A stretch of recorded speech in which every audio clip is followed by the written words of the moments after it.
Audible Studios presents Heir of Fire, a Throne of Glass novel. Written by Sarah J. Maas.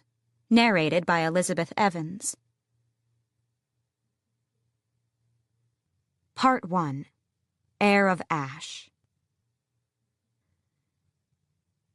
Chapter 1. Gods, it was boiling in this useless excuse for a kingdom. Or maybe it felt that way because Selena Sardathian had been lounging on the lip of the terracotta roof since mid-morning, an arm flung over her eyes, slowly baking in the sun like the loaves of flatbread the city's poorest citizens left on their windowsills, because they couldn't afford brick ovens. And gods, she was sick of flatbread. Tegya, they called it. Sick of the crunchy, oniony taste of it that even mouthfuls of water couldn't wash away. If she never ate another bite of Tegya again, it would be too soon. Mostly because it was all she'd been able to afford when she landed in Wendland 2 weeks ago, and made her way to the capital city, Varez, just as she'd been ordered by His Grand Imperial Majesty and Master of the Earth, the King of Audurlan.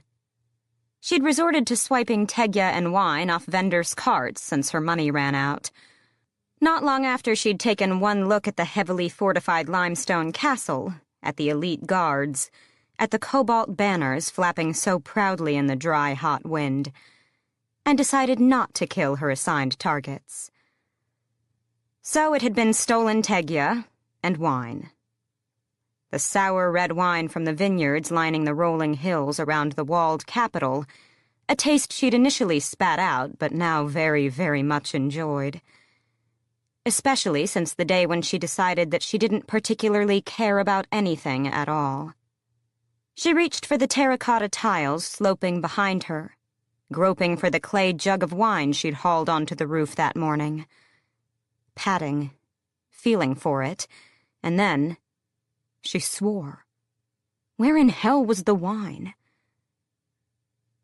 The world tilted and went blindingly bright as she hoisted herself onto her elbows. Birds circled above, keeping well away from the white-tailed hawk that had been perched atop a nearby chimney all morning, waiting to snatch up its next meal.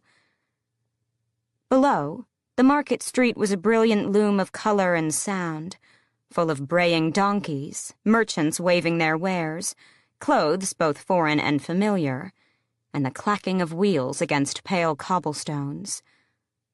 But where in hell was the... There, tucked beneath one of the heavy red tiles to keep cool, just where she'd stashed it hours before, when she'd climbed onto the roof of the massive indoor market to survey the perimeter of the castle walls 2 blocks away. Or whatever she'd thought sounded official and useful before she'd realized that she'd rather sprawl in the shadows. Shadows that had long since been burned away by that relentless Wendland sun. Selena swigged from the jug of wine, or tried to. It was empty, which she supposed was a blessing, because gods her head was spinning. She needed water and more Tegya, and perhaps something for the gloriously painful split lip and scraped cheekbone she'd earned last night in one of the city's tabernas. Groaning, Selena rolled onto her belly and surveyed the street 40 feet below. She knew the guards patrolling it by now, had marked their faces and weapons, just as she had with the guards atop the high castle walls.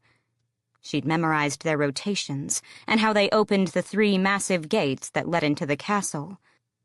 It seemed that the Ash Rivers and their ancestors took safety very, very seriously. It had been 10 days since she'd arrived in Varez itself, after hauling ass from the coast.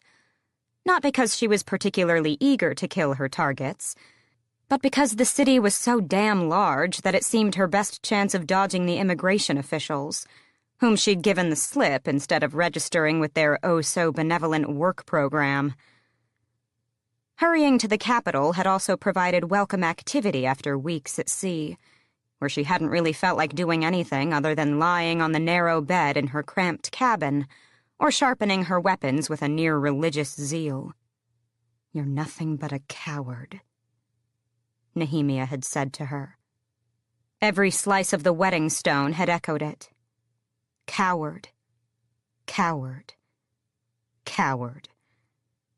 The word had trailed her each league across the ocean. She had made a vow to free Eelway. So in between moments of despair and rage and grief, in between thoughts of Chaol and the word keys and all she'd left behind and lost, Celaena had decided on one plan to follow when she reached these shores. One plan, however insane and unlikely, to free the enslaved kingdom. Find and obliterate the word keys the King of Adarlan had used to build his terrible empire. She'd gladly destroy herself to carry it out. Just her. Just him. Just as it should be. No loss of life beyond their own. No soul stained but hers. It would take a monster to destroy a monster. If she had to be here thanks to Chaol's misplaced good intentions, then at least she'd receive the answers she needed. There was one person in Aurelia who had been present when the word keys were wielded by a conquering demon race that had warped them into 3 tools of such mighty power that they'd been hidden for thousands of years and nearly wiped from memory. Queen Maeve of the Fae. Maeve knew everything, as was expected when you were older than dirt.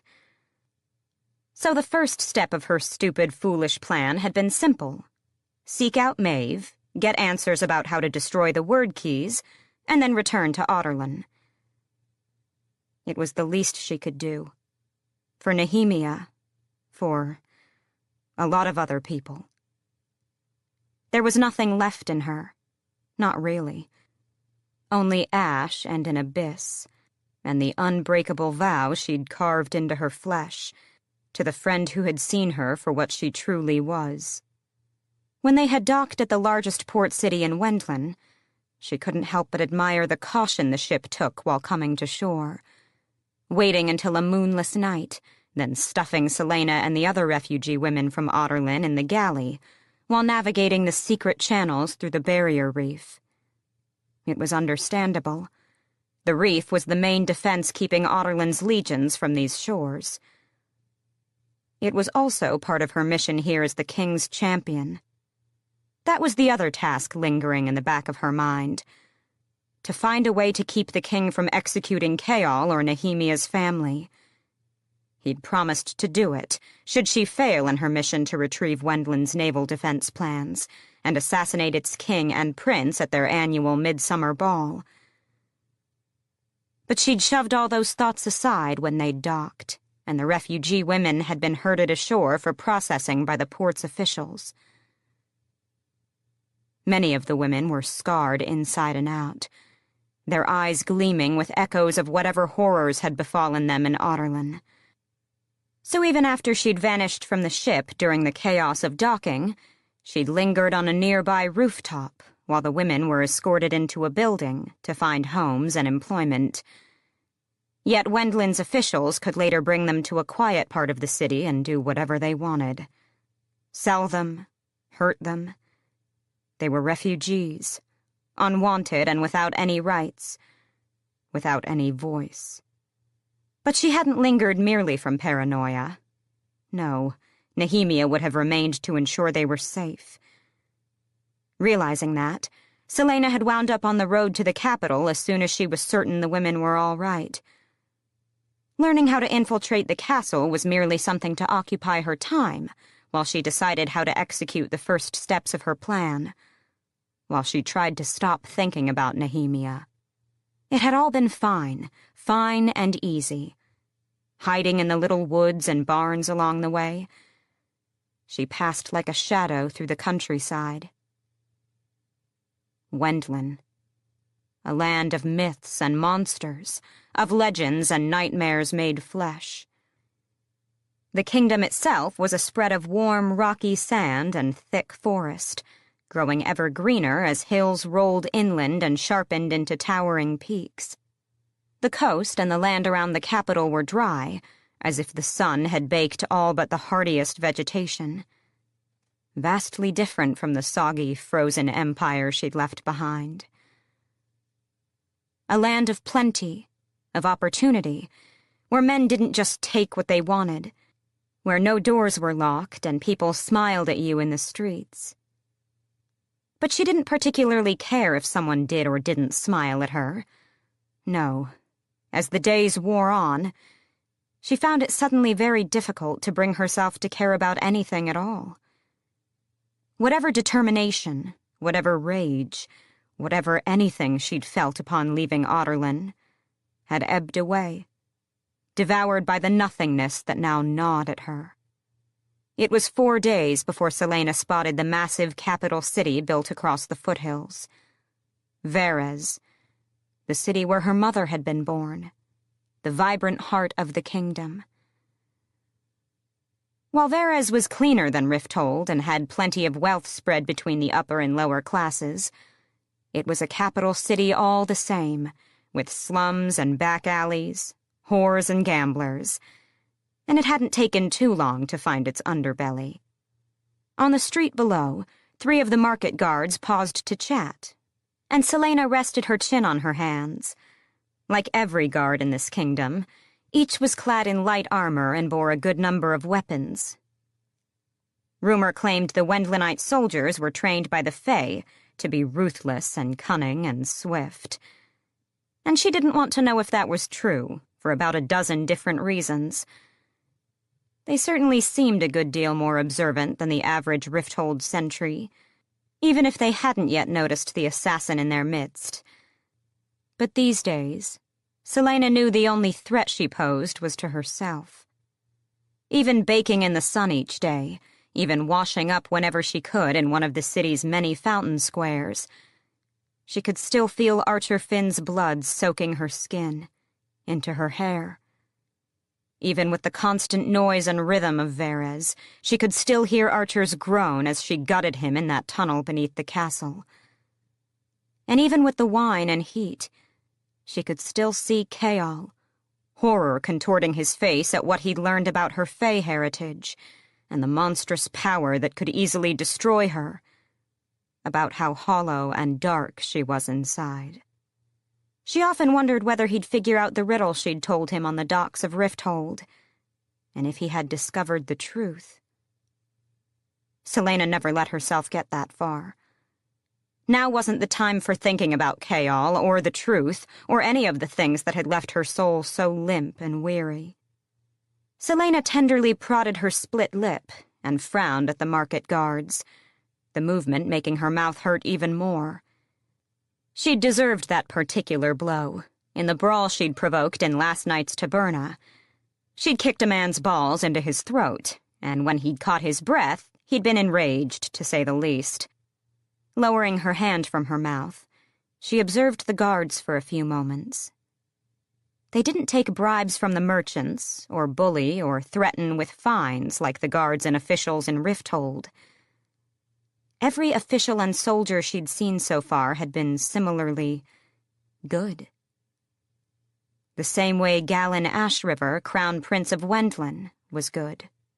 Dredging up some semblance of annoyance, Celaena stuck out her tongue. At the guards, at the market, at the hawk on the nearby chimney, at the castle and the prince who lived inside it.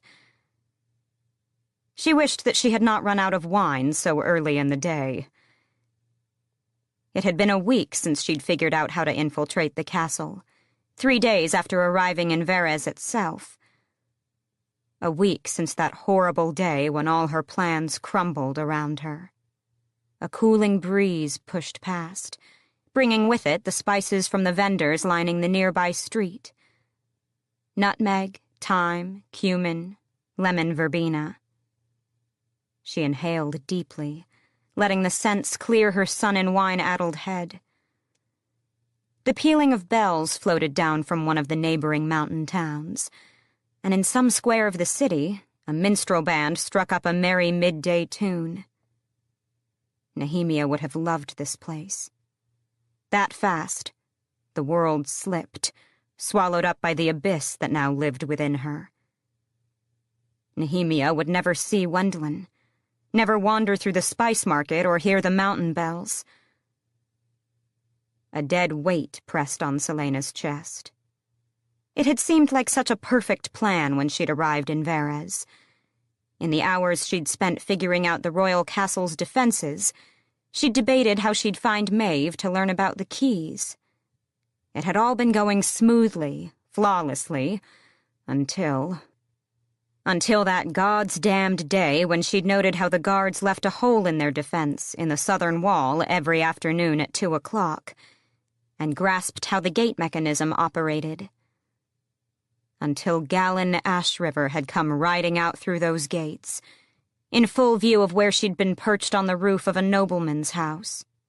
It hadn't been the sight of him, with his olive skin and dark hair, that had stopped her dead. It hadn't been the fact that, even from a distance, she could see his turquoise eyes. Her eyes, the reason she usually wore a hood in the streets. No. It had been the way people cheered. Cheered for him, their prince. Adored him, with his dashing smile and his light armor gleaming in the endless sun, as he and the soldiers behind him rode toward the north coast to continue blockade running. Blockade running. The prince, her target, was a God's-damned blockade runner against Audurlin, and his people loved him for it.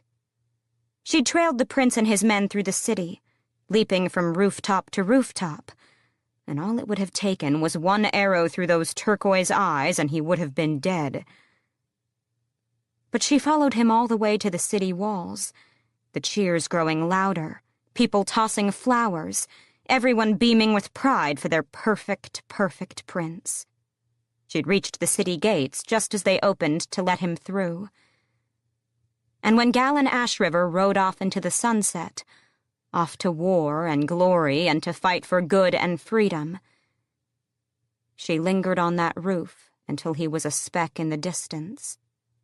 Then she had walked into the nearest taberna and gotten into the bloodiest, most brutal brawl she'd ever provoked, until the city guard was called in, and she vanished moments before everyone was tossed into the stocks.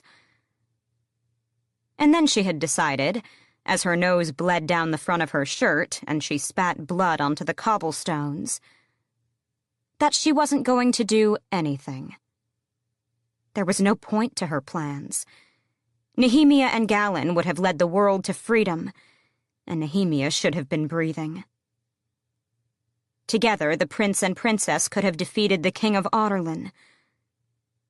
But Nehemia was dead, and Celaena's vow, her stupid, pitiful vow, was worth as much as mud when there were beloved heirs like Galen who could do so much more. She'd been a fool to make that vow.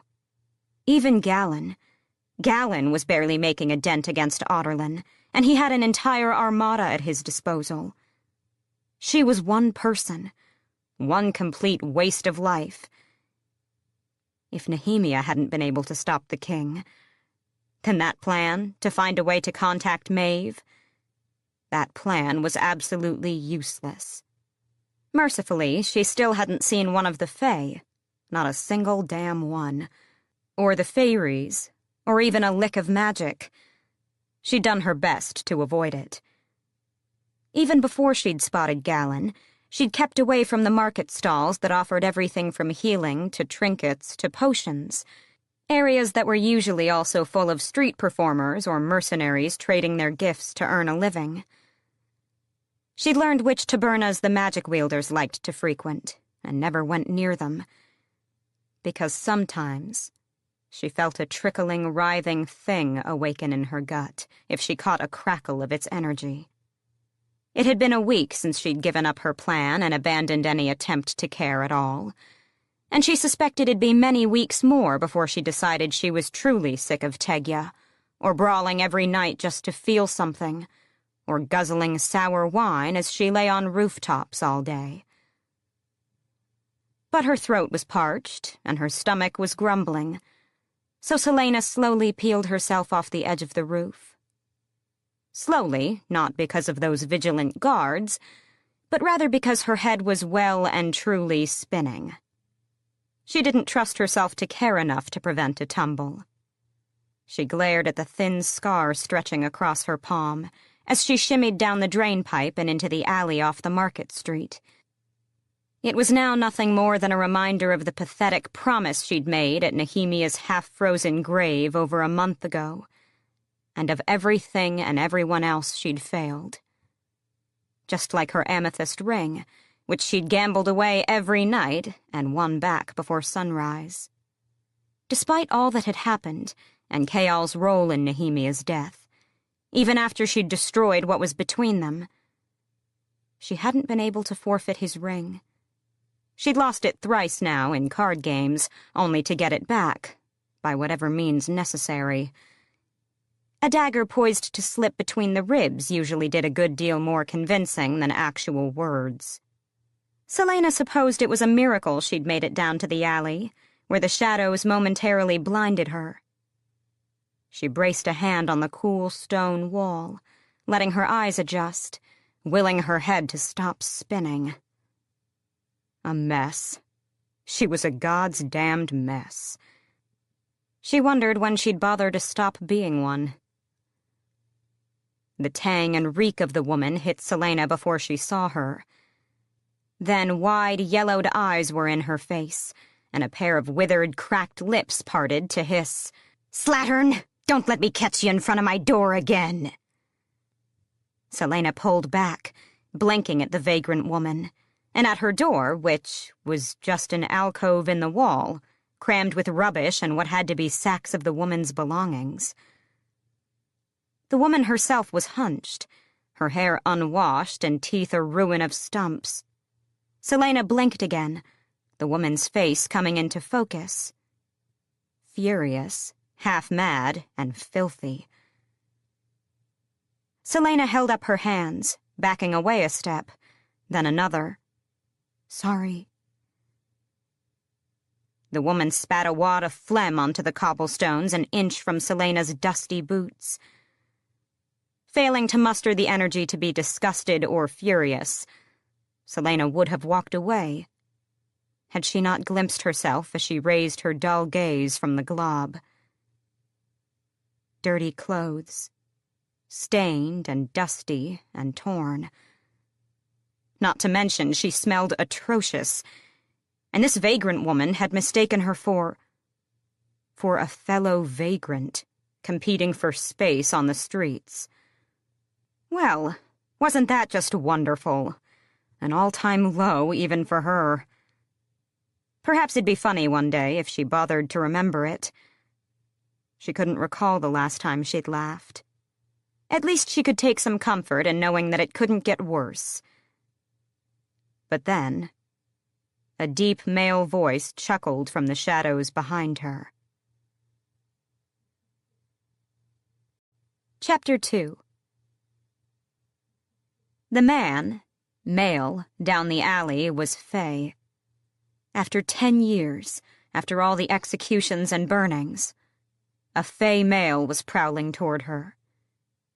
Pure, solid Faye. There was no escaping him as he emerged from the shadows yards away. The vagrant in the alcove and the others along the alley fell so quiet, Selena could again hear those bells ringing in the distant mountains. Tall, broad-shouldered, every inch of him seemingly corded with muscle, he was a male blooded with power. He paused in a dusty shaft of sunlight, his silver hair gleaming. As if his delicately pointed ears and slightly elongated canines weren't enough to scare the living shit out of everyone in that alley, including the now whimpering madwoman behind Selena. A wicked-looking tattoo was etched down the left side of his harsh face, the whorls of black ink stark against his sun-kissed skin. The markings could easily have been decorative, but she still remembered enough of the Fae language to recognize them as words, even in such an artistic rendering. Starting at his temple, the tattoo flowed over his jaw and down his neck, where it disappeared beneath the pale surcoat and cloak he wore. She had a feeling the markings continued down the rest of him, too, concealed along with at least half a dozen weapons. As she reached into her cloak for her own hidden dagger, she realized he might have been handsome, were it not for the promise of violence in his pine-green eyes. It would have been a mistake to call him young, just as it would have been a mistake to call him anything but a warrior, even without the sword strapped across his back and the vicious knives at his sides. He moved with lethal grace and surety, scanning the alley as if he were walking onto a killing field. The hilt of the dagger was warm in her hand, and Celaena adjusted her stance, surprised to be feeling fear. And enough of it that it cleared the heavy fog that had been clouding her senses these past few weeks. The Fey warrior stalked down the alley, his knee-high leather boots silent on the cobblestones. Some of the loiterers shrank back. Some bolted for the sunny street, to random doorways, anywhere to escape his challenging stare. Celaena knew before his sharp eyes met hers that he was here for her, and who had sent him. She reached for her eye amulet, startled to find it was no longer around her neck. She'd given it to Chaol, the only bit of protection she could grant him upon leaving. He'd probably thrown it away as soon as he figured out the truth. Then he could go back to the haven of being her enemy. Maybe he'd tell Dorian, too, and the pair of them would both be safe. Before she could give in to the instinct to scuttle back up the drain pipe and onto the roof, she considered the plan she'd abandoned. Had some god remembered she existed and decided to throw her a bone? She'd needed to see Maeve. Well, here was one of Maeve's elite warriors, ready, waiting. And from the vicious temper emanating from him, not entirely happy about it. The alley remained as still as a graveyard while the Fey warrior surveyed her. His nostrils flared delicately, as if he was getting a whiff of her scent. She took some small satisfaction in knowing she smelled horrific, but it wasn't that smell he was reading. No. It was the scent that marked her as her, the smell of her lineage and blood and what and who she was. And if he said her name in front of these people, then she knew that Galen Ashriver would come running home. The guards would be on high alert, and that was not part of her plan at all. The bastard looked likely to do such a thing, just to prove who was in charge. So she summoned her energy as best she could, and sauntered over to him, trying to remember what she might have done months ago, before the world had gone to hell. "Well met, my friend," she purred. "Well met indeed." She ignored the shocked faces around them, focusing solely on sizing him up. He stood with a stillness that only an immortal could achieve. She willed her heartbeat and breathing to calm. He could probably hear them, could probably smell every emotion raging through her. There'd be no fooling him with bravado, not in 1,000 years. He'd probably lived that long already. Perhaps there'd be no beating him either. She was Celaena Sardathian, but he was a Fey warrior and had likely been one for a great while. She stopped a few feet away. Gods, he was huge. "What a lovely surprise," she said loudly enough for everyone to hear. When was the last time she'd sounded that pleasant? She couldn't even remember the last time she'd spoken in full sentences. "I thought we were supposed to meet at the city walls." He didn't bow, thank the gods. His harsh face didn't even shift. Let him think what he wanted. She was sure she looked nothing like what he'd been told to expect. And he'd certainly laughed when that woman mistook her for a fellow vagrant. "Let's go," was all he said, his deep, somewhat bored voice seeming to echo off the stones as he turned to leave the alley. She'd bet good money that the leather vambraces on his forearms concealed blades. She might have given him a rather obnoxious reply, just to feel him out a bit more. But people were still watching. He prowled along, not deigning to look at any of the gawkers. She couldn't tell if she was impressed or revolted. She followed the Fey warrior into the bright street and through the bustling city. He was heedless of the humans who paused their working and walking and milling about to stare. He certainly didn't wait for her to catch up as he strode up to a pair of ordinary mares tied by a trough in a nondescript square. If her memory served her correctly, the Fey usually possessed far finer horses. He had probably arrived in another form and purchased these here. All Fey possessed a secondary animal form. Selena was currently in hers, her mortal human body as animal as the birds wheeling above. But what was his? He could have been a wolf, she thought, with that layered surcoat that flowed to mid-thigh like a pelt, his footfalls so silent, or a mountain cat with that predatory grace. He mounted the larger of the mares, leaving her to the piebald beast that looked more interested in seeking out a quick meal than trekking across the land. That made two of them.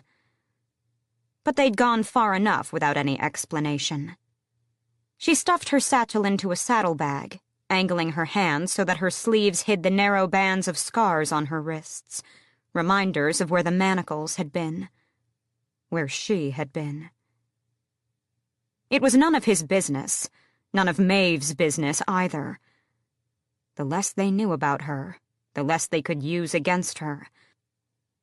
I've known a few brooding warrior types in my day, but I think you might be the broodiest of them all.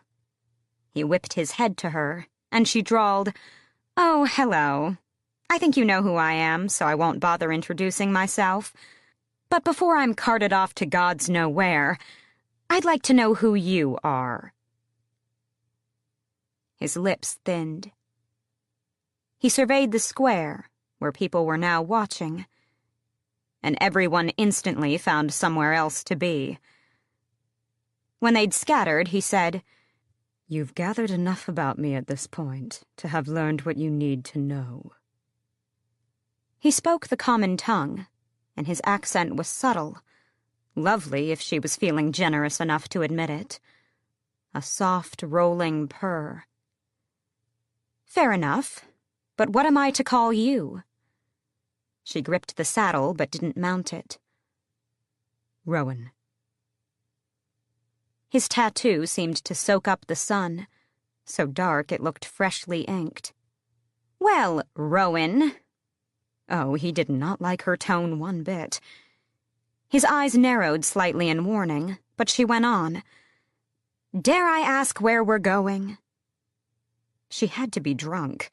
Still drunk or descending to a new level of apathy if she was talking to him like this. But she couldn't stop, even as the gods or the word or the threads of fate readied to shove her back toward her original plan of action. "I'm taking you where you've been summoned." As long as she got to see Maeve and ask her questions, she didn't particularly care how she got to Doranel, or whom she traveled with. "Do what has to be done," Elena had told her. In her usual fashion, Elena had omitted to specify what had to be done once she arrived in Wendlin. At least this was better than eating flatbread and drinking wine and being mistaken for a vagrant. Perhaps she could be on a boat back to Otterlin within 3 weeks, possessing the answers that would solve everything. It should have energized her. But instead she found herself silently mounting her mare, out of words and the will to use them. Just the past few minutes of interaction had drained her completely. It was better that Rowan didn't seem inclined to speak as she followed him out of the city. The guards merely waved them through the walls, some even backing away. As they rode on, Rowan didn't ask why she was here or what she'd been doing for the past 10 years while the world had gone to hell. He pulled his pale hood over his silver hair and moved ahead, though it was still easy enough to mark him as different, as a warrior and law unto himself. If he was truly as old as she suspected, she was likely little more than a speck of dust to him, a fizzle of life in the long, burning fire of his immortality. He could probably kill her without a second thought, and then move on to his next task, utterly untroubled by ending her existence. It didn't unnerve her as much as it should have. Chapter 3. For a month now, it had been the same dream. Every night, over and over, until Chaol could see it in his waking hours. Archer Finn groaning as Celaena shoved her dagger up through his ribs and into his heart. She embraced the handsome courtesan like a lover, but when she gazed over Archer's shoulder, her eyes were dead, hollow. The dream shifted, and Chaol could say nothing, do nothing, as the golden brown hair darkened to black, and the agonized face wasn't Archer's, but Dorian's. The Crown Prince jerked, and Celaena held him tighter, twisting the dagger one final time before she let Dorian slump to the gray stones of the tunnel. Dorian's blood was already pooling, too fast. But Chaol still couldn't move, couldn't go to his friend or the woman he loved. The wounds on Dorian multiplied, and there was blood. So much blood. He knew these wounds. Though he'd never seen the body, he'd combed through the reports detailing what Celaena had done to the rogue assassin Grave in that alley, the way she'd butchered him for killing Nehemia. Celaena lowered her dagger, each drop of blood from its gleaming blade sending ripples through the pool already around her. She tipped back her head, breathing in deep, breathing in the death before her, taking it into her soul, vengeance and ecstasy mingling at the slaughter of her enemy. Her true enemy, the Havilyard Empire. The dream shifted again, and Chaol was pinned beneath her as she writhed above him, her head still thrown back, that same expression of ecstasy written across her blood-splattered face. Enemy, lover, queen. The memory of the dream splintered as Chaol blinked at Dorian, who was sitting beside him at their old table in the great hall, and waiting for an answer to whatever he had said. Chaol gave an apologetic wince. The Crown Prince didn't return Chaol's half-smile. Instead, Dorian quietly said, "You were thinking about her." Chaol took a bite from his lamb stew, but tasted nothing. Dorian was too observant for his own good, and Chaol had no interest in talking about Celaena. Not with Dorian, not with anyone. The truth he knew about her could jeopardize more lives than hers. "I was thinking about my father," Chaol lied. "When he returns to Aniel in a few weeks, I'm to go with him." It was the price for getting Celaena to the safety of Wendlin. His father's support in exchange for his return to the Silver Lake to take up his title as the heir of Aniel. And he'd been willing to make that sacrifice. He'd make any sacrifice to keep Celaena and her secret safe. Even now that he knew what she was. Even after she'd told him about the king and the word keys. If this was the price he had to pay, so be it. Dorian glanced toward the high table, where the king and Chaol's father dined. The Crown Prince should have been eating with them, but he'd chosen to sit with Chaol instead. It was the first time Dorian had done so in ages. The first time they had spoken since their tense conversation after the decision was made to send Celaena to Wendlin. Dorian would understand if he knew the truth. But Dorian couldn't know who and what Celaena was, or what the king was truly planning. The potential for disaster was too high, and Dorian's own secrets were deadly enough. "I heard the rumors you were to go," Dorian said warily. I didn't realize they were true. Kayal nodded, trying to find something, anything, to say to his friend. They still hadn't spoken of the other thing between them, the other bit of truth that had come out that night in the tunnels. Dorian had magic. Kayal didn't want to know anything about it. If the king decided to interrogate him, he hoped he'd hold out, if it ever came to that. The king, he knew, had far darker methods of extracting information than torture. So he hadn't asked, hadn't said one word. And neither had Dorian. He met Dorian's gaze. There was nothing kind in it. But Dorian said, "I'm trying, Kayal." Trying because Kayal's not consulting him on the plan to get Celaena out of Otterlin had been a breach of trust, and one that shamed him, though Dorian could never know that either. "I know. And despite what happened, I'm fairly certain we're not enemies." Dorian's mouth quirked to the side. "You will always be my enemy." Celaena had screamed those words at Kayal the night Nehemia had died. Screamed it with 10 years' worth of conviction and hatred. A decade spent holding the world's greatest secret so deep within her that she'd become another person entirely. Because Celaena was Aelin Ashriver Galathinius, heir to the throne and rightful queen of Terrasen. It made her his mortal enemy. It made her Dorian's enemy. Kayal still didn't know what to do about it, or what it meant for them, for the life he'd imagined for them. The future he'd once dreamed of was irrevocably gone. He'd seen the deadness in her eyes that night in the tunnels, along with the wrath and exhaustion and sorrow. He'd seen her go over the edge when Nehemia died, and knew what she'd done to Grave in retribution. He didn't doubt for one heartbeat that she could snap again. There was such glittering darkness in her, an endless rift straight through her core.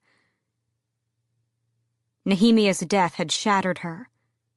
What he had done, his role in that death, had shattered her too. He knew that. He just prayed that she could piece herself back together again. Because a broken, unpredictable assassin was one thing, but a queen. "You look like you're going to be sick," Dorian said, bracing his forearms on the table. "Tell me what's wrong." Kayal had been staring at nothing again. For a heartbeat, the weight of everything pressed so heavily upon him that he opened up his mouth. But the boom of swords striking shields in salute echoed from the hallway, and Aedion Ashriver, the king of Otterlin's infamous general of the north and cousin to Aelin Galathinius, stalked into the great hall. The hall fell silent, including his father and the king at the high table. Before Aedion was halfway across the room, Kayal was positioned at the bottom of the dais.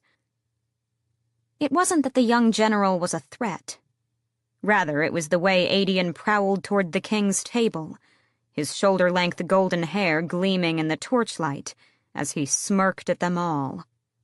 Handsome was a light way of describing what Aedion was. Overwhelming was more like it. Towering and heavily muscled, Aedion was every inch the warrior rumor claimed him to be. Even though his clothes were mostly for function, Kayal could tell that the leather of his light armor was of fine make and exquisitely detailed.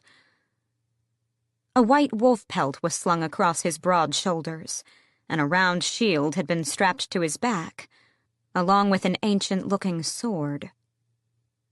But his face, and his eyes, holy gods.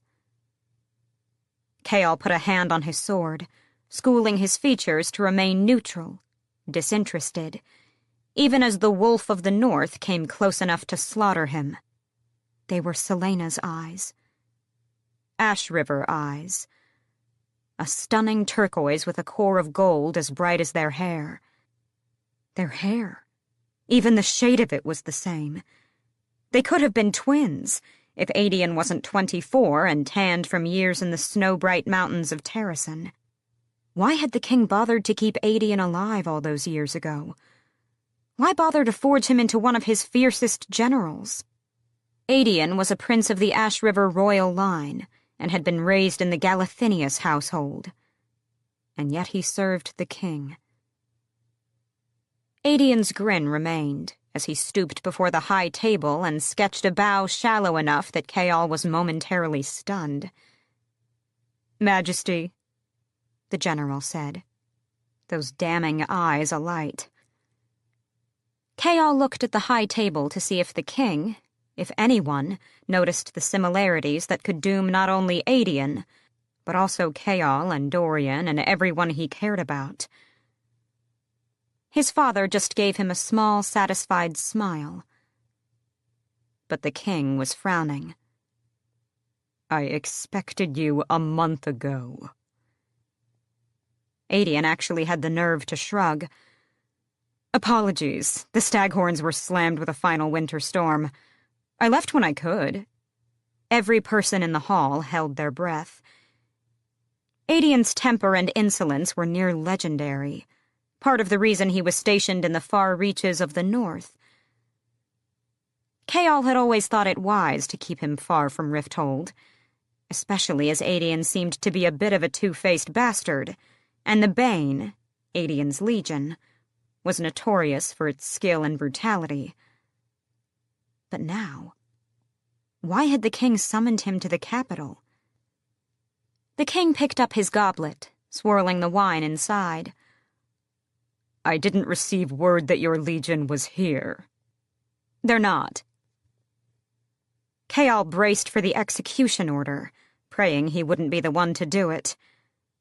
The king said, "I told you to bring them, General." Here I was, thinking you wanted the pleasure of my company. When the king growled, Adian said, "They'll be here within a week or so. I didn't want to miss any of the fun." Adian again shrugged those massive shoulders. "At least I didn't come empty-handed." He snapped his fingers behind him, and a page rushed in, bearing a large satchel. "Gifts from the north, courtesy of the last rebel camp we sacked. You'll enjoy them." The king rolled his eyes and waved a hand at the page. "Send them to my chambers. Your gifts, Adian, tend to offend polite company." A low chuckle. From Adian, from some men at the king's table. Oh, Adian was dancing a dangerous line. At least Selena had the good sense to keep her mouth shut around the king. Considering the trophies the king had collected from Selena as champion, the items in that satchel wouldn't be mere gold and jewels. But to collect heads and limbs from Adian's own people, Selena's people. "I have a council meeting tomorrow. I want you there, General," the king said. Adian put a hand on his chest. "Your will is mine, Majesty." Chaol had to clamp down on his terror as he beheld what glinted on Adian's finger. A black ring. The same that the king, Parrington, and most of those under their control wore. That explained why the king allowed the insolence. When it came down to it, the king's will truly was Adian's. Chaol kept his face blank as the king gave him a curt nod. Dismissal. Chaol silently bowed, now all too eager to get back to his table. Away from the king, from the man who held the fate of their world in his bloodied hands. Away from his father, who saw too much. Away from the general, who was now making his rounds through the hall, clapping men on the shoulder, winking at women. Chaol had mastered the horror roiling in his gut by the time he sank back into his seat, and found Dorian frowning. "Gifts indeed," the prince muttered. "Gods, he's insufferable." Chaol didn't disagree.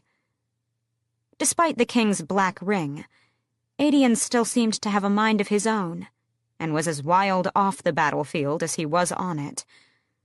He usually made Dorian look like a celibate when it came to finding debauched ways to amuse himself.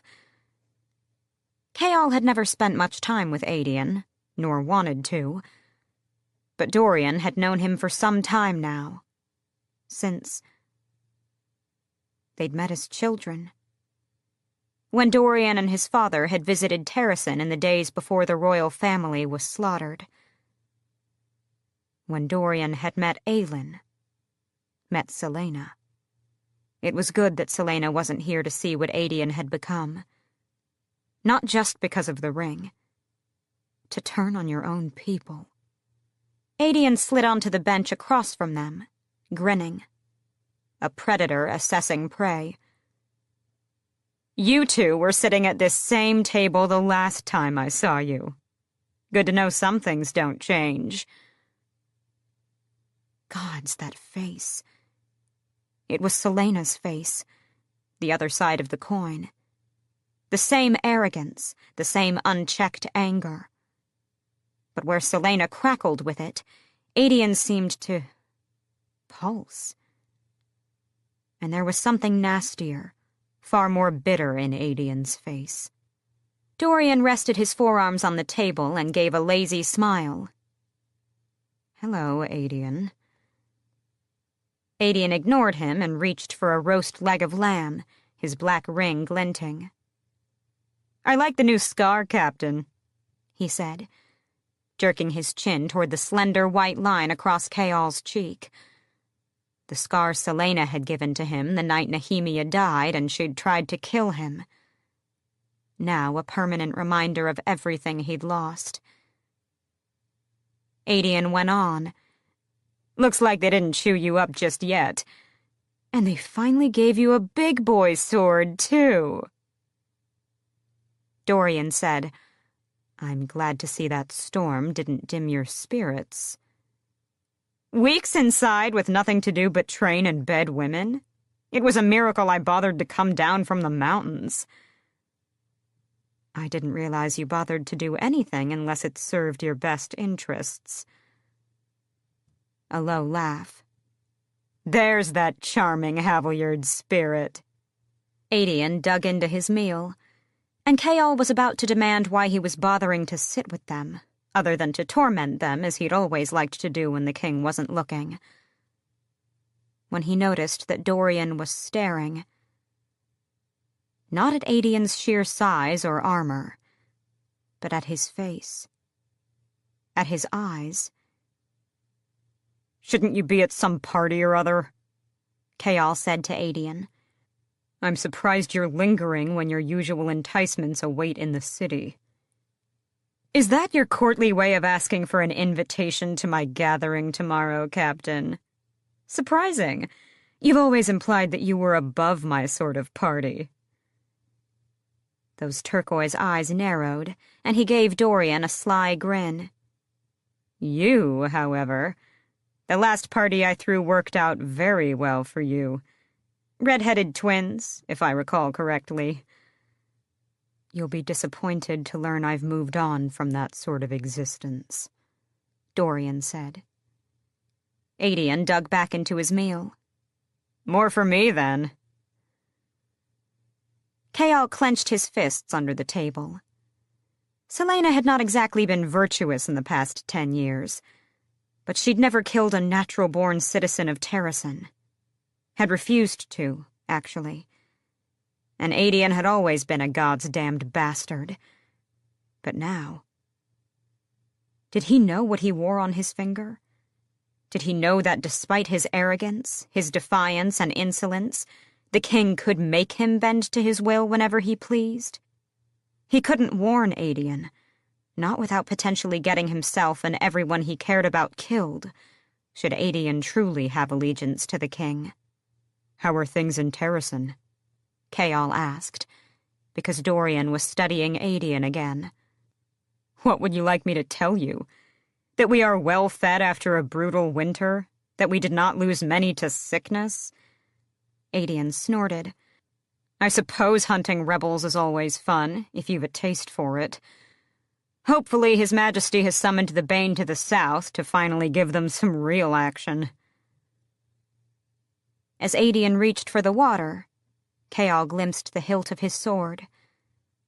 Dull metal flecked with dings and scratches, its pommel nothing more than a bit of cracked, rounded horn. Such a simple, plain sword for one of the greatest warriors in Aurelia. "The Sword of Orinth," Adian drawled. "A gift from His Majesty upon my first victory." Everyone knew that sword. It had been an heirloom of Terrason's royal family, passed from ruler to ruler. By right, it was Celaena's. It had belonged to her father. For Adian to possess it, considering what that sword now did, the lives it took, was a slap in the face to Celaena and to her family. "I'm surprised you bother with such sentimentality," Dorian said. "Symbols have power, Prince," Adian said, pinning him with a stare. Celaena's stare, unyielding and alive with challenge. "You'd be surprised by the power this still wields in the north. What it does to convince people not to pursue foolhardy plans." Perhaps Celaena's skills and cunning weren't unusual in her bloodline. But Adian was an Ash River, not a Galathinius, which meant that his great-grandmother had been Mab, one of the 3 Fae Queens, in recent generations crowned a goddess and renamed Deanna Lady of the Hunt. Chaol swallowed hard. Silence fell, taut as a bowstring. "Trouble between you two?" Adian asked, biting into his meat. "Let me guess. A woman. The king's champion, perhaps? Rumor has it she's interesting. Is that why you've moved on from my sort of fun, princeling?" He scanned the hall. "I'd like to meet her, I think." Chaol fought the urge to grip his sword. "She's away." Adian instead gave Dorian a cruel smile. "Pity. Perhaps she might have convinced me to move on as well." "Mind your mouth," Chaol snarled. He might have laughed had he not wanted to strangle the general so badly. Dorian merely drummed his fingers on the table. "And show some respect." Adian chuckled, finishing off the lamb. "I am His Majesty's faithful servant, as I have always been." Those Ash River eyes once more settled on Dorian. "Perhaps I'll be your whore someday, too." "If you're still alive by then," Dorian purred. Adian went on eating, but Chaol could still feel his relentless focus pinned on them. "Rumor has it a matron of a witch clan was killed on the premises not too long ago," Adian said casually. "She vanished, though her quarters indicated she'd put up a hell of a fight." Dorian said sharply, "What's your interest in that?" "I make it my business to know when the power brokers of the realm meet their end." A shiver spider-walked down Chaol's spine. He knew little about the witches.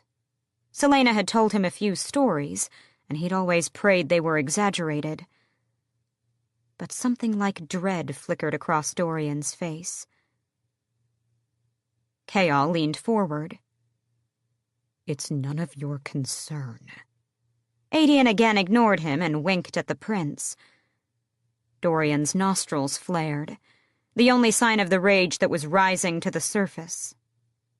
That, and the air in the room shifted. Brisker. Magic.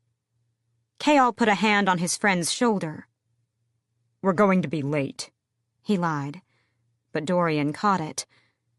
He had to get Dorian out, away from Adian, and try to leash the disastrous storm that was brewing between the 2 men. Rest well, Adian. Dorian didn't bother saying anything, his sapphire eyes frozen.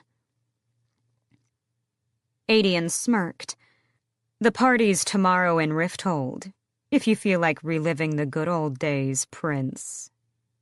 Oh, the general knew exactly what buttons to push, and he didn't give a damn what a mess it made. It made him dangerous, deadly. Especially where Dorian and his magic were concerned.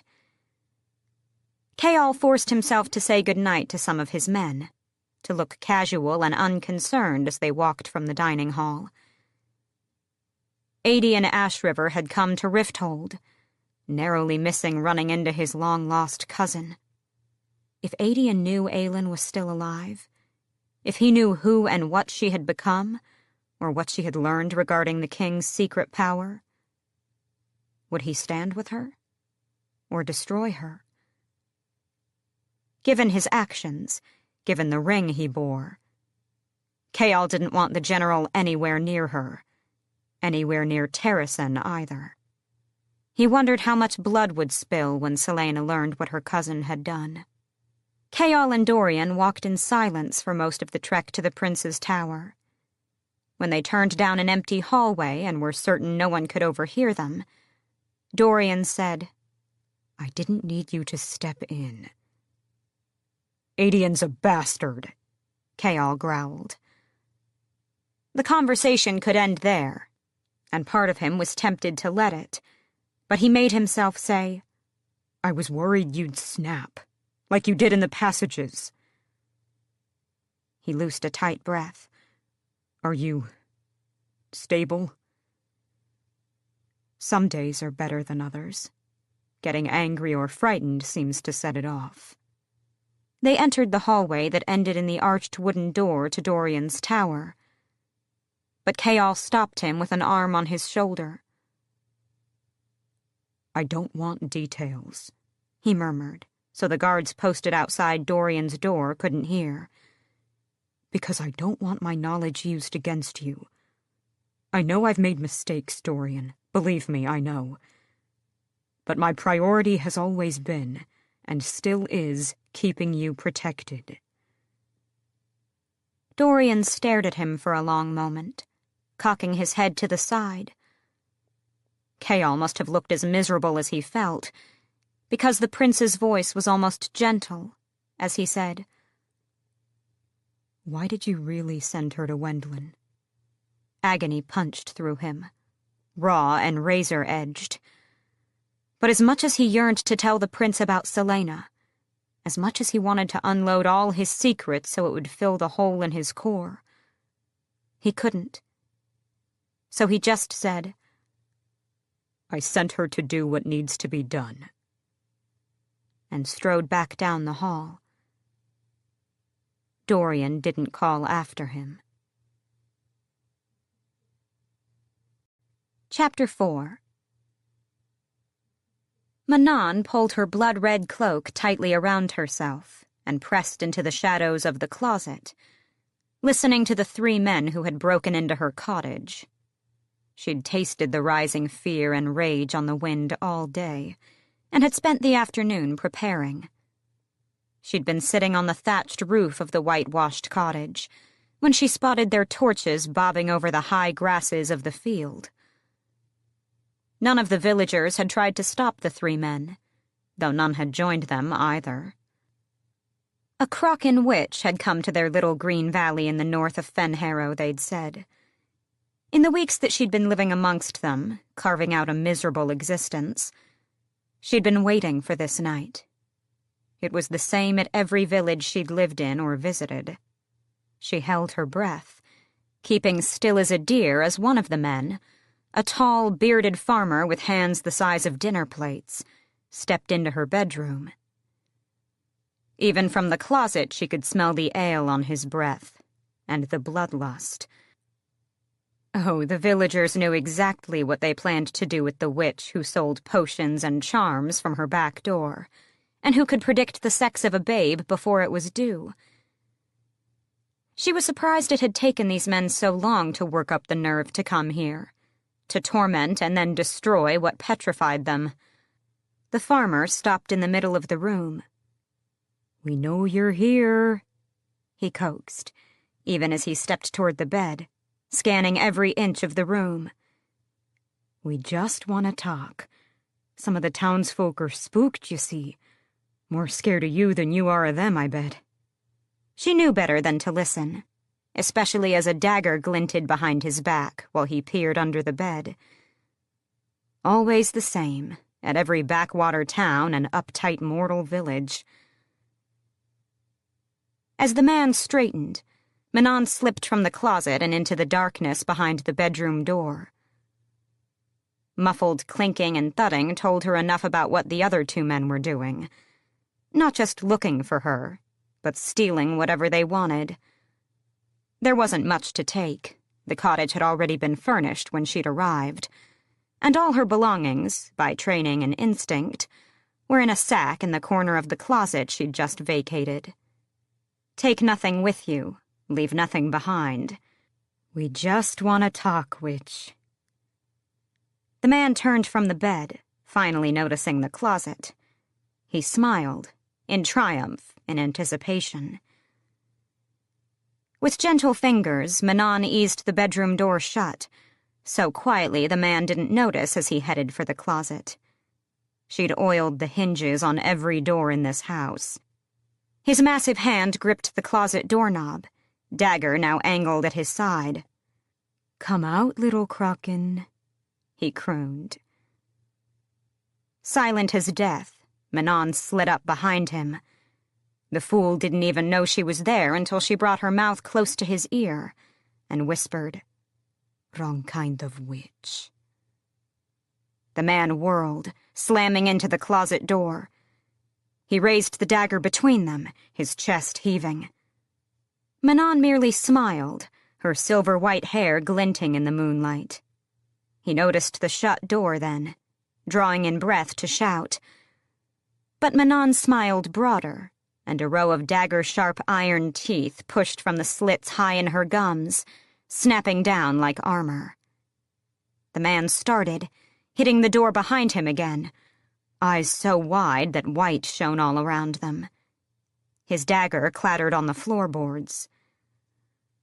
And then, just to really make him soil his pants, she flicked her wrists in the air between them. The iron claws shot over her nails in a stinging, gleaming flash. The man began whispering a plea to his soft-hearted gods as Manon let him back toward the lone window. Let him think he stood a chance while she stalked toward him, still smiling.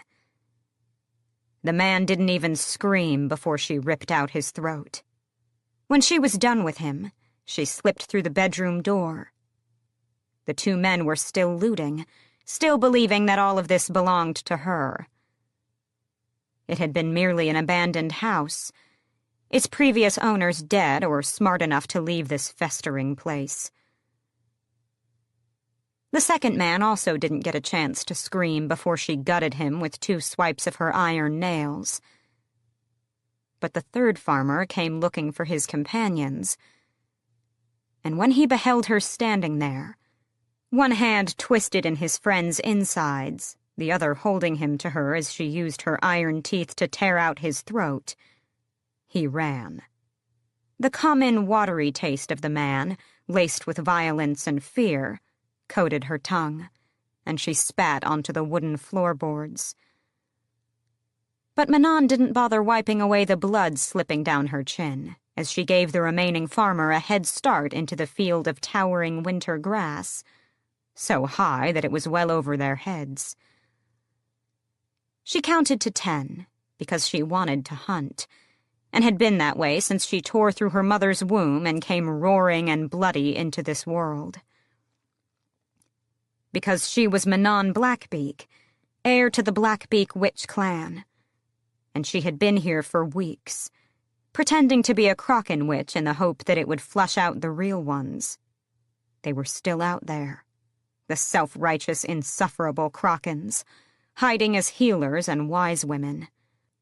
Her first glorious kill had been a Kraken, no more than 16, the same age as Manon at the time.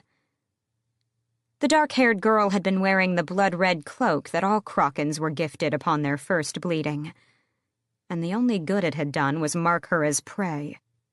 After Manon left the Kraken's corpse in that snow-blasted mountain pass, she'd taken the cloak as a trophy, and still wore it over 100 years later.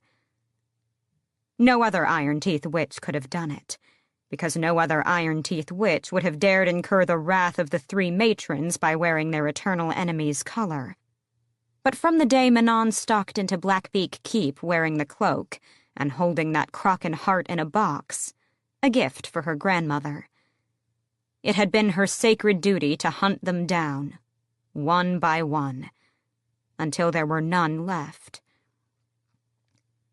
This was her latest rotation. 6 months in Fenharrow, while the rest of her coven was spread through Melisande and northern Eelway under similar orders. But in the months that she'd prowled from village to village, she hadn't discovered a single Kraken. These farmers were the first bit of fun she'd had in weeks, and she would be damned if she didn't enjoy it.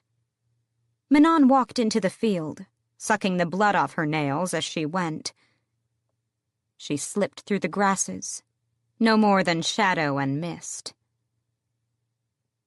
She found the farmer lost in the middle of the field, softly bleeding with fear. And when he turned, his bladder loosening at the sight of the blood and the iron teeth and the wicked, wicked smile, Manon let him scream all he wanted. Chapter 5. Selena and Rowan rode down the dusty road that meandered between the boulder-spotted grasslands and into the southern foothills. She'd memorized enough maps of Wendland to know that they'd pass through them, and then over the towering Cambrian mountains that marked the border between mortal-ruled Wendland and the immortal lands of Queen Maeve.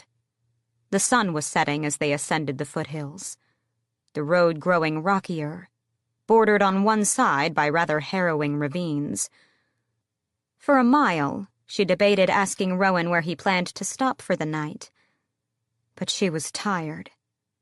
Not just from the day, or the wine, or the riding. In her bones, in her blood and breath and soul, she was so tired. Talking to anyone was too taxing, which made Rowan the perfect companion. He didn't say a single word to her. Twilight fell as the road brought them through a dense forest that spread into and over the mountains, the trees turning from cypress to oak, from narrow to tall and proud, full of thickets and scattered mossy boulders. Even in the growing dark, the forest seemed to be breathing. The warm air hummed, leaving a metallic taste coating her tongue. Far behind them, thunder grumbled. Wouldn't that be wonderful? Especially since Rowan was finally dismounting to make camp. From the look of his saddlebags, he didn't have a tent, or bedrolls, or blankets. Perhaps it was now fair to assume that her visit with Maeve wasn't to be pleasant. Neither of them spoke as they led their horses into the trees, just far enough off the road to be hidden from any passing travelers. Dumping their gear at the camp he'd selected, Rowan brought his mare to a nearby stream he must have heard with those pointed ears. He didn't falter one step in the growing dark, though Selena certainly stubbed her toes against a few rocks and roots. Excellent eyesight, even in the dark. Another Fae trait. One she could have if she... No, she wasn't going to think about that. Not after what had happened on the other side of that portal. She'd shifted then, and it had been awful enough to remind her that she had no interest in ever doing it again. After the horses drank, Rowan didn't wait for her as he took both mares back to the camp. She used the privacy to see to her own needs, then dropped to her knees on the grassy bank and drank her fill of the stream. Gods, the water tasted new and ancient and powerful and delicious. She drank until she understood the hole in her belly might very well be from hunger, then staggered back to the camp, finding it by the gleam of Rowan's silver hair. He wordlessly handed her some bread and cheese, then returned to rubbing down the horses. She muttered a thank you, but didn't bother offering to help as she plunked down against a towering oak. When her belly had stopped hurting so much, and she realized just how loudly she'd been munching on the apple he'd also tossed her while feeding the horses, she mustered enough energy to say, "Are there so many threats in Wendlin that we can't risk a fire?" He sat against a tree and stretched his legs, crossing his ankles. "Not from mortals." His first words to her since they'd left the city. It could have been an attempt to spook her, but she still did a mental inventory of all the weapons she carried. She wouldn't ask. Didn't want to know what manner of thing might crawl toward a fire. The tangle of wood and moss and stone loomed, full of the rustling of heavy leaves, the gurgling of the swollen brook, the flapping of feathered wings. And there, lurking over the rim of a nearby boulder, were 3 sets of small, glowing eyes. The hilt of her dagger was in her palm a heartbeat later. But they just stared at her. Rowan didn't seem to notice. He only leaned his head against the oak trunk. They had always known her, the little folk.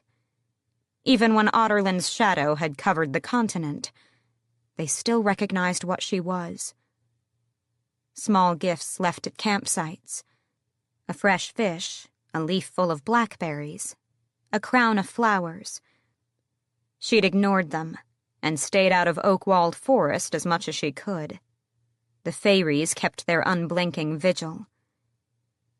Wishing she hadn't downed the food so quickly, Selena watched them back, ready to spring to a defensive position. Rowan hadn't moved. What ancient oaths the fairies honored in Terrasen might be disregarded here. Even as she thought it, more eyes glowed between the trees, more silent witnesses to her arrival. Because Selena was Fae, or something like a mongrel. Her great-grandmother had been Maeve's sister, proclaimed a goddess when she died. Ridiculous, really. Mab had been very much mortal when she tied her life to the human prince who loved her so fiercely. She wondered how much these creatures knew about the wars that had destroyed her land, about the Fae and Fairies that had been hunted down, about the burning of the ancient forests and the butchering of the sacred stags of Terrasen. She wondered if they had ever learned what became of their brethren in the West.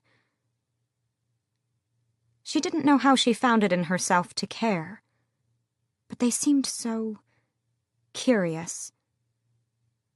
Surprising even herself, Selena whispered into the humming night, "They still live." All those eyes vanished. When she glanced at Rowan, he hadn't opened his eyes. But she had the sense that the warrior had been aware the entire time. Chapter 6. Dorian Havilyard stood before his father's breakfast table, his hands held behind his back. The king had arrived moments ago but hadn't told him to sit. Once Dorian might have already said something about it. But having magic, getting drawn into whatever mess Selena was in, seeing that other world in the secret tunnels. All of that had changed everything. The best he could do these days was maintain a low profile, to keep his father or anyone else from looking too long in his direction. So Dorian stood before the table and waited. The King of Otterland finished off the roast chicken and sipped from whatever was in his blood-red glass. "You're quiet this morning, Prince." The conqueror of Aurelia reached for a platter of smoked fish. I was waiting for you to speak, Father. Night-black eyes shifted toward him. Unusual indeed. Dorian tensed. Only Selena and Chaol knew the truth about his magic, and Chaol had shut him out so completely that Dorian didn't feel like attempting to explain himself to his friend.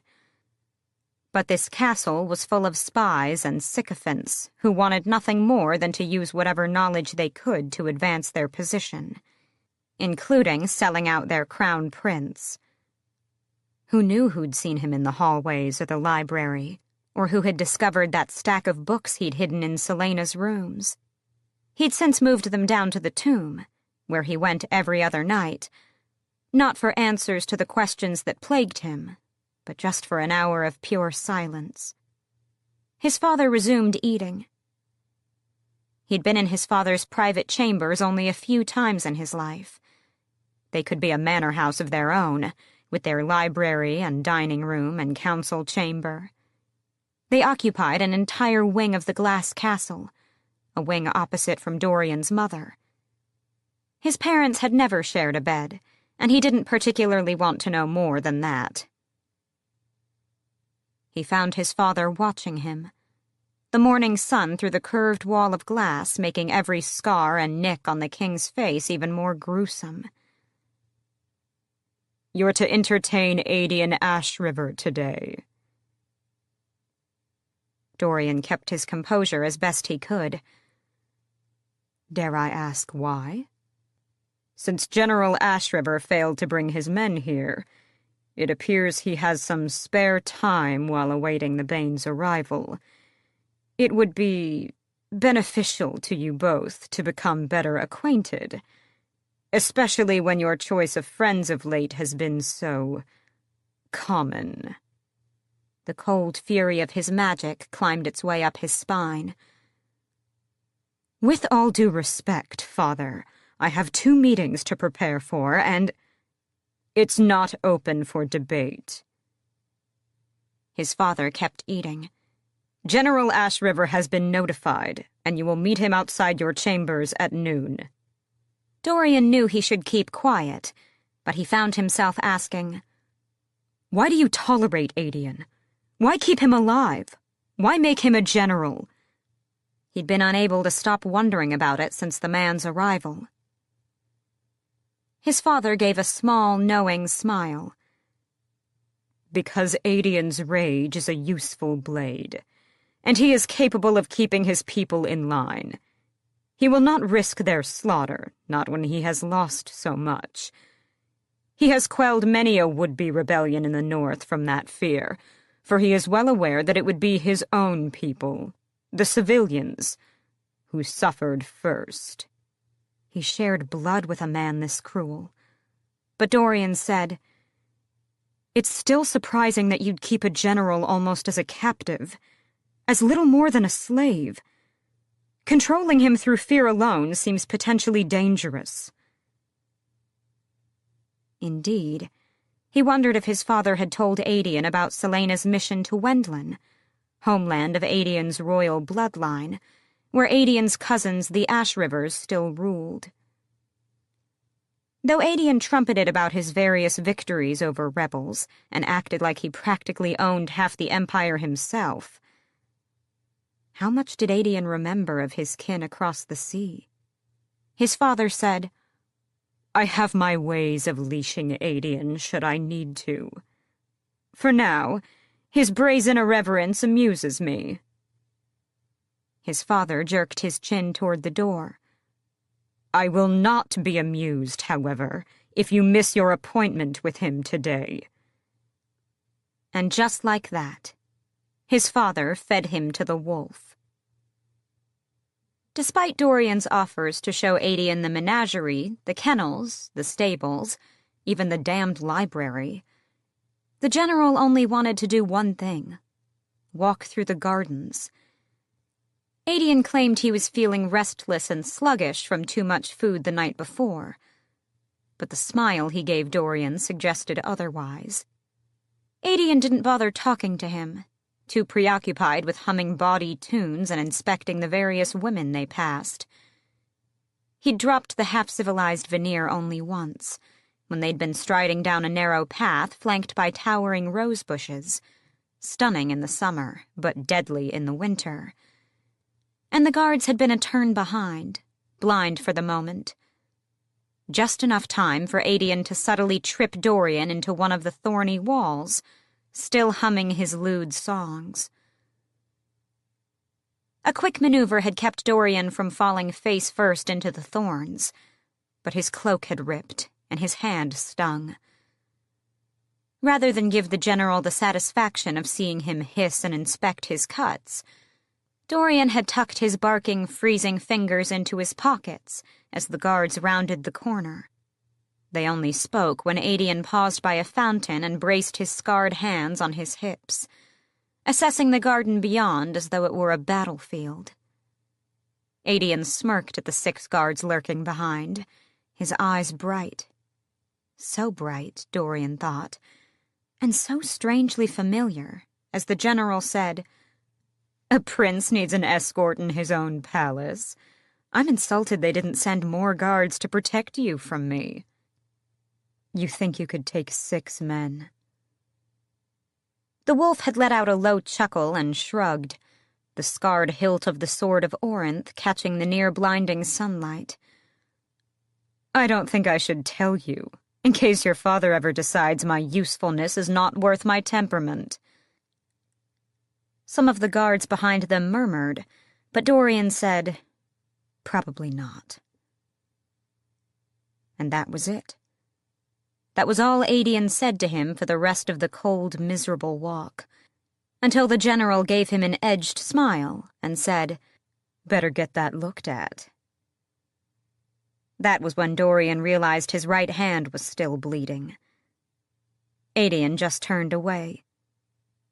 "Thanks for the walk, Prince," the general said over his shoulder, and it felt more like a threat than anything.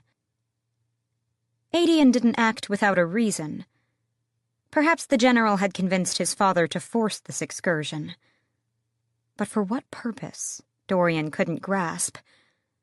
Unless Adian merely wanted to get a feel for what sort of man Dorian had become, and how well Dorian could play the game. He wouldn't put it past the warrior to have done it just to assess a potential ally or threat. Adian, for all his arrogance, had a cunning mind. He probably viewed court life as another sort of battlefield. Dorian let Kayal's hand-selected guards lead him back into the wonderfully warm castle, then dismissed them with a nod. Kayal hadn't come today, and he was grateful.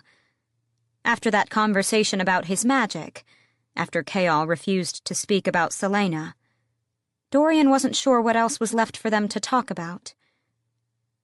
He didn't believe for one moment that Kayal would willingly sanction the deaths of innocent men, no matter whether they were friends or enemies. Kayal had to know, then, that Selena wouldn't assassinate the Ash River royals, for whatever reasons of her own. But there was no point in bothering to talk to Kayal, not when his friend was keeping secrets, too. Dorian mulled over his friend's puzzle box of words again, as he walked into the healer's catacombs, the smell of rosemary and mint wafting past. It was a warren of supply and examination rooms, kept far from the prying eyes of the glass castle high above. There was another ward high in the glass castle for those who wouldn't deign to make the trek down here. But this was where the best healers in Rifthold, and Otterlin, had honed and practiced their craft for 1,000 years. The pale stones seemed to breathe the essence of centuries of drying herbs, giving the subterranean halls a pleasant, open feeling. Dorian found a small workroom where a young woman was hunched over a large oak table, a variety of glass jars, scales, mortars, and pestles before her, along with vials of liquid, hanging herbs, and bubbling pots over small, solitary flames. The healing arts were one of the few that his father hadn't completely outlawed 10 years ago, though once, he'd heard, they'd been even more powerful. Once, healers had used magic to mend and save. Now they were left with whatever nature provided them.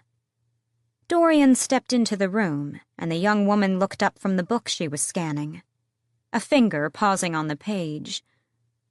Not beautiful, but pretty. Clean, elegant lines, chestnut hair woven in a braid, and golden tan skin that suggested at least one family member came from Eelway.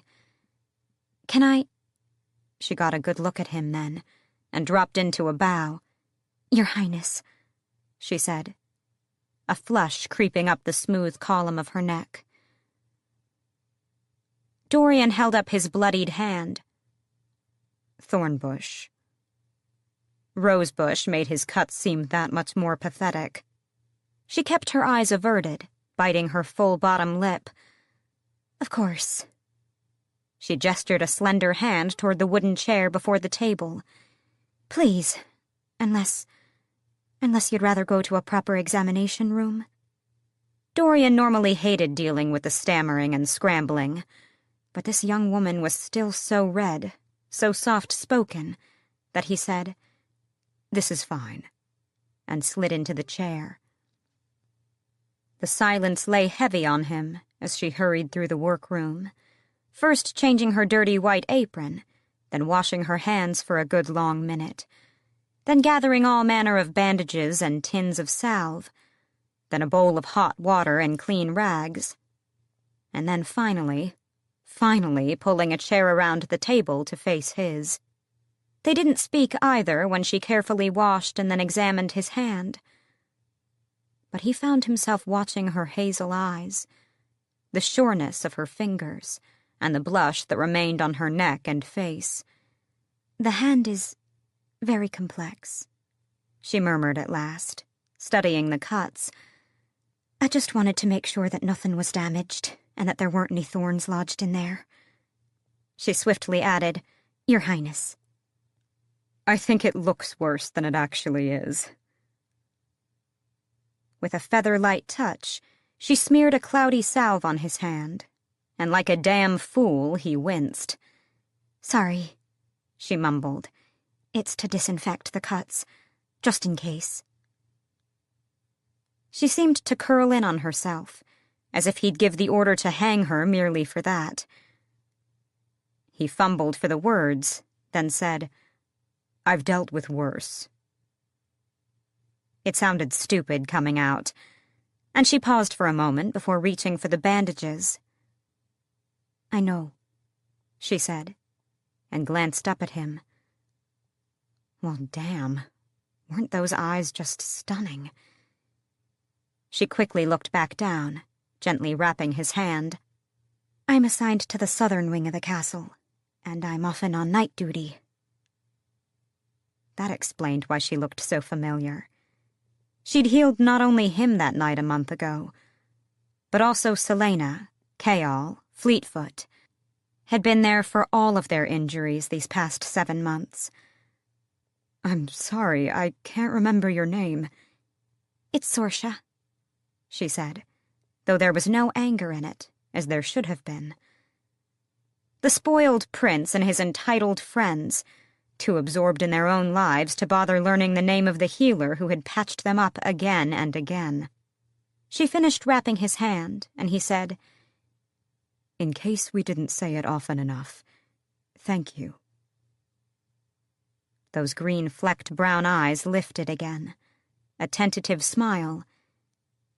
"It's an honor, Prince." She began gathering up her supplies. Taking that as his cue to leave, he stood and flexed his fingers. "Feels good." "They're minor wounds, but keep an eye on 'em." Sorsha dumped the bloodied water down the sink in the back of the room. "And you needn't come all the way down here the next time. Just send word, Your Highness. We're happy to attend to you." She curtsied low, with the long-limbed grace of a dancer. "You've been responsible for the southern stone wing all this time?" The question within the question was clear enough. "You've seen everything? Every inexplicable injury?" "We keep records of our patients," Sorsha said softly, so no one else passing by the open doorway could hear. "But sometimes we forget to write down everything." She hadn't told anyone what she'd seen, the things that didn't add up. Dorian gave her a swift bow of thanks and strode from the room. How many others, he wondered, had seen more than they let on? He didn't want to know. Sorsha's fingers, thankfully, had stopped shaking by the time the Crown Prince left the catacombs. By some lingering grace of Silba, goddess of healers and bringer of peace, and gentle deaths, she'd managed to keep them from trembling while she patched up his hand, too. Sorsha leaned against the counter and loosed a long breath. The cuts hadn't merited a bandage, but she'd been selfish and foolish, and had wanted to keep the beautiful prince in that chair for as long as she could manage. He didn't even know who she was. She'd been appointed full healer a year ago, and had been called to attend to the prince, the captain, and their friend countless times. And the Crown Prince still had no idea who she was. She hadn't lied to him about failing to keep records of everything.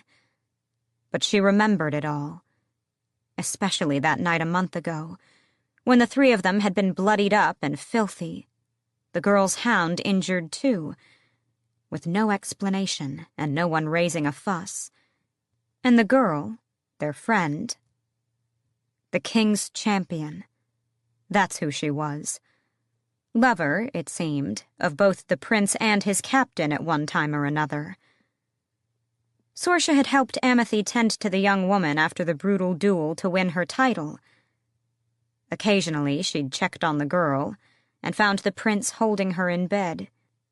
She'd pretended it didn't matter, because the Crown Prince was notorious where women were involved.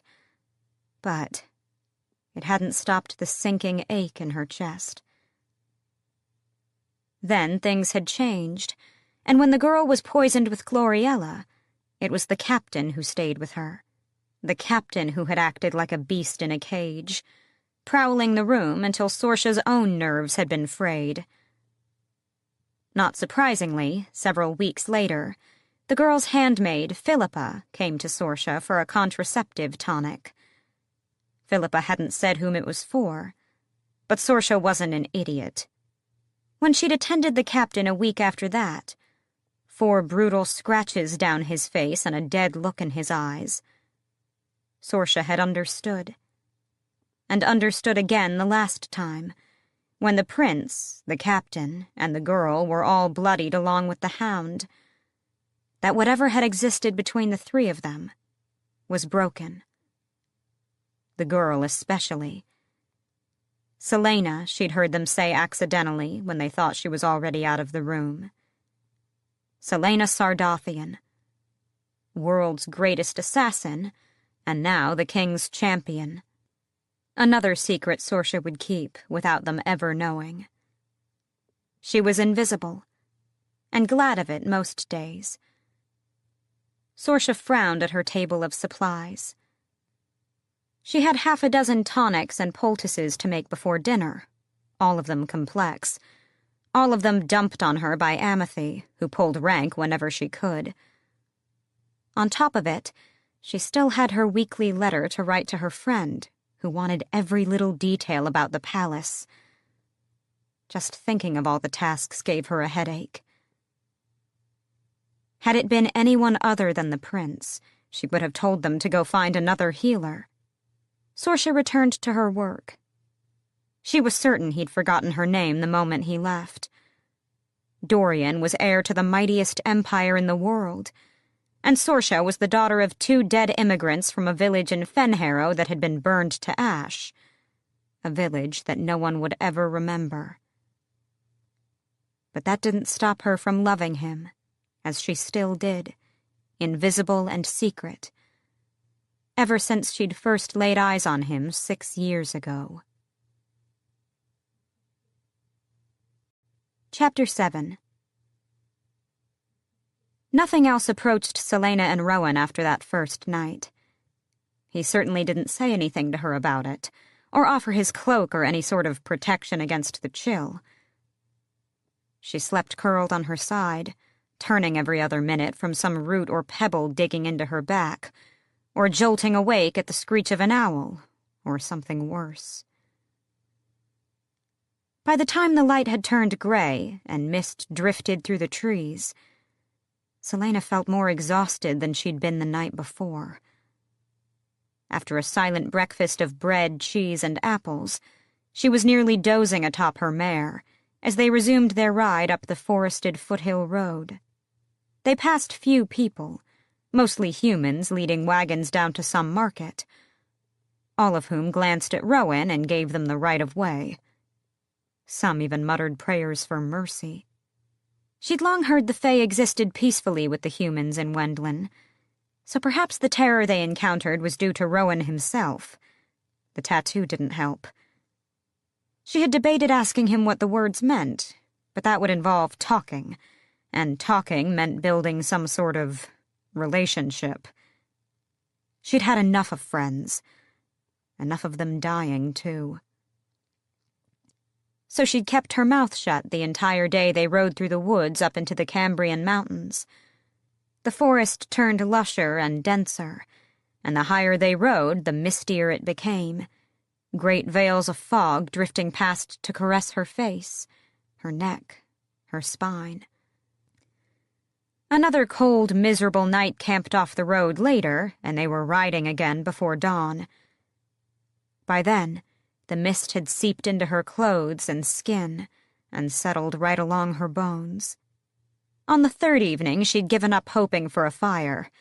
She'd even embraced the chill and the insufferable roots, and the hunger whose edge she couldn't dull no matter how much bread and cheese she ate. The aches and pains were soothing somehow. Not comforting, but distracting. Welcome. Deserved. She didn't want to know what that meant about her. She couldn't let herself look that far inward. She'd come close that day she'd seen Prince Gallon, and it had been enough. They veered from the path in the dwindling afternoon hours, cutting across mossy earth that cushioned each step. She hadn't seen a town in days, and the granite boulders were now carved with whorls and patterns. She supposed they were markers, a warning to humans to stay the hell away. They had to be another week from Doranel, but Rowan was heading along the mountains, not over them, climbing higher still, the ascent broken by occasional plateaus and fields of wildflowers. She hadn't seen a lookout, so she had no sense of where they were or how high. Just the endless forest and the endless climb and the endless mist. She smelled smoke before she saw the lights. Not campfires, but lights from a building rising up out of the trees, hugging the spine of the mountain slope. The stones were dark and ancient, hewn from something other than the abundant granite. Her eyes strained, but she didn't fail to notice the ring of towering rocks woven between the trees, surrounding the entirety of the fortress. It was hard not to notice them when they rode between two megaliths that curved toward each other, like the horns of a great beast, and a zinging current snapped against her skin. Wards. Magic wards. Her stomach turned. If they didn't keep out enemies, they certainly served as an alarm. Which meant the 3 figures patrolling each of the 3 towers, the 6 on the outer retaining wall, and the 3 at the wooden gates, would now know they were approaching. Men and women in light leather armor and bearing swords, daggers, and bows monitored their approach. "I think I'd rather stay in the woods," she said. Her first words in days. Rowan ignored her. He didn't even lift an arm in greeting to the sentries. He must be familiar with this place if he didn't stoop to hellos. As they drew closer to the ancient fortress, which was little more than a few watchtowers woven together by a large connecting building, splattered with lichen and moss. She did the calculations. It had to be some border outpost, a halfway point between the mortal realm and Doranel. Perhaps she'd finally have a warm place to sleep, even if just for the night. The guards saluted Rowan, who didn't spare them a passing glance. They all wore hoods, masking any signs of their heritage. Were they Fae? Rowan might not have spoken to her for most of their journey. He'd shown as much interest in her as he would in a pile of shit on the road. But if she were staying with the Fae, others might have questions. She took in every detail, every exit, every weakness as they entered the large courtyard beyond the wall. 2 rather mortal-looking stable hands rushing to help them dismount.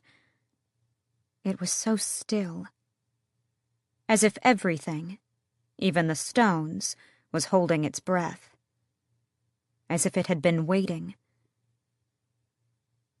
The sensation only worsened when Rowan wordlessly led her into the dim interior of the main building, up a narrow set of stone stairs, and into what looked to be a small office. It wasn't the carved oak furniture or the faded green drapes or the warmth of the fire that made her stop dead. It was the dark-haired woman seated behind the desk. Maeve, Queen of the Fae. Her aunt. And then came the words she had been dreading for 10 years. "Hello, Aelin Galathinius." Chapter 8. Selena backed away, knowing exactly how many steps it would take to get into the hall, but slammed into a hard, unyielding body just as the door shut behind them. Her hands were shaking so badly she didn't bother going for her weapons, or Rowan's. He'd cut her down the instant Maeve gave the order. The blood rushed from Selena's head. She forced herself to take a breath, and another. Then she said in a too quiet voice, "Aelin Galathinius is dead." Just speaking her name aloud, the damned name she had dreaded and hated and tried to forget. Maeve smiled, revealing sharp little canines. "Let us not bother with lies." It wasn't a lie. That girl, that princess, had died in a river a decade ago. Selena was no more Aelin Galathinius than she was any other person. The room was too hot, too small. Rowan a brooding force of nature behind her. She was not to have time to gather herself, to make up excuses and half-truths, as she should have been doing these past few days instead of free-falling into silence and the misty cold. She was to face the Queen of the Fae as Maeve wanted to be faced, and in some fortress that seemed far, far beneath the raven-haired beauty watching her with black, depthless eyes. Gods. Gods! Maeve was fearsome in her perfection. Utterly still, eternal and calm and radiating ancient grace. The dark sister to the fair-haired Mab. Selena had been fooling herself into thinking this would be easy. She was still pressed against Rowan as though he were a wall. An impenetrable wall, as old as the ward stones surrounding the fortress. Rowan stepped away from her with his powerful predatory ease and leaned against the door. She wasn't getting out until Maeve allowed her. The Queen of the Fae remained silent, her long fingers moon-white and folded in the lap of her violet gown, a white barn owl perched on the back of her chair. She didn't bother with a crown, and Selena supposed she didn't need one. Every creature on Earth would know who she was, what she was, even if they were blind and deaf. Maeve, the face of 1,000 legends and nightmares. Epics and poems and songs had been written about her, so many that some even believed she was just a myth. But here was the dream, the nightmare, made flesh. This could work to your advantage. You can get the answers you need right here, right now. Go back to Otterlin in a matter of days. Just breathe. Breathing, as it turned out, was rather hard when the queen who had been known to drive men to madness for amusement was observing every flicker of her throat. That owl perched on Maeve's chair, fae or true beast, was watching her too. Its talons were curled around the back of the chair, digging into the wood. It was somewhat absurd, though. Maeve holding court in this half-rotted office, at a desk stained with the word knew what. Gods, the fact that Maeve was seated at a desk. She should be in some ethereal glen surrounded by bobbing will-o'-the-wisps and maidens dancing to lutes and harps, reading the wheeling stars like they were poetry. Not here. Selena bowed low. She supposed she should have gotten on her knees, but she already smelled awful, and her face was likely still torn and bruised from her brawling in Verres. As Selena rose, Maeve remained smiling faintly. A spider with a fly in its web. I suppose that with a proper bath you look a good deal like your mother. No exchanging pleasantries, then. Maeve was going right for the throat. She could handle it. She could ignore the pain and terror to get what she wanted. So Selena smiled just as faintly and said, Had I known who I would be meeting, I might have begged my escort for time to freshen up. She didn't feel bad for one heartbeat about throwing Rowan to the lions. Maeve's obsidian eyes flicked to Rowan, who still leaned against the door. She could have sworn there was approval in the Fae Queen's smile, as if the grueling travel were a part of this plan, too. But why? Why get her off kilter? I'm afraid I must bear the blame for the pressing pace, Maeve said. Though I suppose he could have bothered to at least find you a pool to bathe in along the way. The Queen of Faedom lifted an elegant hand, gesturing to the warrior. Prince Rowan. Prince? She swallowed the urge to turn to him. Is from my sister Mora's bloodline. He is my nephew of sorts, and a member of my household. An extremely distant relation of yours. There is some ancient ancestry linking you. Another move to get her on uneven footing. You don't say. Perhaps that wasn't the best reply. She should probably be on the floor, groveling for answers. And she had a feeling she'd likely get to that point very, very soon. But you must be wondering why it is I asked Prince Rowan to bring you here, Maeve mused. For Nehemia, she'd play this game. Selena bit her tongue hard enough to keep her goddamned smart-ass mouth shut. Maeve placed her white hands on the desk. I have been waiting a long, long while to meet you. And as I do not leave these lands, I could not see you. Not with my eyes, at least. The Queen's long nails gleamed in the light.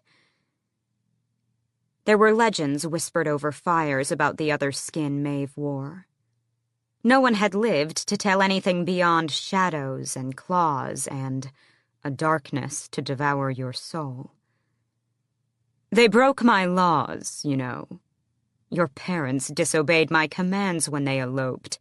The bloodlines were too volatile to be mixed, but your mother promised to let me see you after you were born. Maeve cocked her head, eerily similar to the owl behind her. It would seem that in the 8 years after your birth, she was always too busy to uphold her vow. If her mother had broken a promise, if her mother had kept her from Maeve, it had been for a damn good reason. A reason that tickled at the edges of Selena's mind, a blur of memory. But now you are here, Maeve said, seeming to come closer without moving. And a grown woman. My eyes across the sea have brought me such strange, horrible stories of you. From your scars and steel, I wonder whether they are indeed true. Like the tale I heard over a year ago, that an assassin with ash river eyes was spotted by the Horned Lord of the North in a wagon bound for... Enough! Selena glanced at Rowan, who was listening intently, as if this was the first he was hearing of it. She didn't want him knowing about Endovir. Didn't want that pity. I know my own history. She flashed Rowan a glare that told him to mind his own business. He merely looked away, bored again. Typical immortal arrogance. Selena faced Maeve, tucking her hands into her pockets. I'm an assassin, yes. A snort from behind, but she didn't dare take her eyes off Maeve. And your other talents?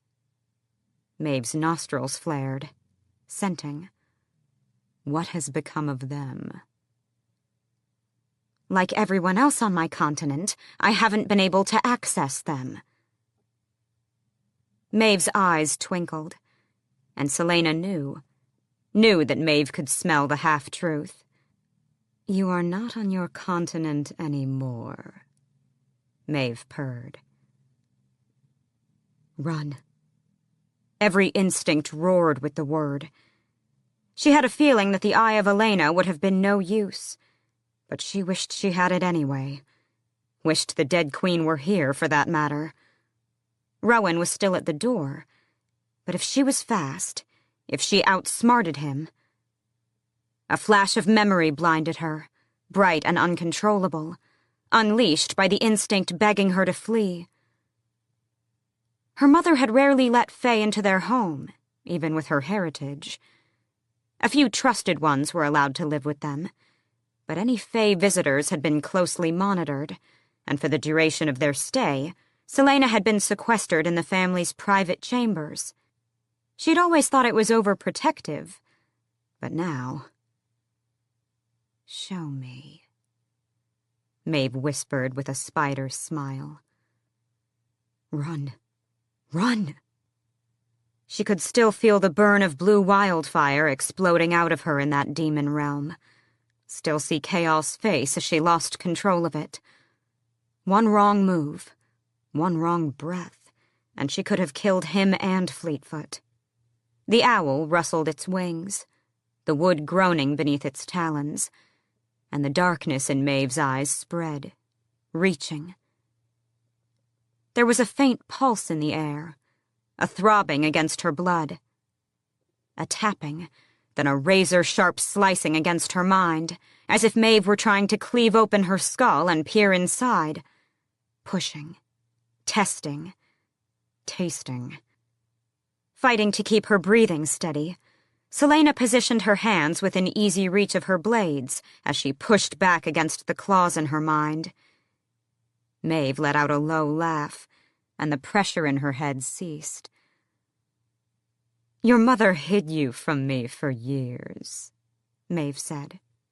She and your father always had a remarkable talent for knowing when my eyes were searching for you. Such a rare gift, the ability to summon and manipulate flame. So few exist who possess more than an ember of it. Fewer still who can master its wildness. And yet your mother wanted you to stifle your power, though she knew that I only wanted you to submit to it. Selena's breath burned her throat. Another flicker of memory, of lessons not about starting fires, but putting them out. Maeve went on. Look how well that turned out for them. Selena's blood froze. Every self-preserving instinct went right out of her head. And where were you 10 years ago? She spoke so low, from so deep in her shredded soul, that the words were barely more than a growl. Maeve angled her head slightly. I do not take kindly to being lied to. The snarl on Celaena's face faltered, dropped right into her gut. Aid had never come for Terrasen from the Fae, from Wendlin. And it was all because... "I do not have more time to spare you," Maeve said, "so let me be brief. My eyes have told me that you have questions. Questions that no mortal has the right to ask. About the keys. Legend said Maeve could commune with the spirit world. Had Elena or Nehemia told her?" Celaena opened her mouth, but Maeve held up a hand. "I will give you those answers. You may come to me in Doranel to receive them." "Why not—" A growl from Rowan at the interruption. "Because they are answers that require time," Maeve said, then slowly added, as if she savored every word, "and answers you have not yet earned." "Tell me what I can do to earn them, and I will do it." Fool. A damned fool's response. A dangerous thing to offer without hearing the price. "You want me to show you my magic? I'll show it to you. But not here. Not... I have no interest in seeing you drop your magic at my feet like a sack of grain. I want to see what you can do with it, Aelin Galathinius, which currently seems like not very much at all." Celaena's stomach tightened at that cursed name. "I want to see what you will become under the right circumstances. I do not permit mortals or half-breeds into Doranel. For a half-breed to enter my realm, she must prove herself both gifted and worthy. Mistward, this fortress," she waved a hand to encompass the room, "is one of several proving grounds, and a place where those who do not pass the test can spend their days." Beneath the growing fear, a flicker of disgust went through her. Half-breed. Maeve said it with such disdain. And what manner of test might I expect before I am deemed worthy? Maeve gestured to Rowan, who had not moved from the door. "You shall come to me once Prince Rowan decides that you have mastered your gifts. He shall train you here, and you shall not set foot in Doranel until he deems your training complete." After facing the horseshit she'd seen in the glass castle, demons, witches, the king, training with Rowan, even in magic, seemed rather anticlimactic. But it could take weeks, months, years. The familiar fog of nothing crept in, threatening to smother her once again. She pushed it back long enough to say, "What I need to know isn't something that can wait." "You want answers regarding the keys, Heir of Terrasen? Then they shall be waiting for you in Doranel. The rest is up to you." "Truthfully," Celaena blurted, "you will truthfully answer my questions about the keys." Maeve smiled, and it was not a thing of beauty. "You haven't forgotten all of our ways, then." When Celaena didn't react, Maeve added, "I will truthfully answer all of your questions about the keys." It might be easier to walk away. Go find some other ancient being to pester for the truth. Celaena breathed in and out. In and out. But Maeve had been there. Had been there at the dawn of this world during the Volg Wars. She had held the word keys. She knew what they looked like, how they felt. Maybe she even knew where Brannon had hidden them, especially the last unnamed key. And if Celaena could find a way to steal the keys from the king, to destroy him, to stop his armies and free Eelway, even if she could find just one word key. What manner of training? Prince Rowan shall explain the specifics. For now, he will escort you to your chamber to rest. Selena looked Maeve straight in her death-dealing eyes. You swear you'll tell me what I need to know? I do not break my promises. And I have the feeling that you are unlike your mother in that regard, too. Bitch. Bitch, she wanted to hiss. But then Maeve's eyes flicked to Selena's right palm. She knew everything. Through whatever spies or power or guesswork, Maeve knew everything about her and the vow to Nehemia. To what end? Selena asked softly, the anger and the fear dragging her down into an inescapable exhaustion. You want me to train only so I can make a spectacle of my talents? Maeve ran a moon-white finger down the owl's head. I wish you to become who you were born to be. To become queen. Become queen. The words haunted Selena that night, kept her from sleeping, even though she was so exhausted she could have wept for the dark-eyed Silba to put her out of her misery. Queen. The word throbbed right along with the fresh split lip that also made sleeping very uncomfortable. She could thank Rowan for that. After Maeve's command, Selena hadn't bothered with goodbyes before walking out. Rowan had only cleared the way because Maeve gave him a nod, and he followed Selena into a narrow hallway that smelled of roasting meat and garlic. Her stomach grumbled, but she'd probably hurl her guts up the second she swallowed anything. So she trailed Rowan down the corridor, down the stairs, each footstep alternating between iron-willed control and growing rage. Left. Nehemia. Right. You made a vow, and you will keep it by whatever means necessary. Left. Training. Queen. Right. Bitch. Manipulative, cold-blooded, sadistic bitch. Ahead of her, Rowan's own steps were silent on the dark stones of the hallway. The torches hadn't been lit yet, and in the murky interior she could hardly tell he was there. But she knew, if only because she could almost feel the ire radiating off him. Good. At least one other person wasn't particularly thrilled about this bargain. Training. Training. Her whole life had been training, from the moment she was born. Rowan could train her until he was blue in the face, and as long as it got her the answers about the word keys, she'd play along. But it didn't mean that, when the time came, she had to do anything.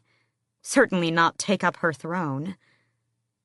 She didn't even have a throne, or a crown, or a court. Didn't want them. And she could bring down the king as Selena Sardathian, thank you very much. She tightened her fingers into fists. They encountered no one as they descended a winding staircase and started down another corridor. Did the residents of this fortress, Mistward, Maeve had called it, know who was in that study upstairs? Maeve probably got off on terrifying them. Maybe she had all of them, half-breeds, she called them, enslaved through some bargain or another. Disgusting. It was disgusting to keep them here just for having a mixed heritage that was no fault of theirs. Selena finally opened up her mouth. You must be very important to Her Immortal Majesty if she put you on nurse duty. Given your history, she didn't trust anyone but her best to keep you in line. Oh, the prince wanted to tangle. Whatever self-control he'd had on their trek to the fortress was hanging by a thread. Good. Playing warrior in the woods doesn't seem like the greatest indicator of talent. I fought on killing fields long before you, your parents, or your granduncle were even born. She bristled, exactly like he wanted. Who's to fight here except birds and beasts? Silence. Then, the world is a far bigger and more dangerous place than you can imagine, girl. Consider yourself blessed to receive any training, to have the chance to prove yourself. I've seen plenty of this big and dangerous world, Princeling. A soft, harsh laugh. Just wait, Aelin. Another jab, and she let herself fall for it. Don't call me that. It's your name. I'm not going to call you anything different. She stepped in his path, getting right near those two sharp canines. No one here can know who I am. Do you understand? His green eyes gleamed, animal bright in the dark. My aunt has given me a harder task than she realizes, I think. My aunt, not our aunt. And then she said one of the foulest things she'd ever uttered in her life, bathing in the pure hate of it. They like you make me understand the King of Otterland's actions a bit more, I think. Faster than she could sense, faster than anything had a right to be, he punched her. She shifted enough to keep her nose from shattering, but took the blow on her mouth. She hit the wall, whacked her head, and tasted blood. Good. He struck again with that immortal speed, or would have, but with equally unnerving swiftness, he halted his second blow before it fractured her jaw and snarled in her face, low and vicious. Her breathing turned ragged as she purred. Do it. He looked more interested in ripping out her throat than in talking, but he held the line he'd drawn. Why should I give you what you want? You're just as useless as the rest of your brethren. He let out a soft, lethal laugh that raked claws down her temper. If you're that desperate to eat stone, go ahead. I'll let you try to land the next punch. She knew better than to listen. But there was such a roar in her blood that she could no longer see right, think right, breathe right. So she damned the consequences to hell as she swung. Selena hit nothing but air, and then his foot hooked behind hers in an efficient maneuver that sent her careening into the wall once more. Impossible. He'd tripped her as if she was nothing more than a trembling novice. He was now a few feet away, arms crossed. She spat blood and swore. He smirked. It was enough to send her hurtling for him again, to tackle or pummel or strangle him, she didn't know. She caught his left feint, but when she dove right, he moved so swiftly that despite her lifetime of training, she crashed into a darkened brazier behind him. The clatter echoed through the too-quiet hall as she landed face-first on the stone floor, her teeth singing.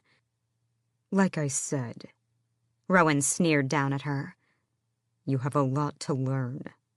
About everything.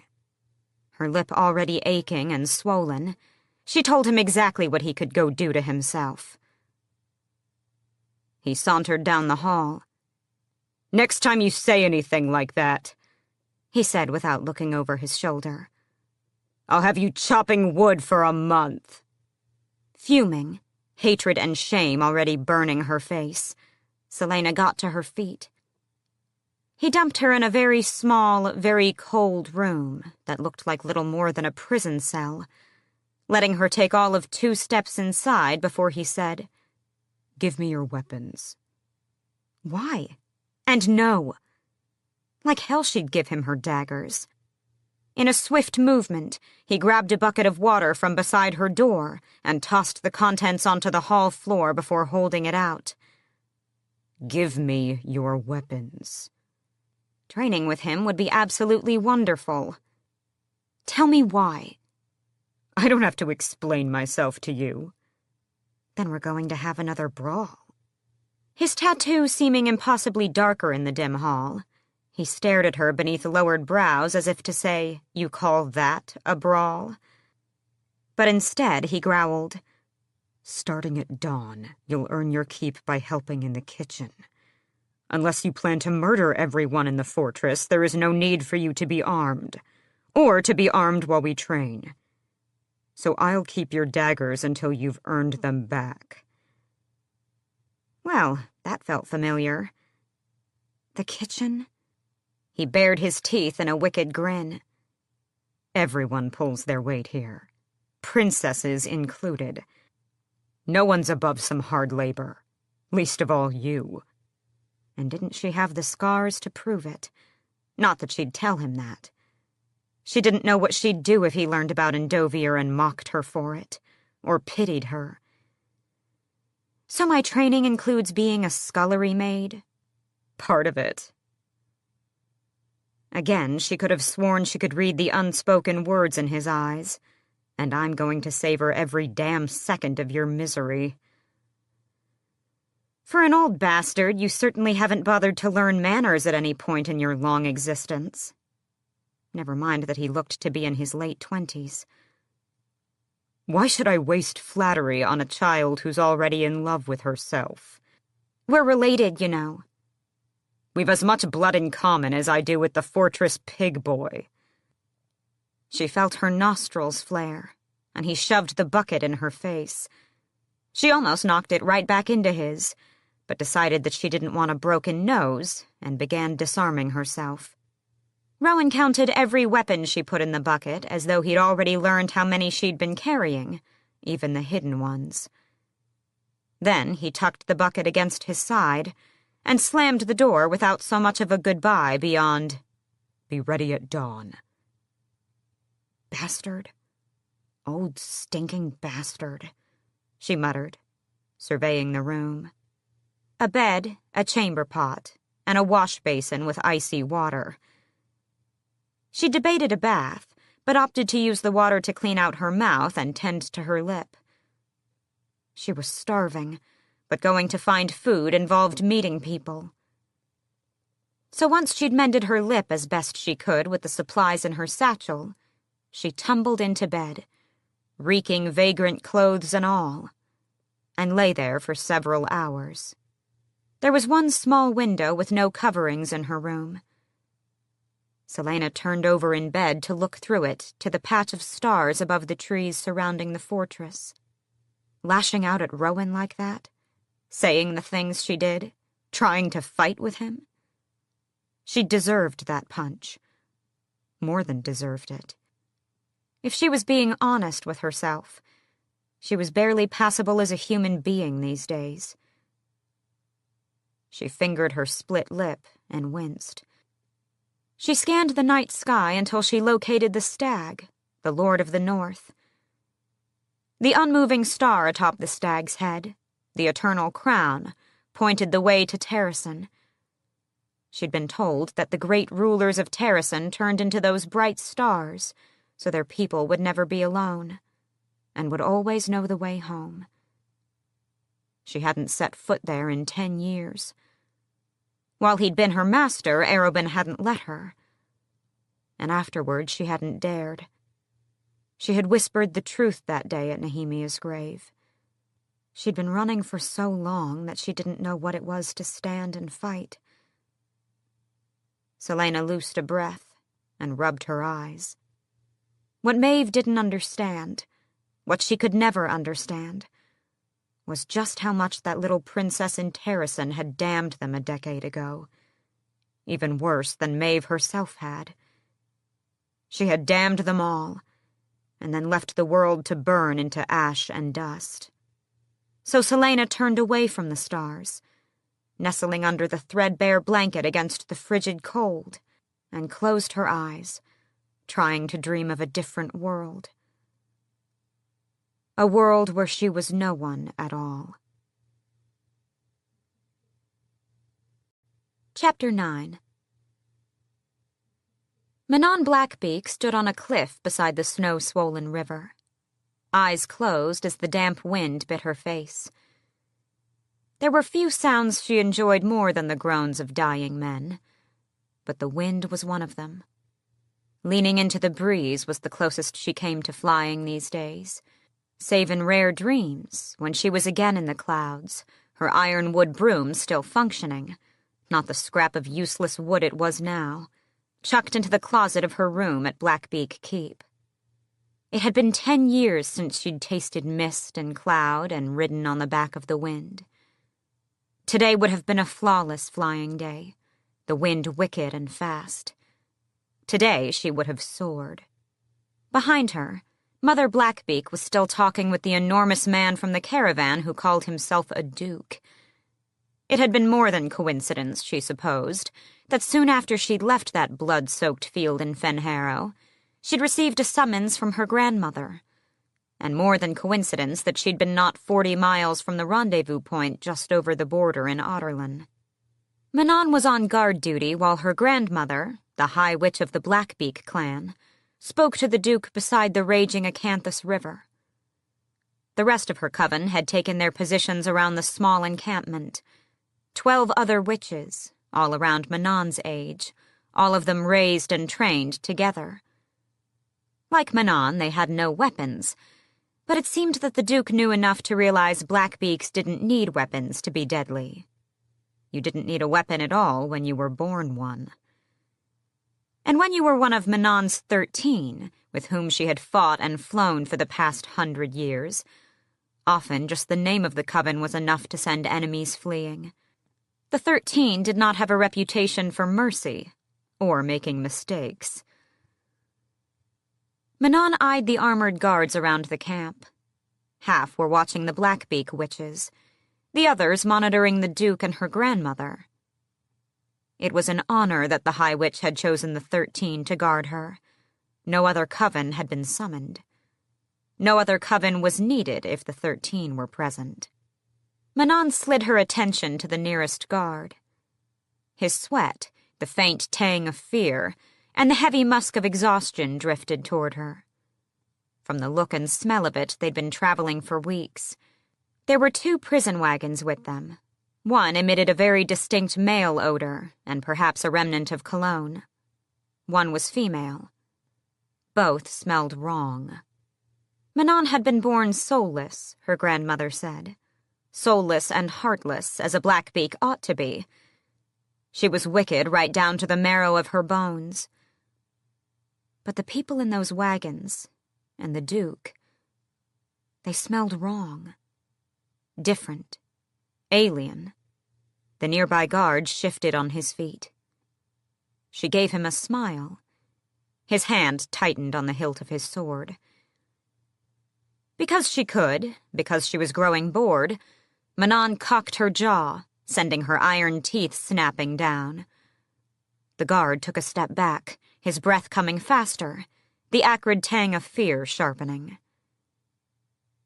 With her moon-white hair, alabaster skin, and burnt gold eyes, she'd been told by ill-fated men that she was beautiful as a Fae Queen. But what those men realized too late was that her beauty was merely a weapon in her natural-born arsenal. And it made things so fun. Feet crunched in the snow, and bits of dead grass, and Manon turned from the trembling guard and the roaring brown acanthus to find her grandmother approaching. In the 10 years since magic had vanished, their aging process had warped. Manon herself was well over a century old, but until 10 years ago she had looked no older than 16. Now she looked to be in her mid-20s. They were aging like mortals, they had soon realized with no small amount of panic. And her grandmother. The rich, voluminous midnight robes of Mother Blackbeak flowed like water in the crisp breeze. Her grandmother's face was now marred with the beginnings of wrinkles, her ebony hair sprinkled with silver. The High Witch of the Blackbeak clan wasn't just beautiful. She was alluring. Even now, with mortal years pressing down upon her bone-white skin, there was something entrancing about the matron. "We leave now," Mother Blackbeak said, walking north along the river. Behind them, the Duke's men closed ranks around the encampment. Smart for mortals to be so cautious when the 13 were present, and bored. One jerk of the chin from Manon was all it took for the 13 to fall in line. The 12 other sentinels kept the required distance behind Manon and her grandmother, footsteps near silent in the winter grass. None of them had been able to find a single Kraken in the months they'd been infiltrating town after town, and Manon fully expected some form of punishment for it later. Flogging, perhaps a few broken fingers. Nothing too permanent, but it would be public. That was her grandmother's preferred method of punishment. Not the how, but the humiliation. Yet her grandmother's gold-flecked black eyes, the heirloom of the Blackbeak clan's purest bloodline, were bent on the northern horizon, toward Oakwalled Forest and the towering white fangs far beyond. The gold-speckled eyes were the most cherished trait in their clan for a reason Manon had never bothered to learn, and when her grandmother had seen that Manon's were wholly of pure dark gold, the matron had carried her away from her daughter's still-cooling corpse and proclaimed Manon as her undisputed heir. Her grandmother kept walking, and Manon didn't press her to speak, not unless she wanted her tongue ripped clean from her mouth.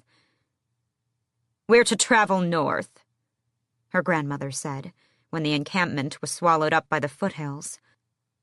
"I want you to send 3 of your 13 south, west, and east. They are to seek out our kith and kin, and inform them that we will all assemble in the Ferrian Gap. Every last Blackbeak, no witch or sentinel left behind." Nowadays there was no difference. Every witch belonged to a coven and was therefore a sentinel. Since the downfall of their western kingdom, since they had started clawing for their survival, every Blackbeak, Yellowlegs, and Blueblood had to be ready to fight, ready at any time to reclaim their lands or die for their people. Manon herself had never set foot in the former witch kingdom, had never seen the ruins or the flat green expanse that stretched to the western sea. None of her 13 had seen it either, all of them wanderers and exiles thanks to a curse from the last Kraken queen as she bled out on that legendary battlefield. The matron went on, still staring at the mountains. "And if your sentinels see members of the other clans, they are to inform them to gather in the gap too. No fighting, no provoking. Just spread the word." Her grandmother's iron teeth flashed in the afternoon sun. Like most of the ancient witches, the ones who had been born in the Witch Kingdom and fought in the Iron Teeth Alliance to shatter the chains of the Kraken Queens, Mother Blackbeak wore her iron teeth permanently on display. Manon had never seen them retracted. Manon bit back her questions. The Ferrian Gap, the deadly, blasted bit of land between the White Fang and Rune Mountains, and one of the few passes between the fertile lands of the east and the western wastes. Manon had made the passage through the snow-crusted labyrinth of caves and ravines on foot. Just once, with the 13 and 2 other covens, right after magic had vanished, when they were all nearly blind, deaf, and dumb with the agony of suddenly being grounded. Half of the other witches hadn't made it through the gap. The 13 had barely survived, and Manon had almost lost an arm to an ice cavern cave-in. Almost lost it, but kept it thanks to the quick thinking of Asterin, her second in command, and the brute strength of Sorrel, her third. The Ferrian Gap.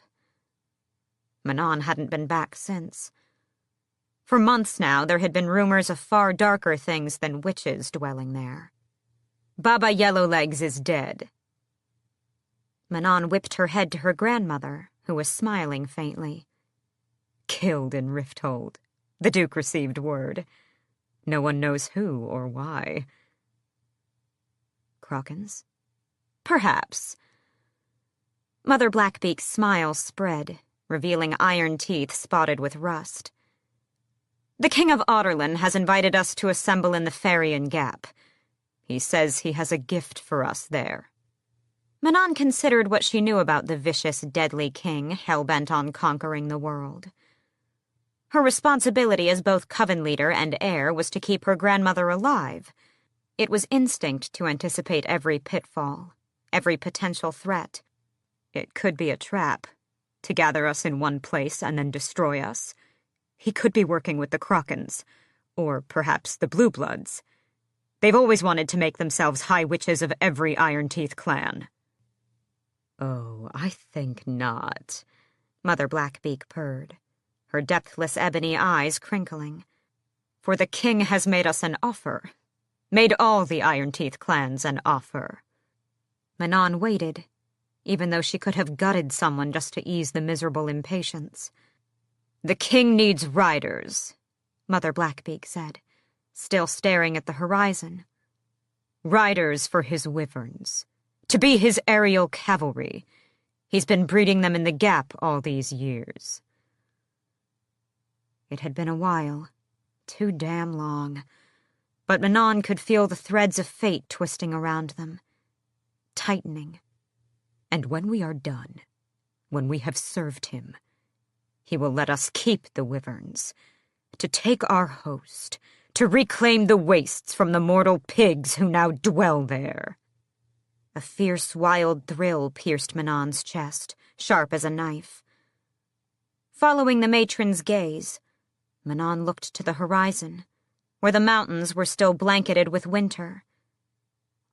To fly again, to soar through the mountain passes, to hunt down prey the way they'd been born to.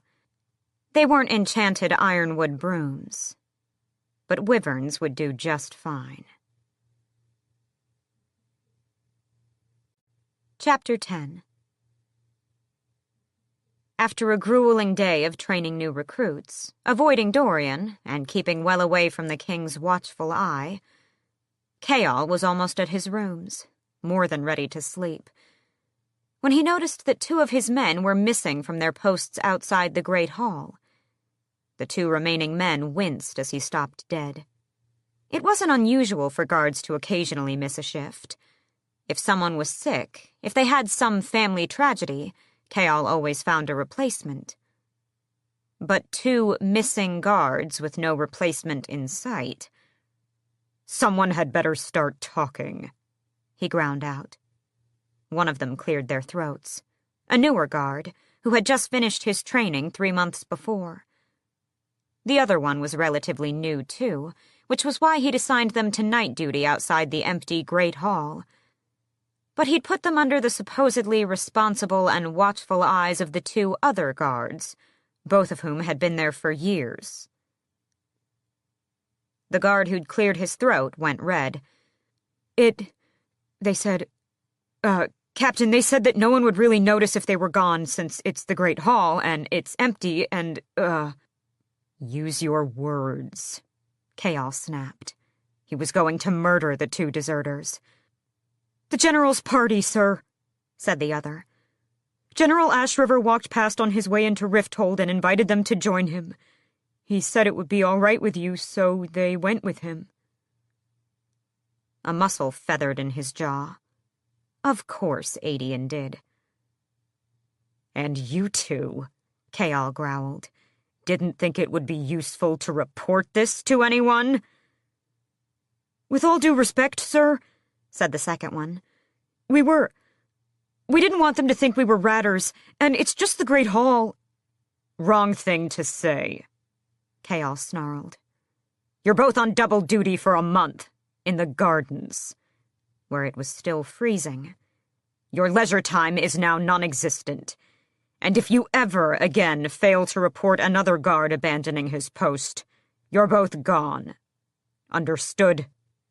When he got a mumbled confirmation, he stalked toward the front gate of the castle. Like hell he'd go to sleep now. He had 2 guards to hunt down in Rifthold, and a general to exchange some words with. Adian had rented out an entire tavern. Men were at the door to keep out the riffraff, but one glare from Chaol, one glimpse of the eagle-shaped pommel of his sword, had them stepping aside. The tavern was crammed with various nobles, some women who could have been courtesans or courtiers, and men. Lots of drunk, boisterous men. Card games, dice, body singing to the music made by the small quintet by the roaring fire, free-flowing taps of ale, bottles of sparkling wine. Was Aedion going to pay for this with his blood money? Or was it on the king? Chaol spotted his 2 guards, plus a half-dozen others, playing cards, women in their laps, grinning like fiends, until they saw him. They were still groveling as Chaol sent them packing, back to the castle where he would deal with them tomorrow. He couldn't decide whether they deserved to lose their positions since Aedion had lied, and he didn't like making choices like that unless he'd slept on them first. So out they went into the freezing night. And then Chaol began the process of hunting down the general. But no one knew where he was. First, someone sent Chaol upstairs to one of the tavern's bedrooms, where he indeed found the 2 women someone said Aedion had slipped away with, but another man was between them. Chaol only demanded where the general had gone. The women said they'd seen him playing dice in the cellar with some masked high-ranking nobles, so Chaol stormed down there. And indeed, there were the masked high-ranking nobles. They were pretending to be mere revelers, but Chaol recognized them anyway, even if he didn't call them out by name. They insisted Aedion was last seen playing the fiddle in the main room. So Chaol went back upstairs. Aedion was certainly not playing the fiddle, or the drum, or the lute, or the pipes. In fact, it seemed that Aedion Ashriver wasn't even at his own party. A courtesan prowled up to him to sell her wares, and would have stalked away at his snarl had Chaol not offered her a silver coin for information about the general. She'd seen him leave an hour ago, on the arm of one of her rivals. Headed off to a more private location, but she didn't know where. If Aedion was no longer here, then... Chaol went back to the castle. But he did hear one more bit of information. The Bane would arrive soon, people said, and when the Legion descended on the city, they planned to show Rifthold a whole new level of debauchery. All of Chaol's guards were invited, apparently. It was the last thing he wanted or needed, an entire legion of lethal warriors wreaking havoc on Rifthold and distracting his men. If that happened, the king might look too closely at Chaol, or ask where he sometimes disappeared to. So he needed to have more than just words with Aedion. He needed to find something to use against him, so Aedion would agree not to throw these parties and swear to keep his bane under control. Tomorrow night, he'd go to whatever party Aedion threw, and see what leverage he could find. Chapter 11. Freezing and aching from shivering all night, Selena awoke before dawn in her miserable little room, and found an ivory tin sitting outside the door. It was filled with a salve that smelled of mint and rosemary, and beneath it was a note written in tight, concise letters. You deserved it. Maeve sends her wishes for a speedy recovery. Snorting at the lecture Rowan must have received, and how it must have ruffled his feathers to bring her the gift, Selena smeared the salve onto her still-swollen lip. A glance in the speckled shard of mirror above the dresser revealed that she had seen better days, and was never drinking wine or eating tegya again, or going more than a day without a bath. Apparently Rowan agreed, because he'd also left a few pitchers of water, some soap, and a new set of clothes. White underthings, a loose shirt, and a pale gray surcoat and cloak similar to what he had worn the day before. Though simple, the fabric was thick and of good quality. Selena washed as best she could, shaking with the cold leaking in from the misty forest beyond. Suddenly homesick for the giant bathing pool at the palace, she quickly dried and slid into the clothes, thankful for the layers. Her teeth wouldn't stop chattering. Hadn't stopped chattering all night, actually. Having wet hair now didn't help, even after she'd braided it back. She stuffed her feet into the knee-high leather boots and tied the thick red sash around her waist as tightly as she could manage, without losing the ability to move, hoping to give herself some shape, but... Selena scowled at the mirror. She'd lost weight, enough so that her face looked about as hollow as she felt. Even her hair had become rather dull and limp. The salve had already taken down the swelling in her lip, but not the color. At least she was clean again, if frozen to her core, and completely overdressed for kitchen duty.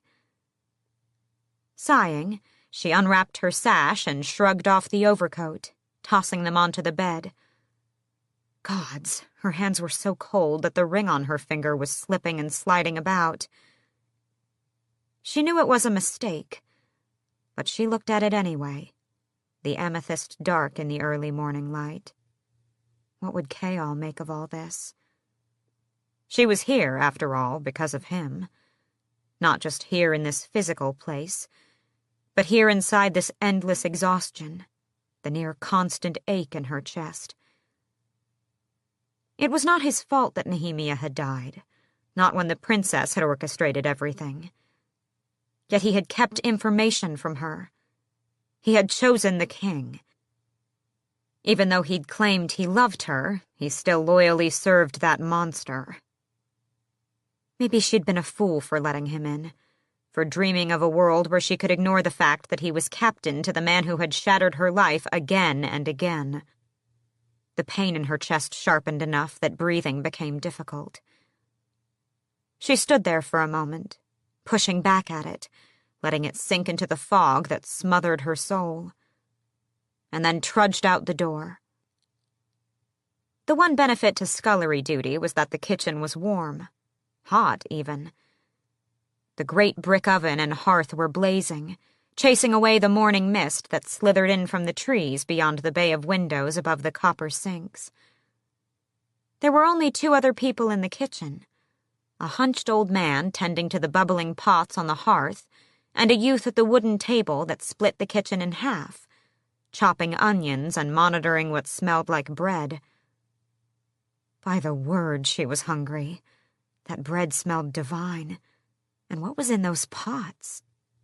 Despite the absurdly early hour, the young man's merry prattling had echoed off the stones of the stairwell. But he'd fallen silent, both men stopping their work, when Rowan strode down the steps into the kitchen. The Fey Prince had been waiting for her down the hall, arms crossed, already bored. But his animal-bright eyes had narrowed slightly, as if he'd been half hoping she would oversleep and give him an excuse to punish her. As an immortal, he probably had endless patience and creativity when it came to thinking up miserable punishments. Rowan addressed the old man by the hearth, standing so still that Selena wondered if the prince had learned it or been born with it. "Your new scullery maid for the morning shift. After breakfast, I have her for the rest of the day." Apparently, his lack of greeting wasn't personal. Rowan looked at her with raised brows, and she could see the words in his eyes as clearly as if he'd spoken them. "You wanted to remain unidentified, so go ahead, princess. Introduce yourself with whatever name you want." At least he'd listened to her that night. "Alentia," she choked out. "My name is Alentia." Her gut tightened. Thank the gods Rowan didn't snort at the name. She might have eviscerated him, or tried to, at least, if he mocked the name Nehemia had given her. The old man hobbled forward, wiping his gnarled hands on a crisp white apron. His brown woolen clothes were simple and worn, a bit threadbare in places, and he seemed to have some trouble with his left knee. But his white hair was tied back neatly from his tan face. He bowed stiffly. "So good of you to find us additional help, Prince." He shifted his chestnut-brown eyes to Selena and gave her a no-nonsense once-over. "Ever work in a kitchen?" With all the things she had done, all the places and things and people she had seen, she had to say no. "Well, I hope you're a fast learner and quick on your feet, he said. I'll do my best. Apparently that was all Rowan needed to hear before he stalked off, his footsteps silent, every movement smooth and laced with power. Just watching him, she knew he'd held back last night when punching her. If he'd wanted to, he could have shattered her jaw. I'm Emrys, the old man said. He hurried over to the oven, grabbing a long, flat wooden shovel from the wall to pull a brown loaf out of the oven. Introduction over. Good. No wishy-washy nonsense or smiling or any of that. But his ears. Half-breeds.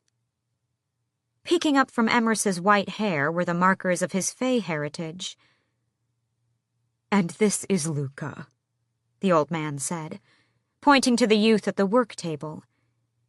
Even though a rack of iron pots and pans hanging from the ceiling partially blocked her view of him, he gave Selena a broad smile, his mop of tawny curls sticking up this way and that.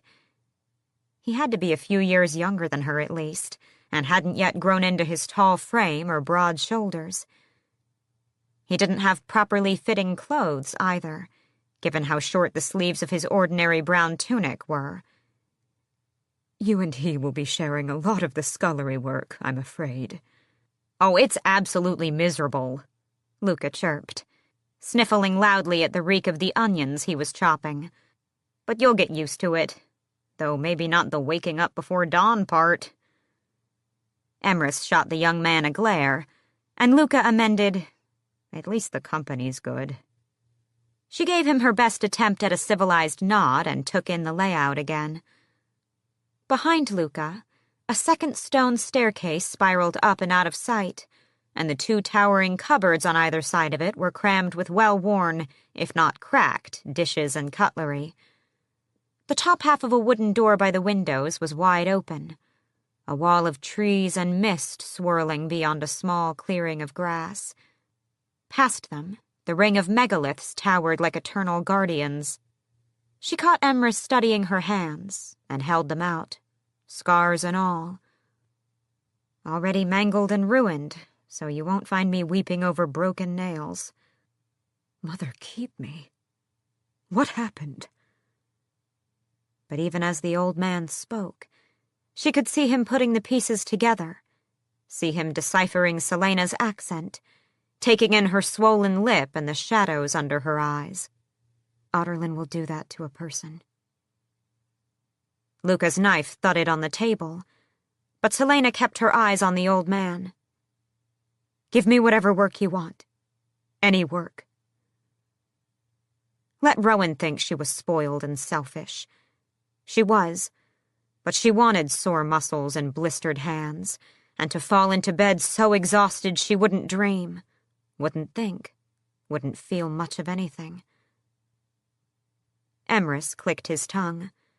There was enough pity in the man's eyes that for a heartbeat, Selena contemplated biting his head off.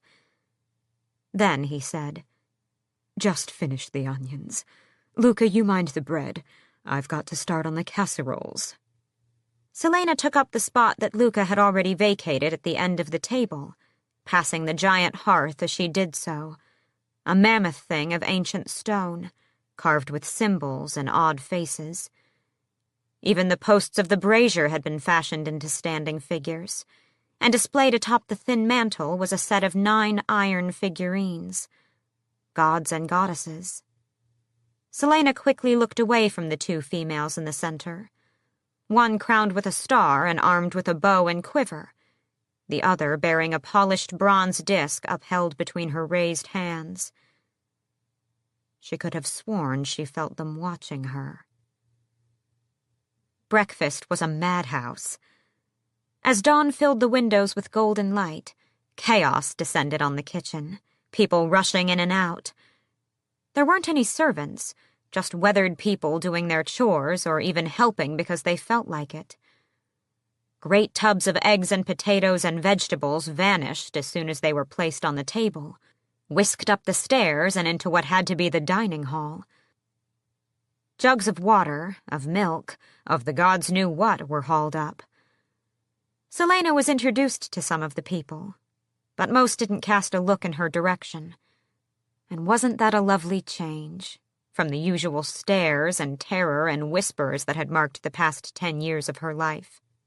She had a feeling Rowan would keep his mouth shut about her identity, if only because he seemed to hate talking to others as much as she did. In the kitchen, chopping vegetables and washing pans, she was absolutely, gloriously nobody. Her dull knife was a nightmare when it came to chopping mushrooms, scallions, and an endless avalanche of potatoes. No one, except perhaps Emrys with his all-seeing eyes, seemed to notice her perfect slices. Someone merely scooped them up and tossed them in a pot, then told her to cut something else. Then, nothing. Everyone but her 2 companions vanished upstairs, and sleepy laughter, grumbling, and clinking silverware echoed down the stairwell. Famished, Selena looked longingly at the food left on the work table, just as she caught Luca staring at her. "Go ahead," he said with a grin, before moving to help Emrys haul a massive iron cauldron over toward the sink. Even with the insanity of the past hour, Luca had managed to chat up almost every person who came into the kitchen, his voice and laughter floating over the clanging pots and barked orders.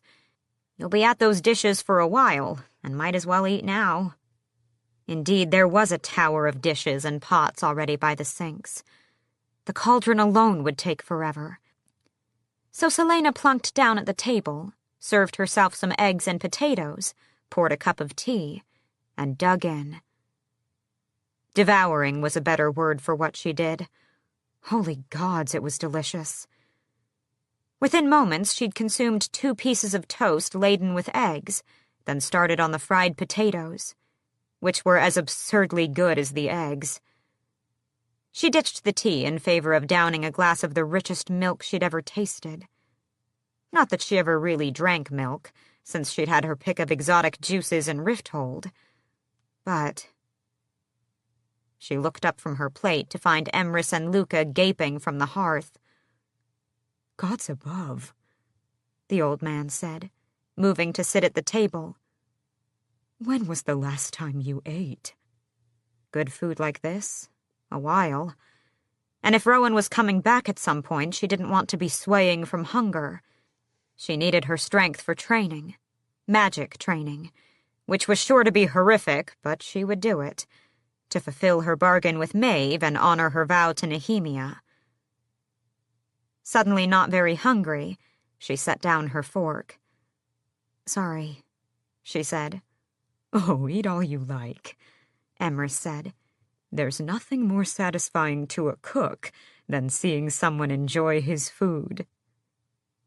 He said it with enough humor and kindness that it chafed. How would they react if they knew the things she'd done? What would they do if they knew about the blood she'd spilled? How she'd tortured Grave and taken him apart piece by piece, the way she'd gutted Archer in that sewer. The way she'd failed her friend. Failed a lot of people. They were noticeably quieter as they sat down. They didn't ask her any questions, which was perfect because she didn't really want to start a conversation. She wouldn't be here for long, anyway. Emrys and Luca kept to themselves, chatting about the training Luca was to do with some of the sentries on the battlements that day, the meat pies Emrys would make for lunch, the oncoming spring rains that might ruin the Beltane festival like last year. Such ordinary things to talk about, worry about. And they were so easy with each other. A family in their own way. Uncorrupted by a wicked empire, by years of brutality and slavery and bloodshed. She could almost see the 3 souls in the kitchen lined up beside each other. Theirs bright and clear, hers a flickering black flame. "Do not let that light go out."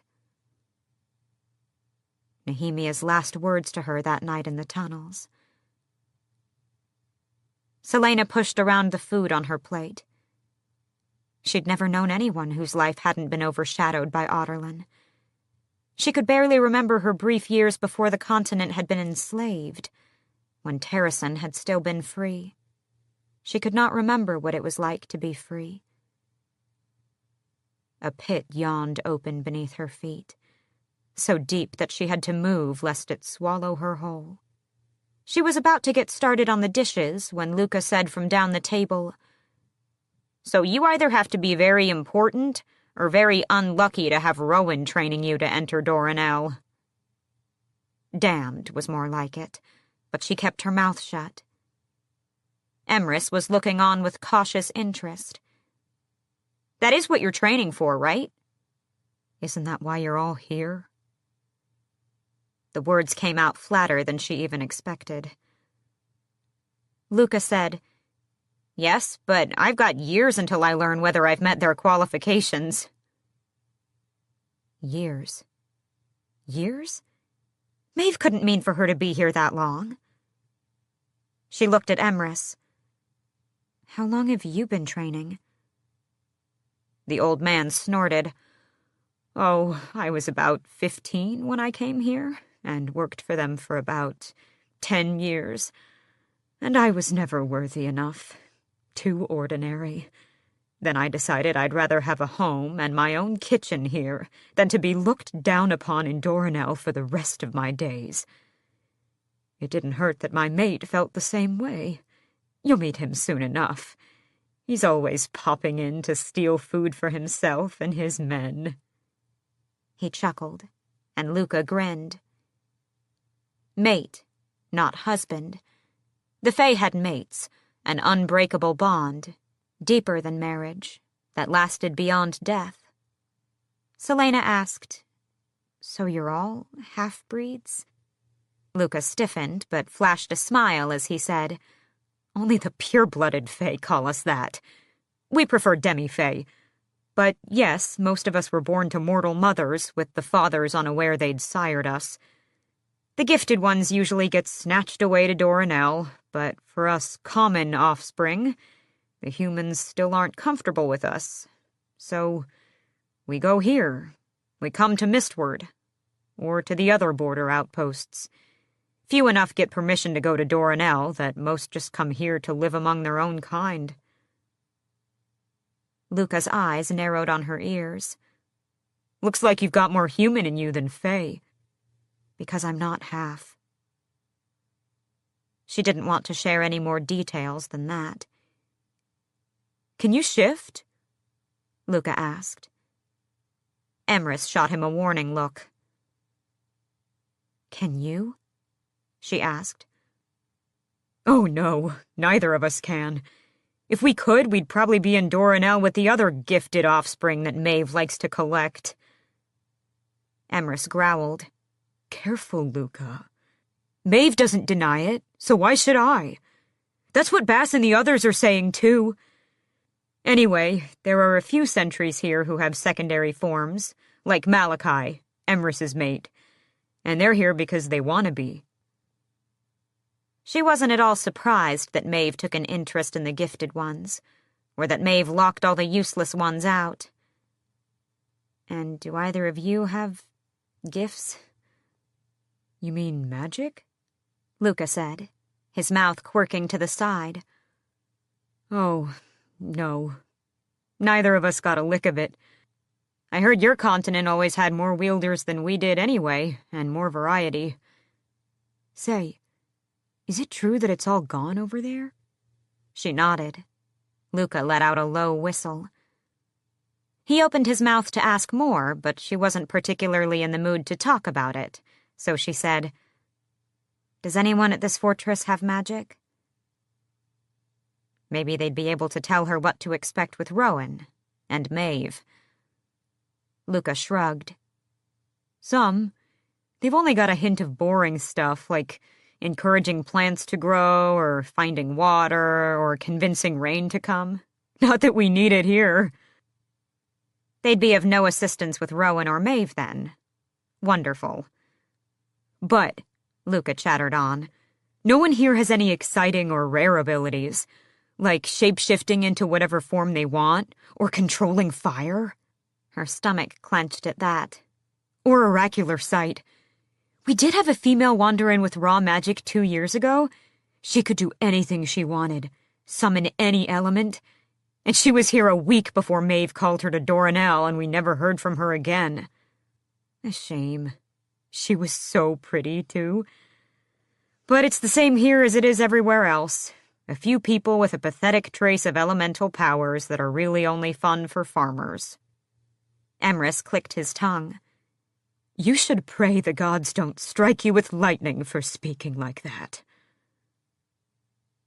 Luca groaned, rolling his eyes, but Emrys continued his lecture, gesturing at the youth with his teacup. Those powers were gifts given to us by them long ago. Gifts we needed to survive, and were passed down through the generations. Of course they'd be aligned with the elements, and of course they'd be watered down after so long. Selena glanced toward those iron figurines on the mantel. She contemplated mentioning that some believed the gods had also bred with ancient humans and given them magic that way. But that would involve more talking than necessary. She tilted her head to the side. What do you know about Rowan? How old is he? The more she learned, the better. Emrys wrapped his wrinkled hands around his teacup. He's one of the few fae we see around Mistward. He stops in every now and then to retrieve reports for Maeve, but he keeps to himself. Never stays the night. Occasionally he'll come with the others like him. There are 6 of them who closely serve the Queen as war leaders or spies, you see. They never talk to us, and all we hear are rumors about where they go and what they do. But I've known Rowan since I first came here.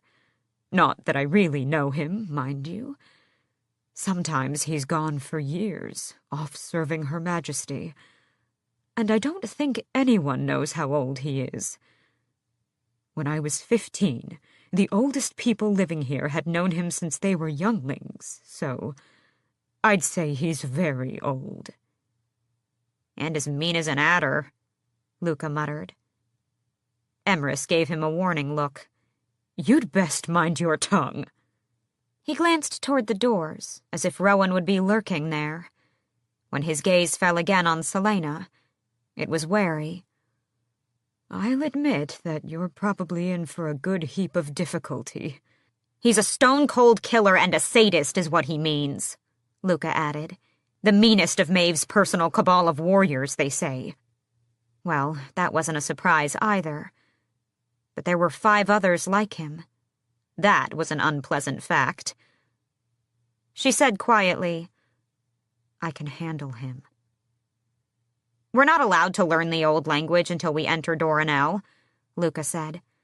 But I heard his tattoo is a list of all the people he slaughtered. Hush, Emrys said. It's not like he doesn't act like it. Luca frowned again at Selena. Maybe you should consider whether Doranel is worth it, you know? It's not so bad living here. She'd already had enough interacting. I can handle him, she repeated. Maeve couldn't intend to keep her here for years. If that started to seem likely, Selena would leave. And find another way to stop the king.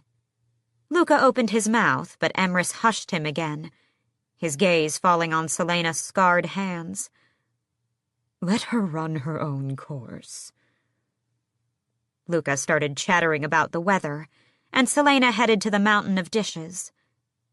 As she washed, she fell into a rhythm, as she'd done while cleaning her weapons aboard that ship. The kitchen sounds turned muffled as she let herself spiral down, contemplating that horrible realization again and again. She could not remember what it was like to be free. Chapter 12.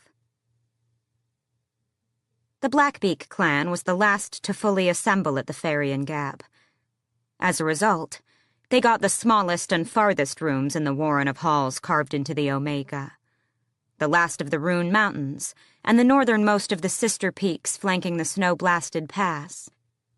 Across the gap was the Northern Fang, the final peak of the White Fangs, which was currently occupied by the king's men, massive brutes who still didn't know quite what to make of the witches who had stalked in from every direction. They'd been here for a day, and Manon had yet to glimpse any sign of the wyverns the king had promised. She'd heard them, even though they were housed across the pass in the Northern Fang. No matter how deep you got into the Omega stone halls, the shrieks and roars vibrated in the stone. The air pulsed with the boom of leathery wings, and the floors hissed with the scrape of talon on rock. It had been 500 years since all three clans had assembled. There had been over 20,000 of them at one point. Now only 3,000 remained, and that was a generous estimate. All that was left of a once mighty kingdom. Still, the halls of the Omega were a dangerous place to be. Already she'd had to pull apart Asterin and a Yellowlegs bitch who hadn't yet learned that Blackbeak sentinels, especially members of the 13, didn't take lightly to being called soft-hearted. There had been blue blood splattered on their faces, and though Manon was more than pleased to see that Asterin, beautiful, brash Asterin, had done most of the damage, she'd still had to punish her second. 3 unblocked blows. One to the gut, so Asterin could feel her own powerlessness. One to the ribs, so she'd consider her actions every time she drew breath. And one to the face, so her broken nose would remind her that the punishment could have been far worse. Asterin had taken them all without scream or complaint or plea, just as any of the 13 would have done. And this morning, her second, nose swollen and bruised at the bridge, had given Manon a fierce grin over their miserable breakfast of boiled oats. Had it been another witch, Manon would have dragged her by the neck to the front of the room and made her regret the insolence. But Asterin... Even though Asterin was her cousin, she wasn't a friend. Manon didn't have friends. None of the witches, especially the 13, had friends. But Asterin had guarded her back for a century, and the grin was a sign that she wouldn't put a dagger in Manon's spine the next time they were knee-deep in battle. No. Asterin was just insane enough to wear the broken nose like a badge of honor, and would love her crooked nose for the rest of her not-so-immortal life. The Yellowlegs heir, a haughty bull of a witch named Iskra, had merely given her offending sentinel a warning to keep her mouth shut and sent her down to the infirmary in the belly of the mountain. Fool. All the coven leaders were under orders to keep their sentinels in line, to suppress the fighting between clans, or else the 3 matrons would come down on them like a hammer. Without punishment, without Iskra making an example of her, the offending witch would keep at it until she got strung up by her toes by the new High Witch of the Yellowlegs clan. They'd held a sham of a memorial service last night for Baba Yellowlegs in the cavernous mess hall, lighting any old candles in lieu of the traditional black ones, wearing whatever hoods they could find, and going through the sacred words to the 3-faced goddess as though they were reading a recipe. Manon had never met Baba Yellowlegs, and didn't particularly care that she'd died. She was more interested in who had killed her, and why. They all were, and it was those questions that were exchanged between the expected words of loss and mourning. Asterin and Vesta had done the talking, as they usually did, chatting up the other witches while Manon listened from nearby. No one knew anything, though.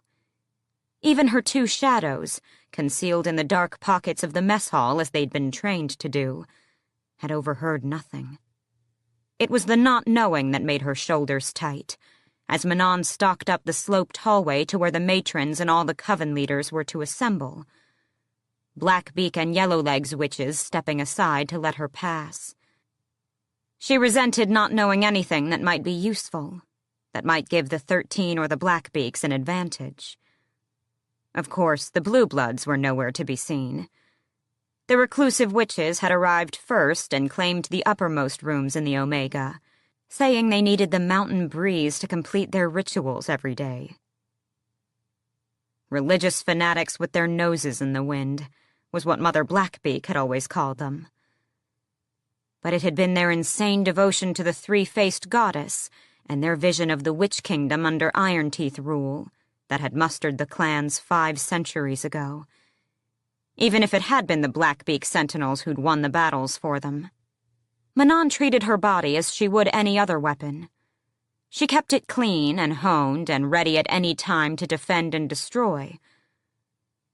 But even her training couldn't keep her from being out of breath when she reached the atrium by the Black Bridge that connected the Omega to the Northern Fang. She hated the expanse of stone without even touching it. It smelled wrong. It smelled like those 2 prisoners she'd seen with the Duke. In fact, this whole place reeked like that. The scent wasn't natural. It didn't belong in this world. About 50 witches, the highest-ranking coven leaders in each clan, were gathered at the giant hole in the side of the mountain. Manon spotted her grandmother immediately, standing at the bridge entrance with what had to be the Blue Blood and Yellowlegs matrons. The new Yellowlegs matron was supposedly some half-sister of Baba, and she certainly looked the part. Huddled in brown robes, saffron ankles peeking out, white hair braided back to reveal a wrinkled, brutal face mottled with age.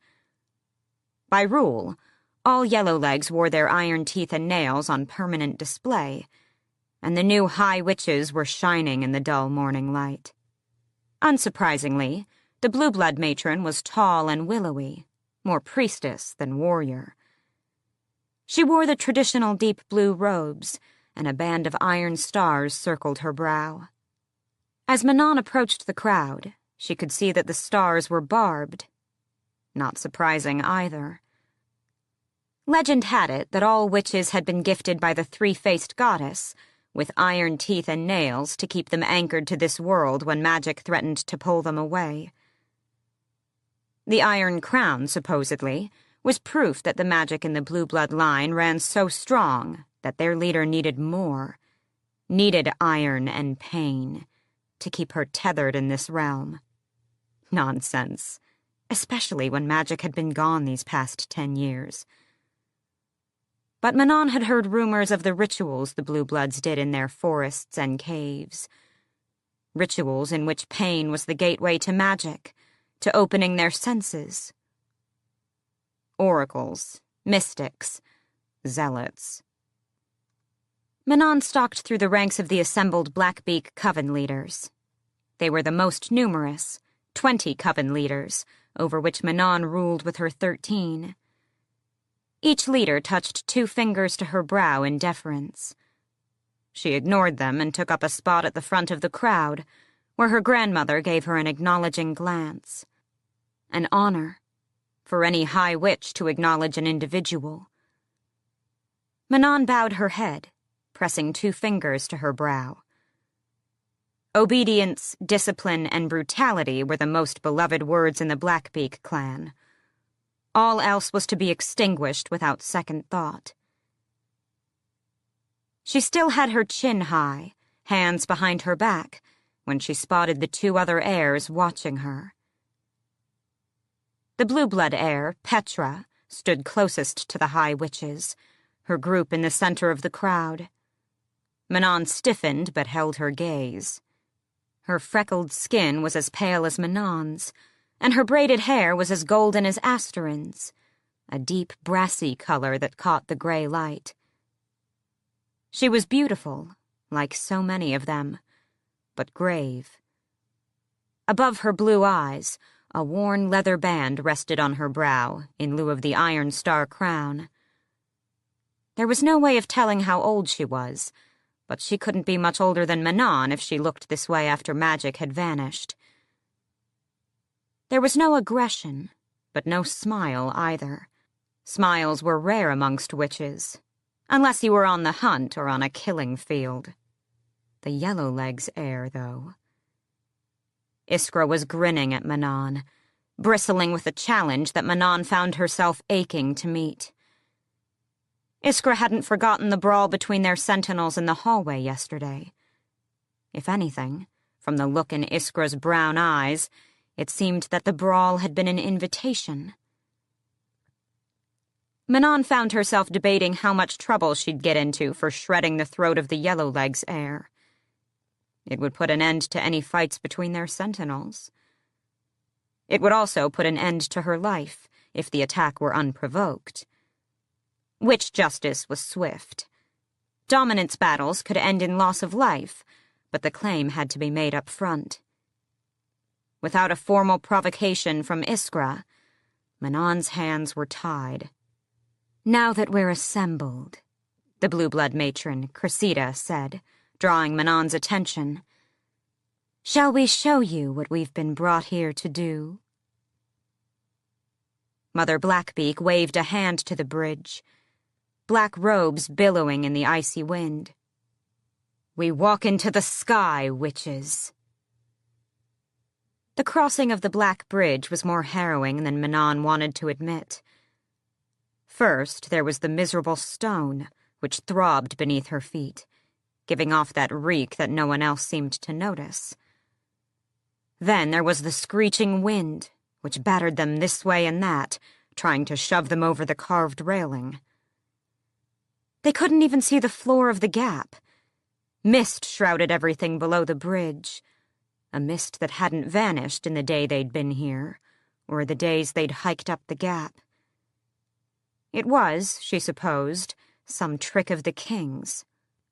Contemplating it led only to more questions, none of which she bothered to voice, or really care about all that much.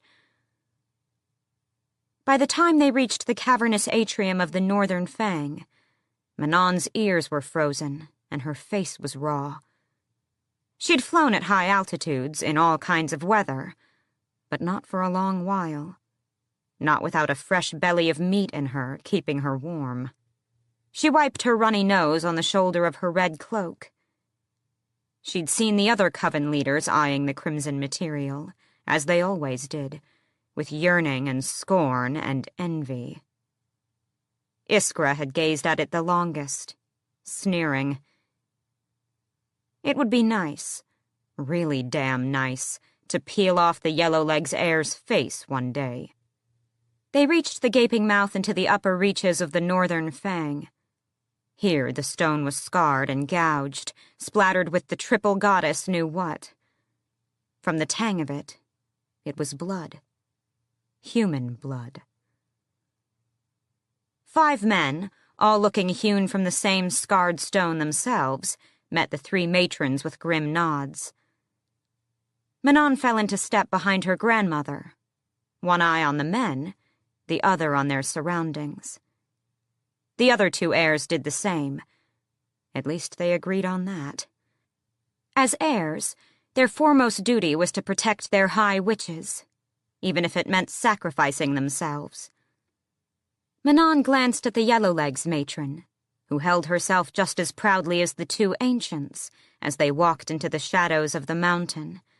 But Manon didn't take her hand off her blade, wind cleaver, for a heartbeat. The screams and wing beats and clank of metal were far louder here. "This is where we breed and train 'em until they can make the crossing to the Omega," one of the men was saying, gesturing to the many cave mouths they passed as they strode through the cavernous hall.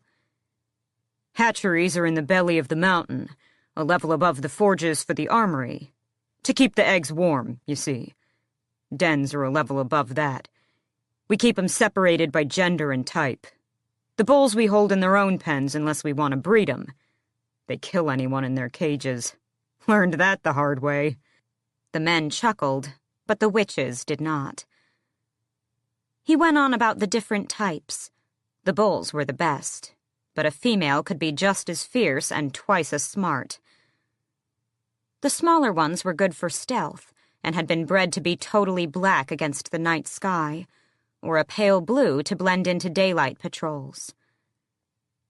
The average wyvern's colors they didn't care about so much, since they wanted their enemies to drop dead from terror, the man claimed. They descended steps carved into the stone itself, and if the reek of blood and waste didn't overwhelm every sense, then the din of the wyverns, a roaring and screeching and booming of wings and flesh on rock, nearly drowned out the man's words. But Manon stayed focused on her grandmother's position, on the positions of the others around her. And she knew that Asterin, one step behind her, was doing the same for her. He led them onto a viewing platform in a massive cavern. The sunken floor was at least 40 feet below, one end of the chamber wholly open to the cliff face, the other sealed with an iron grate. No, a door. "This is one of the training pits," the man explained. "It's easy to sort out the natural-born killers, but we discover a lot of them show their mettle in the pits. Before you... ladies," he said, trying to hide his wince at the word, "even lay eyes on 'em, they'll be in here fighting it out." "And when," said Mother Blackbeak, pinning him with a stare, "will we select our mounts?" The man swallowed. "We train a brood of gentler ones to teach you the basics." A growl from Iskra. Manon might also have snarled at the implied insult, but the blue-blood matron spoke. "You don't learn to ride by hopping on a warhorse, do you?" The man almost sagged with relief. "Once you're comfortable with the flying..." "We were born on the back of the wind," said one of the coven leaders in the back. Some grunts of approval. Manon kept silent, as did her Blackbeak coven leaders. Obedience, discipline, brutality. They did not descend to boasting. The man fidgeted and kept his focus on Cressida, as if she were the only safe one in the room, even with her barbed crown of stars. Idiot. Manon sometimes thought the Blue-Bloods were the deadliest of them all. "Soon as you're ready," he said, "we can begin the selection process. Get you on your mounts and start the training." Manon risked taking her eyes off her grandmother to study the pit. There were giant chains anchored in one of the walls, and enormous splotches of dark blood stained the stones, as if one of these beasts had been pushed against it. A giant crack spiderwebbed from the center. Whatever hit the wall had been tossed hard. "What are the chains for?" Manon found herself asking. Her grandmother gave her a warning look, but Manon focused on the man. Predictably, his eyes widened at her beauty, then stayed wide as he beheld the death lurking beneath it. "Chains are for the bait beasts," he said. "They're the wyverns we use to show the others how to fight, to turn their aggression into a weapon. We're under orders not to put any of them down, even the runts and broken ones, so we put the weaklings to good use." Just like dog-fighting. She looked again to the splotch and the crack in the wall. The bait beast had probably been thrown by one of the bigger ones. And if the wyverns could hurl each other like that, then the damage to humans... Her chest tightened with anticipation, especially as the man said, "Want to see a bull?" A glimmer of iron nails as Cressida made an elegant gesture to continue. The man let out a sharp whistle. None of them spoke as chains rattled, a whip cracked, and the iron gate to the pit groaned as it lifted. And then, heralded by men with whips and spears, the wyvern appeared. A collective intake of breath, even from Manon. "Titus is one of our best," the man said, pride gleaming in his voice. Manon couldn't tear her eyes away from the gorgeous beast, his mottled gray body covered in a leathery hide, his massive back legs armed with talons as big as her forearm, and his enormous wings, tipped with a claw and used to propel him forward like a front set of limbs. The triangular head swiveled this way and that, and his dripping maw revealed yellow, curved fangs. "Tail's armed with a venomous barb," the man said, as the wyvern emerged fully from the pit, snarling at the men down there with him. The reverberations of the snarl echoed through the stone, into her boots and up her legs, right into her husk of a heart. A chain was clamped around his back leg, undoubtedly to keep him from flying out of the pit.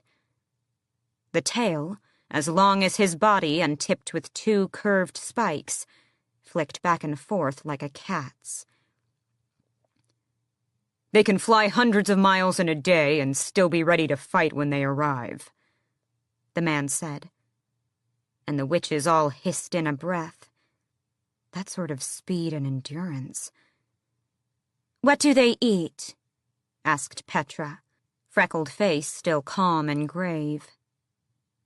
The man rubbed his neck. "They'll eat anything, but they like it fresh." "So do we," said Iskra with a grin. Had anyone but the Yellowlegs heir said it, Manon would have joined in with the other grins around her. Titus gave a sudden thrash, lunging for the nearest man while using his magnificent tail to snap the raised spears behind him. A whip cracked, but it was too late. Blood and screams and the crunch of bone. The man's legs and head tumbled to the ground. The torso was swallowed down in one bite. The smell of blood filled the air, and every single one of the Iron Teeth witches inhaled deeply. The man in front of them took a too casual step away. The bull in the pit was now looking up at them, tail still slashing against the floor. Magic was gone, and yet this was possible, this creation of magnificent beasts. Magic was gone, and yet Manon felt the sureness of the moment settle along her bones. She was meant to be here. She'd have Titus or no other, because she'd suffer no creature to be her mount but the fiercest, the one whose blackness called to her own. As her eyes met with the endless dark of Titus's, she smiled at the wyvern. She could have sworn he smiled back. Chapter 13. Selena didn't realize how exhausted she was until all sounds, Emrys's soft singing from the table, the thud of dough as he kneaded it, the chopping of Luca's knife, and his ceaseless chatter about everything and anything, stopped. And she knew what she'd find when she turned toward the stairwell. Her hands were pruny, fingers aching, back and neck throbbing, but Rowan was leaning against the archway of the stairwell, arms crossed, and violence beckoning in his lifeless eyes. "Let's go." Though his features remained cold, she had the distinct impression that he was somewhat annoyed at her for not sulking in a corner, bemoaning the state of her nails. As she left, Luca drew a finger across his neck as he mouthed, "Good luck." Rowan led her through a small courtyard, where sentries tried to pretend they weren't watching their every move, and out into the forest. The ward magic woven between the ring of megaliths again nipped at her skin as they passed, and nausea washed through her. Without the constant heat of the kitchen, she was half frozen by the time they strode between the moss-coated trees. But even that was only a vague flicker of feeling. Rowan trekked up a rocky ridge toward the highest reaches of the forest, still clouded in mist. She barely paused to take in the view of the foothills below, the plains before them, all green and fresh and safe from Otterlin. Rowan didn't utter a single word until they reached what looked like the weathered-stained ruins of a temple. It was now no more than a flatbed of stone blocks and columns, whose carvings had been dulled by wind and rain. To her left lay Wendlin, foothills and plains and peace. To her right arose the wall of the Cambrian mountains, blocking any sight of the immortal lands beyond. Behind her, far down, she could make out the fortress snaking along the spine of the mountain. Rowan crossed the cracked stones, his silver hair battered by the crisp, damp wind. She kept her arms loose at her sides, more out of reflex than anything.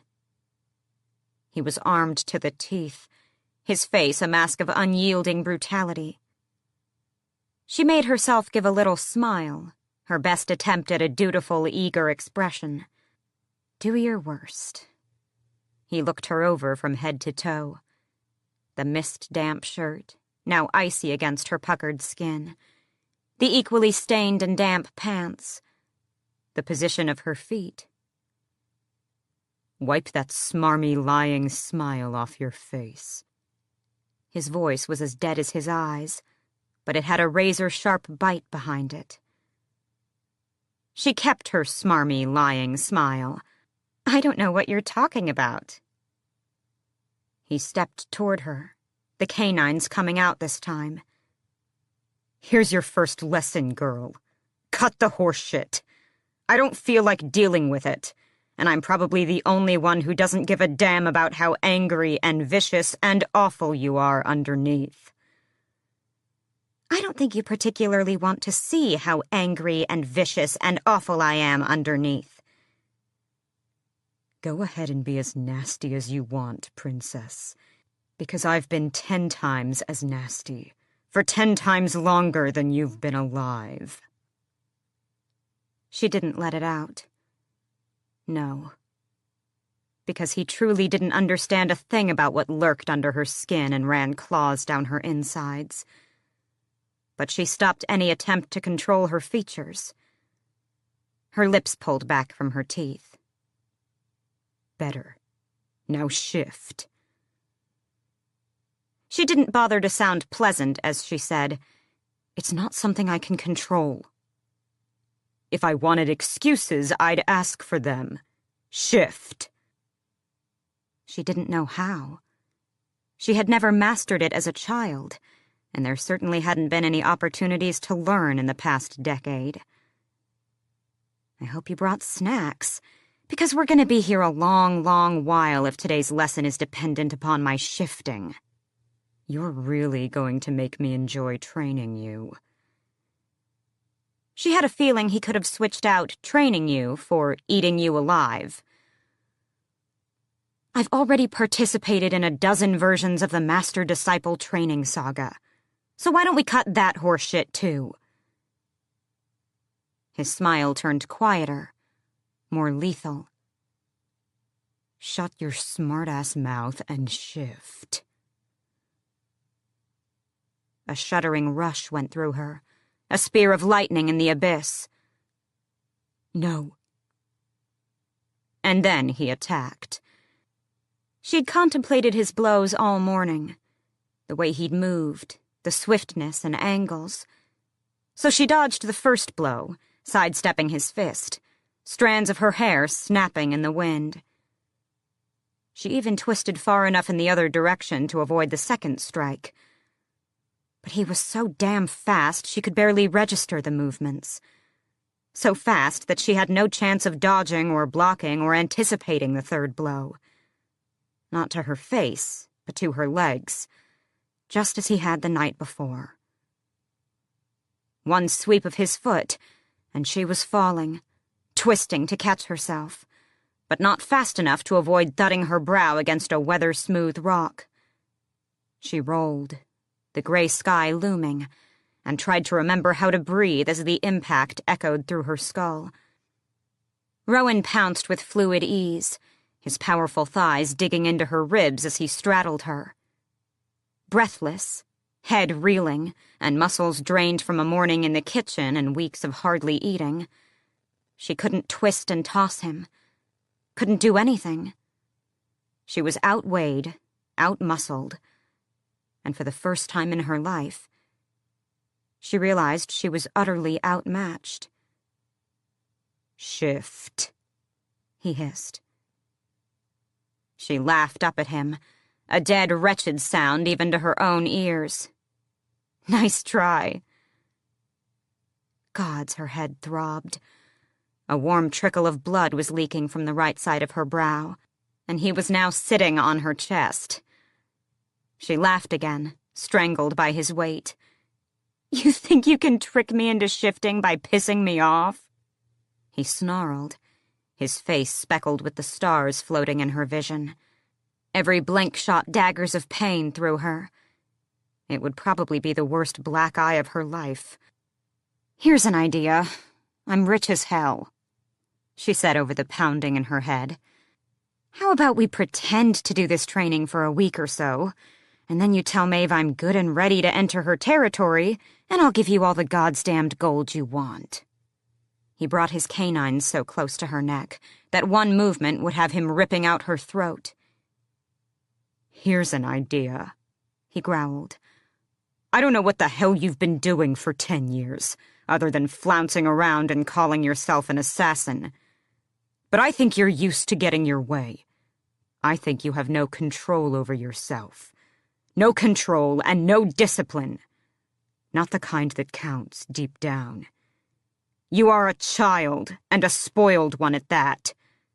And, he said, those green eyes holding nothing but distaste, you are a coward.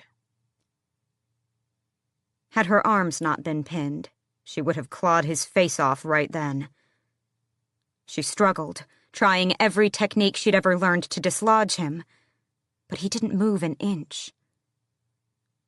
A low, nasty laugh. Don't like that word? He leaned closer still, that tattoo of his swimming in her muddled vision. Coward.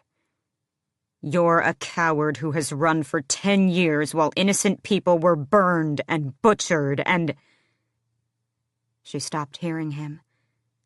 She just stopped.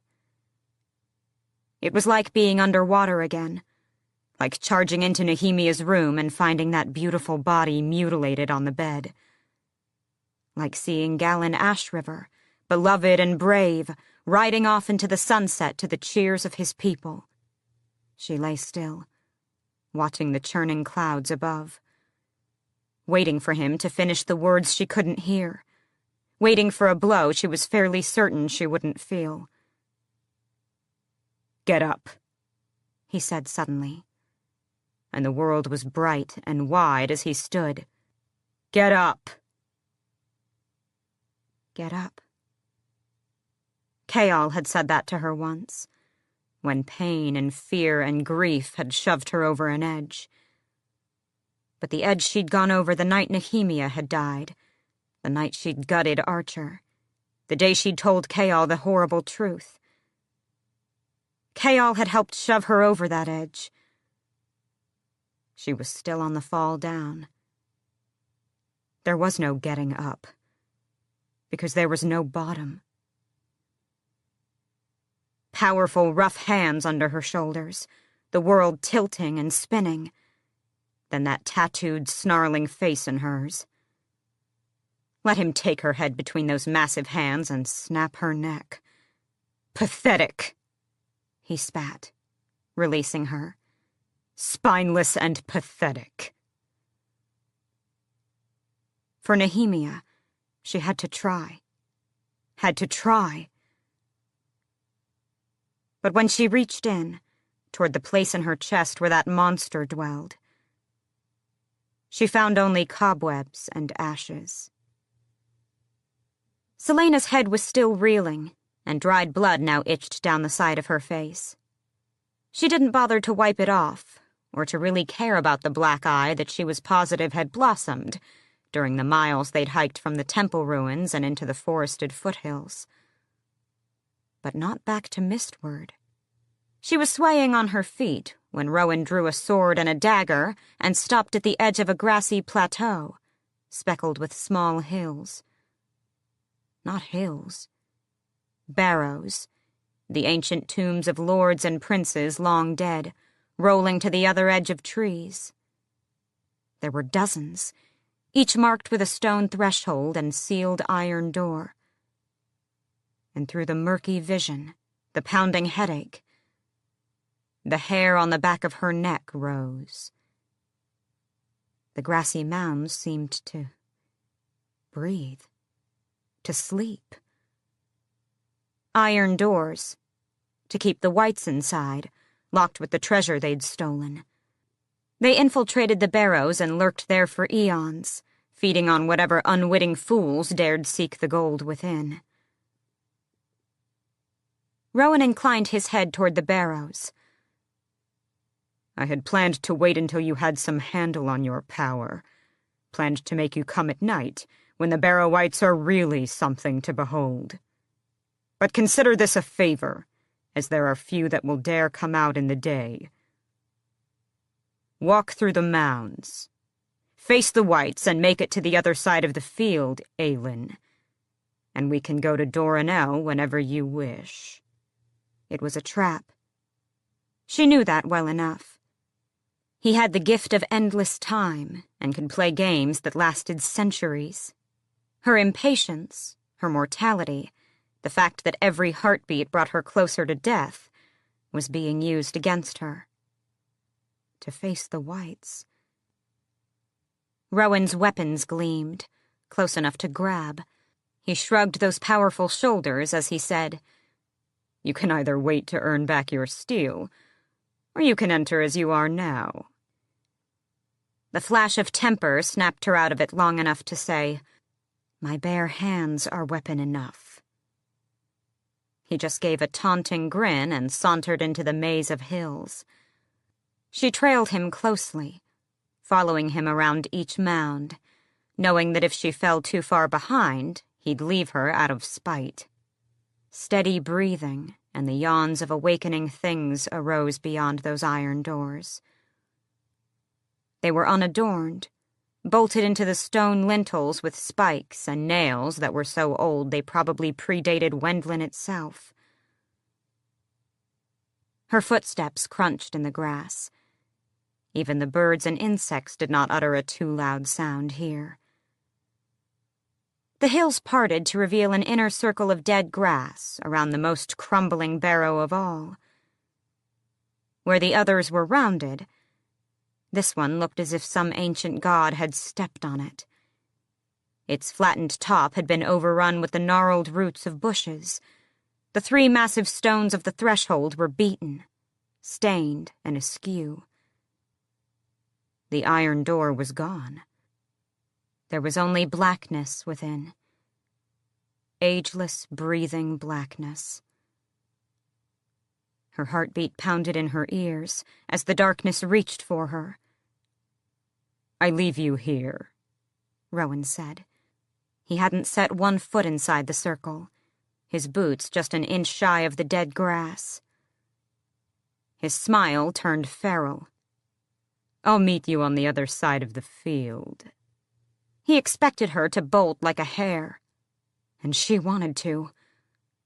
Gods, this place, that damned barrow only 100 yards away, made her want to run and not stop until she found a place where the sun shone day and night. But if she did this, then she could go to Doranel tomorrow. And those whites waiting in the other half of the field, they couldn't be worse than what she'd already seen, and fought, and found dwelling in the world and inside of herself.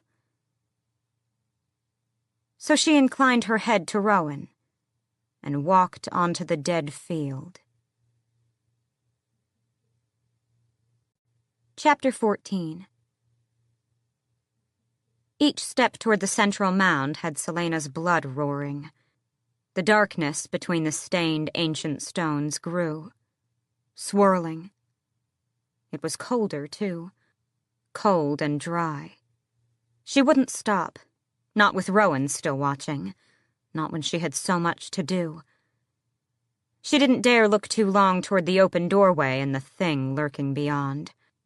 A lingering shred of pride, stupid mortal pride, kept her from bolting through the rest of the field. Running, she remembered, only attracted some predators. so she kept her steps slow and called on every bit of training she'd had, even as the white slunk closer to the threshold, no more than a ripple of ravenous hunger encased in rags. Yet the white remained within its mound, even as she came near enough to drag into the barrow, as if it were hesitating. She was just passing the barrow when a pulsing, stale bit of air pushed against her ears. Maybe running was a good idea. If magic was the only weapon against whites, then her hands would be useless. Still, the white lingered beyond the threshold. The strange, dead air pushed against her ears again, a high-pitched ringing wending itself into her head. She hurried, grass crunching as she gathered every detail she could to wield against whatever assailant lurked nearby. Treetops swayed in the misty breeze on the other end of the field. It wasn't far. Selena passed the central mound, cracking her jaw against the ringing in her ears. Worse and worse with each step.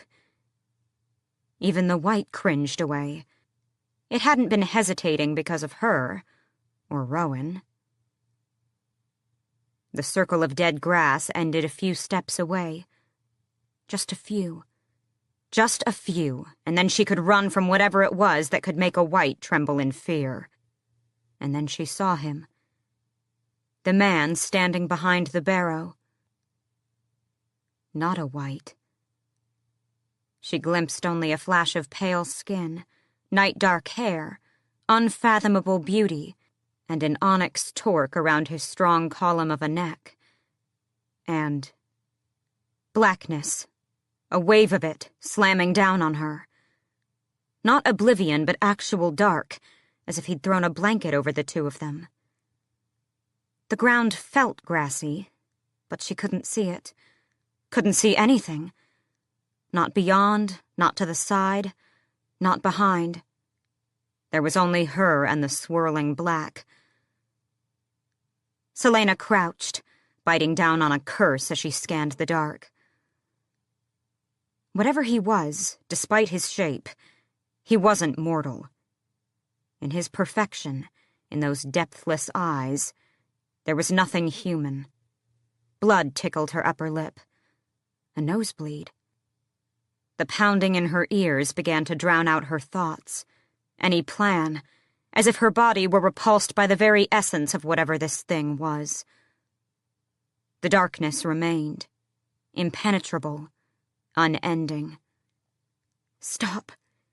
Breathe. But someone was breathing behind her. Was it the man? Or something else? The breathing was louder, closer, and a chill air brushed her nose, her lips licking along her skin. Running was smarter than just waiting. She took several bounding steps that should have taken her toward the edge of the field, but nothing. Only endless black and the breathing thing that was closer now, reeking of dust and carrion and another scent. Something she hadn't smelled for a lifetime, but could never forget. Not when it had been coating that room like paint. Oh, gods. Breath on her neck, snaking up the shell of her ear. She whirled, drawing in what might very well be her last breath, and the world flashed bright.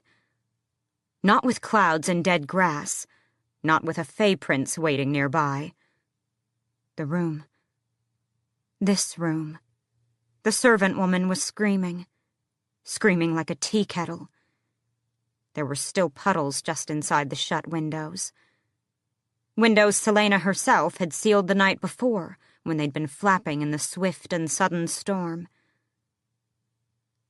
She had thought the bed was wet because of the rain. She'd climbed in because the storm had made her hear such horrible things, made her feel like there was something wrong, like there was someone standing in the corner of her room. It was not rain soaking the bed in that elegantly rugged chamber at the country manor. It was not rain that had dried on her hands and skin and nightgown. And that smell. Not just blood, but something else. "This is not real," Selena said aloud, backing away from the bed on which she was standing like a ghost. "This is not real." But there were her parents, sprawled on the bed, their throats sliced ear to ear.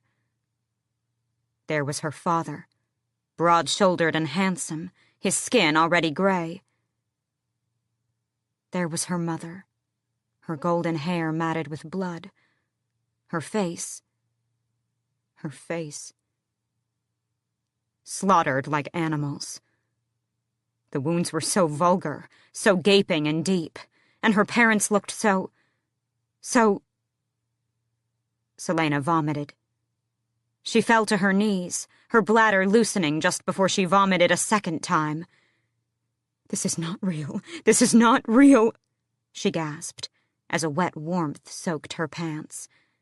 She couldn't breathe. And then she was pushing to her feet, bolting away from that room, toward the wood-paneled walls, through them like a wraith herself, until... Another bedroom. Another body. Nehemia. Carved up, mutilated, violated, and broken. The thing lurking behind her slid a hand over her waist, along her abdomen, pulling her back against its chest with a lover's gentleness. Panic surged, so strong that she slammed her elbow back and up, hitting what felt like flesh and bone. It hissed, releasing her. That was all she needed. She ran, treading through the illusion of her friend's blood and organs, and then... watery sunlight, and dead grass, and a heavily armed silver-haired warrior whom she sprinted toward, not caring about the vomit on her clothes, her soiled pants, the gasping, shrieking noise coming out of her throat. She ran until she reached him and fell to the green grass, gripping it, shredding it, retching even though she had nothing left in her but a trickle of bile. She was screaming or sobbing or not making any sound at all.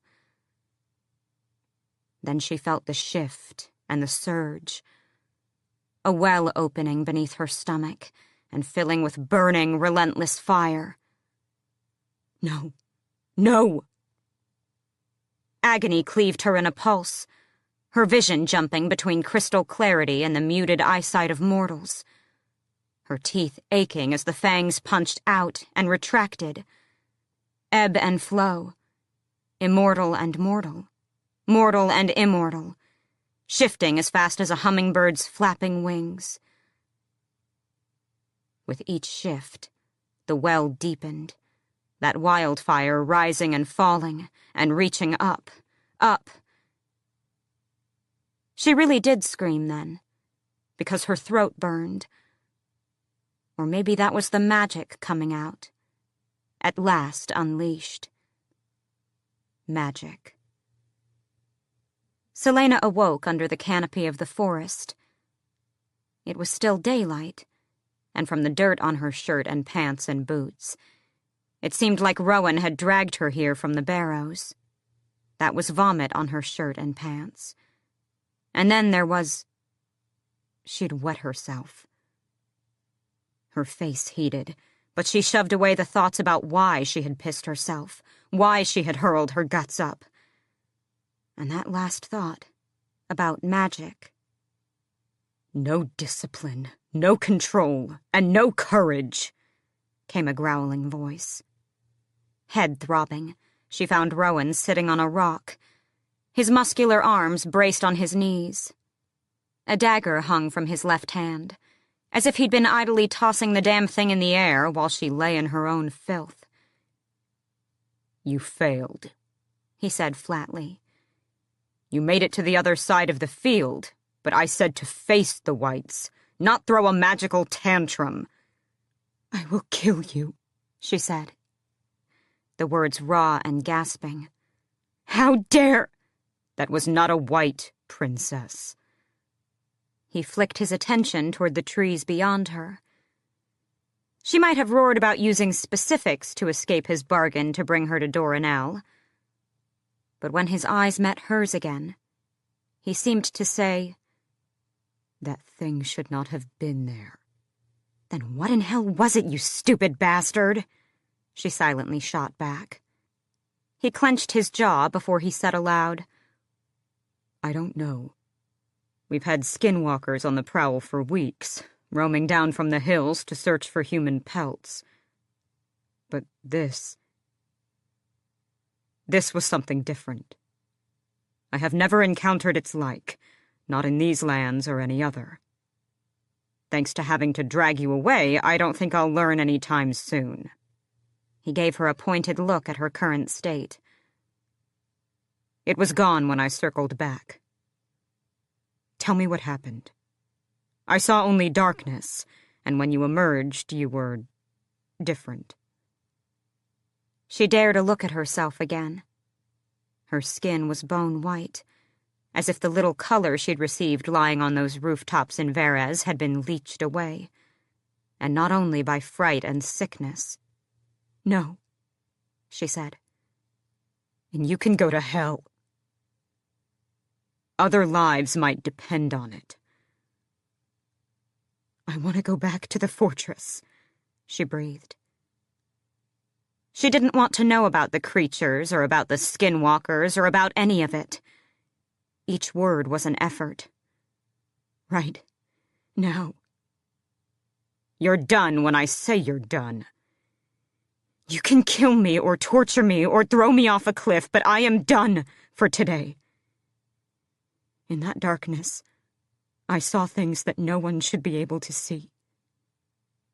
It dragged me through my memories, and not the decent ones. Is that enough for you?" He spat out a noise, but got to his feet and began walking.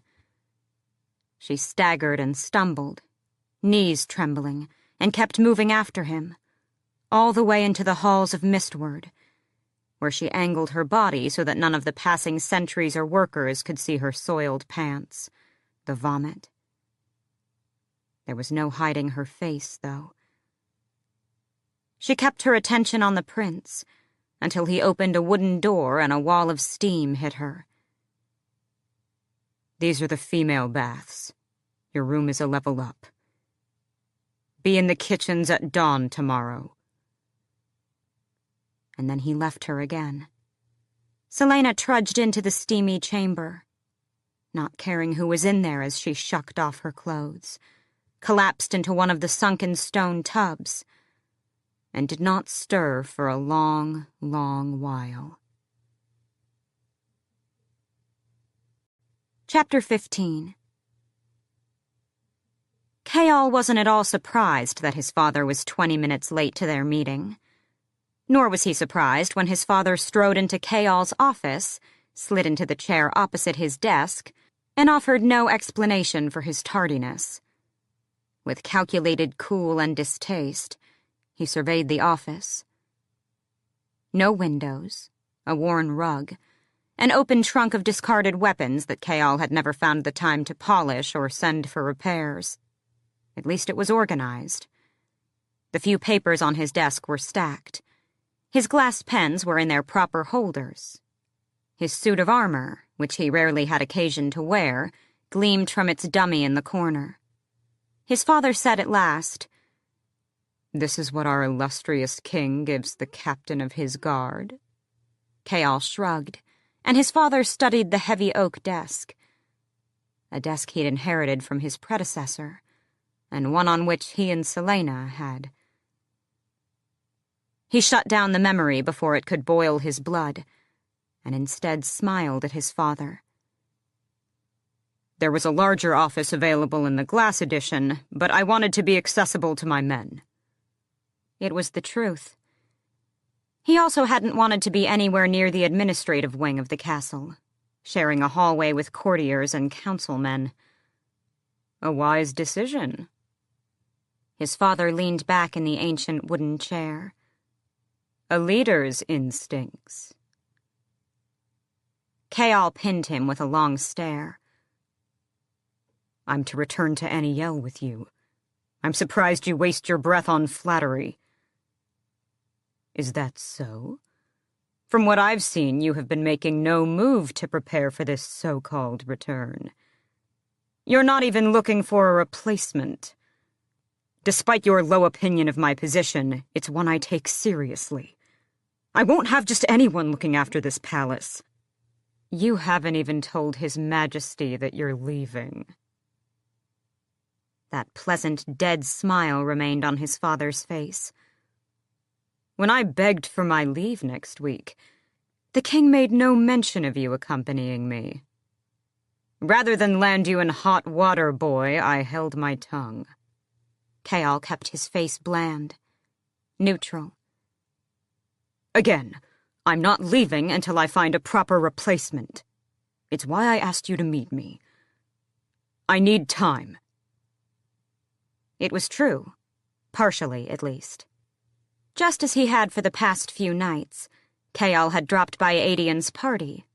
Another tavern, even more expensive, even more packed. Adian wasn't there again. Somehow everyone thought the general was there, and even the courtesan who'd left with him the first night said that the general had given her a gold coin, without utilizing her services, and gone off to find more sparkling wine. Chaol had stood on the street corner where the courtesan said she'd left him, but found nothing. And wasn't it fascinating that no one really seemed to know exactly when the Bane would arrive, or where they were currently camped, only that they were on their way. Chaol was too busy during the day to track Adian down, and during the king's various meetings and luncheons, confronting the general was impossible. But tonight, he planned to arrive at the party early enough that he'd see if Adian even showed, and where he slipped off to.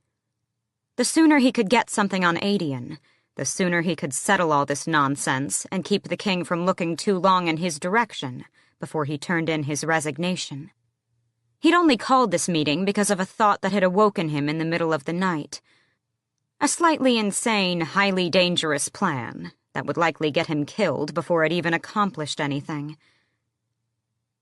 He'd skimmed through all those books Celaena had found on magic, and found nothing at all about how he might help Dorian, and Celaena, by freeing it. But Celaena had once told him that the rebel group Archer and Nehemia had run claimed two things. One, that they knew where Aelin Galathinius was, and two, that they were close to finding a way to break the King of Otterland's mysterious power over the continent. The first one was a lie, of course. But if there was the slightest chance that these rebels knew how to free magic, he had to take it. He was already going out to trail Adian, and he'd seen all of Celaena's notes about the rebel hideouts.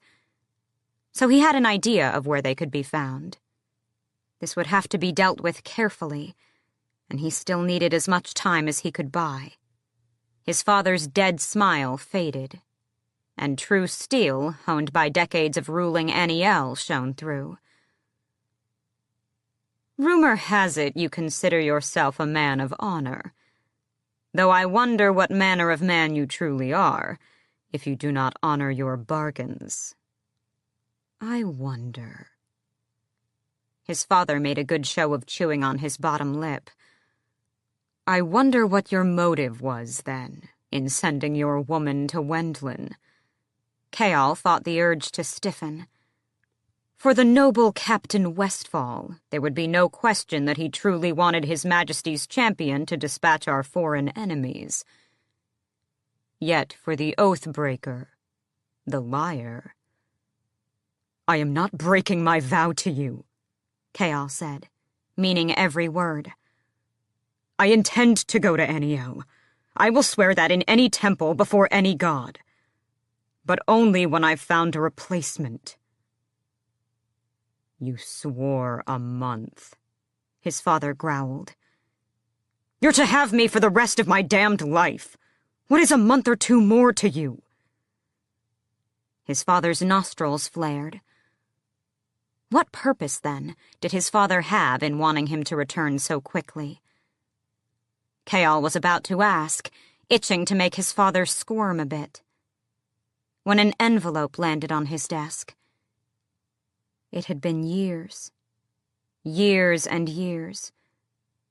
But he still remembered his mother's handwriting, still recalled the elegant way in which she drew his name. "What is this?" "Your mother sent a letter to you. I suppose she's expressing her joy at your anticipated return." Kayal didn't touch the envelope. "Aren't you going to read it?" "I have nothing to say to her, and no interest in what she has to say to me." Kayal lied. Another trap, another way to unnerve him. But he had so much to do here, so many things to learn and uncover. He'd honor his vow soon enough. His father snatched back the letter, tucking it into his tunic. "She will be most saddened to hear that."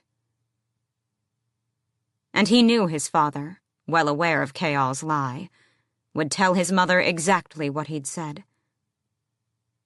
For a heartbeat, his blood roared in his ears, the way it always had when he'd witnessed his father belittling his mother, reprimanding her, ignoring her. He took a steadying breath. 4 months, then I'll go. Set the date and it'll be done. 2 months. 3.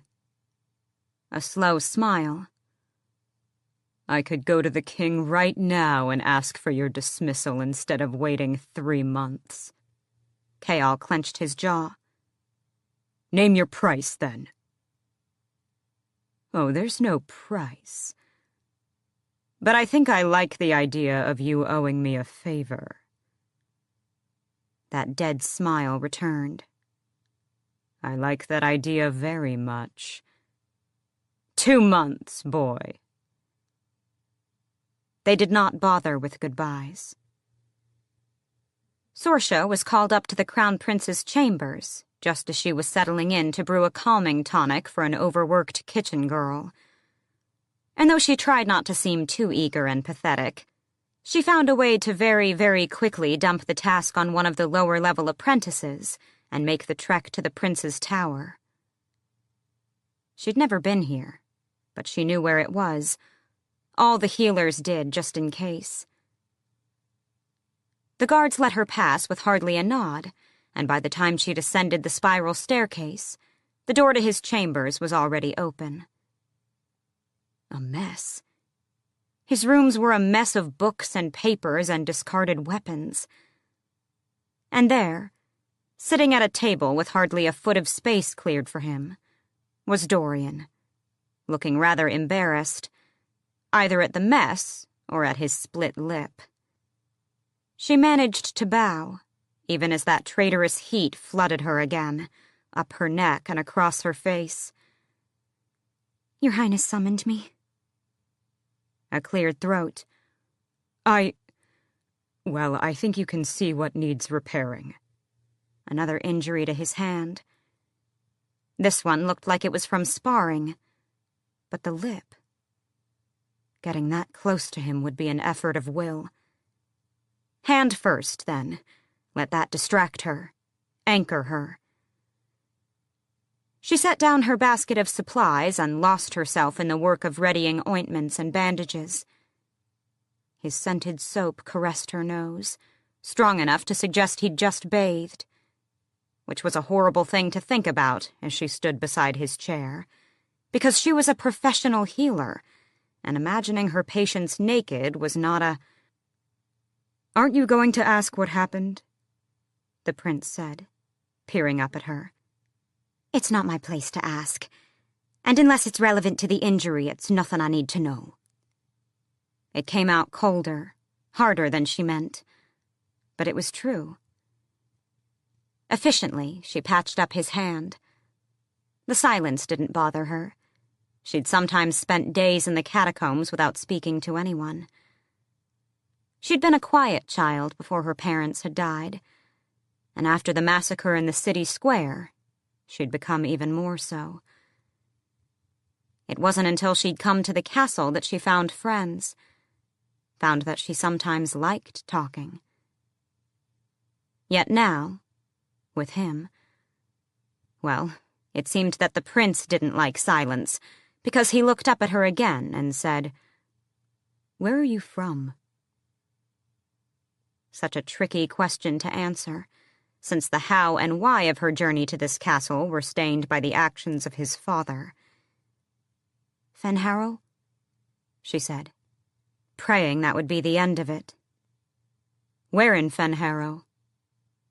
She almost cringed, but she had more self-control than that after 5 years of tending gruesome injuries and knowing that one flicker of disgust or fear on her face could shatter a patient's control. "A small village in the south. Most people have never heard of it." "Fenharrow is beautiful," he said. "All that open land, stretching on forever." She did not remember enough of it to recall whether she had loved the flat expanse of farmland, bordered on the west by mountains and on the east by sea. "Did you always want to be a healer?" "Yes," she said, because she was entrusted to heal the heir to the Empire and could show nothing but absolute certainty. A slash of a grin. "Liar." She didn't mean to, but she met his gaze. Those sapphire eyes so bright in the late afternoon sun streaming through the small window. "I did not mean any offense, "I'm prying." He tested the bandages. "I was trying to distract myself." She nodded, because she had nothing to say and could never come up with anything clever anyway. She drew out her tin of disinfecting salve. "For your lip, if you don't mind, Your Highness. I want to make sure there's no dirt or anything in the wound so it—" "Sorsha." She tried not to let it show. What it did to her to have him remember her name, or to hear him say it. "Do what you need to do." She bit her lip, a stupid, nervous habit, and nodded as she tilted his chin up so she could better see his mouth. His skin was so warm. She touched the wound and he hissed, his breath caressing her fingers, but didn't pull back or reprimand or strike her as some of the other courtiers did. She applied the salve to his lip as quickly as she could. Gods, his lips were soft.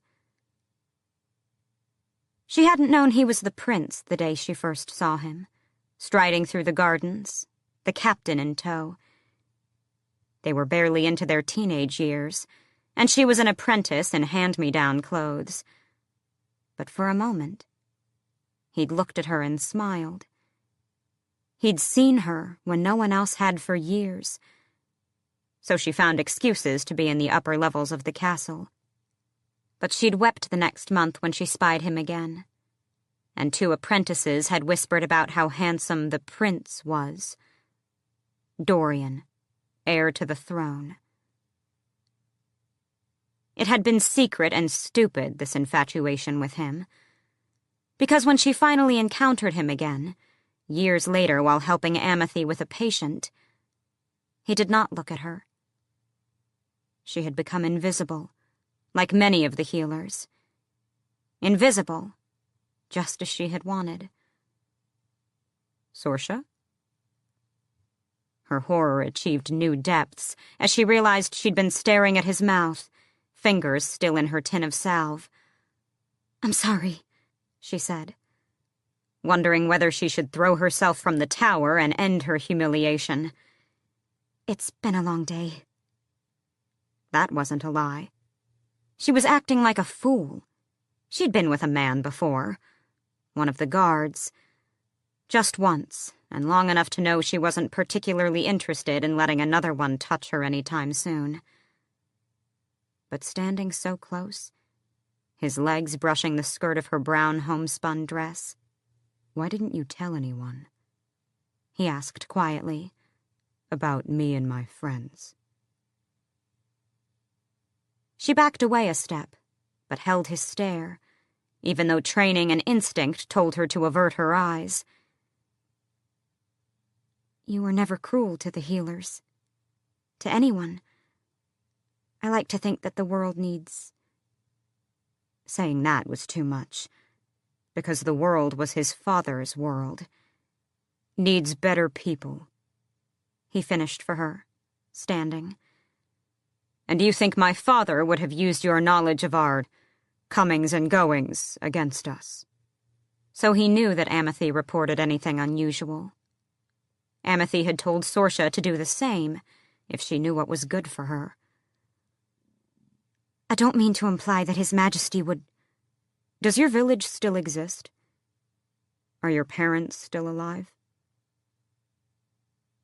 Even years later, she couldn't keep the pain from her voice as she said, "No, it was burned. And no, they brought me to Rifthold and were killed in the city's immigrant purge." A shadow of grief and horror in his eyes. So why would you ever come here? Work here? She gathered her supplies. Because I had nowhere else to go. Agony flickered on his face. Your Highness, have I... But he was staring as if he understood. And saw her. I'm sorry. It wasn't your decision, or your soldiers who rounded up my parents.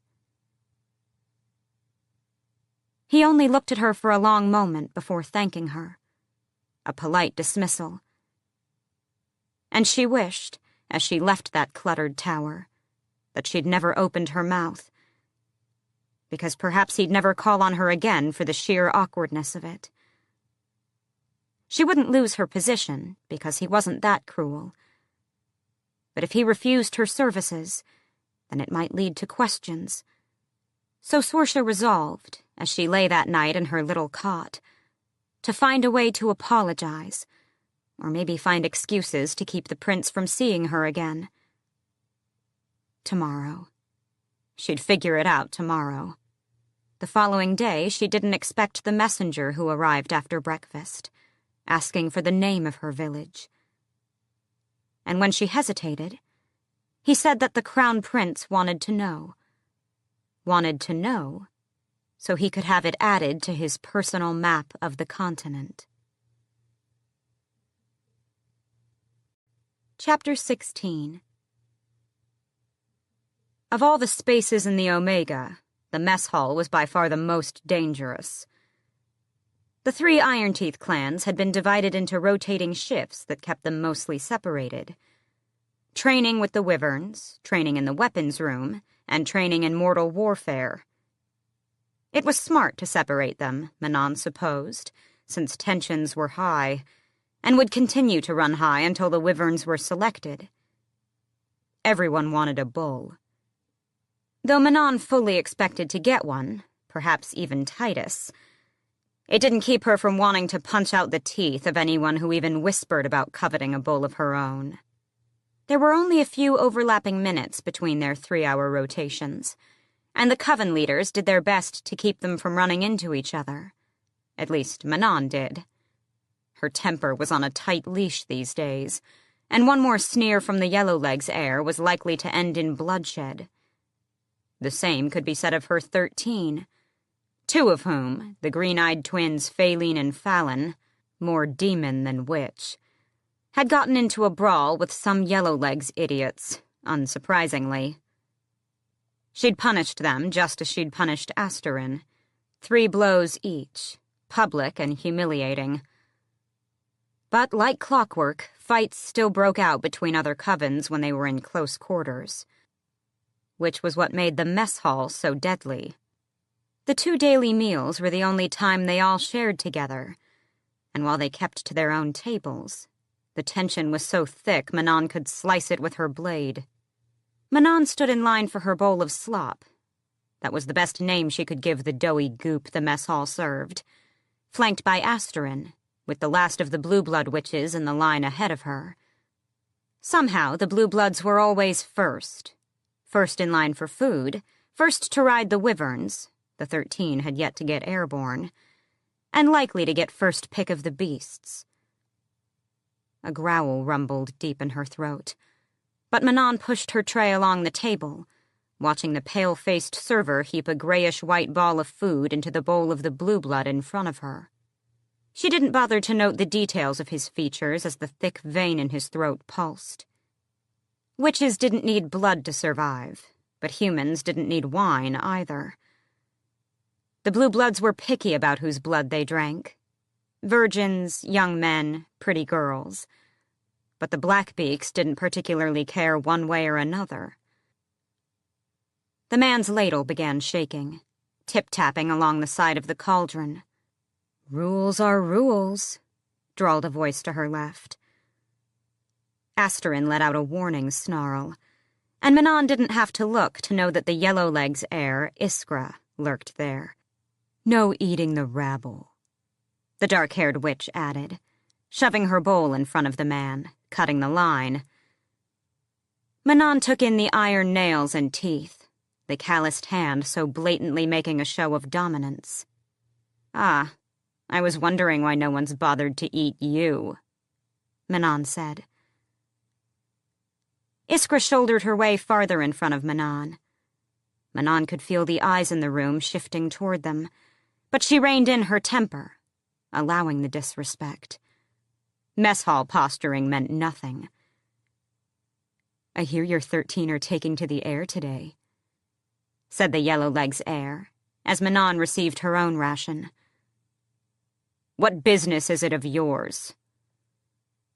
Iskra shrugged her toned shoulders. "They say you were once the best flyer in all 3 clans. It would be a shame if it were just more gossip." It was true. She'd earned her spot as coven leader as much as she'd inherited it. Iskra went on, sliding her plate along to the next server, who spooned some pale root vegetable onto her slop.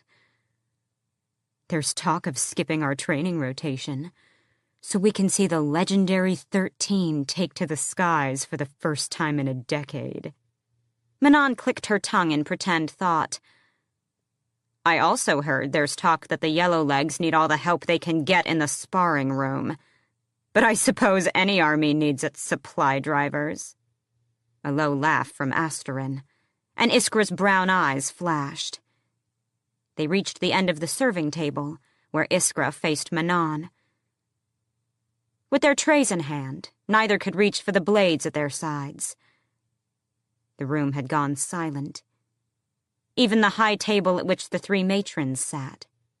Manon's gums stung, as her iron teeth shot from their slits and snapped down. She said quietly, but loud enough for everyone to hear, "Any time you need a lesson in combat, Iskra, you just let me know. I'd be happy to teach you a few things about soldiering." Before the heir could reply, Manon stalked across the room. Asterin gave Iskra a mocking bow of the head, followed by identical gestures from the rest of her 13. But Iskra remained staring at Manon, simmering. Manon plunked down at her table to find her grandmother smiling faintly. And when all of Manon's 12 sentinels were seated around her, 13 from now until the darkness embraced them, Manon allowed herself a smile, too. They were going to fly today. As if the open cliff face weren't enough to make the 2 gathered Blackbeak covens shift on their feet, the 26 tethered wyverns in a tight space, none of them that docile, made even Manon twitchy. But she showed no fear as she approached the wyvern at the center. 2 lines of 13 stood chained and ready. The 13 took the first. The other coven took the one behind. Manon's new riding gear was heavy and awkward. Leather and fur, capped with steel shoulder guards and leather wrist braces. More than she was used to wearing, especially with her red cloak. They'd already practiced saddling the mounts for 2 days, though they'd usually have handlers around to do it for them. Manon's mount for the day, a small female, was lying on her belly, low enough that Manon easily climbed her hind leg and hauled herself into the saddle at the spot where the long neck met the massive shoulders. A man approached to adjust the stirrups, but Manon leaned to do it herself. Breakfast had been bad enough. Coming close to a human throat now would only tempt her further. The wyvern shifted, its body warm against her cold legs, and Manon tightened her gloved grip on the reins. Down the line, her sentinels mounted their beasts. Asterin was ready, of course, her cousin's gold hair tightly braided back, her fur collar ruffling in the biting wind from the open drop ahead of them. She flashed Manon a grin, her dark, gold-flecked eyes bright. Not a trace of fear, just the thrill. The beasts knew what to do, the handlers had said. They knew how to make the crossing on instinct alone. That's what they called the sheer plunge between the two mountain peaks, the final test for a rider and mount. If the wyverns couldn't make it, they'd splatter on the rocks far below, with their riders. There was movement on the viewing platforms on either side, and the Yellowlegs heirs' coven swaggered in, all of them smiling, none more broadly than Iskra. "Bitch," Asterin murmured, as if it weren't bad enough that Mother Blackbeak stood on the opposite viewing platform, flanked by the other two high witches. Manon lifted her chin and looked to the drop ahead. "Just like we practiced," the overseer said, climbing from the open-faced pit to the viewing platform where the three matrons stood. "Hard kick in the side sends 'em off. Let 'em navigate the crossing. Best advice is to hold on like hell and enjoy the ride." A few nervous laughs from the coven behind her, but the 13 remained silent, waiting, just as they would faced with any army, before any battle. Manon blinked, the muscles behind her golden eyes pulling down the clear film that would shield her vision from the wind. Manon allowed herself a moment to adjust to the thickness of the extra lid. Without it, they'd fly like mortals, squinting and streaming tears all over the place. "Ready at your command, lady," the man called to her. Manon studied the open gap ahead, the bridge barely visible above, the gray skies and mist. She looked down the line, into each of the 6 faces on either side. Then she turned ahead, to the drop and the world waiting beyond. "We are the 13, from now until the darkness claims us." She said it quietly, but knew all could hear her. "Let's remind them why." Manon kicked her mount into action. 3 galloping, thunderous steps beneath her, surging forward, forward, forward. A leap into freezing air, the clouds and the bridge and the snow all around. And then the drop. Her stomach shot right into her throat as the wyvern arced and angled down, wings tucked in tight. As she'd been instructed, Manon rose into a crouch over the neck, keeping her face close to the leathery skin, the wind screaming in her face. The air rippled behind her, her 13 mere feet away, falling as one, past rock and snow, shooting for the earth. Manon gritted her teeth. The blur of stone, the kiss of mist, her hair ripping out of her braid, waving like a white banner above her.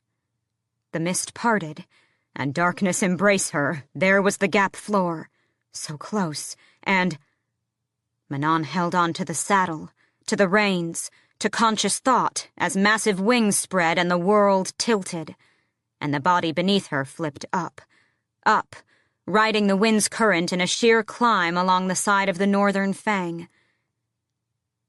There were triumphant howls from below, from above, and the wyvern kept climbing, swifter than Manon had ever flown on her broom, past the bridge and up into the open sky. That fast, Manon was back in the skies. The cloudless, endless, eternal sky held them as Asterin, and then Sorrel and Vesta flanked her, then the rest of the 13. And Manon schooled her face into cool victory. To her right, Asterin was beaming, her iron teeth shining like silver. To her left, red-haired Vesta was just shaking her head, gaping at the mountains below.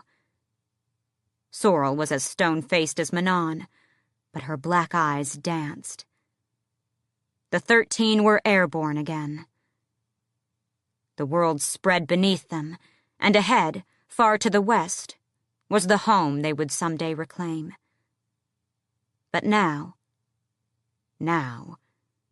the wind caressed and sang to her, telling her of its currents, more an instinct than a magical gift. An instinct that had made her the best flyer in all 3 clans. "What now?" Asterin called. And although she'd never seen any of her 13 cry, Manon could have sworn there were tears shining in the corners of her cousin's eyes. "I say, we test them out," Manon said, keeping that wild exuberance locked up tight in her chest, and reined her mount toward where the first canyon run awaited them. The whoops and cackles of her 13, as they rode the current, were finer than any mortal music. Manon stood at attention in her grandmother's small room, staring at the far stone wall until she was spoken to. Mother Blackbeak sat at the wooden desk, her back to Manon as she pored over some document or letter. "You did well today, Manon," her grandmother said at last. Manon touched 2 fingers to her brow, though her grandmother still studied the papers. Manon hadn't needed to be told by the overseer that it was the best crossing he had witnessed to date. She'd taken one look at the empty platform where the Yellowlegs coven had been, and known they'd left as soon as Manon didn't splatter on the ground. "Your 13 and all the Blackbeak covens did well," her grandmother went on. "Your work in keeping them disciplined these years is commendable." Manon's chest swelled, but she said, "It's my honor to serve you, grandmother." Her grandmother scribbled something down. "I want you and the 13 to be wing leader. I want you leading all the clans." The witch twisted to look at Manon, her face unreadable. "There are to be war games in a few months to decide the ranks. I don't care how you do it, but I expect to crown you victor." Manon didn't need to ask why. Her grandmother's eyes fell on Manon's red cloak as she smiled faintly. "We don't yet know who our enemies will be, but once we are done with the King's War and reclaim the Wastes, it will not be a blue blood or Yellowlegs sitting on the Iron Teeth throne. Understand? Become wing leader, command the Iron Teeth armies, and keep control of those armies once the matrons eventually turned on one another." Manon nodded. It would be done. "I suspect the other matrons will give similar orders to their heirs. Make sure your second keeps close to you." Asterin was already outside, guarding the door, but Manon said, "I can look after myself." Her grandmother hissed. "Baba Yellowlegs was 700 years old. She tore down the walls of the Kraken capital with her bare hands. And yet someone slipped into her wagon and murdered her. Even if you live to be 1,000, you'll be lucky to be half the witch she was." Manon kept her chin high. "Watch your back. I will not be pleased if I have to find myself another heir." Manon bowed her head. "As you will it, grandmother." Chapter 17. Selena awoke, freezing and groaning from a relentless headache. That, she knew, was from hitting her head on the temple stones.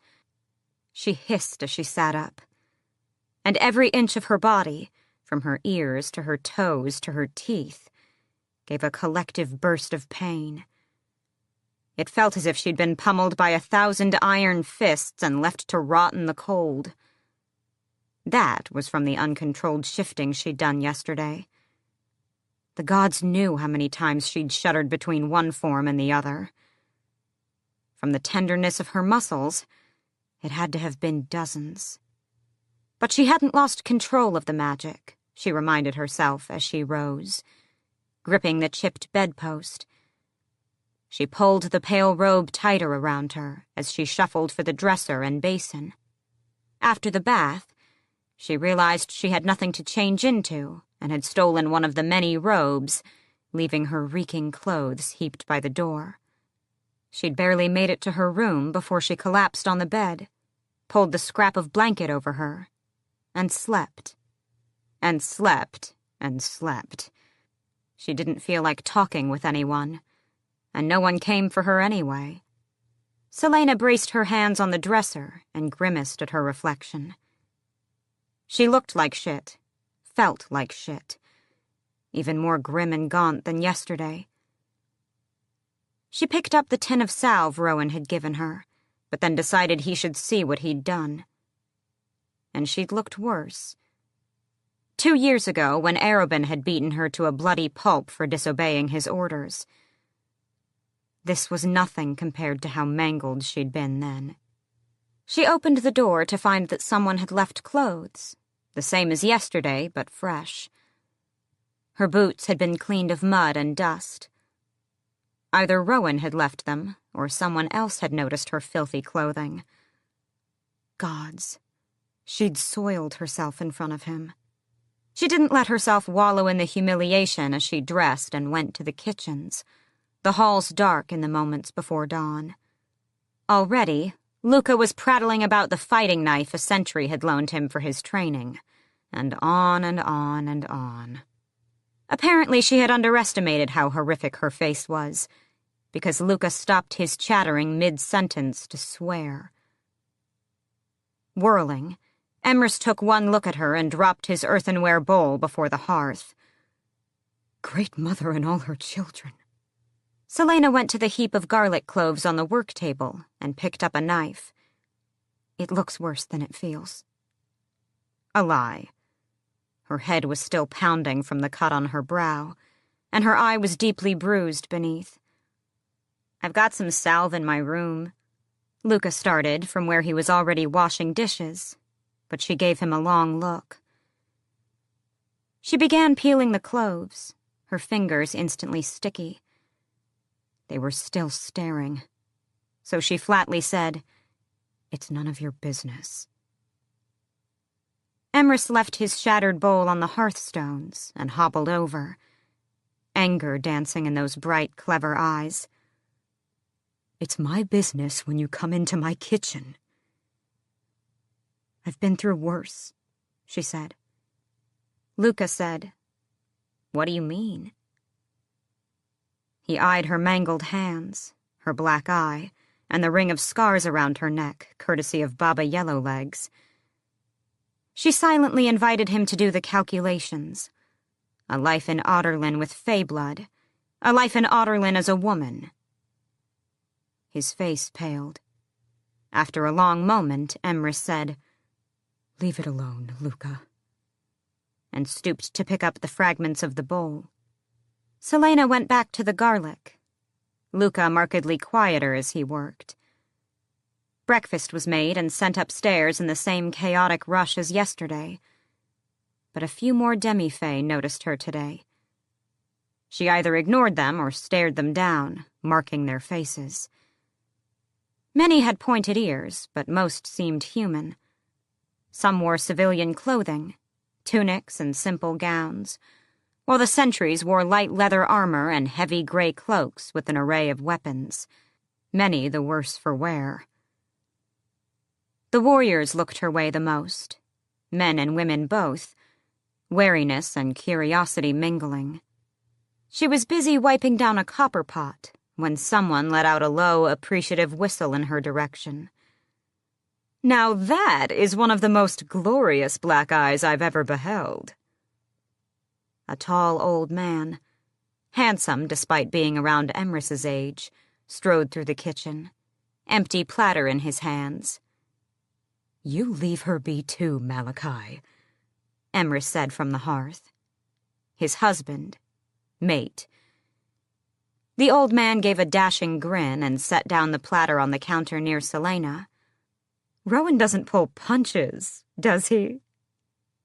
His gray hair was cropped short enough to reveal his pointed ears, but his face was ruggedly human.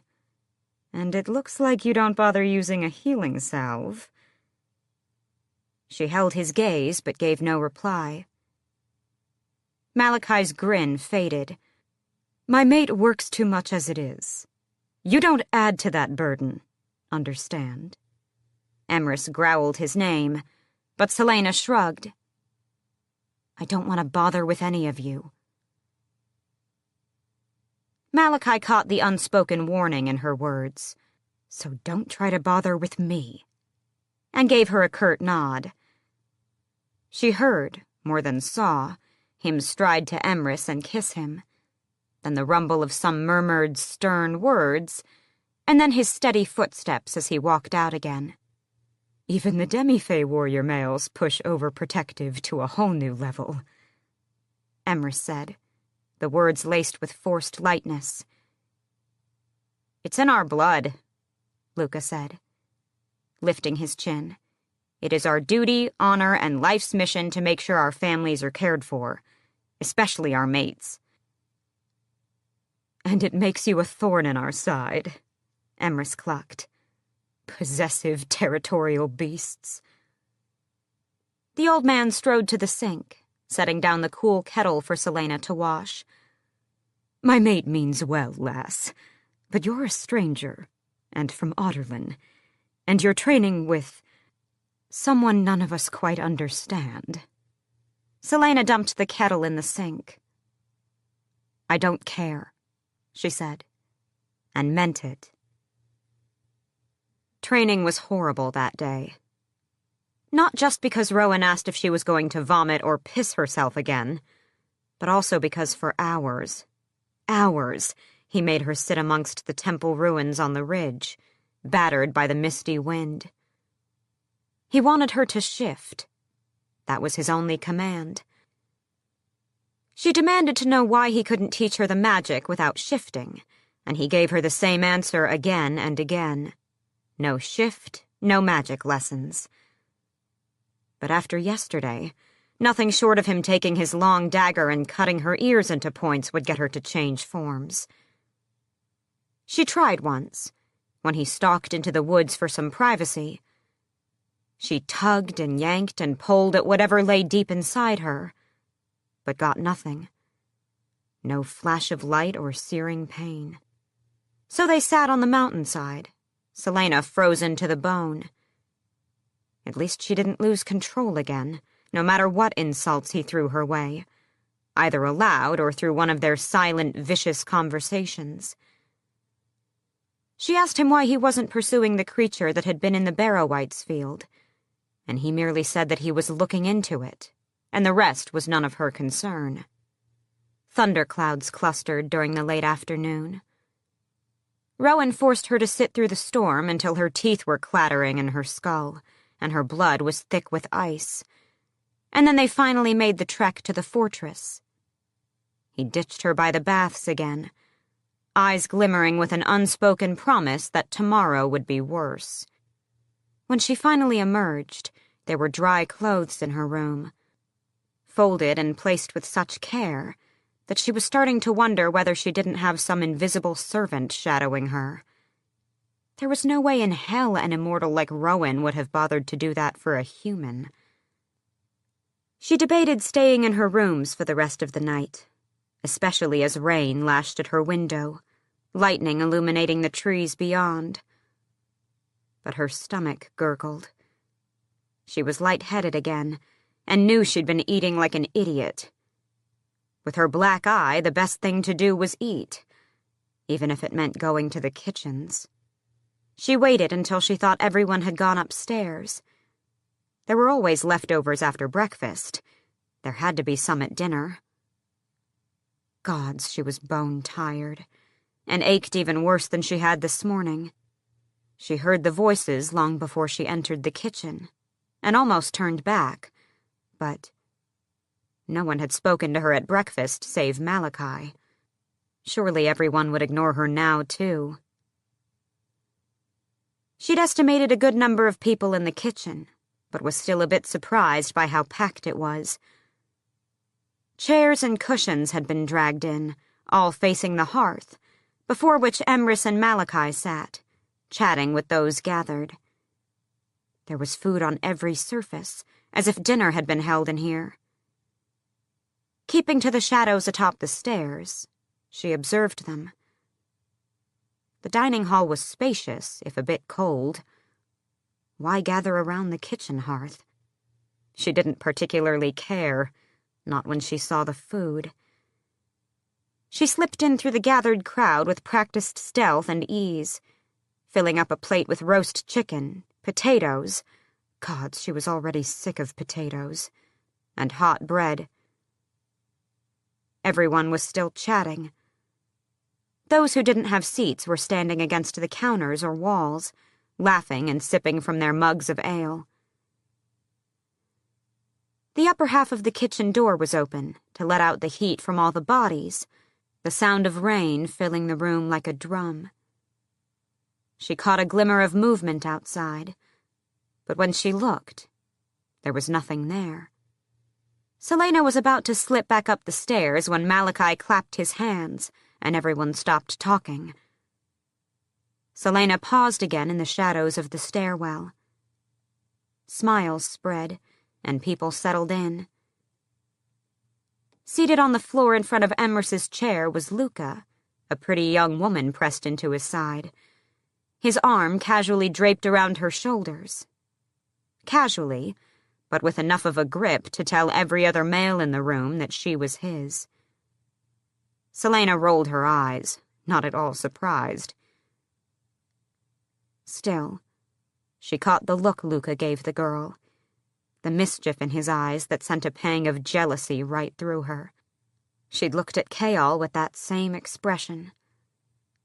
But their relationship had never been as unburdened, and even if she hadn't ended things, it never would have been like that.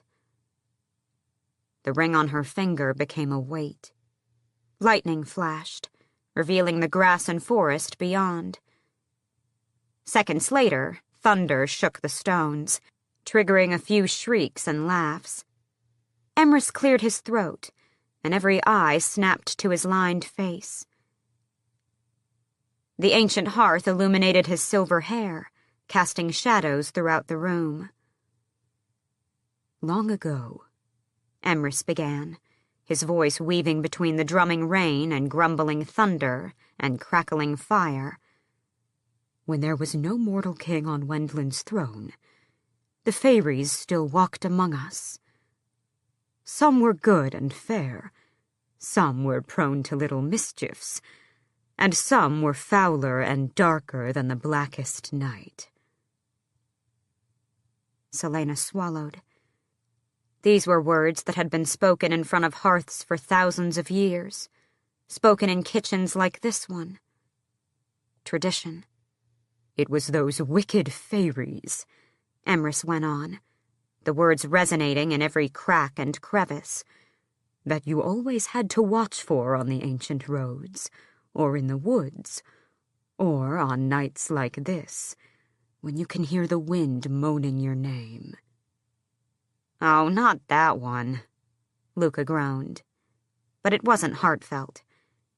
Some of the others laughed, a bit nervously even. Someone else protested, I won't sleep for a week.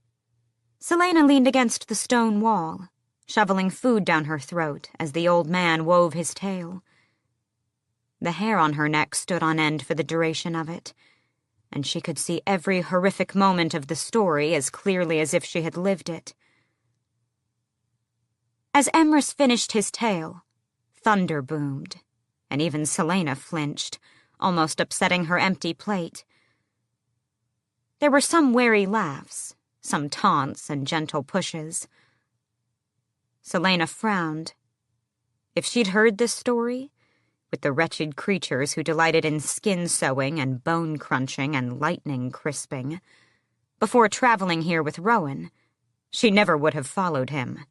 Not in a million years. Rowan hadn't lit a single fire on the journey here. Hadn't wanted to attract attention. From these sorts of creatures? He hadn't known what that thing was the day before in the Barrows. And if an immortal didn't know... She used breathing exercises to calm her pounding heart. Still, she'd be lucky if she slept tonight. Though everyone else seemed to be waiting for the next story, Celaena stood. As she turned to leave, she looked again to that half-open kitchen door, just to make sure there was nothing lurking outside. But it was not some fell creature who waited in the rain. A large white-tailed hawk was perched in the shadows. It sat absolutely still. But the hawk's eyes, there was something strange about them. She'd seen that hawk before. It had watched her for days as she'd lazed on that rooftop in Varez, watched her drink and steal and doze and brawl. At least she now knew what Rowan's animal form was. What she didn't know was why he bothered to listen to these stories. Elentia. Emrys was extending a hand from where he sat before the hearth. Would you perhaps share a story from your lands? We'd love to hear a tale, if you'd do us the honor. Celaena kept her eyes on the old man, as everyone turned to where she stood in the shadows. Not one of them offered a word of encouragement, save for Luca, who said, "Tell us!" But she had no right to tell those stories as if they were her own. And she could not remember them correctly, not as they had been told at her bedside. She clamped down on the thought as hard as she could, shoving it back long enough to calmly say, "No, thank you," and walk away. No one came after her. She didn't give a damn what Rowan made of the whole thing. The whispers died with each step, and it wasn't until she'd shut the door to her freezing room and slid into bed that she loosed a sigh. The rain stopped. The clouds cleared on a brisk wind, and through the window, a patch of stars flickered above the tree line. She had no stories to tell.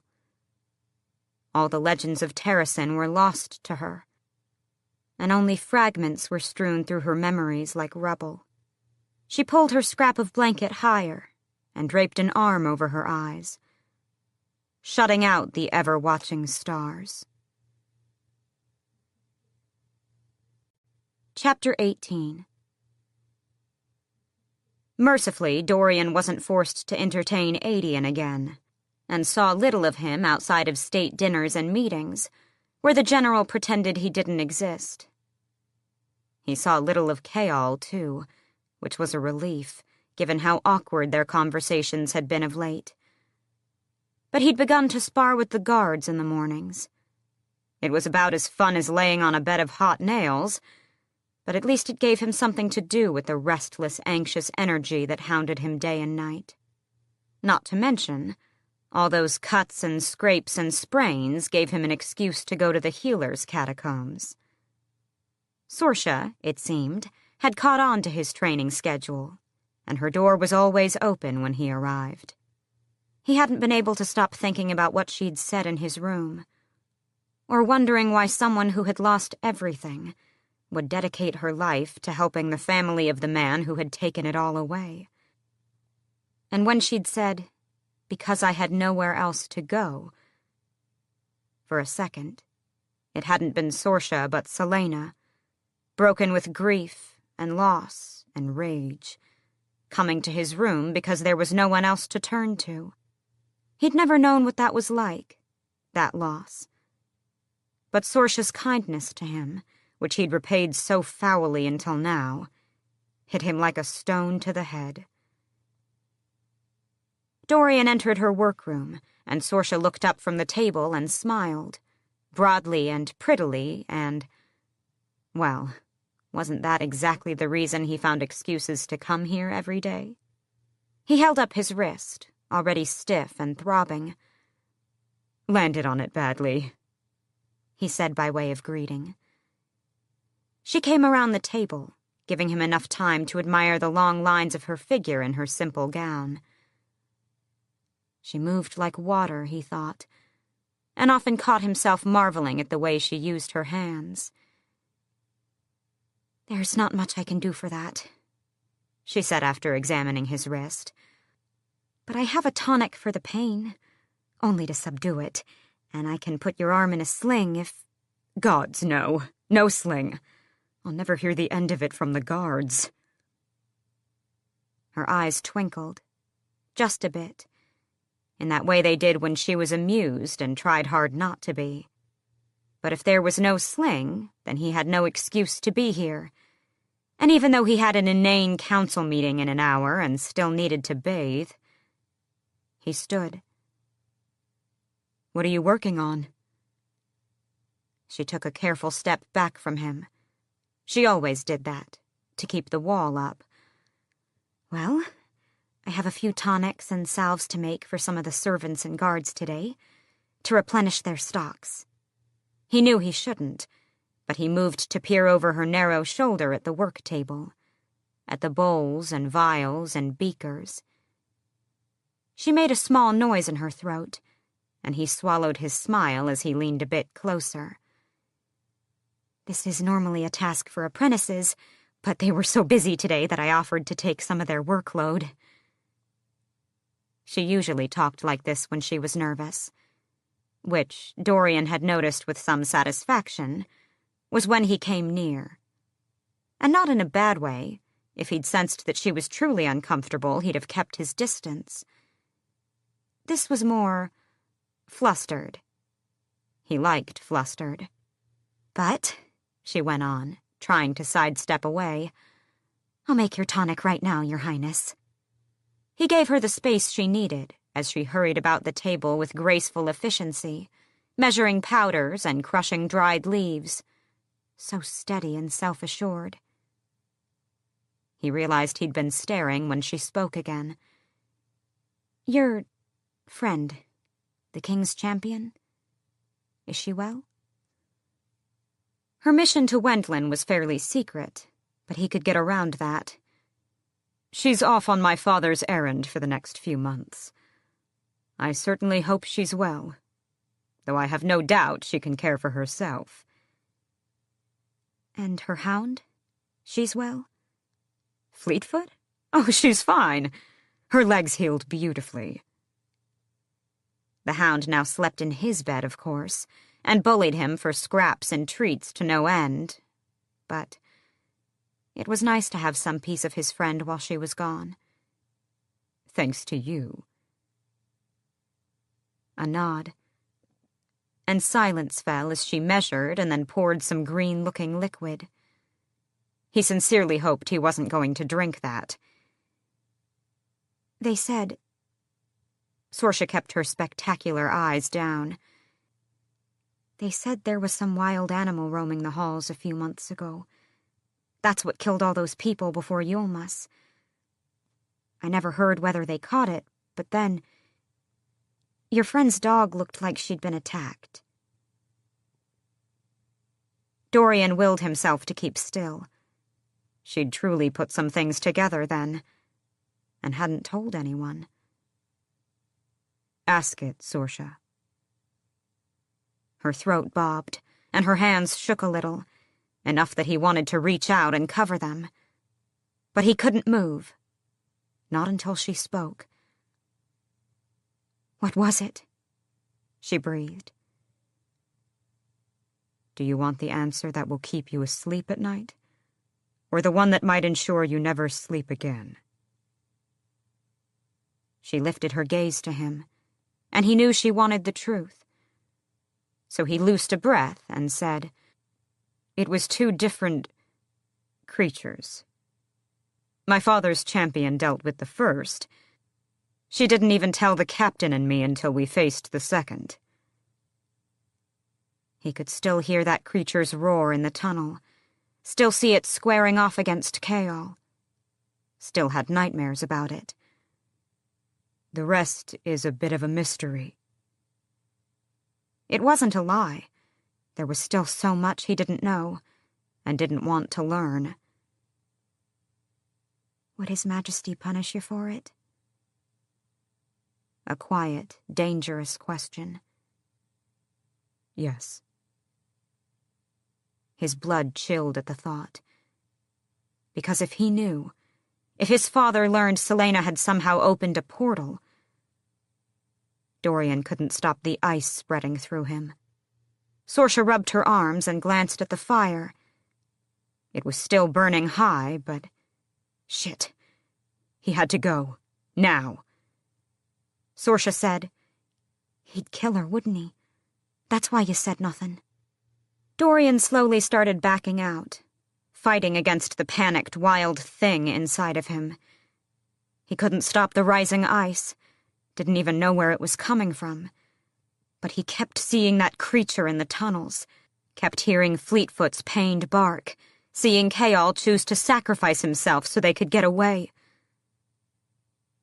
Sorsha stroked the length of her dark braid. And he'd probably kill the captain, too. His magic erupted.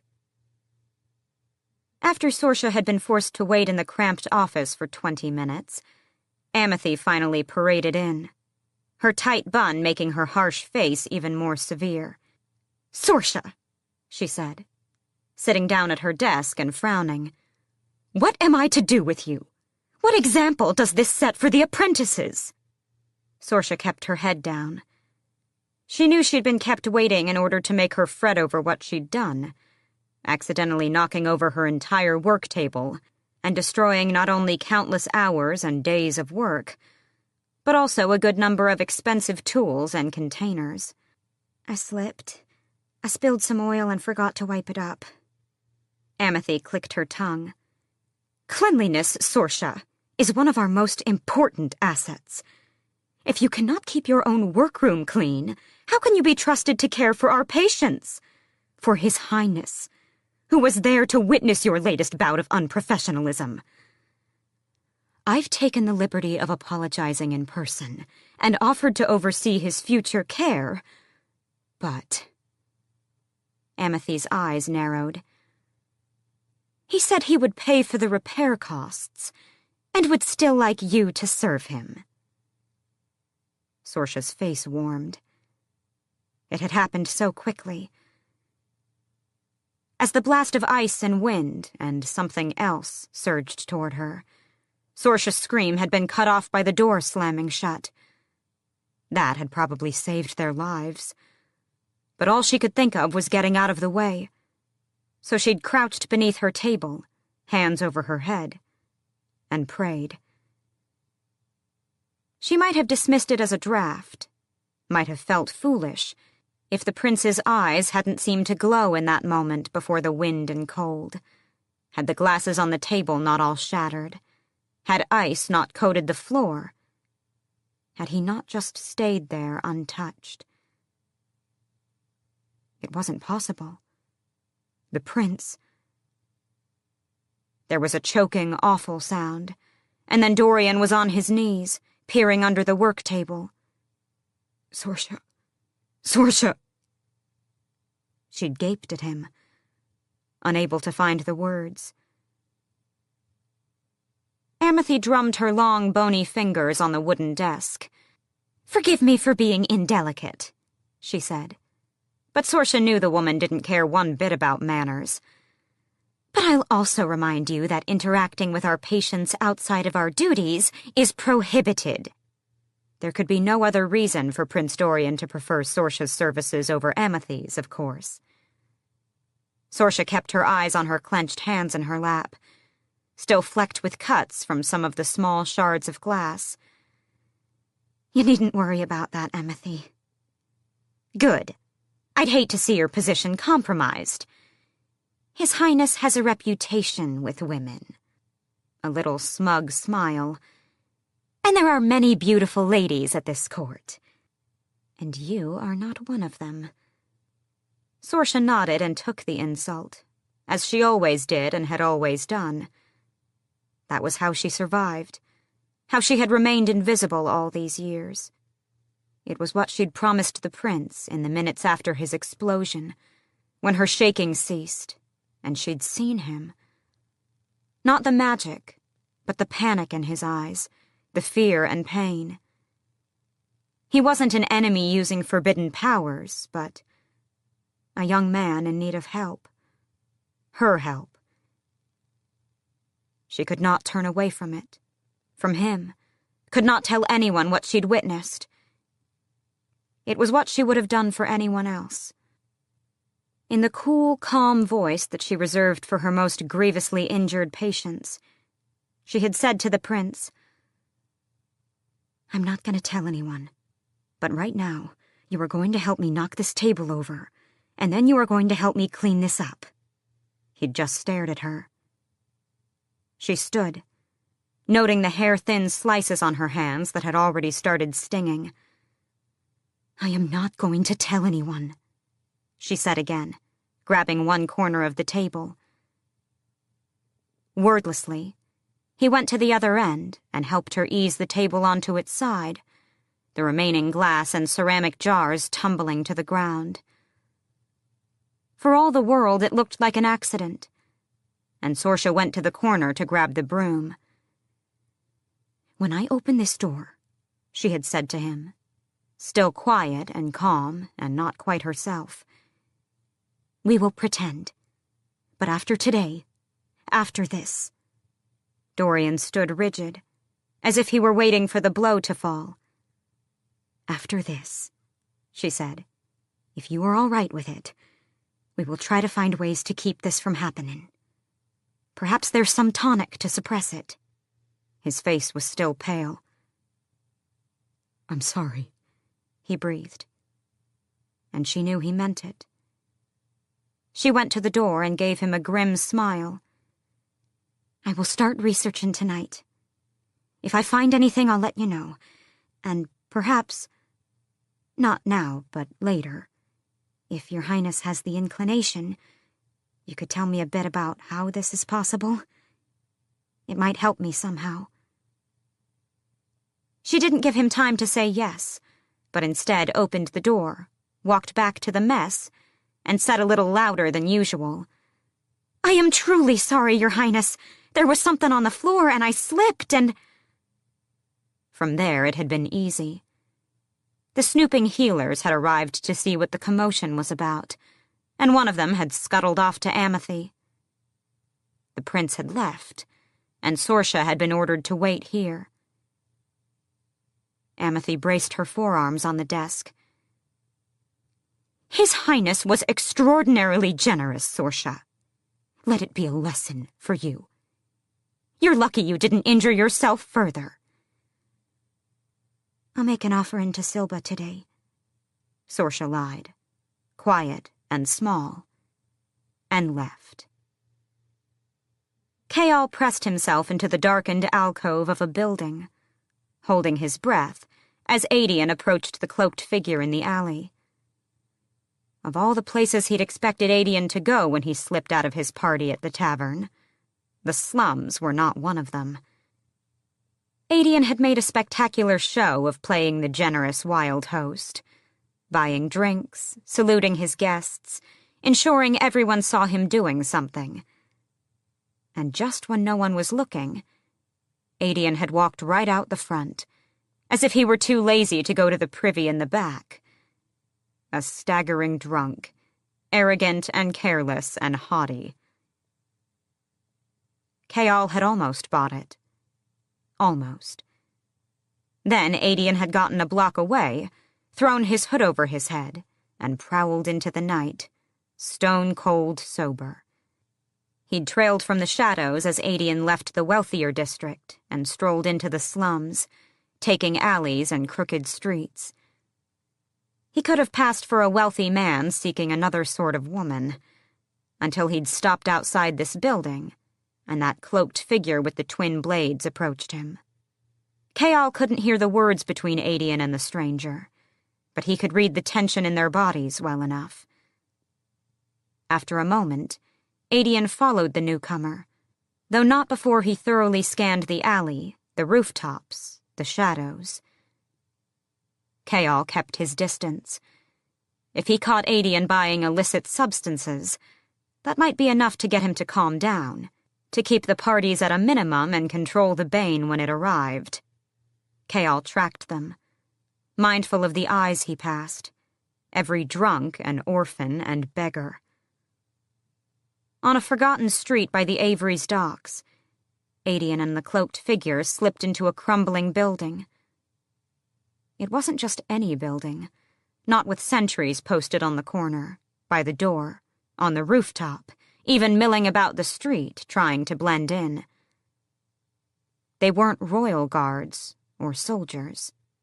It wasn't a place to purchase opiates or flesh, either. He'd been memorizing the information Selena had gathered about the rebels, and had stalked them as often as he'd trailed Adian, mostly to no avail. Selena had claimed they'd been looking for a way to defeat the king's power. Larger implications aside, if he could find out not only how the king had stifled magic, but also how to liberate it before he was dragged back to Aniel, then Dorian's secret might be less explosive. It might help him somehow. And Kayal would always help him. His friend. His prince. He couldn't stop a shiver down his spine as he touched the eye of Elena and realized the derelict building, with this pattern of guards, positively reeked of the rebels' habits. Perhaps it wasn't mere coincidence that had led him here. He was so focused on his thundering heart that Kayal didn't have a chance to turn as a dagger pricked his side. Chapter 19. Kayal didn't put up a fight, though he knew he was as likely to receive death as he was answers. He recognized the sentries by their worn weapons and their fluid, precise movements. He'd never forget those details, not after he'd spent a day being held prisoner in a warehouse by them, and witnessed Selena cut through them as though they were stalks of wheat. They'd never known that it had been their lost queen who came to slaughter them. The sentries forced him to his knees in an empty room that smelled of old hay. Kayal found Adian and a familiar-looking old man staring down at him. The one who had begged Selena to stop that night in the warehouse. There was nothing remarkable about the old man. His worn clothes were ordinary, his body lean but not yet withered. Beside him stood a young man Kayal knew by his soft, vicious laugh. The guard who had taunted him when he'd been held prisoner. Shoulder-length dark hair hung loose around a face that was more cruel than handsome, especially with the wicked scar slashing through his eyebrow and down his cheek. He'd dismissed the sentries with a jerk of his chin. "Well, well," Adian said, circling Kayal. His sword was out, gleaming in the dim light. "Captain of the guard, heir of Aniel, and spy? Or has your lover been giving you some tricks of the trade? When you throw parties and convince my men to leave their posts? When you're not at those parties because you're sneaking through the streets? It's my duty to know why, Adian." The scarred young man with the twin swords stepped closer, circling with Adian now. Two predators, sizing up their prey. They'd probably fight over his carcass. "Too bad your champion isn't here to save you this time," the scarred one said quietly. "Too bad you weren't there to save Archer Finn," Kayal said. A flare of nostrils, a flash of fury in cunning brown eyes. But the young man fell silent as the old man held out a hand. "Did the king send you?" "I came because of him." Kaol jerked his chin at Adian. "But I've been looking for you two, and your little group as well. Both of you are in danger. Whatever you think Adian wants, whatever he offers you, the king keeps him on a tight leash." Perhaps that bit of honesty would buy him what he needed: trust and information. But Adian barked out a laugh. "What?" His companions turned to him, brows raised. Kaol glanced at the ring on the general's finger. He hadn't been mistaken. It was identical to the ones the king, Parrington, and others had worn. Adian caught Kaol's look and stopped his circling. For a moment, the general stared at him, a glimmer of surprise and amusement darting across his tan face. Then Adian purred. "You've turned out to be a far more interesting man than I thought, Captain." "Explain, Adian," the old man said softly, but not weakly. Adian smiled broadly as he yanked the black ring off his finger. "The day the king presented me with the sword of Orinth, he also offered me a ring. Thanks to my heritage, my senses are sharper. I thought the ring smelled strange, and knew only a fool would accept that kind of gift from him. So I had a replica made. The real one I chucked into the sea. But I always wondered what it did," he mused, tossing the ring with one hand and catching it. "It seems the captain knows, and disapproves." The man with the twin swords ceased his circling, and the grin he gave Kaol was nothing short of feral. "You're right, Adian," he said without taking his eyes off Kaol. "He is more interesting than he seems." Adian pocketed the ring as if it were indeed a fake. And Kaol realized that he'd revealed far more than he'd ever intended. Adian began circling again, the scarred young man echoing the graceful movements. "A magical leash, when there is no magic left," the general mused. "And yet you still followed me, believing I was under the king's spell. Thinking you could use me to win the rebels' favor? Fascinating." Kaol kept his mouth shut. He'd already said enough to damn himself. Adian went on. "These two said your assassin friend was a rebel sympathizer, that she handed over information to Archer Finn without thinking twice, that she allowed rebels to sneak out of the city when she was commanded to put them down. Was she the one who told you about the king's rings? Or did you discover that tidbit all on your own? What exactly is going on in that glass palace when the king isn't looking?" Kaol clamped down on his retort. When it became clear he wouldn't speak, Adian shook his head. "You know how this has to end," Adian said. And there wasn't anything mocking in it. Just cold calculation. The true face of the northern wolf. "The way I see it, you signed your own death warrant when you decided to trail me. And now that you know so much... You have two options, Captain. We can torture it out of you and then we'll kill you. Or you can tell us what you know and we'll make it quick for you. As painless as possible. On my honor." They stopped circling. Kaol had faced death a few times in the past few months. Had faced and seen and dealt it.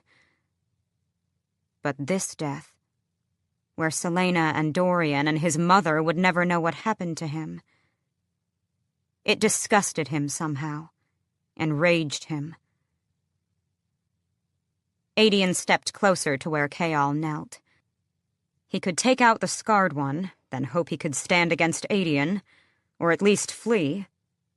He would fight, because that was the only way he could embrace this sort of death. Adian's sword was at the ready, the sword that belonged to Selena by blood and right. Kaol had assumed he was a two-faced butcher. Adian was a traitor, but not to Terrason. Adian had been playing a very dangerous game since arriving here, since his kingdom fell 10 years ago. And tricking the king into thinking that he'd been wearing his ring all this time. That was indeed information Adian would be willing to kill to keep safe. Yet there was other information Kayal could use, perhaps, to get out of this alive. Regardless of how shattered she'd been when she left, Selena was safe now. She was away from Otterlin. But Dorian, with his magic, with the threat he secretly posed, was not. Adian took a readying breath to kill him. Keeping Dorian protected was all he had left, all that had ever really mattered. If these rebels did indeed know something, anything, about magic that might help to free it, if he could use Adian to get that information. It was a gamble. The biggest gamble he'd ever made. Adian raised his sword. With a silent prayer for forgiveness, Kayal looked straight at Adian. Aelin is alive. Adian Ashriver had been called Wolf, General, Prince, Traitor, and Murderer. And he was all of those things, and more. Liar, Deceiver, and Trickster were his particular favorites, the titles only those closest to him knew. Otterlin's whore. That's what the ones who didn't know him called him. It was true. In so many ways it was true. And he had never minded it. Not really. It had allowed him to maintain control in the North, to keep the bloodshed down to a minimum and a lie. Half the Bane were rebels, and the other half sympathizers. So many of their battles in the North had been staged. The body count a deceit and an exaggeration. At least, once the corpses got up from the killing field under cover of darkness and went home to their families. Otterlin's whore. He had not minded. Until now. Cousin. That had been his most beloved title. Cousin, kin, protector. Those were the secret names he harbored deep within. The names he whispered to himself when the northern wind was shrieking through the staghorns. Sometimes that wind sounded like the screams of his people being led to the butchering blocks. And sometimes it sounded like Aelin. Aelin, whom he had loved, who should have been his queen, and to whom he would have one day sworn the blood oath. Adian stood on the decaying planks of an empty dock in the slums, staring at the Avery. The captain was beside him, spitting blood into the water thanks to the beating given to him by Wren Alsbrook, Adian's newest conspirator and yet another dead man risen from the grave. Wren, heir and lord of Alsbrook, had trained with Adian as a child and had once been his rival. 10 years ago, Wren and his grandfather Murtaugh had escaped the butchering blocks thanks to a diversion started by Wren's parents that cost them their lives and gave Wren the nasty scar down his face. But Adian hadn't known. He'd thought them dead, and had been stunned to learn that they were the secret rebel group he'd hunted down upon arriving in Rifthold. He'd heard the claims that Aelin was alive and raising an army, and had dragged himself down from the north to get to the bottom of it and destroy the liars, preferably cutting them up piece by piece. The king's summons had been a convenient excuse. Wren and Murtaugh had instantly admitted that the rumors had been spread by a former member of their rebel group. They had never had or heard of any contact with their dead queen.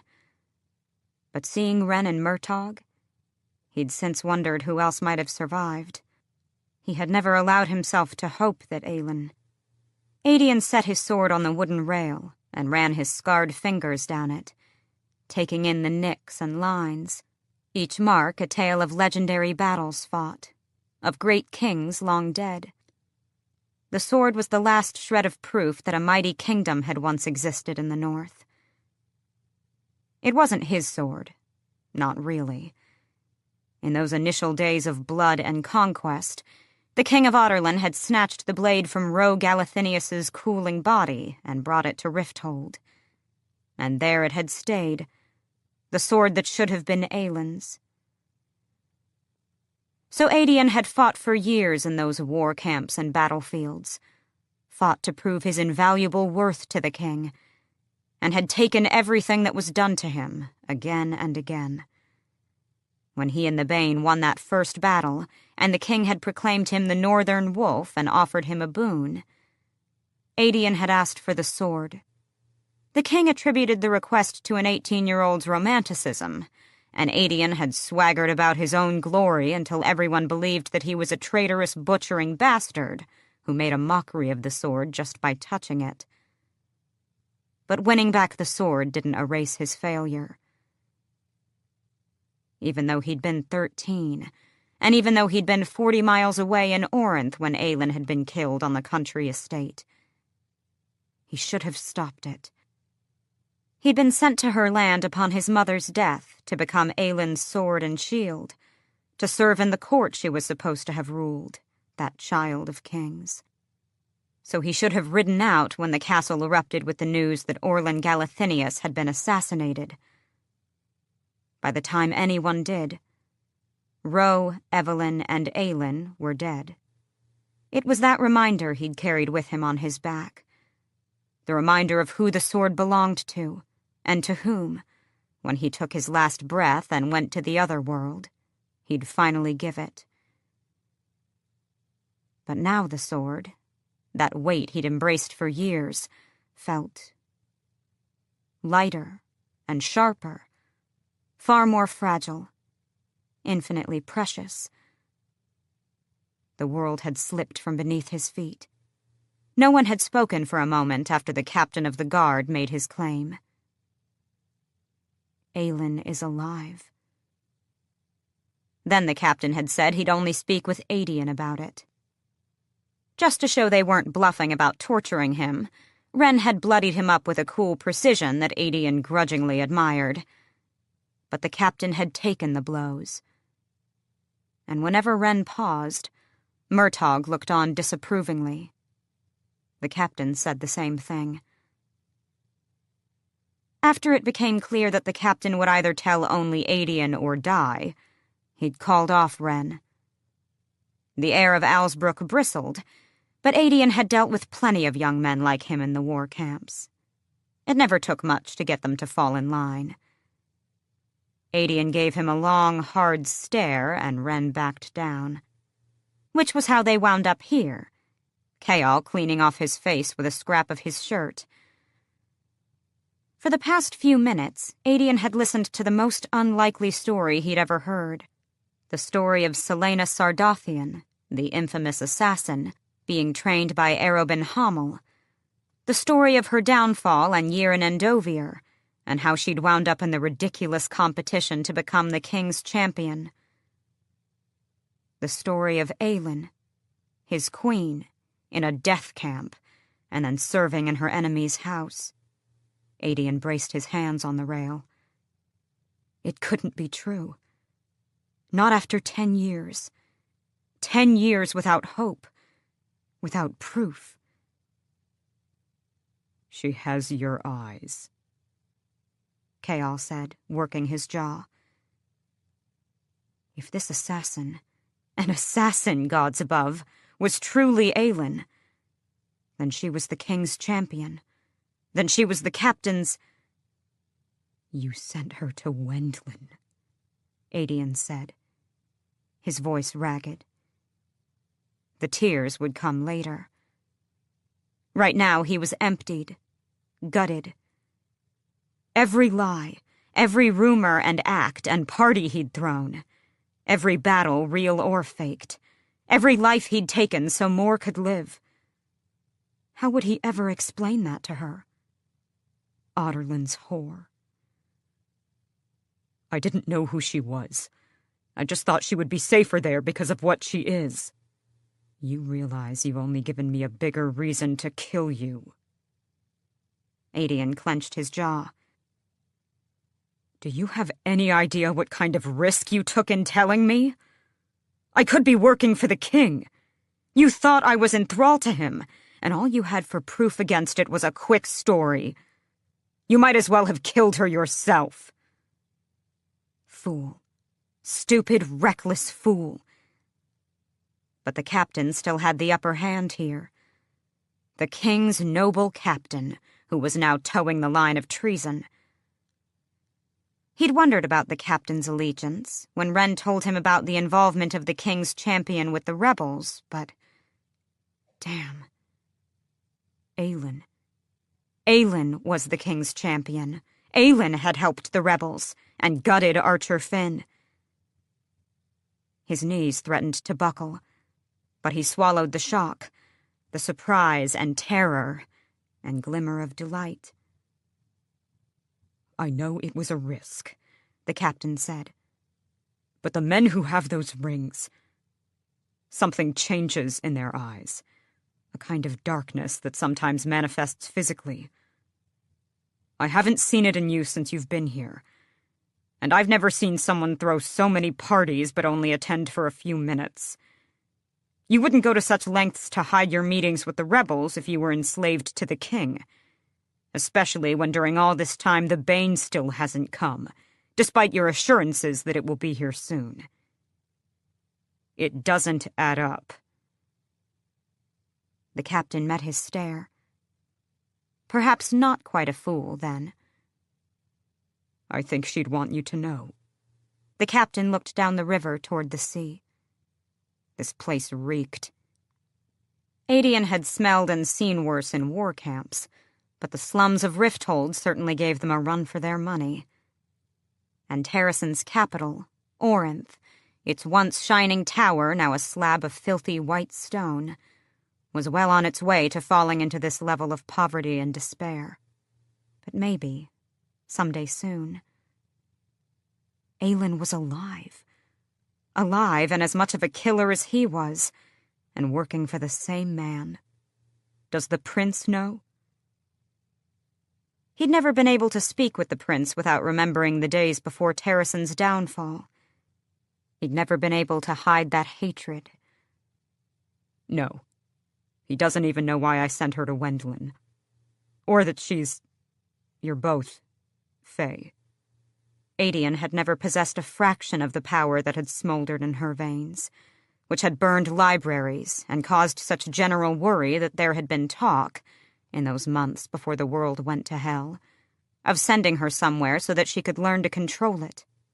He'd overheard debate over packing her off to various academies or tutors in distant lands, but never to their Aunt Maeve, waiting like a spider in a web to see what became of her niece. And yet she'd wound up in Wendlin, on her aunt's doorstep. Maeve had either never known or never cared about his inherited gifts. No, all he had were some of the physical traits of their immortal kin. Strength, swiftness, sharp hearing, keen smell. It had made him a formidable opponent on the battlefield, and saved his life more than once. Saved his very soul if the captain was right about those rings. Is she coming back? Adian asked quietly. The first of the many, many questions he had for the captain, now that he'd proved himself to be more than a useless servant of the king. There was enough agony in the captain's eyes that Adian knew that he loved her.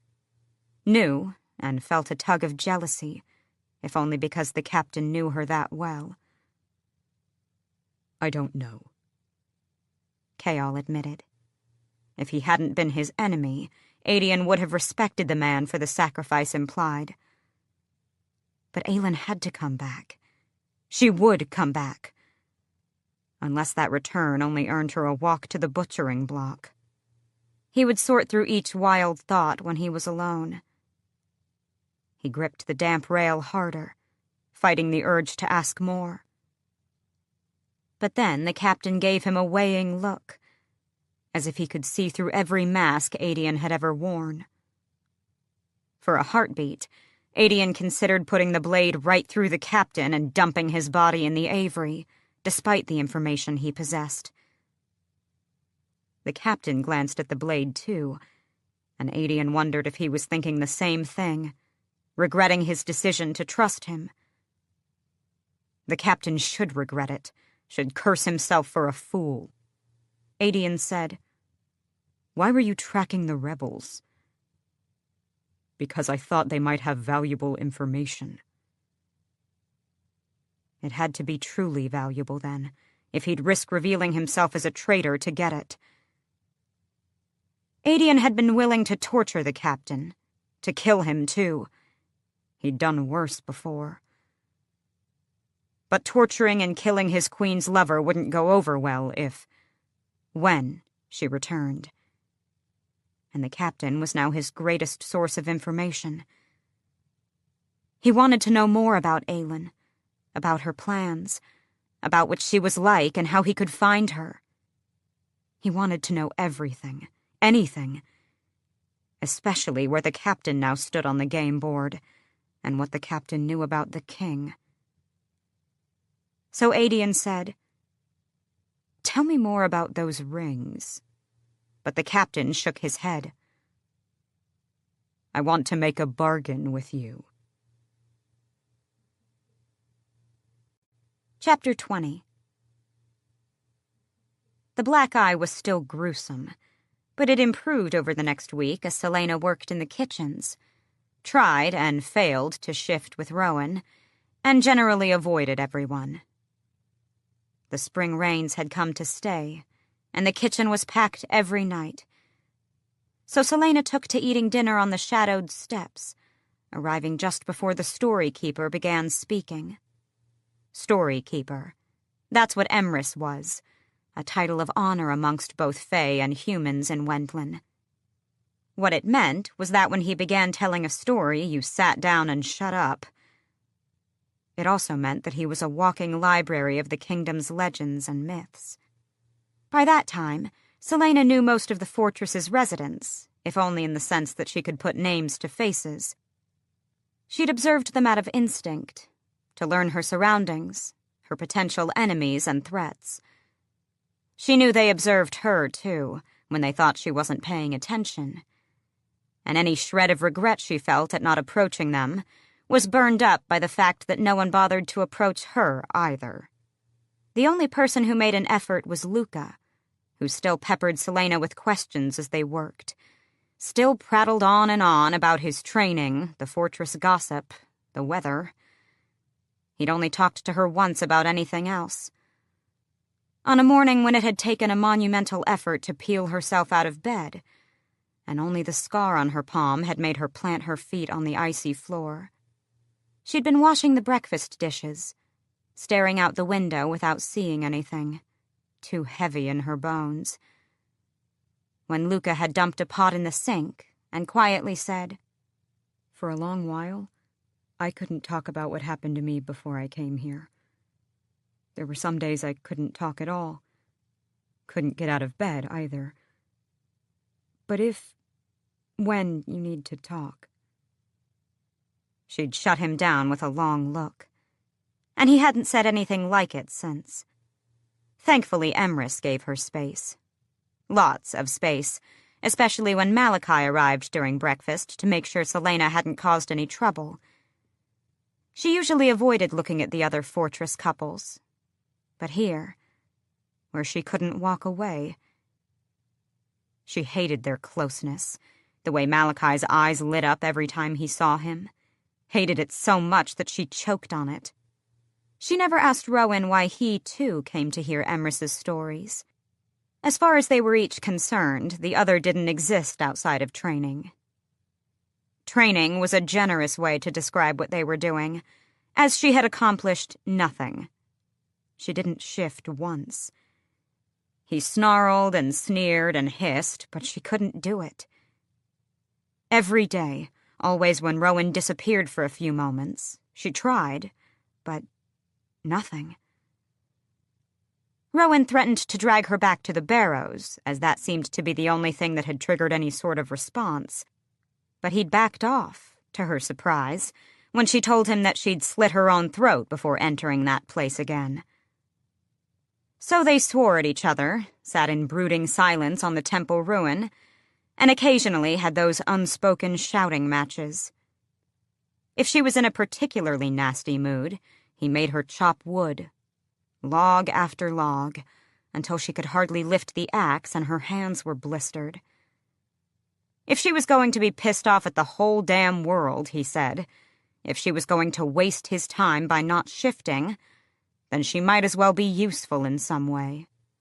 All this waiting. For her. For the shift that made her shudder to think about. It was on the 8th day after her arrival, after scrubbing pots and pans until her back throbbed, that Celaena stopped in the middle of their hike up the now familiar ridge. "I have a request." She never spoke to him unless she needed to, mostly to curse at him. Now she said, "I want to see you shift."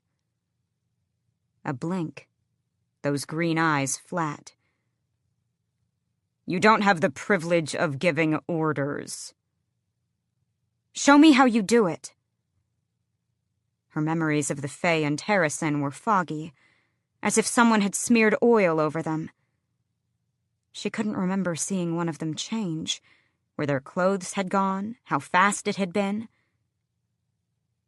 He stared her down, seeming to say, "Just this once," and then a soft flash of light, a ripple of color, and a hawk was flapping mid-air, beating for the nearest tree branch. He settled on it, clicking his beak. She scanned the mossy earth. No sign of his clothes, his weapons. It had taken barely more than a few heartbeats. He gave a battle cry and swooped, talons slashing for her eyes. She lunged behind the tree just as there was another flash and a shudder of color. And then he was clothed and armed and growling in her face. "Your turn." She wouldn't give him the satisfaction of seeing her tremble. It was incredible. Incredible to see the shift. "Where do your clothes go?" "Between, somewhere. I don't particularly care." Such dead, joyless eyes. She had a feeling she looked like that these days. She knew she had looked like that the night Chaol had caught her gutting Archer in the tunnel. What had left Rowan so soulless? He bared his teeth, but she didn't submit. She'd been watching the demi-fae warrior males at the fortress, and they growled and showed their teeth about everything. They were not the ethereal gentlefolk that legend painted, that she vaguely remembered from Terrasen. No holding hands and dancing around the maypole with flowers in their hair. They were predators, the lot of them. Some of the dominant females were just as aggressive, prone to snarling when challenged or annoyed or even hungry. She supposed she might have fit in with them if she'd bothered to try. Still holding Rowan's stare, Celaena calmed her breathing. She imagined phantom fingers reaching down, pulling her fae form out. Imagined a wash of color and light. Pushed herself against her mortal flesh, but nothing. "Sometimes I wonder whether this is a punishment for you," she said through her teeth. "But what could you have done to piss off her immortal majesty?" "Don't use that tone when you talk about her." "Oh, I can use whatever tone I want, and you can taunt and snarl at me and make me chop wood all day, but short of ripping out my tongue, you can't—" Faster than lightning, his hand shot out and she gagged, jolting as he grabbed her tongue between her fingers. She bit down, hard, but he didn't let go. "Say that again," he purred. She choked as he kept pinching her tongue, and she went for his daggers, simultaneously slamming her knee up between his legs, but he shoved his body against hers, a wall of hard muscle and several hundred years of lethal training trapping her against a tree. She was a joke by comparison. A joke. And her tongue. He released her tongue, and she gasped for breath. She swore at him, a filthy, foul name, and spat at his feet. And that's when he bit her. She cried out, as those canines pierced the spot between her neck and shoulder, a primal act of aggression, the bite so strong and claiming that she was too stunned to move. He had her pinned against the tree and clamped down harder, his canines digging deep, her blood spilling onto her shirt.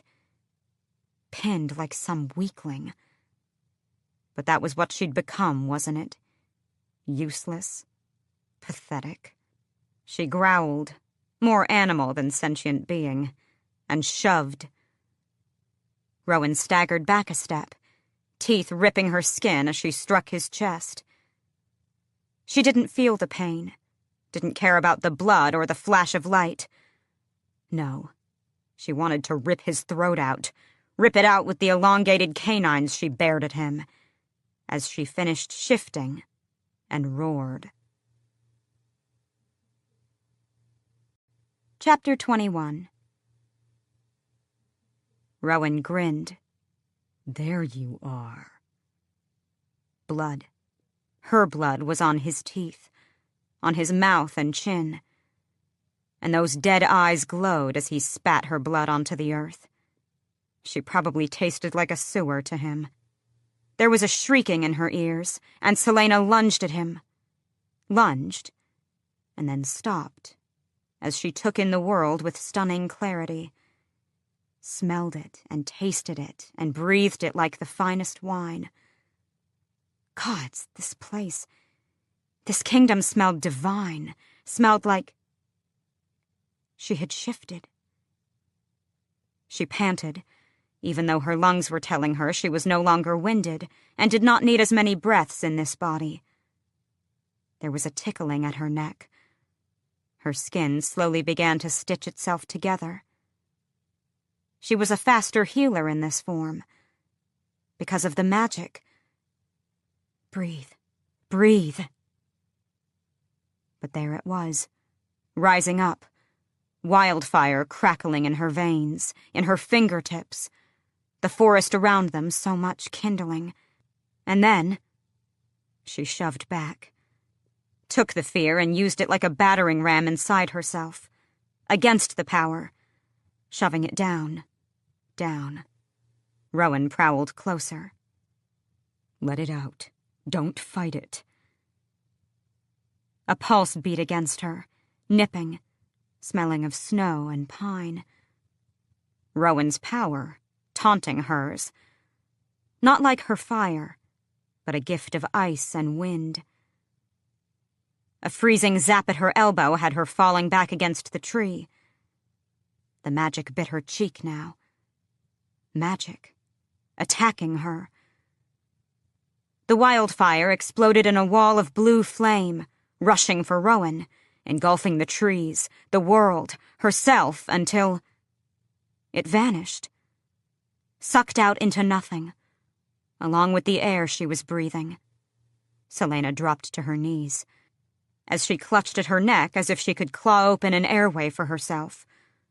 Rowan's boots appeared in the field of her vision. He'd pulled the air out, suffocated her fire. Such power, such control. Maeve had not given her an instructor with similar abilities. She'd instead sent someone with power capable of smothering her fire. Someone who wouldn't mind doing it should she become a threat. Air rushed down her throat in a whoosh. She gasped it down in greedy gulps, hardly registering the agony as she shifted back into her mortal form. The world going quiet and dull again. Does your lover know what you are? A cold question. She lifted her head, not caring how he'd found out. He knows everything. Not entirely true. His eyes flickered. With what emotion, she couldn't tell. I won't be biting you again, he said, and she wondered just what he'd tasted in her blood. She growled, but the sound was muted, fangless. Even if it's the only way to get me to shift? He walked uphill, to the ridge. You don't bite the women of other males. She heard, more than felt, something die from her voice, as she said, We're not together. Not anymore. I let him go before I came here. He looked over his shoulder. Why? Flat. Bored. But still slightly curious. What did she care if he knew? She'd curled her hand into a fist in her lap, her knuckles white. Every time she glanced at the ring, rubbed it, caught it gleaming, it punched a hole right through her. She should take the damn thing off. But she knew she wouldn't, if only because that near-constant agony felt deserved. Because he's safer if he's as repulsed by me as you are. At least you've already learned one lesson. When she cocked her head, he said, The people you love are just weapons that will be used against you. She didn't want to recall how Nehemia had been used. Had used herself. Against her, to force her to act. Wanted to pretend she wasn't starting to forget what Nehemia had looked like. Shift again, Rowan ordered, jerking his chin at her. This time, try to... She was forgetting what Nehemia looked like. The shade of her eyes, the curve of her lips, the smell of her laugh. The roaring in Selena's head went quiet, silenced by that familiar nothingness. Do not let that light go out. But Selena didn't know how to stop it. The one person she could have told, who might have understood. She was buried in an unadorned grave, so far from the sun-warmed soil that she had loved. Rowan gripped her by the shoulders. Are you listening? She gave him a bored stare, even as his fingers dug into her skin. Why don't you just bite me again? Why don't I give you the lashing you deserve? He looked so dead set on it that she blinked. If you ever take a whip to me, I will skin you alive. He let go of her and stalked around the clearing. A predator assessing its prey. If you don't shift again, you're pulling double duty in the kitchens for the next week. Fine. At least working in the kitchens had some quantifiable results. At least in the kitchens, she could tell up from down and knew what she was doing. But this promise she'd made, the bargain she'd struck with Maeve, she'd been a fool. Rowan paused his stalking. You're worthless. Tell me something I don't know. He went on. You would probably have been more useful to the world if you'd actually died 10 years ago. She just looked him in the eye and said, I'm leaving. Rowan didn't stop her as she returned to the fortress and packed. It took all of a minute, as she hadn't even unloaded her satchel and had no weapons left. She supposed she could have ripped the fortress apart to find where Rowan had stashed them, or stolen them from the demi-fae, but both would require time and bring more attention than she wanted. She didn't talk to anyone as she walked out. She'd find another way to learn about the word keys and destroy the King of Otterlin and free Eelway. If she kept going like this, she'd have nothing left inside to fight with. She'd marked the paths they'd taken on the way in. But as she entered the tree-covered slopes, she mostly relied on the position of the cloud-veiled sun to navigate. She'd make the trip back, find food along the way, and figure out something else. This had been a fool's errand from the start. At least she hadn't been too long delayed, though she might now have to be quicker about finding the answers she needed, and... Is this what you do? Run away when things get hard? Rowan was standing between two trees directly in her path, having undoubtedly flown here. She brushed past him, her legs burning with the downhill walk. You're free of your obligation to train me, so I have nothing more to say to you, and you have nothing more to say to me. Do us both a favor and go to hell.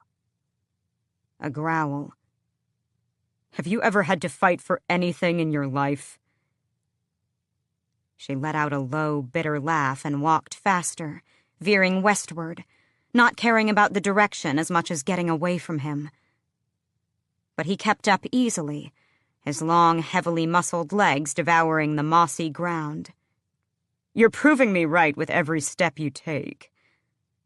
"I don't care." "I don't know what you want from Maeve, what answers you're looking for, but You don't know what I want from her?" It was more of a shout than a question. "How about saving the world from the King of Otterlin?" Why bother? Maybe the world's not worth saving." She knew he meant it, too. Those lifeless eyes spoke volumes. "Because I made a promise. A promise to my friend that I would see her kingdom freed." She shoved her scarred palm into his face. "I made an unbreakable vow. And you and Maeve and all you goddamned bastards are getting in the way of that." She went off down the hillside again. He followed. "And what of your own people? What of your own kingdom?" "They are better off without me, just as you said." His tattoo scrunched as he snarled. "So you'd save another land, but not yours. Why can't your friend save her own kingdom?" "Because she is dead!" She screamed the last word so loudly it burned in her throat. "Because she is dead, and I am left with my worthless life." He merely stared at her with that animal stillness. When she walked away, he didn't come after her. She lost track of how far she walked and in what direction she traveled. She didn't really care. She hadn't spoken the words, "She is dead," since the day after Nehemia had been taken from her. But she was dead, and Selena missed her. Night swept in earlier due to the cloud cover, the temperature plummeting as thunder grumbled in the distance. She made weapons as she went, finding a sharp stone to whittle down branches into rudimentary spears. The longer one she used as a walking stick, and though they were little more than stakes, she told herself the two short ones were daggers. Better than nothing. Each step was heavier than the last, and she had enough of a sense of self-preservation left to start looking for a place to spend the night. It was almost dark when she found a decent spot. A shallow cave in the side of a granite ledge. She swiftly gathered enough wood for a fire. The irony of it wasn't wasted on her. If she had any control over her magic... She shut down that thought before it finished. She hadn't made a fire in years, so it took a few tries, but it worked. Just as thunder cracked above her little cave and the skies opened up. She was hungry, and thankfully found some apples at the bottom of her satchel, along with old tegya from Verez that was still edible, if hard to chew. After she ate as much of it as she could stand, she pulled her cloak around herself and nestled into the side of the cave. She didn't fail to notice the small, glowing eyes that gathered, peering through the brambles or over boulders or around trees. None of them had bothered her since that first night, and they didn't come closer. Her instincts, warped as they had felt these last few weeks, didn't raise any alarms either. So she didn't tell them off, and didn't really mind them at all. With the fire and the pounding rain, it was almost cozy, not like her freezing room. Though she was exhausted, she felt somewhat clear-headed, almost like herself again with her makeshift weapons. She'd made a smart choice to leave. Do what needs to be done, Elena had told her. Well, she'd needed to leave before Rowan shredded her into so many pieces that she would never stand a chance of putting herself back together. Tomorrow, she'd start over. She'd spotted what looked like a crumbling, forgotten road that she could follow downhill. As long as she kept going toward the plains, she could find her way back to the coast and come up with a new plan as she went. It was good she had left. Exhaustion hit her so thoroughly that she was asleep moments after she sprawled beside the fire, one hand clasped around her spear. She probably would have dozed until dawn, had a sudden silence not jerked her awake. Chapter 22. Selena's fire was still crackling, the rain still pounding beyond the cave mouth, but the forest had gone quiet.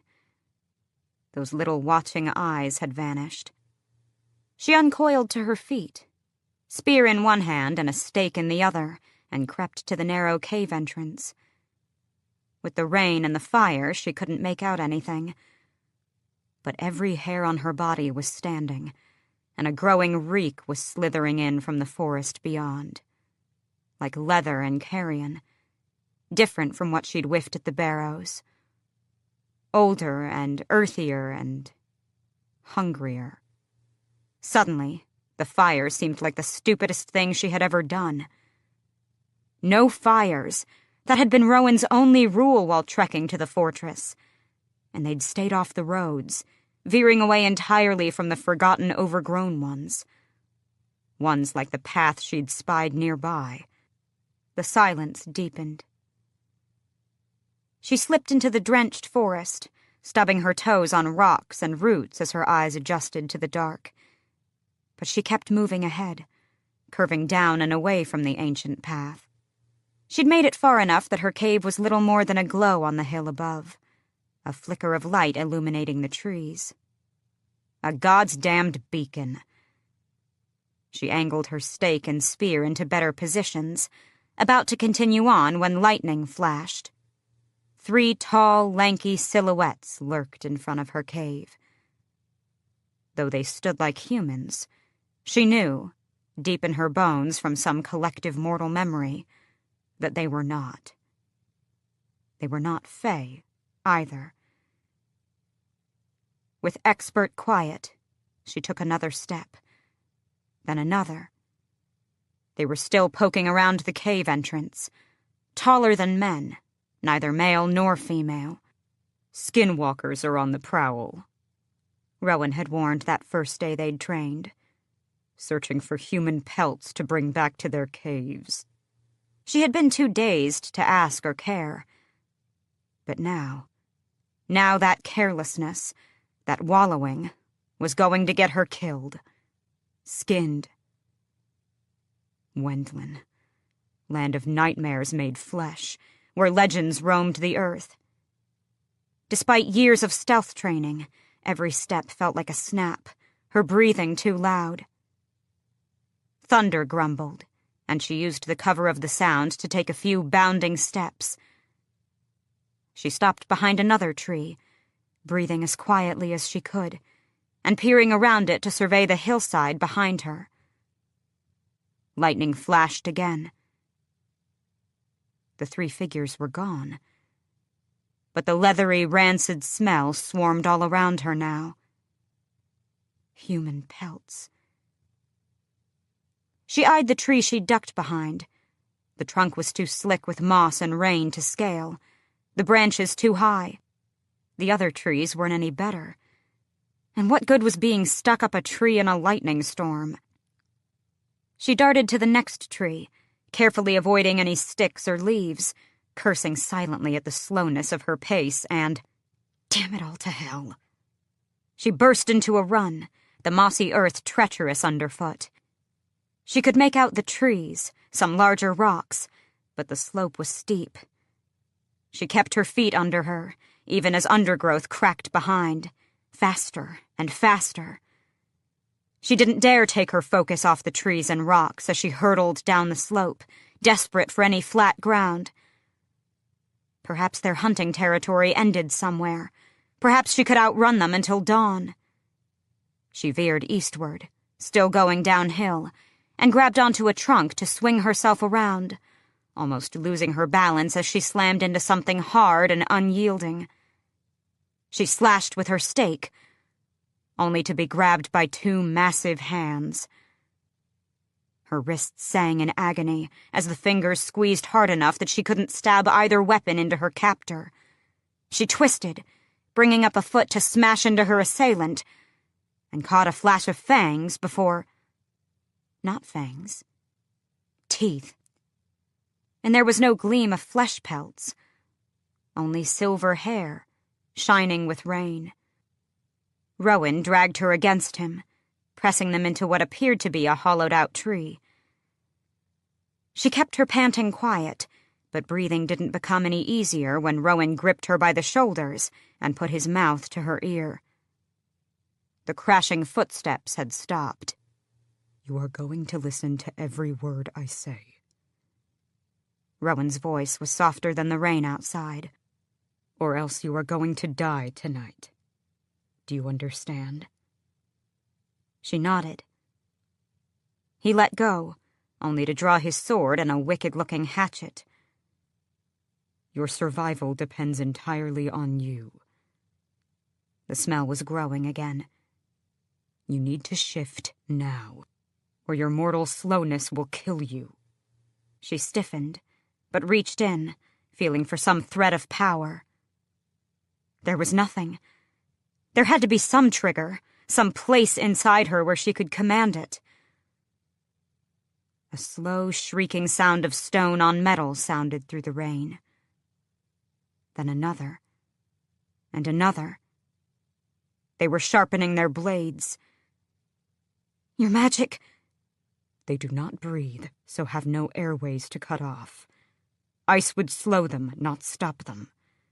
My wind is already blowing our scent away from them, but not for long. Shift, Aelin." Aelin. It was not a test, not some elaborate trick. The skinwalkers did not need air. Rowan's tattoo shone as lightning filled their little hiding spot. "We are going to have to run in a moment. What form you take when we do will determine our fates. So breathe and shift." Though every instinct screamed against it, she closed her eyes, took a breath, then another. Her lungs opened, full of cool, soothing air, and she wondered if Rowan was helping with that, too. He was helping, and he was willing to meet a horrible fate in order to keep her alive. He hadn't left her alone. She hadn't been alone. There was a muffled curse, and Rowan slammed his body against hers, as if he could somehow shield her. No, not shield her. Cover her. The flash of light. She barely registered the pain, if only because the moment her face senses snapped into place, she had to shove a hand against her own mouth to keep from retching. Oh, gods! The festering smell of them! Worse than any corpse she'd ever dealt with. With her delicately pointed ears, she could hear them now. Each step they took as the three of them systematically made their way down the hill. They spoke in low, strange voices, at once male and female, all ravenous. "There are two of them now," one hissed. She didn't want to know what power it wielded to allow it to speak when it had no airways. "The female joined the female. I want him. He smells of storm winds and steel." Selena gagged as the smell shoved down her throat. "The female will bring back with us. Dawn's too close. Then we can take our time peeling her apart." Rowan eased off her and said quietly, not needing to be near for her to hear while he assessed the forest beyond. "There is a swift river 1/3 of a mile east, at the base of a large cliff." He didn't look at her as he extended 2 long daggers, and she didn't nod her thanks as she silently discarded her makeshift weapons and gripped the ivory hilts. "When I say run, you run like hell. Step where I step, and don't turn around for any reason. If we are separated, run straight. You'll hear the river." Order after order. A commander on the battlefield, solid and deadly. He peered out of the tree. The smell was nearly overpowering now, swarming from every angle. If they catch you, you cannot kill them, not with a mortal weapon. Your best option is to fight until you can get free and run. Understand? She gave another nod. Breathing was hard again, and the rain was now torrential. On my mark, Rowan said, smelling and hearing things that were lost even to her heightened senses. Steady. She sank onto her haunches as Rowan did the same. Come out, one of them hissed, so close it could have been inside the tree with them. There was a sudden rustling in the brush to the west, almost as if two people were running. Instantly, the reek of the skinwalkers lessened as they raced after the cracking branches and leaves that Rowan's wind led in the other direction. Now, Rowan hissed, and burst out of the tree. Selena ran, or tried to. Even with her sharpened vision, the brush and stones and trees proved a hindrance. Rowan raced toward the rising roar of the river, swollen from the spring rains. His pace slower than she'd expected, but he was slowing for her. Because this fey body was different, and she was adjusting wrong, and... She slipped. But a hand was at her elbow, keeping her upright. Faster, was all he said. And as soon as she'd found her footing, he was off again, shooting through the trees like a mountain cat.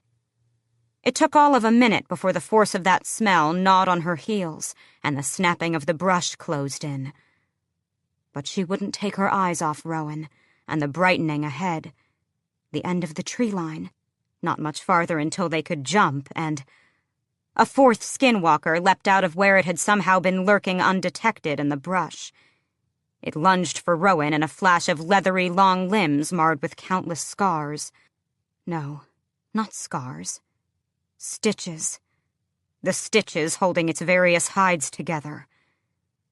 She shouted as the skinwalker pounced, but Rowan didn't falter a step as he ducked and twirled with inhuman speed, slashing down with his sword and viciously slicing with the hatchet. The skinwalker's arm severed at the same moment its head toppled off its neck. She might have marveled at the way he moved, the way he killed, but Rowan didn't stop sprinting, so Selena raced after him, glancing once at the body the Fey warrior had left in pieces. Sagging bits of leather on the wet leaves, like discarded clothes. But still twitching and rustling, as if waiting for someone to stitch it back together. She ran faster, Rowan still bounding ahead. The skinwalkers closed in from behind, shrieking with rage. Then they fell silent until... You think the river can save you? One of them panted, letting out a laugh that raked along her bones. You think if we get wet we'll lose our form? I have worn the skins of fishes when mortals were scarce female. She had an image, then, of the chaos waiting in that river.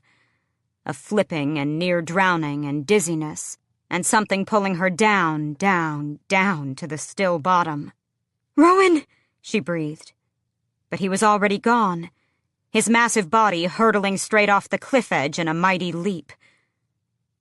There was no stopping the pursuit behind her. The skinwalkers were going to jump with them, and there would be nothing they could do to kill them, no mortal weapon they could use. A well ripped open inside of her, vast and unyielding and horrible. Rowan had claimed no mortal weapon could kill them, but what of immortal ones? Selena broke through the line of trees, sprinting for the ledge that jutted out, bare granite beneath her, as she threw her strength into her legs, her lungs, her arms, and jumped. As she plummeted, she twisted to face the cliff, to face them. They were no more than 3 lean bodies leaping into the rainy night, shrieking with primal, triumphant, anticipated pleasure. "Shift!" was the only warning she gave Rowan. There was a flash of light to tell her he'd obeyed.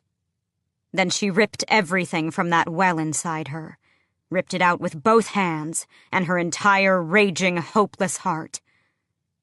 As she fell, hair whipping her face, Selena thrust her hands toward the skinwalkers. "Surprise," she hissed.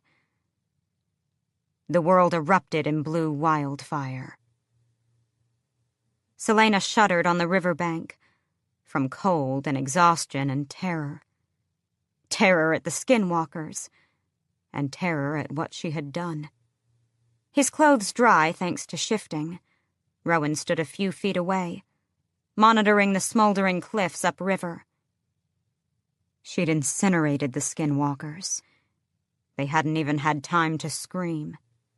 She hunched over her knees, arms wrapped around herself. The forest was burning on either side of the river, a radius that she didn't have the nerve to measure. It was a weapon, her power. A different sort of weapon than blades or arrows or her hands. A curse.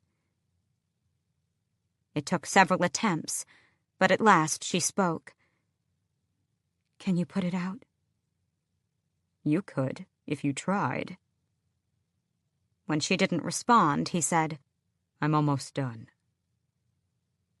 In a moment, the flames nearest the cliffs went out. How long had he been working to suffocate them? "We don't need something else attracted to your fires." She might have bothered to respond to the jab, but she was too tired and cold.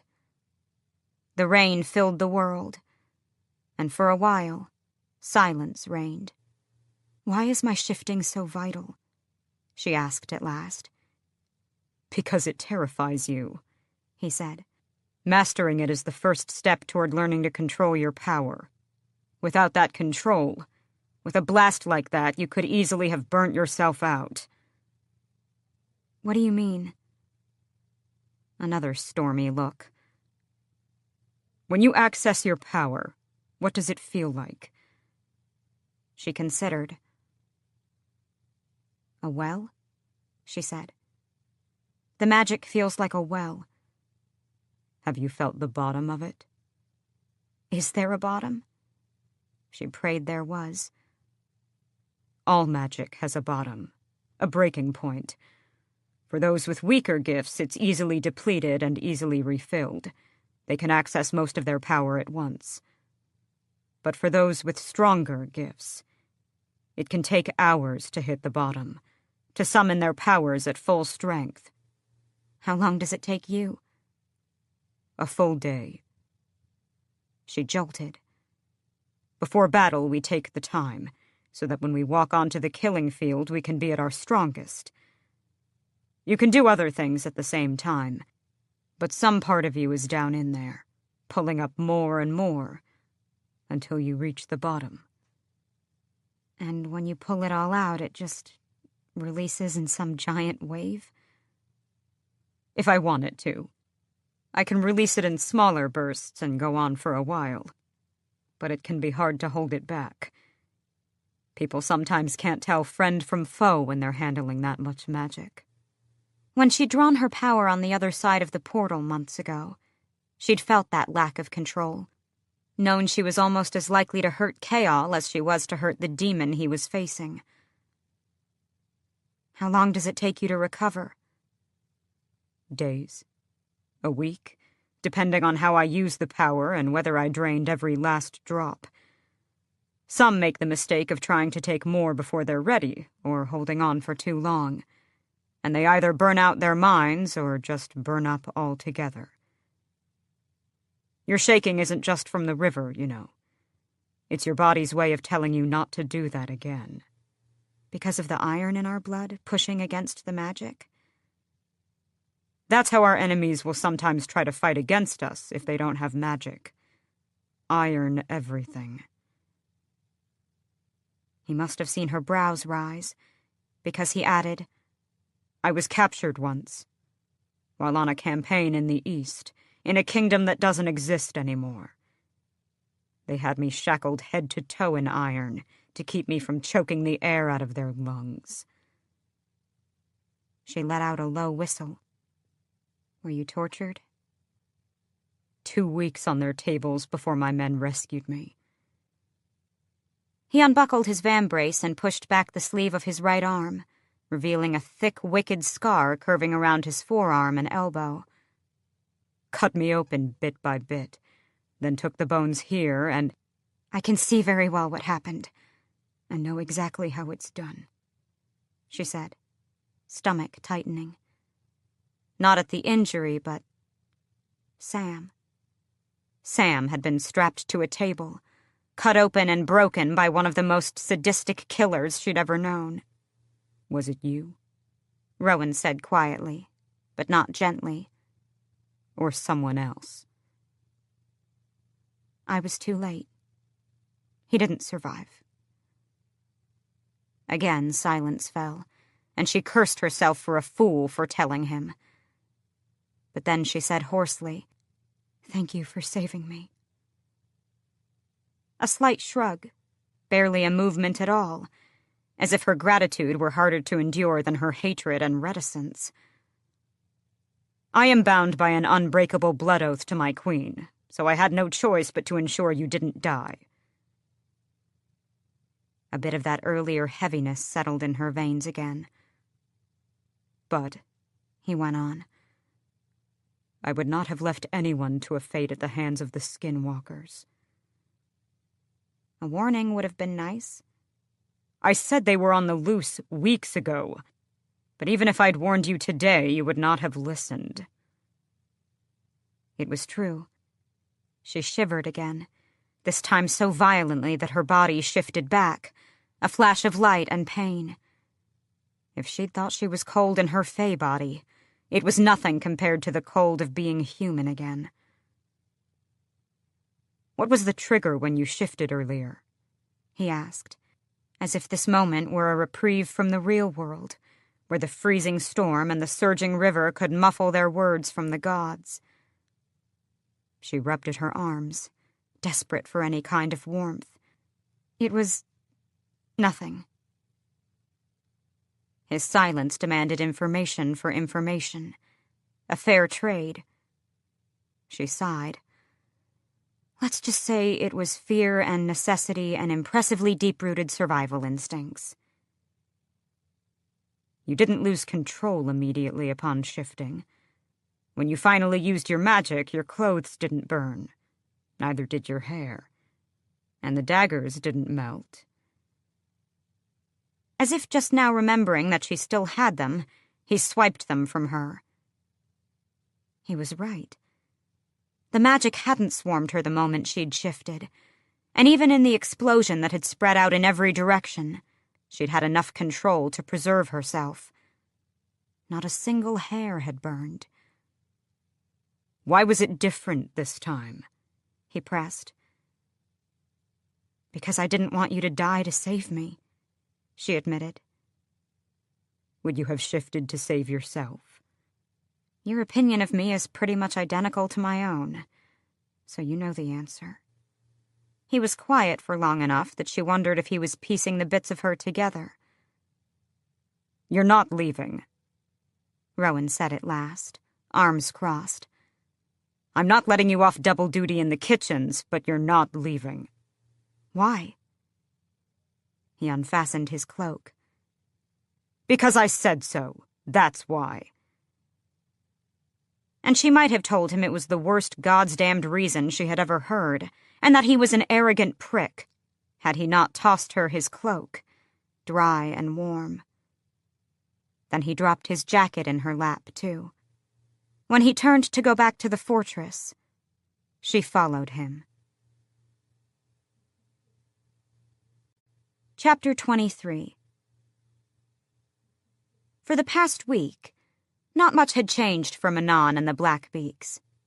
They still flew daily to master the wyverns, and still managed to avoid outright war in the mess hall twice a day.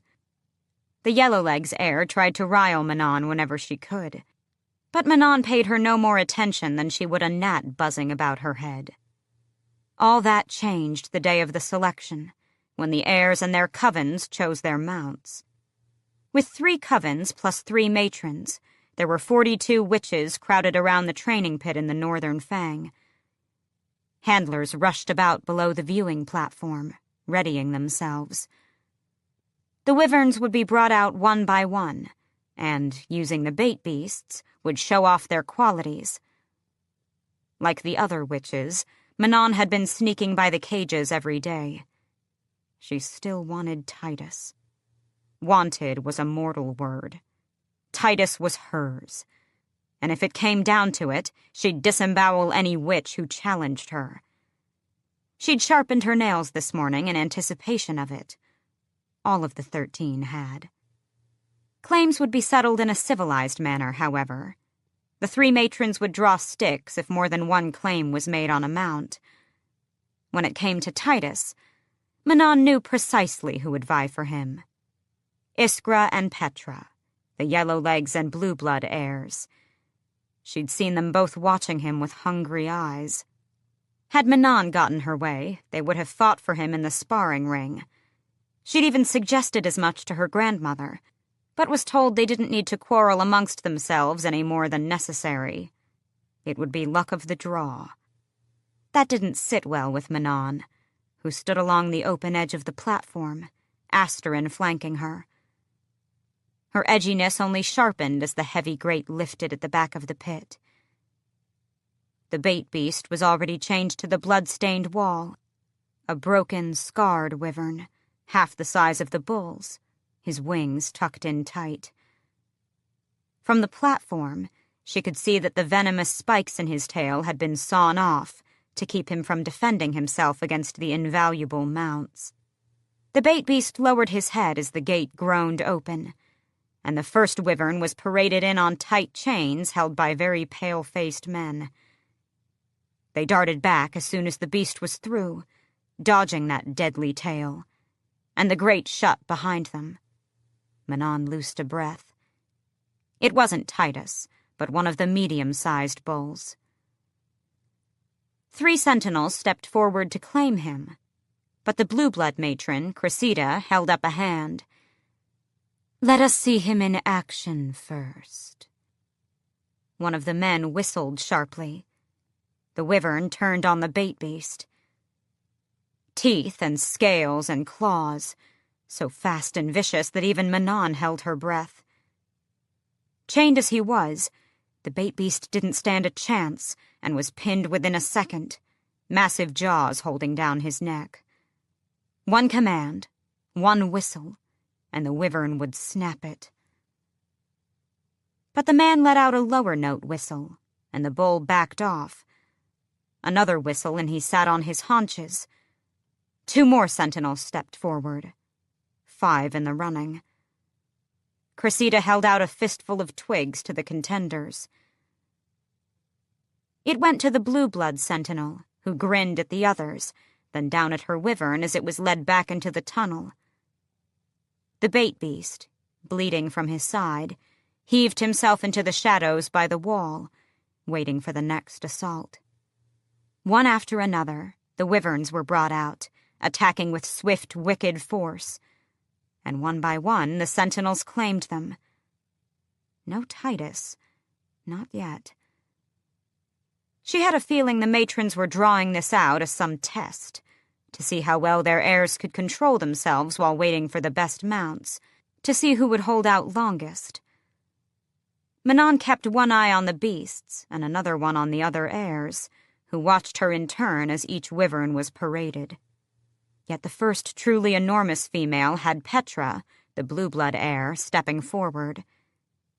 The female was nearly Titus's size, and wound up taking a chunk out of the bait beast's flank before the trainers could get her to stop.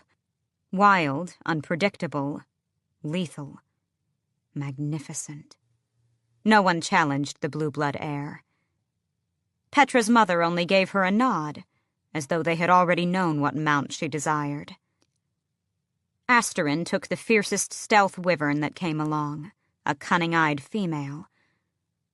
Her cousin had always been the best at scouting, and after a talk with Manon and the other sentinels that went long into the night, it had been decided that Asterin would continue that role in the 13's new duties.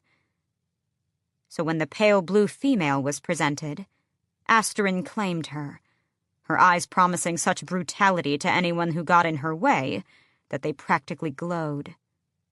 No one dared challenge her. Manon was watching the tunnel entrance when she smelled the myrrh and rosemary scent of the blue blood air beside her. Asterin snarled a soft warning. "Waiting for Titus, aren't you?" Petra murmured, eyes also on the tunnel. "And if I am?" Manon asked. "I'd rather have you with him than Iskra." The witch's serene face was unreadable. "So would I." She wasn't sure what exactly, but the conversation meant something. Clearly, seeing them quietly talking meant something to everyone else, too. Especially Iskra, who sauntered over to Manon's other side. "Plotting already?" The blue blood air lifted her chin. "I think Titus would make a good mount for Manon." A line in the sand, Manon thought. What had the blue blood matron told Petra about her? What schemes was she hatching? Iskra's mouth twisted into a half grin. "We'll see what the three-faced mother has to say." Manon might have said something back, but then Titus thundered out. As it had every other time, the breath went out of her at his sheer size and viciousness. The men had barely scrambled back through the gate before Titus whirled, snapping for them. They'd made only a few successful runs with him, she'd been told. Yet under the right rider, he'd fully break. Titus didn't wait for the whistle before he wheeled on the bait beast, striking with his barbed tail. The chained beast ducked with surprising swiftness, as if he'd sensed the bull's attack, and Titus's tail embedded itself in the stone. Debris rained on the bait beast, and as he cringed back, Titus struck again, and again. Chained to the wall, the bait beast could do nothing. The man whistled, but Titus kept at it. He moved with the fluid grace of untamed savagery. The bait beast yelped, and Manon could have sworn the blue blood air flinched. She'd never heard a cry of pain from any of the wyverns, yet as Titus sank back on his haunches, she saw where he'd struck, right atop the earlier wound in the bait beast's flank. As if Titus knew where to hit to inflict the most agony. She knew they were intelligent, but how intelligent? The man whistled again, and a whip sounded. Titus just kept pacing in front of the bait beast, contemplating how he would strike. Not out of strategy. No. He wanted to savor it. To taunt. A shiver of delight went down Manon's spine. Riding a beast like Titus, ripping apart her enemies with him. "If you want him so badly," Iskra whispered, and Manon realized she was still standing beside her, now only a step away. "Why don't you go get him?" And before Manon could move, before anyone could, because they were all enthralled by that glorious beast, iron claws shoved into her back. Asterin's shout echoed, but Manon was falling, plunging the 40 feet right into the stone pit. She twisted, colliding with a small, crumbling ledge jutting from the wall. It slowed her fall and saved her life, but she kept going until she slammed into the ground, her ankle wrenching. Cries came from above, but Manon didn't look up. If she had, she might have seen Asterin tackle Iskra, claws and teeth out. She might have seen her grandmother give the order that no one was to jump into the pit. But Manon wasn't looking at them. Titus turned toward her. The wyvern stood between her and the gate, where the men were rushing to and fro, as if trying to decide whether they should risk saving her or wait until she was carrion. Titus's tail lashed back and forth, his dark eyes pinned on her. Manon drew Windcleaver. It was a dagger compared to the mass of him. She had to get to that gate. She stared him down, Titus settled onto his haunches, preparing to attack. He knew where the gate was, too, and what it meant for her. His prey. Not rider or mistress, but prey. The witches had gone silent. The men at the gate and upper platforms had gone silent. Manon rotated her sword. Titus lunged. She had to roll to avoid his mouth, and was up in a second, sprinting like hell for that gate. Her ankle throbbed, and she limped, swallowing her scream of pain. Titus turned, fast as a spring stream down a mountainside, and as she hurtled for the gate, he struck with his tail. Manon had enough sense to whirl to avoid the venomous barbs, but she caught an upper edge of the tail in the side and went flying, Windcleaver wrenching from her grip. She hit the dirt near the opposite wall and slid, face scraping on the rocks. Her ribs bleated in agony as she scrambled into a sitting position and gauged the distance between herself and the sword and Titus. But Titus was hesitating. His eyes lifted behind her, above her, to... Darkness embrace her. She'd forgotten about the bait beast. The creature chained behind her, so close she could smell the carrion in his breath. Titus's stare was a command for the bait beast to stand down, to let him eat Manon. Manon dared a glance over her shoulder, to the sword in the shadows, so close to the chained anchor of the bait beast. She might have risked it if the beast wasn't there, if he wasn't looking dead at her, looking at her like she was... not prey. Titus growled a territorial warning at the bait beast, again, so loud she could feel it in every bone. Instead, the bait beast, small as he was gazing at her with something like rage and determination. Emotion, she might have called it. Hunger, but not for her. No, she realized, as the beast lifted its black gaze to Titus, letting out a low snarl in response. Not submissive in the least, that sound. A threat. A promise. The bait beast wanted a shot at Titus. Allies. If only for this moment. Again, Manon felt that ebb and flow in the world, that invisible current that some called fate and some called the loom of the three-faced goddess. Titus roared his final threat. Manon twisted to her feet and ran. Every step made stars flash, and the ground shook as Titus barreled after her, willing to tear her through the bait beast to kill her if necessary. Manon scooped up her sword and whirled, bringing it down upon the thick, rusted chain with every bit of strength left in her. Windcleaver, they called her blade. Now they would call it Iron Cleaver. The chain snapped free as Titus leapt for her. Titus didn't see it coming, and there was something like shock in his eyes as the bait beast tackled him and they rolled.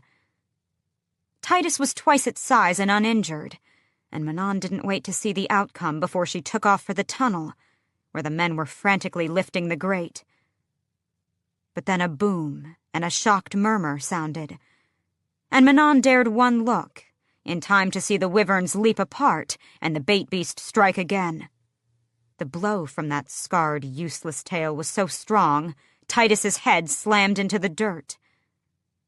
As Titus surged to his legs, the bait beast feinted with its tail and made a swipe with jagged claws that had Titus roaring in pain.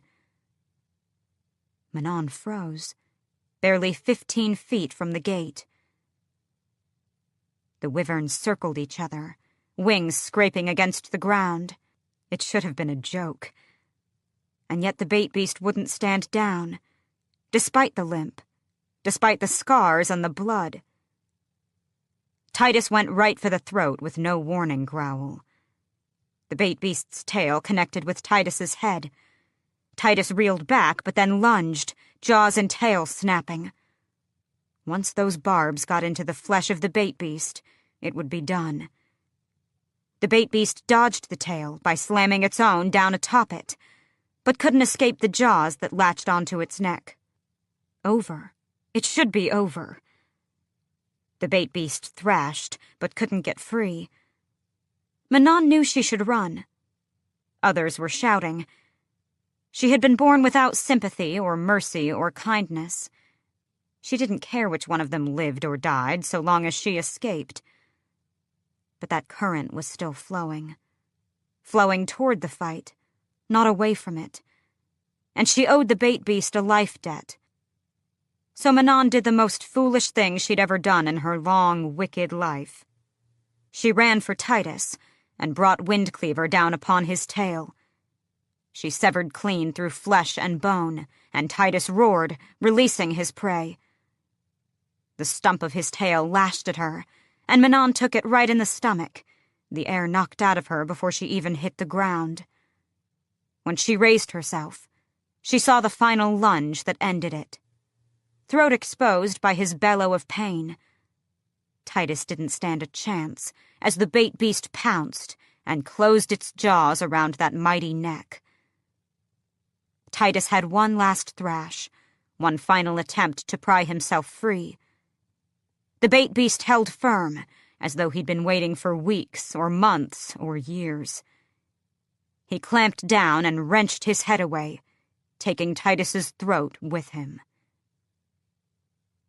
Silence fell, as if the world itself stopped when Titus's body crashed to the ground, black blood spilling everywhere. Manon stood absolutely still.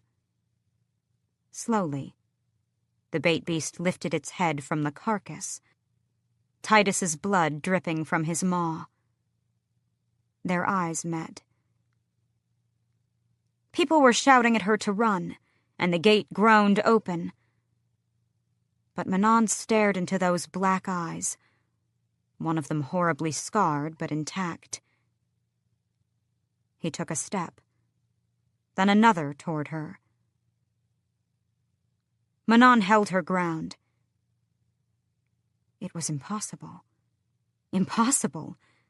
Titus was twice his size, twice his weight, and had years of training. The bait beast had trounced him, not because he was bigger or stronger, but because he wanted it more. Titus had been a brute and a killer, yet this wyvern before her, he was a warrior.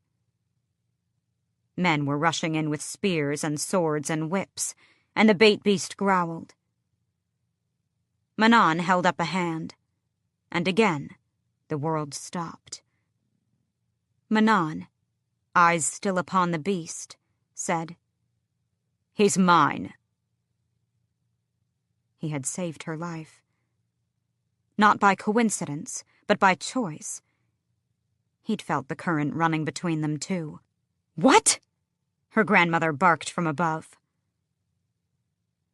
Manon found herself walking toward the wyvern, and stopped with not 5 feet between them. "He's mine," Manon said, taking in the scars, the limp, the burning life in those eyes. The witch and the wyvern looked at each other for a moment that lasted for a heartbeat, that lasted for eternity. "You're mine," Manon said to him. The wyvern blinked at her, Titus's blood still dripping from his cracked and broken teeth. And Manon had the feeling that he had come to the same decision. Perhaps he had known long before tonight, and his fight with Titus hadn't been so much about survival as it had been a challenge to claim her. As his rider, as his mistress, as his. Manon named her wyvern Abraxos, after the ancient serpent who held the world between his coils at the behest of the 3-faced goddess. And that was about the only pleasant thing that happened that night. When she'd returned to the others, Abraxos taken away for cleaning and mending, and Titus's carcass hauled off by 30 men, Manon had stared down each and every witch who dared meet her eyes. The Yellowleg's heir was being held by Asterin in front of the matrons.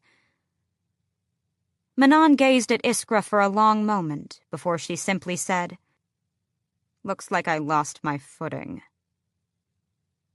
Iskra steamed at the ears, but Manon shrugged, wiping the dirt and blood from her face before limping back to the Omega. She wouldn't give Iskra the satisfaction of claiming she'd almost killed her, and Manon was in no shape to settle this in a proper fight. Attack or clumsiness, Asterin was punished by Mother Blackbeak that night for letting the heir fall into the pit. Manon had asked to be the one to dispense the whipping, but her grandmother ignored her. Instead, she had the Yellowlegs heir do it. As Asterin's failure had occurred in plain sight of the other matrons and their heirs, so would her punishment. Standing in the mess hall, Manon watched each brutal lash, all 10 of them at full strength, as Iskra sported a bruise on her jaw courtesy of Asterin. To her everlasting credit, Asterin didn't scream. Not once. It still took all of Manon's self-restraint to keep from grabbing the whip and using it to strangle Iskra. Then came the conversation with her grandmother. It wasn't so much a conversation as it was a slap in the face, then a verbal beating that, a day later, still made Manon's ears ring. She'd humiliated her grandmother and every Blackbeak in history by picking that runty scrap of meat, regardless of his victory. It was a fluke that he'd killed Titus, her grandmother ranted. Abraxos was the smallest of any of the mounts, and on top of that, because of his size, he had never flown a day in his life. They had never let him out of the warrens. They didn't even know if he could fly after his wings had taken a beating for so long. And the handlers were of the opinion that should Abraxos attempt the crossing, he'd splatter himself and Manon on the gap floor. They claimed no other wyverns would ever accept his dominance, not as wing leader. Manon had ruined all of her grandmother's plans. All these facts were shouted at her again and again. She knew that even if she wanted to change mounts, her grandmother would force her to keep Abraxos, just to humiliate her when she failed. Even if it got her killed in the process. Her grandmother hadn't been in the pit, though. She hadn't looked into Abraxos's eyes and seen the warrior's heart beating in him. She hadn't noticed that he'd fought with more cunning and ferocity than any of the others. So Manon held firm and took the slap to the face, and the lecture, and then the second slap that left her cheek throbbing. Manon's face was still aching when she reached the pen in which Abraxos now made his home. He was curled by the far wall, silent and still, when so many of the creatures were pacing or shrieking or growling. Her escort, the overseer, peered through the bars. Asterin lurked in the shadows. After the whipping last night, her second wasn't going to let her out of her sight any time soon. Manon hadn't apologized for the whipping. The rules were the rules, and her cousin had failed. Asterin deserved the lashing, just as Manon deserved the bruise on her cheek.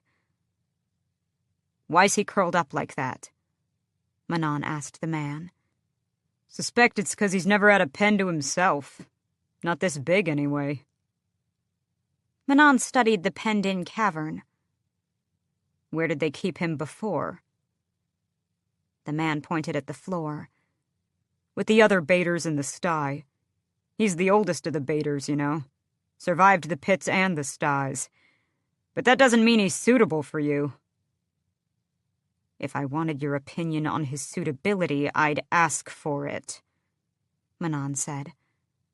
Eyes still on Abraxos as she approached the bars. "How long to get him in the skies?" The man rubbed his head. "Could be days or weeks or months. Could be never. We begin training with our mounts this afternoon." "Not going to happen." Manon raised her brows. "This one needs to be trained alone first. I'll get our best trainers on it, and you can use another wyvern in the meantime to—" "First of all, human," Manon interrupted. "Don't give me orders." Her iron teeth snapped out, and he flinched. "Second, I won't be training with another wyvern. I'll train with him." The man was pale as death as he said, "All your sentinels' mounts will attack him, and the first flight will spook him so bad that he'll fight back. So, unless you want your soldiers and their mounts to tear each other apart, I suggest you train alone." He trembled and added, "Milady." The wyvern was watching them, waiting. "Can they understand us?" "No. Some spoken commands and whistles, but no more than a dog." Manon didn't believe that for one moment. It wasn't that he was lying to her. He just didn't know any better. Or maybe Abraxos was different. She'd use every moment until the war games to train him. When she and her 13 were crowned victors, she'd make each and every one of the witches who doubted her, her grandmother included, curse themselves for fools. Because she was Manon Blackbeak, and she'd never failed at anything. And there would be nothing better than watching Abraxos bite off Iskra's head on the battlefield.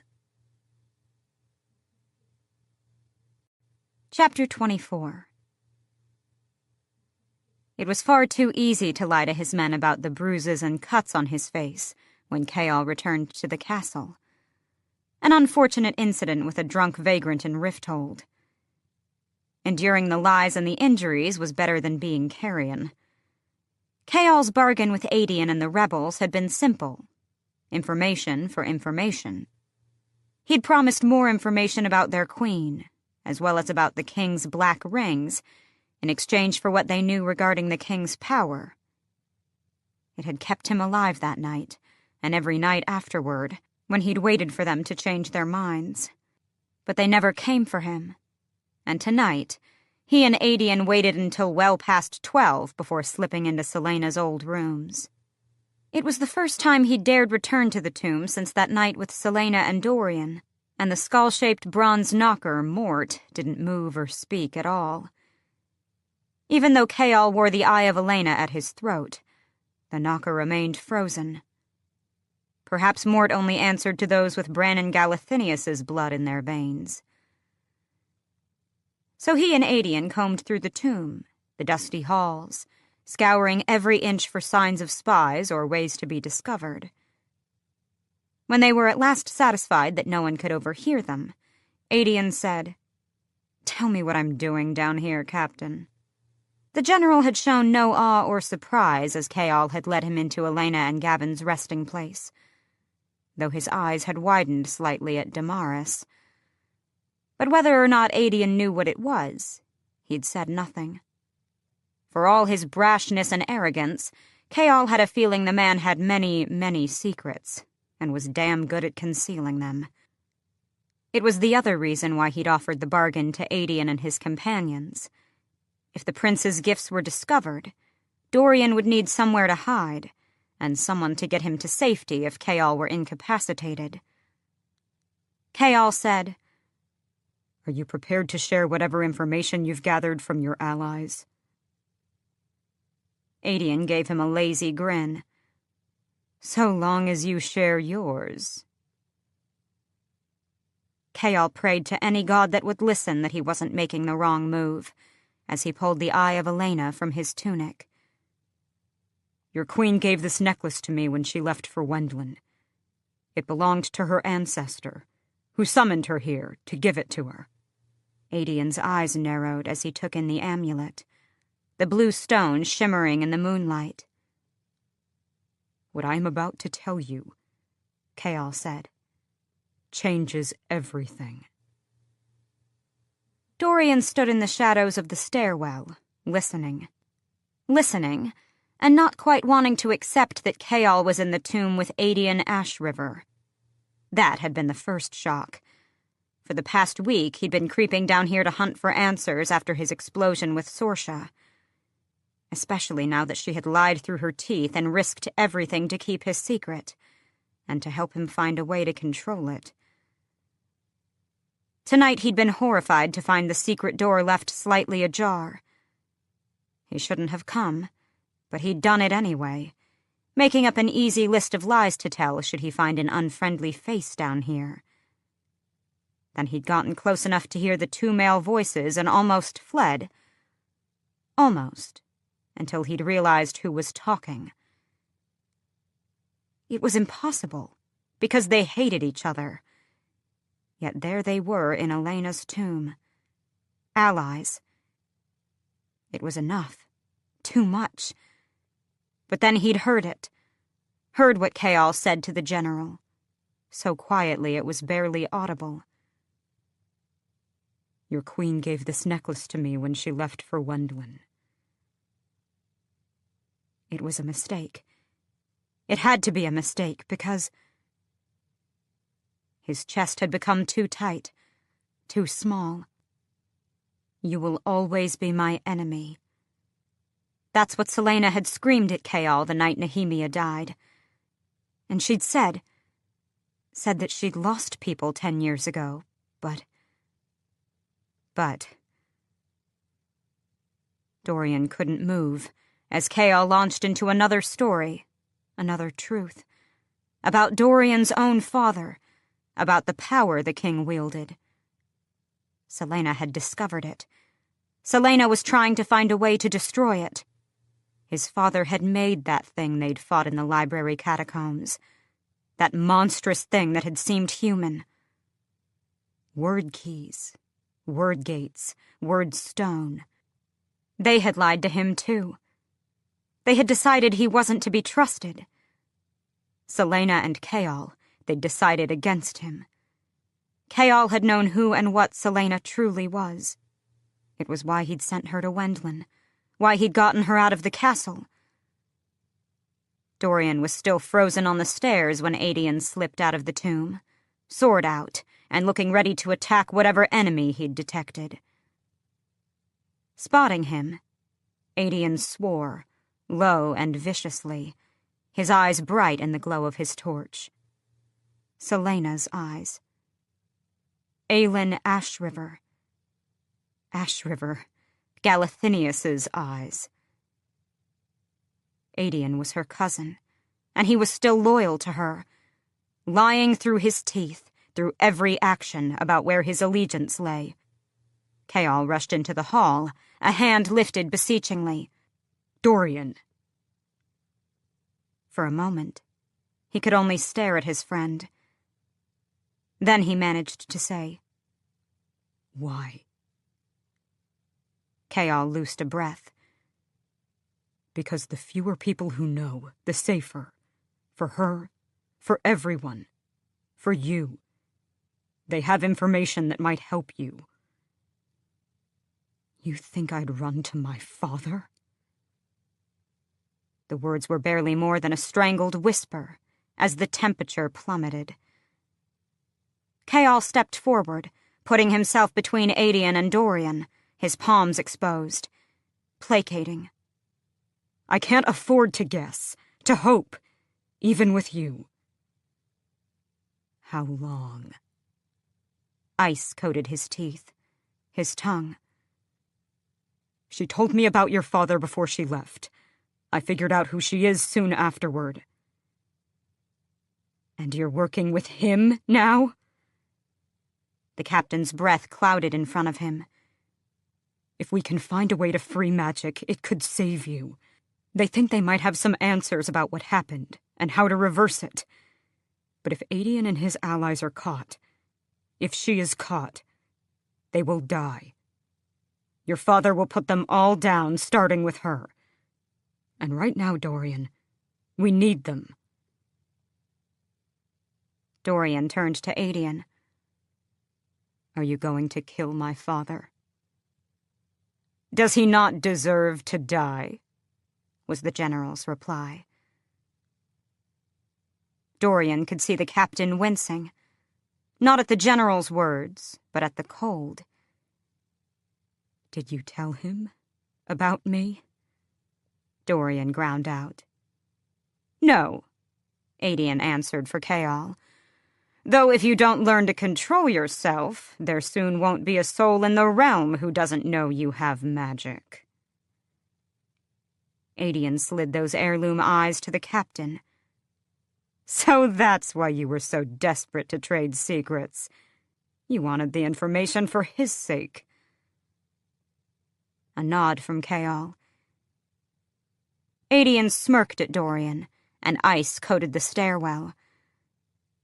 "Does your magic manifest in ice and snow, then, princeling?" the general asked.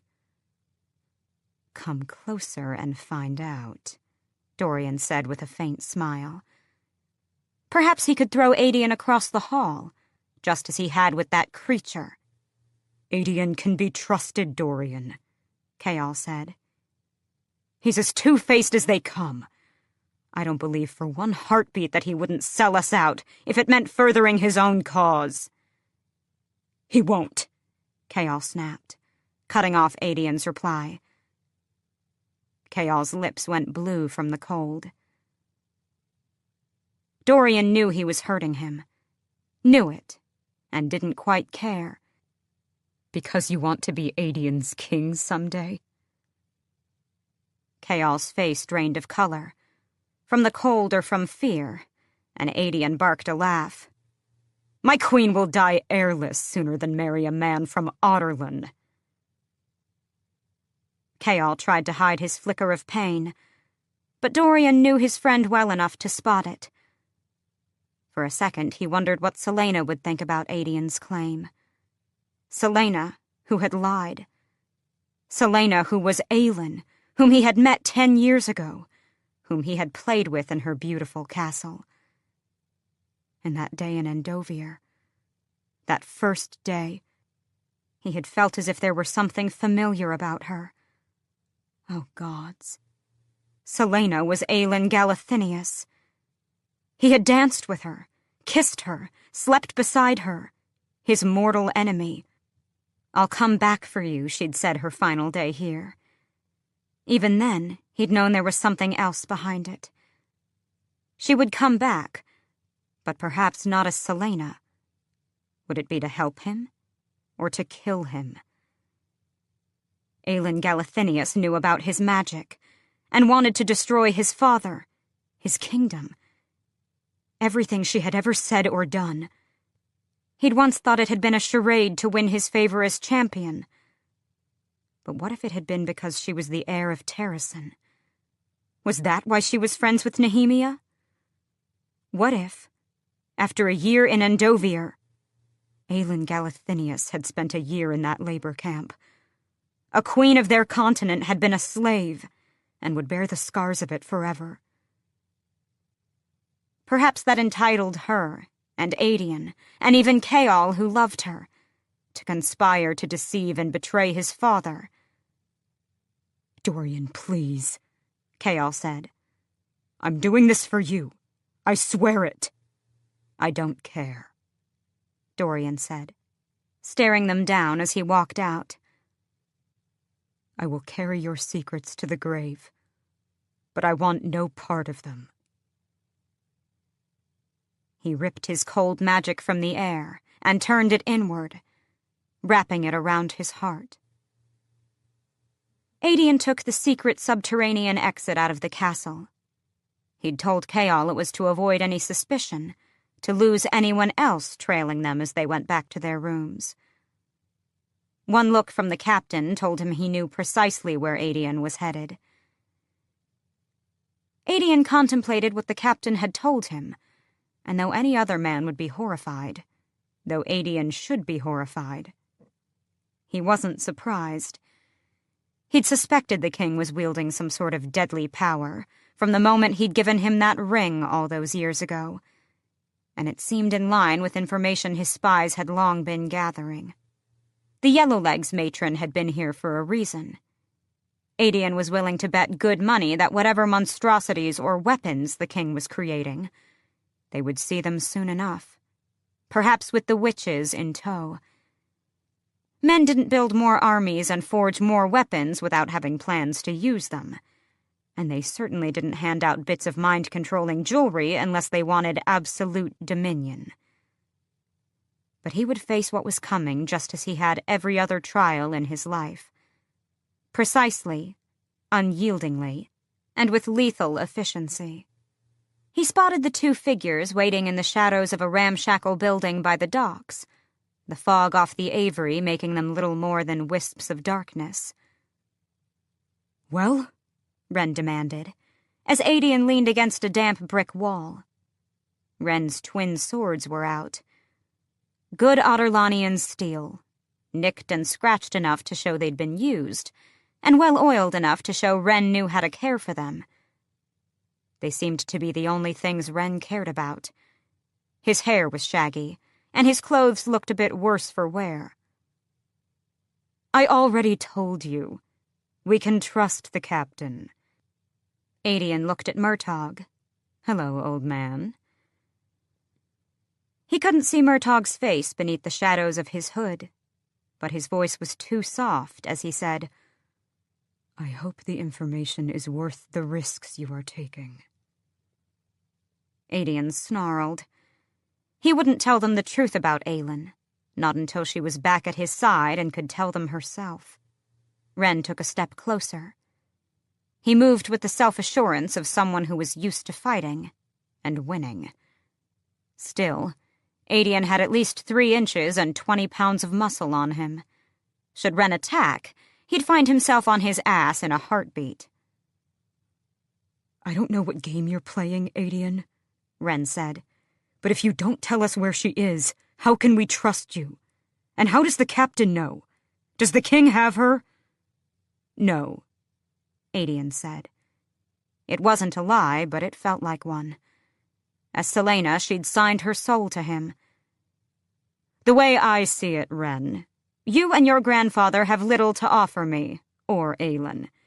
You don't have a warband, you don't have lands, and the captain told me all about your affiliation with that piece of shit Archer Finn. Do I need to remind you what happened to Nehemia Yitger on your watch? So I'm not going to tell you. You'll receive information on a need-to-know basis." Wren started. Murtagh put an arm between them. "It's better we don't know, just in case." Wren wouldn't back down, and Adian's blood raced at the challenge. "What are we going to tell the court, then?" Wren demanded. "That she's not some imposter as we were led to believe, but actually alive, yet you won't tell us where?" "Yes," Adian breathed, wondering just how badly he could bloody up Wren without hurting Murtagh in the process. "That's exactly what you'll tell them. If you can even find the court." Silence. Murtagh said, "We know Ravi and Sol are still alive and in Surya." Adian knew the story. Their family's trade business had been too important to the king to warrant executing both their parents. So their father had chosen the execution block, and their mother had been left to keep Surya running as a vital trade port. The 2 Suryan boys would be 20 and 22 by now, and since his mother's death, Sol had become Lord of Surya. In his years leading the Bane, Adian had never set foot in the coastal city. He didn't want to know if they'd damn him. Otterland's whore. "Will they fight?" Adian said. "Or will they decide they like their gold too much?" Murtagh sighed. "I've heard Ravi is the wilder one. He might be the one to convince." "I don't want anyone that we have to convince to join us," Adian said. "You'll want people who aren't afraid of Aelin, or you," Murtagh snapped. "You'll want level-headed people who won't hesitate to ask the hard questions. Loyalty is earned, not given." "She doesn't have to do a damn thing to earn our loyalty." Murtagh shook his head, his cowl swaying. "For some of us, yes, but others might not be so easily convinced. She has 10 years to account for, and a kingdom in ruin." "She was a child." "She is a woman now, and has been for a few years. Perhaps she will offer an explanation. But until then, Adian, you must understand that others might not share your fervor. And others might take a good amount of convincing about you as well, about where your true loyalties lie, and how you have demonstrated them over the years. He wanted to bash Murtagh's teeth down his throat, if only because he was right. Who else of Orlan's inner circle is still alive? Murtagh named 4. Wren quickly added, We heard they were in hiding for years, always moving around like us. They might not be easy to find. 4. Adian's stomach dropped. That's it? He'd been in Terrasen, but he'd never looked for an exact body count, never wanted to know who made it through the bloodshed and slaughter, or who had sacrificed everything to get a child, a friend, a family member out. Of course, he'd known deep down, but there had always been some fool's hope that most were still alive, still waiting to return. I'm sorry, Adian, Murtagh said softly. Some minor lords escaped, and even managed to hold on to their lands and keep them thriving. Adian knew and hated most of them. Self-serving pigs. Murtagh went on. Vernon Lochan survived, but only because he was already the king's puppet, and after Cal was executed, Vernon seized his brother's mantle as Lord of Peranth. You know what happened to Lady Marion, but we never learned what happened to Elide. Elide? Lord Cal and Lady Marion's daughter and heir, almost a year younger than Aelin. If she were alive, she would be at least 17 by now.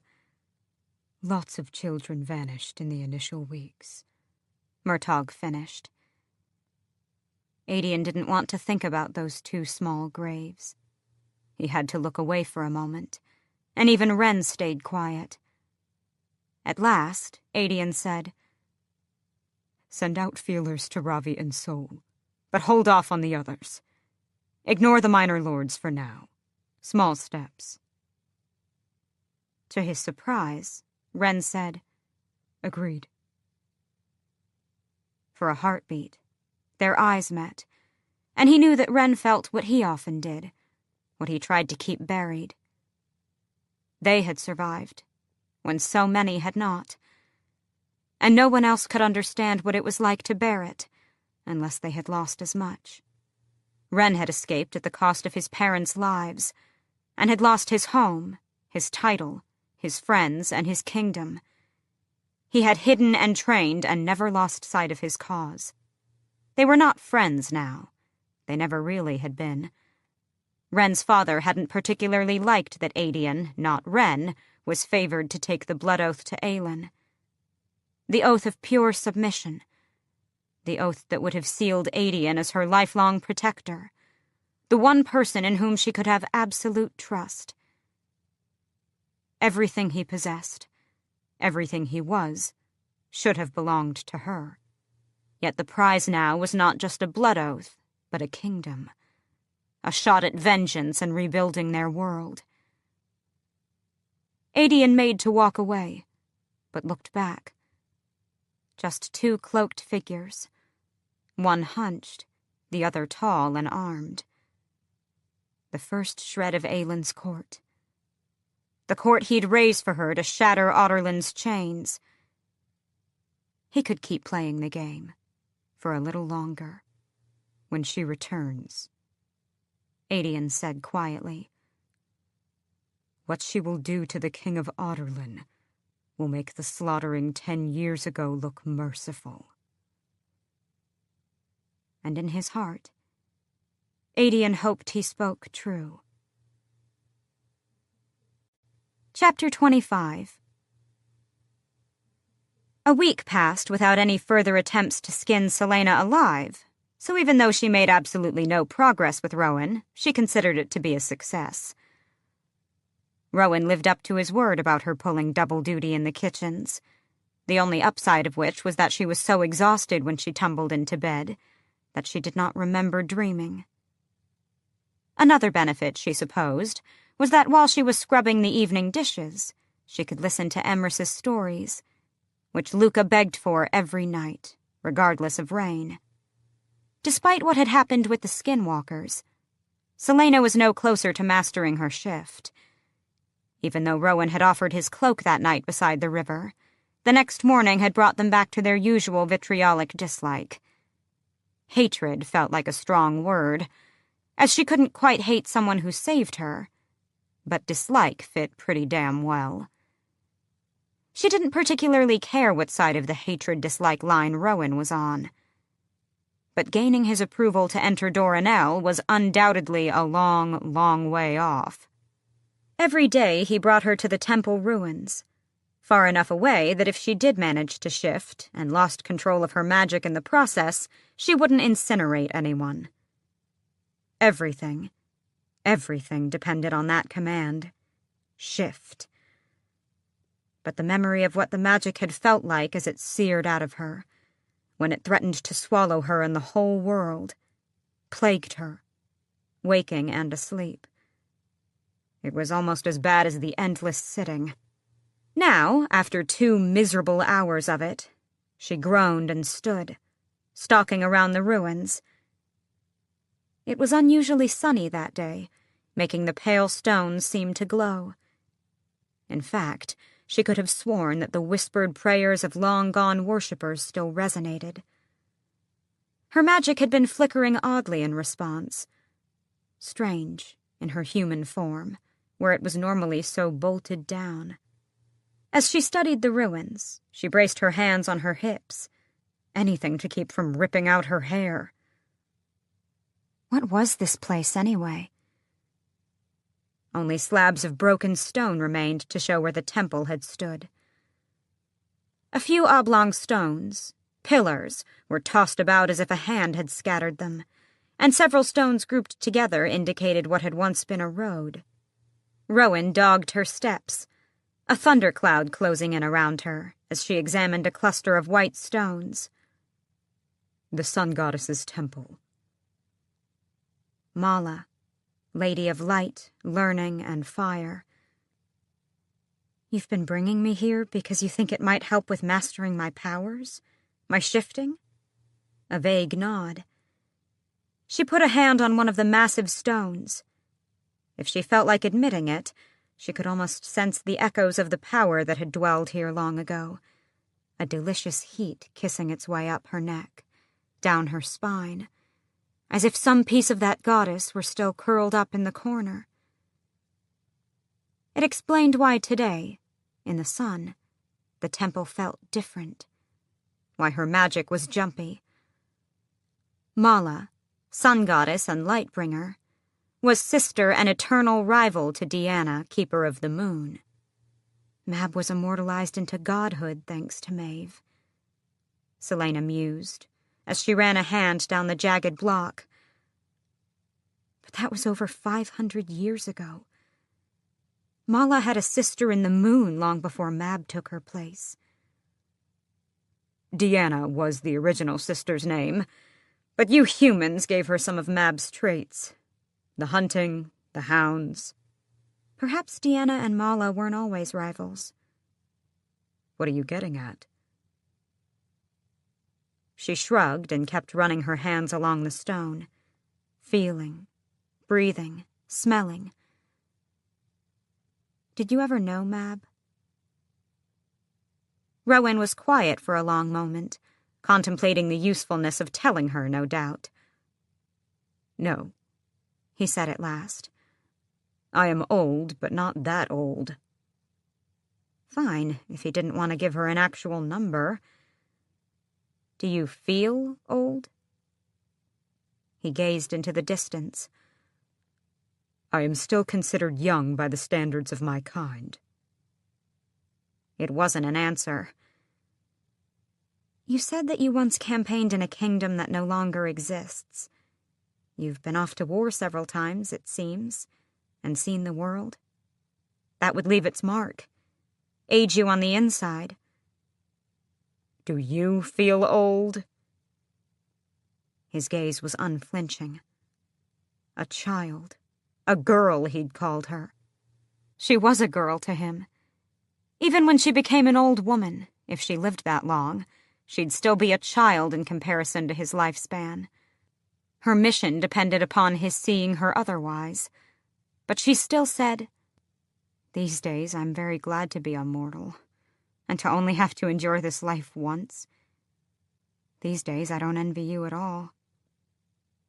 And before? It was her turn to stare toward the horizon. I used to wish I had a chance to see it all, and hated that I never would. She could feel him forming a question, but she started moving again, examining the stones. As she dusted the block off, an image emerged of a stag with a glowing star between its antlers, so like the one in Terrason. She'd heard Emrys tell the story of the sun stags, who held an immortal flame between their massive antlers, and who had once been stolen from a temple in this land. Is this where the stags were kept, before this place was destroyed? I don't know. This temple wasn't destroyed. It was abandoned when the Fae moved to Doranel, and then ruined by time and weather. Emrys's stories said destroyed, not abandoned. Again, what are you getting at? But she didn't know. Not yet. So she just shook her head and said, "The Fae on my continent, in Terrason, they weren't like you. At least, I don't remember them being that way. There weren't many, but..." She swallowed hard. The King of Otterlin hunted and killed them so easily. Yet when I look at you, I don't understand how he did it. Even with the word keys, the Fae had been stronger, faster. More should have survived, even if some had been trapped in their animal forms when magic vanished. She looked over her shoulder at him, one hand still pressed against the warm carving. A muscle flickered in Rowan's jaw, before he said, "I've never been to your continent, but I heard that the Fae there were gentler, less aggressive, very few trained in combat, and they relied heavily on magic. Once magic was gone from your lands, many of them might not have known what to do against trained soldiers. And yet Maeve wouldn't send aid." The Fae of your continent long ago severed ties with Maeve." He paused again. "But there were some in Doranel who argued in favor of helping. My queen wound up offering sanctuary to any who could make it here." She didn't want to know more. Didn't want to know how many had made it, and whether he had been one of the few who argued to save their Western brethren. So she moved away from the carving of the mythical stag, instantly cold as she severed contact with the delightful heat living within the stone. Part of her could have sworn that ancient, strange power was sad to see her go. The next day, Selena finished her breakfast shift in the kitchens, achy and more drained than usual, as Luca hadn't been there to help, which meant she'd spent the morning chopping, washing, and then running the food upstairs. Selena passed a sentry she'd marked as Luca's friend and a frequent listener to Emrys's stories. Young, leanly muscled, with no evidence of Fae ears or grace. Bass, the leader of the fortress scouts. Luca prattled about him endlessly. Selena gave him a small smile and nod. Bass blinked a few times, gave a tentative smile back, and sauntered on, probably to his watch on the wall. She frowned. She'd said a civilized hello to plenty of them by now, but she was still puzzling over his reaction when she reached her room and shrugged on her jacket. "You're already late," Rowan said from the doorway. "There were extra dishes this morning," she said, rebraiding her hair as she turned to where he lounged in the doorway. "Can I expect to do something useful with you today? Or will it be more sitting and growling and glaring? Or will I just wind up chopping wood for hours on end?" He merely started into the hall and she followed, still braiding her hair. They passed another 2 sentries. This time she looked them both in the eye and smiled her greeting. Again, that blink, and a shared look between them, and a returned grin. Had she really become so unpleasant that a mere smile was surprising? Gods, when had she smiled last? At anyone or anything? They were well away from the fortress, headed south and up into the mountains, when Rowan said, "They've all been keeping their distance because of the scent you put out." "Excuse me?"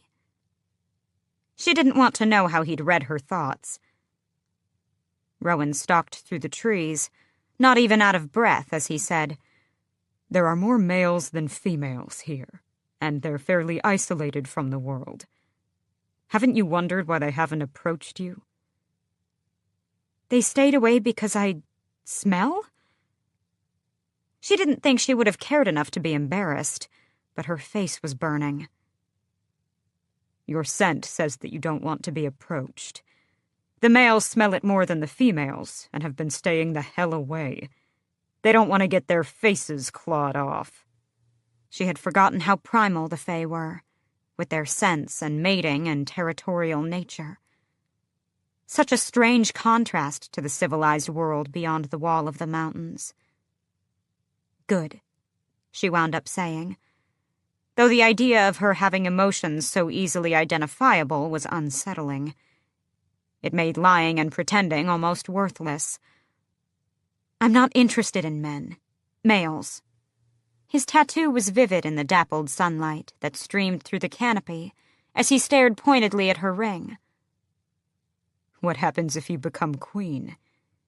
Will you refuse a potential alliance through marriage?" An invisible hand seemed to wrap around her throat. She had not let herself consider that possibility, because the weight of a crown and a throne were enough to make her feel like she was in a coffin.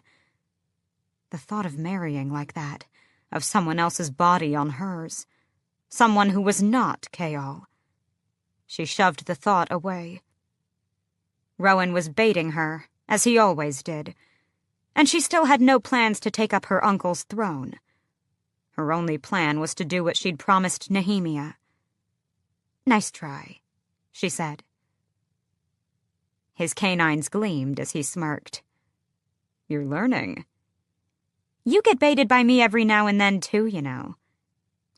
He gave her a look that said, "I let you bait me, in case you haven't noticed. I'm not some mortal fool." She wanted to ask why, but being cordial with him, with anyone, was already odd enough. "Where the hell are we going today? We never head west." The smirk vanished. "You want to do something useful, so here's your chance." With Selena in her human form, the bells of some nearby town were heralding 3:00 by the time they reached the Pinewood. She didn't ask what they were doing here. He'd tell her if he wanted to. Slowing to a prowl, Rowan tracked markers left on trees and stones, and she quietly trailed him, thirsty and hungry and a bit lightheaded. The terrain had shifted. Pine needles crunched beneath her boots, and gulls, not songbirds, cried overhead. The sea had to be close. Selena groaned as a cool breeze kissed her sweaty face, scented with salt and fish and sun-warmed rock. It wasn't until Rowan halted by a stream that she noticed the reek and the silence. The ground had been churned up across the stream, the brush broken and trampled. But Rowan's attention was fixed on the stream itself, on what had been wedged between the rocks. Selena swore. A body, a woman by the shape of what was left of her, and a husk. As if she had been drained of life, of substance. No wounds, no lacerations or signs of harm, save for a trickle of dried blood from her nose and ears. Her skin was leached of color, withered and dried, her hollowed-out face still stuck in an expression of horror and sorrow. And the smell. Not just the rotting body, but around it. The smell. "What did this?" she asked, studying the disturbed forest beyond the stream. Rowan knelt as he examined the remains. Why not just dump her in the sea? Leaving her in a stream seems idiotic. They left tracks, too. Unless those are from whoever found her. Malachi gave me the report this morning, and he and his men are trained not to leave tracks. But this scent, I'll admit it's different. Rowan walked into the water. She wanted to tell him to stop, but he kept studying the remains from above, then below, circling. His eyes flashed to hers. They were furious. So you tell me, assassin. You wanted to be useful. She bristled at the tone, but that was a woman lying there, broken like a doll. Selena didn't particularly want to smell anything on the remains, but she sniffed, and wished she hadn't. It was a smell she'd scented twice now, once in that bloody chamber a decade ago, and then recently. "You claimed you didn't know what that thing in the barrow field was," she managed to say. The woman's mouth was open in a scream, her teeth brown and cracked below the dried nosebleed. Selena touched her own nose and winced. "I think this is what it does." Rowan braced his hands on his hips, sniffing again, turning in the stream. He scanned Selena, then the body. You came out of that darkness looking as if someone had sucked the life from you. Your skin was a shade paler, your freckles gone. It forced me to go through memories, the worst kind. The woman's horrified, sorrowful face gaped up at the canopy. "Have you ever heard of a creature that can feed on such things? When I glimpsed it, I saw a man, a beautiful man, pale and dark-haired with eyes of full black. He wasn't human. I mean, he looked it, but his eyes, they weren't human at all." Her parents had been assassinated. She'd seen the wounds, but the smell in their room had been so similar. She shook her head as if to clear it, to shake the creeping feeling moving up her spine. Even my queen doesn't know every foul creature roaming these lands. If the skinwalkers are venturing down from the mountains, perhaps other things are too. The townspeople might know something.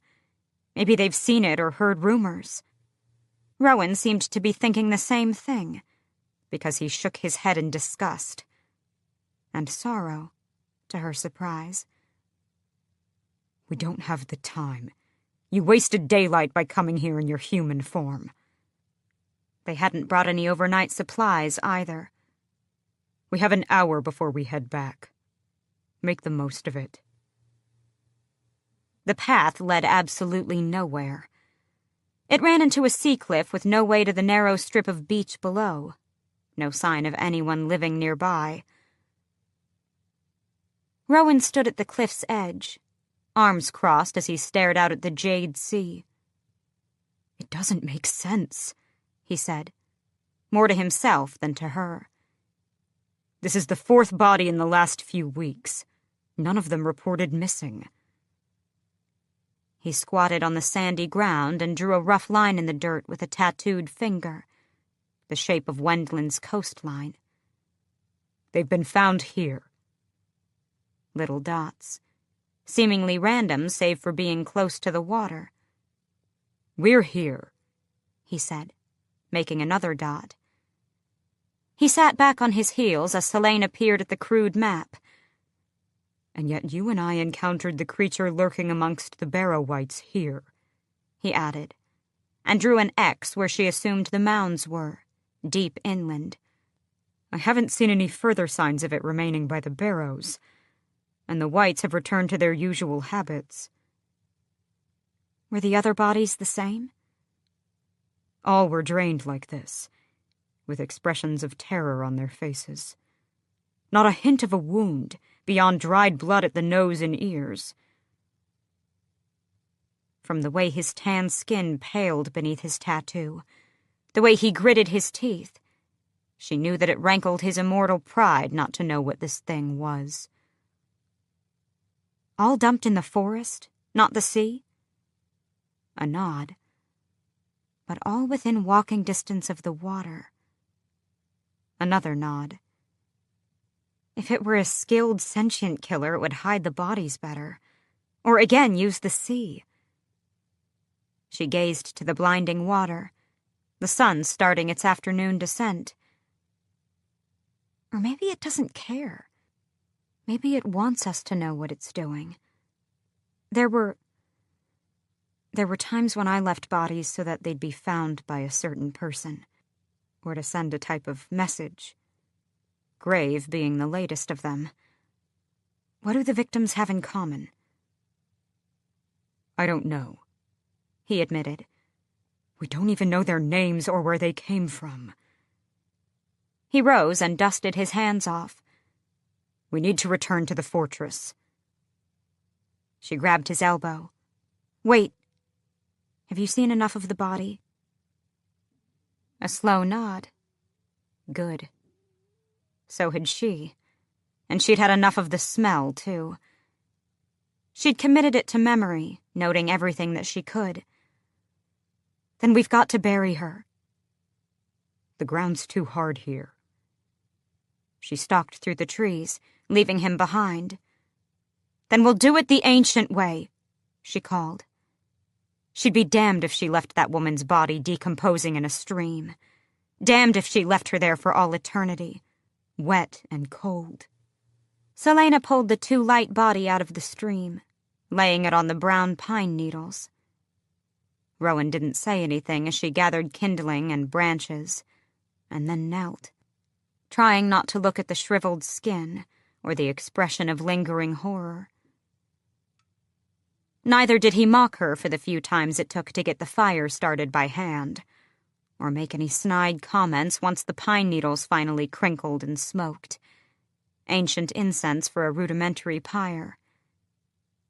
Instead, as she stepped from the rising flames, she felt him come to tower behind her, felt the surety and half-wildness of him wrap around her like a phantom body.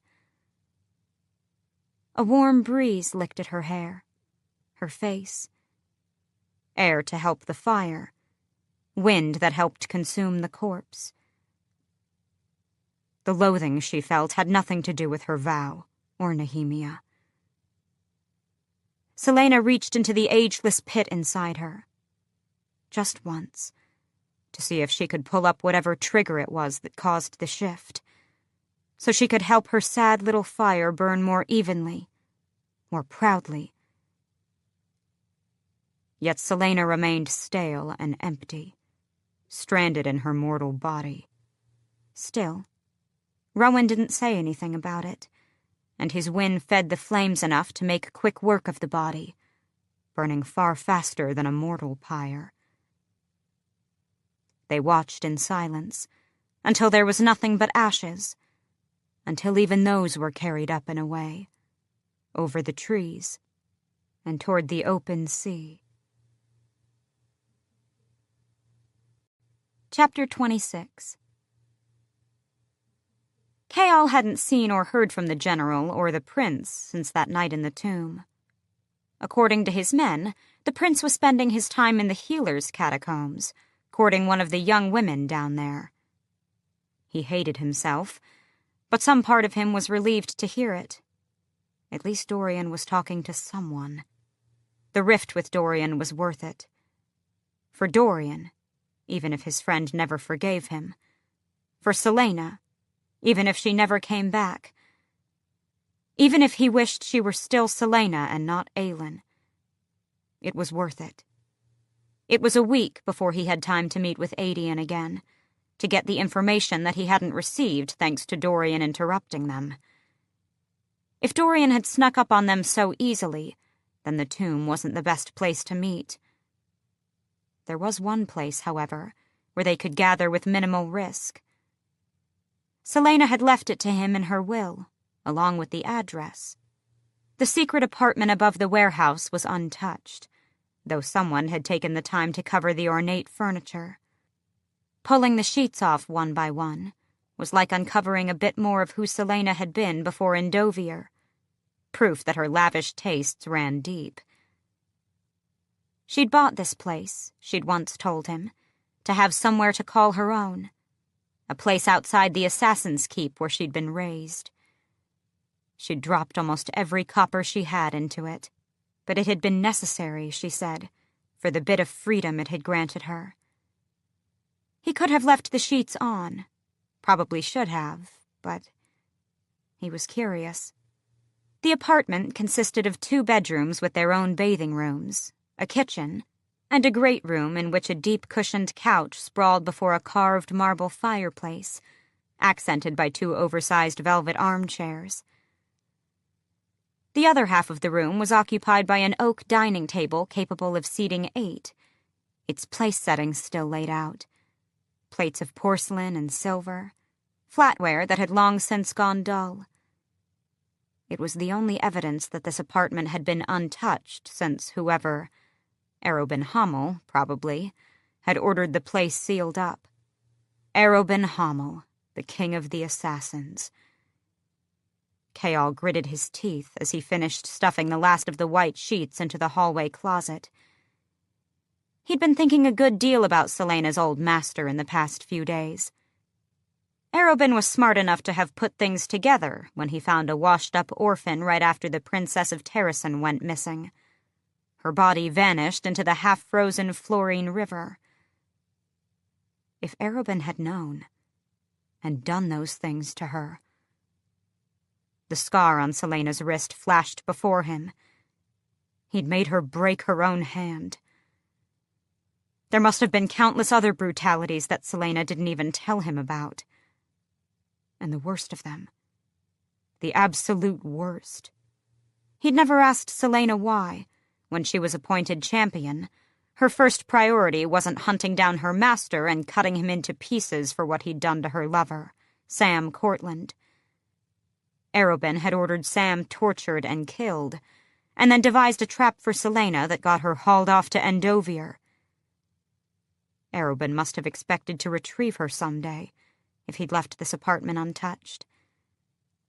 He must have wanted to let her rot in Endovier, until he decided to free her and she crawled back to him, his eternally loyal servant. It was her right, Kayal told himself.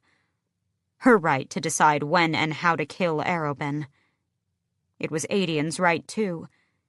Even the 2 lords of Terrasen had more of a claim on Arobin's head than he did.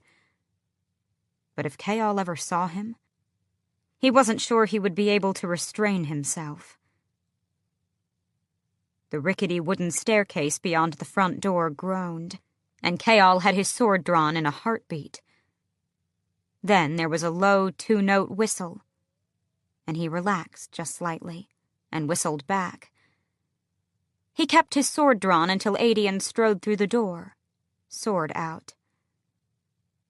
"I was wondering whether you'd be here alone, or with a gaggle of men waiting in the shadows," Adian said by way of greeting, sheathing his sword. Kayal glared at him. "Likewise." Adian moved farther into the apartment, the fierceness on his face shifting among wariness, wonder, and sorrow. And it occurred to Kayal that this apartment was the first time Adian was seeing a piece of his lost cousin. These were her things. She had selected everything, from the figurines atop the mantel, to the green napkins, to the old farm table in the kitchen, flecked and marred by what seemed like countless knives. Adian paused in the center of the room, scanning everything.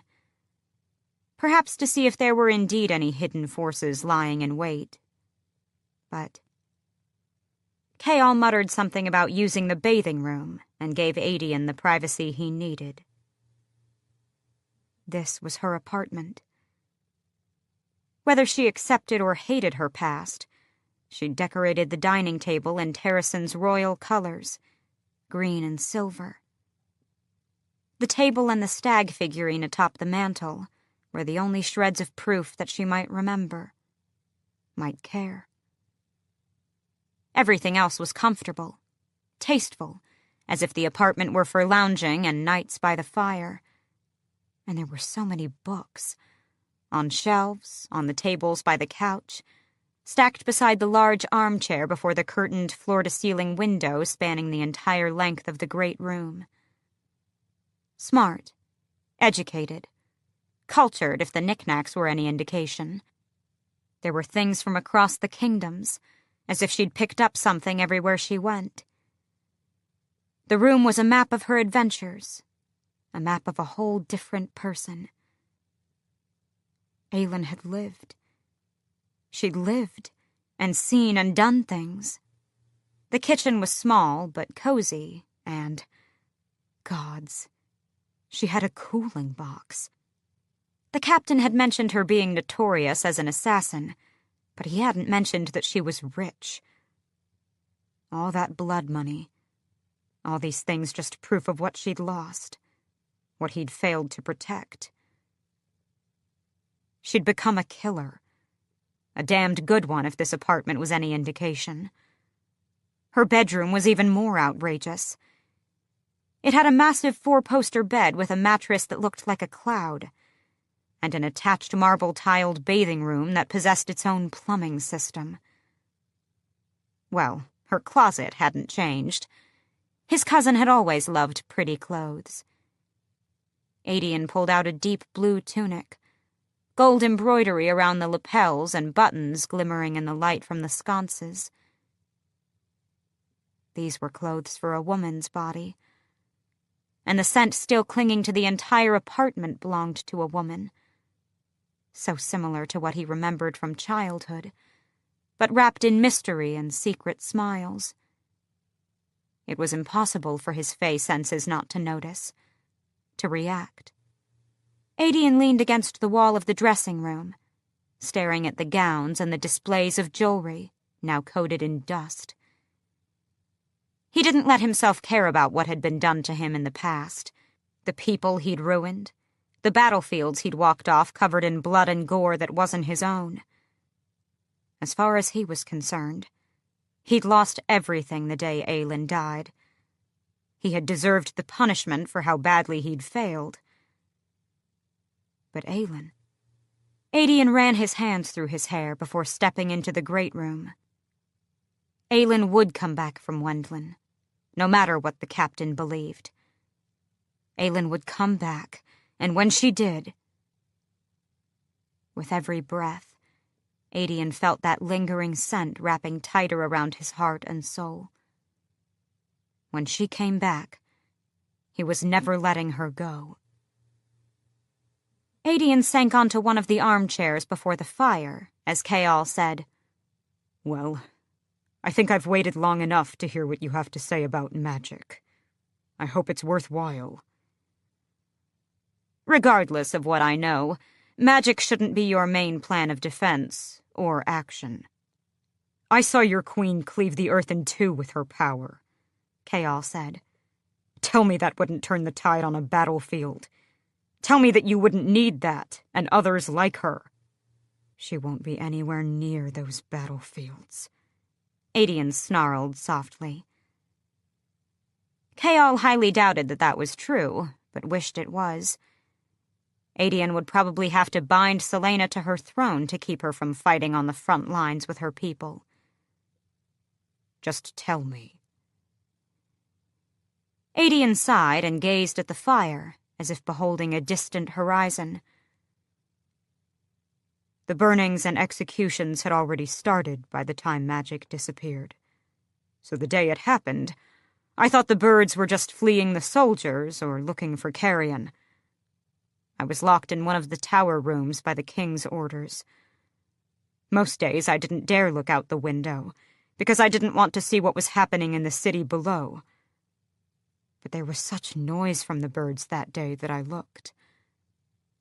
And Adian shook his head.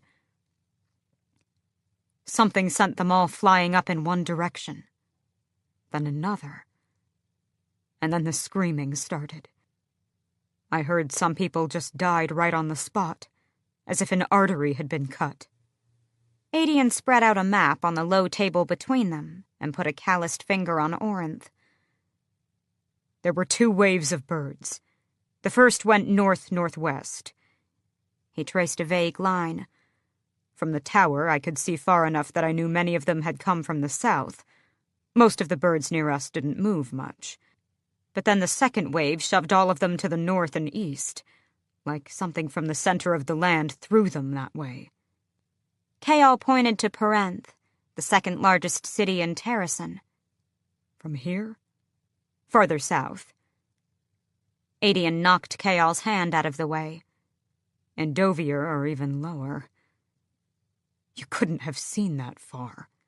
No, but the warrior lords of my court made me memorize the birds in Oakwald, and all their calls for hunting and fighting. And there were birds flying up toward us that were only found in your country. I was counting them to distract myself while... Another pause, as if Adian hadn't meant to say that. I don't remember hearing any birds from the 3 southern kingdoms. Kayal made a rough line, starting in Rifthold and going out toward the mountains, toward the Ferrian Gap. Like something shot out in this direction.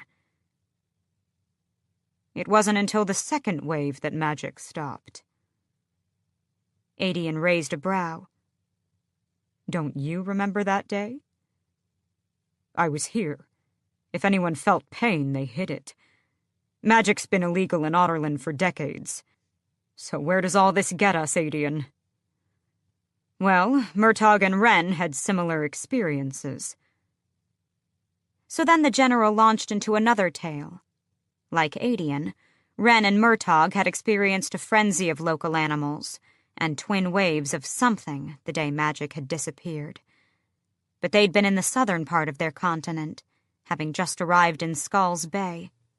It wasn't until 6 months ago, when they'd been lured into the city by Archer Finn's lies about Aylin's re-emergence, that they'd started considering magic, contemplating ways to break the king's power for their queen. After comparing notes with the other rebels in Rifthold, they realized that others had experienced similar phenomena. Wanting to get a full account, they'd found a merchant from the deserted peninsula who was willing to talk. A man from Xandria who was surprisingly honest, despite the business he'd built on contraband items. I stole an Asterian mare from the Lord of Xandria. Of course Selena had been to the deserted peninsula, and sought out trouble. Despite the ache in his chest, Kayal smiled at the memory, as Adian recalled Murtagh's report of the merchant's account. Not 2 waves when magic vanished in the desert, but 3. The first swept down from the north. The merchant had been with the Lord of Xandria in his fortress high above the city, and had seen a faint tremor that made the red sand dance. The second came from the southwest, barreling right toward them like a sandstorm. The final pulse came from the same inland source Adian remembered. Seconds later, magic was gone, and people were screaming in the streets, and the Lord of Xandria got the order, a week later, to put down all the known or registered magic wielders in his city. Then the screaming had become different. Adian gave him a sly grin as he finished. But Murtagh figured out more. We're meeting in 3 days. He can tell you his theories then. Kayal started from his chair. That's it? That's all you know? What you've been lording over me these past few weeks? There's still more for you to tell me, so why should I tell you everything? I've told you vital, world-changing information, Kayal said through his teeth. You've just told me stories. Adian's eyes took on a lethal glint. You'll want to hear what Wren and Murtagh have to say. Kayal didn't feel like waiting so long to hear it, but there were 2 state lunches and 1 formal dinner before then, and he was expected to attend all of them, and present the king with his defense plans for all the events as well. After a moment, Adian said, "How do you stand working for him? How do you pretend you don't know what that bastard is doing? What he's done to innocent people? To the woman you claim to love?" "I'm doing what I have to do." He didn't think Adian would understand anyway. "Tell me why the captain of the guard, a lord of Otterlin, is helping his enemy. That's all the information I want from you today." Chaol wanted to say that, given how much he'd already told him, he didn't have to offer a damn thing.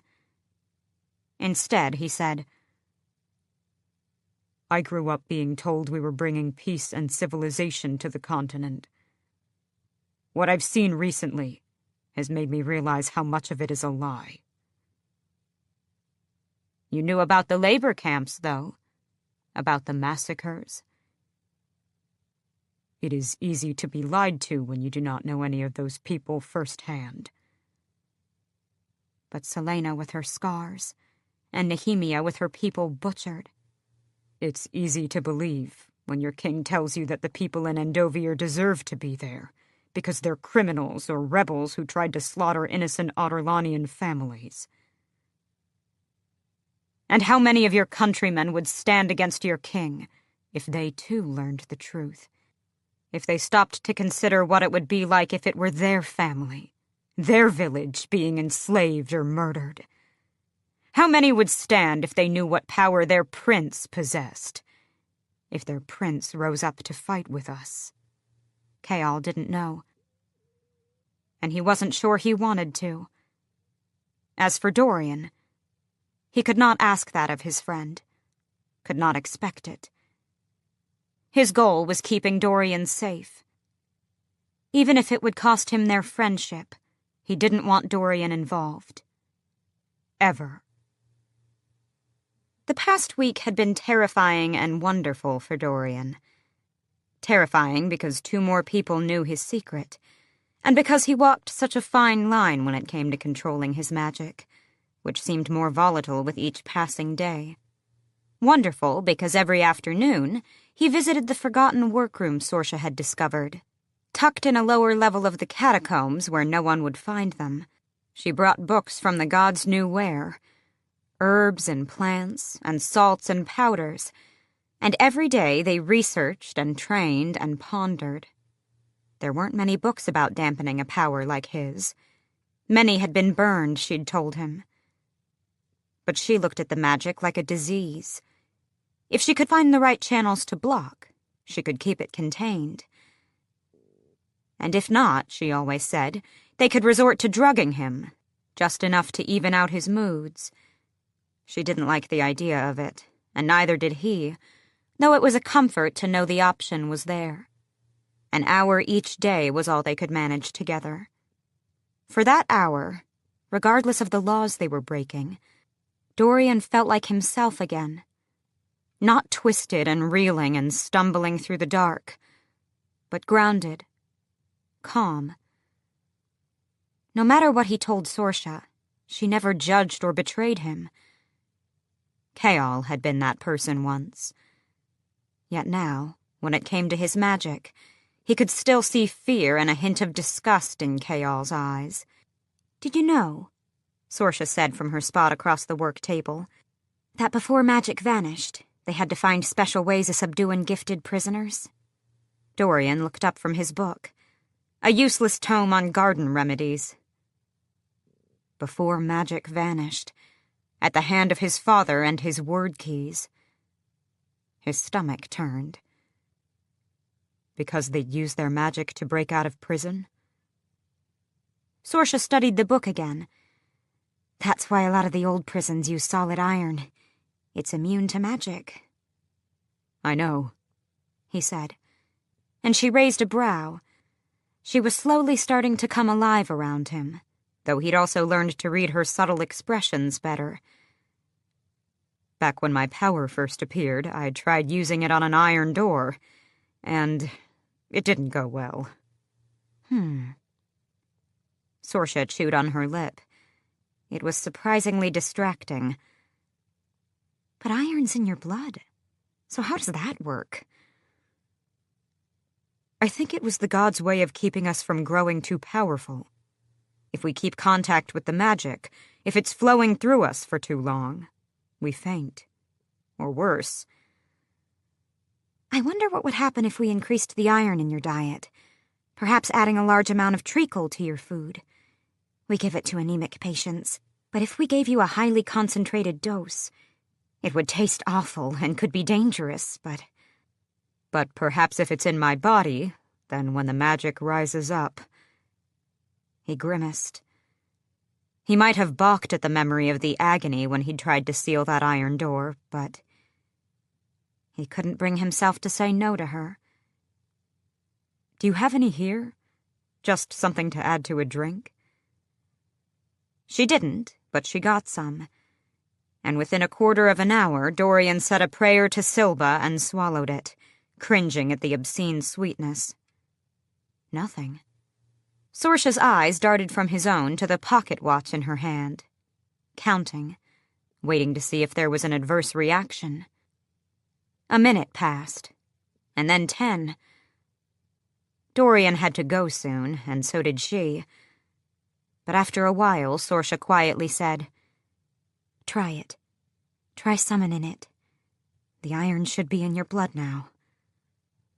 He shut his eyes, and she added, "It reacts when you're upset, angry or scared or sad. Think about something that makes you feel that way." She was risking her position, her life, everything for this. For him, the son of the man who had ordered his army to destroy her village, then slaughter her family with the other unwanted immigrants squatting in Rifthold. He didn't deserve it. He breathed in, out.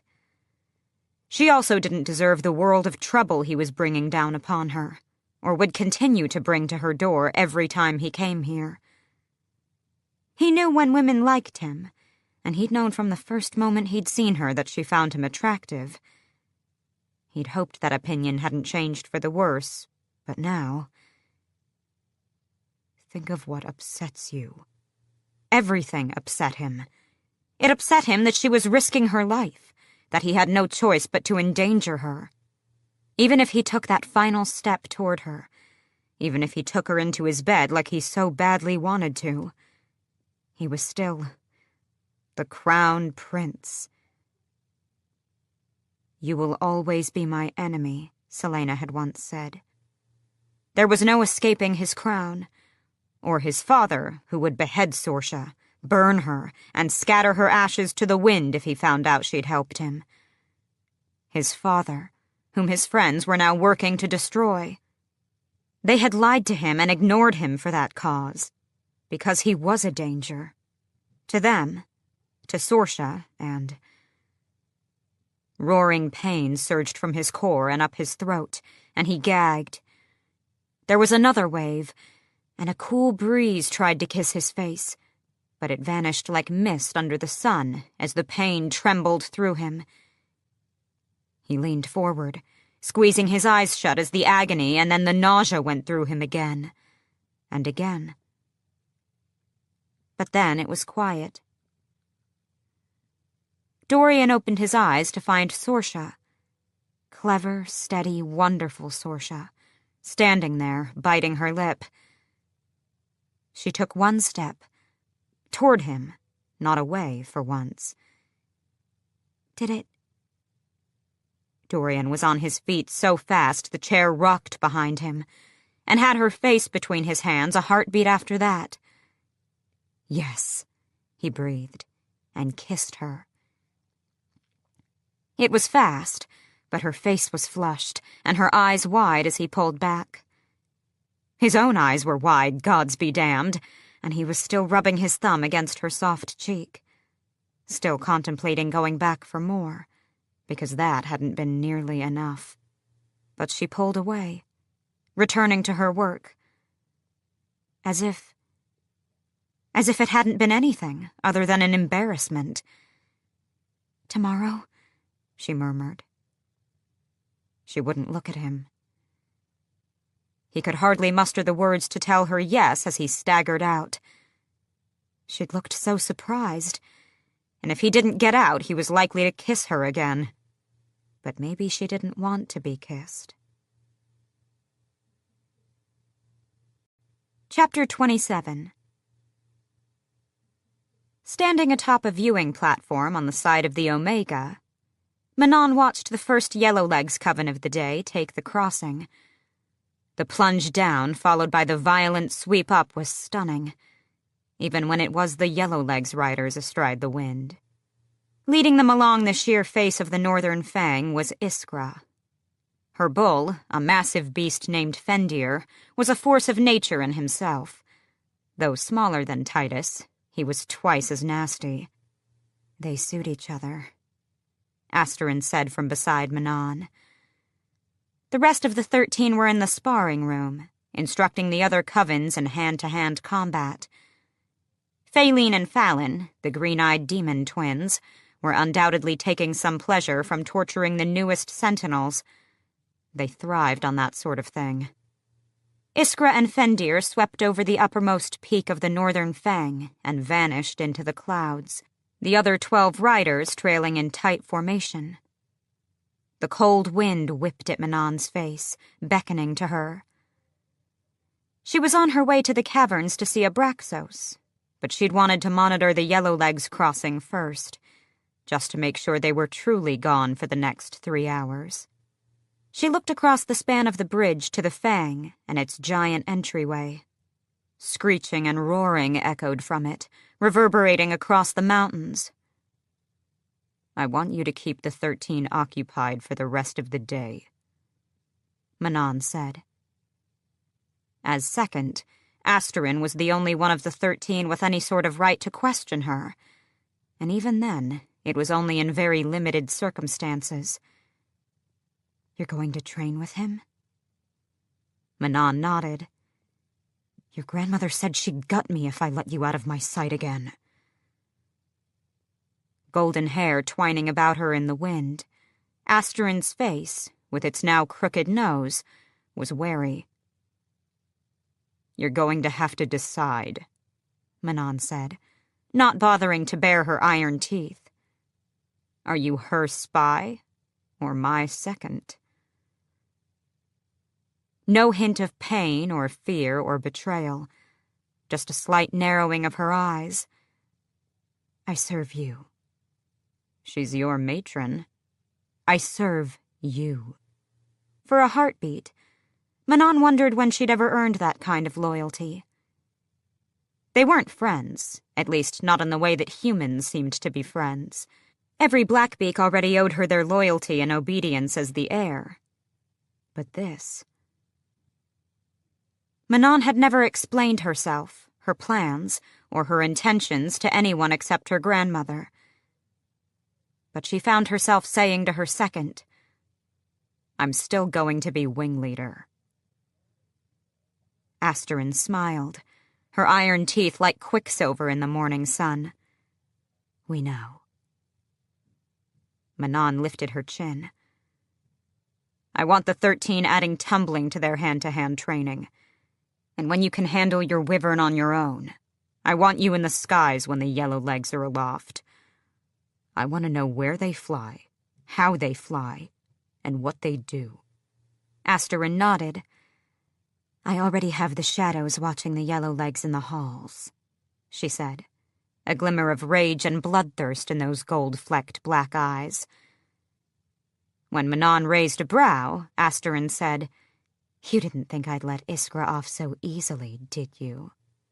Manon could still feel the iron-tipped fingers digging into her back, shoving her into the pit. Her ankle was sore and stiff from the fall, her ribs bruised from the beating she'd taken from Titus's tail.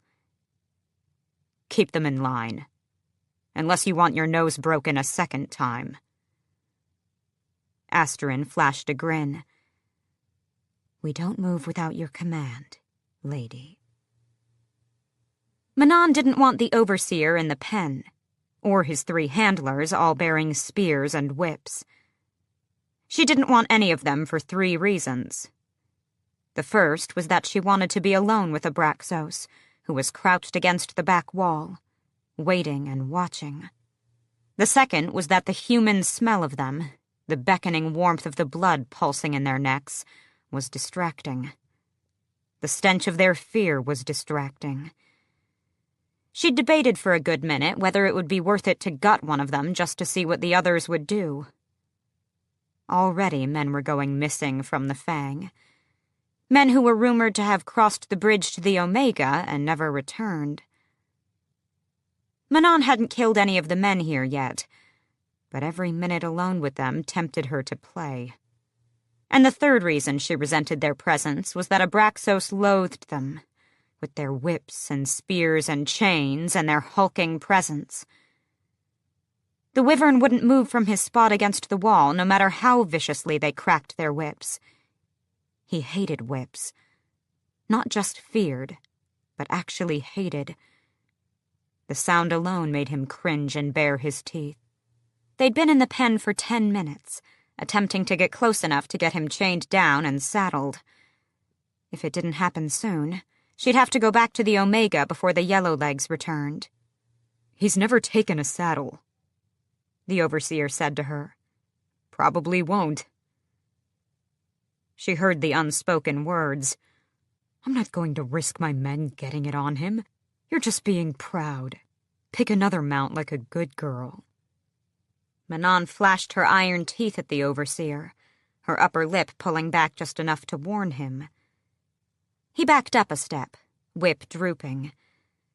Abraxos's mutilated tail slashed across the ground, his eyes never leaving the 3 men trying to force him into submission.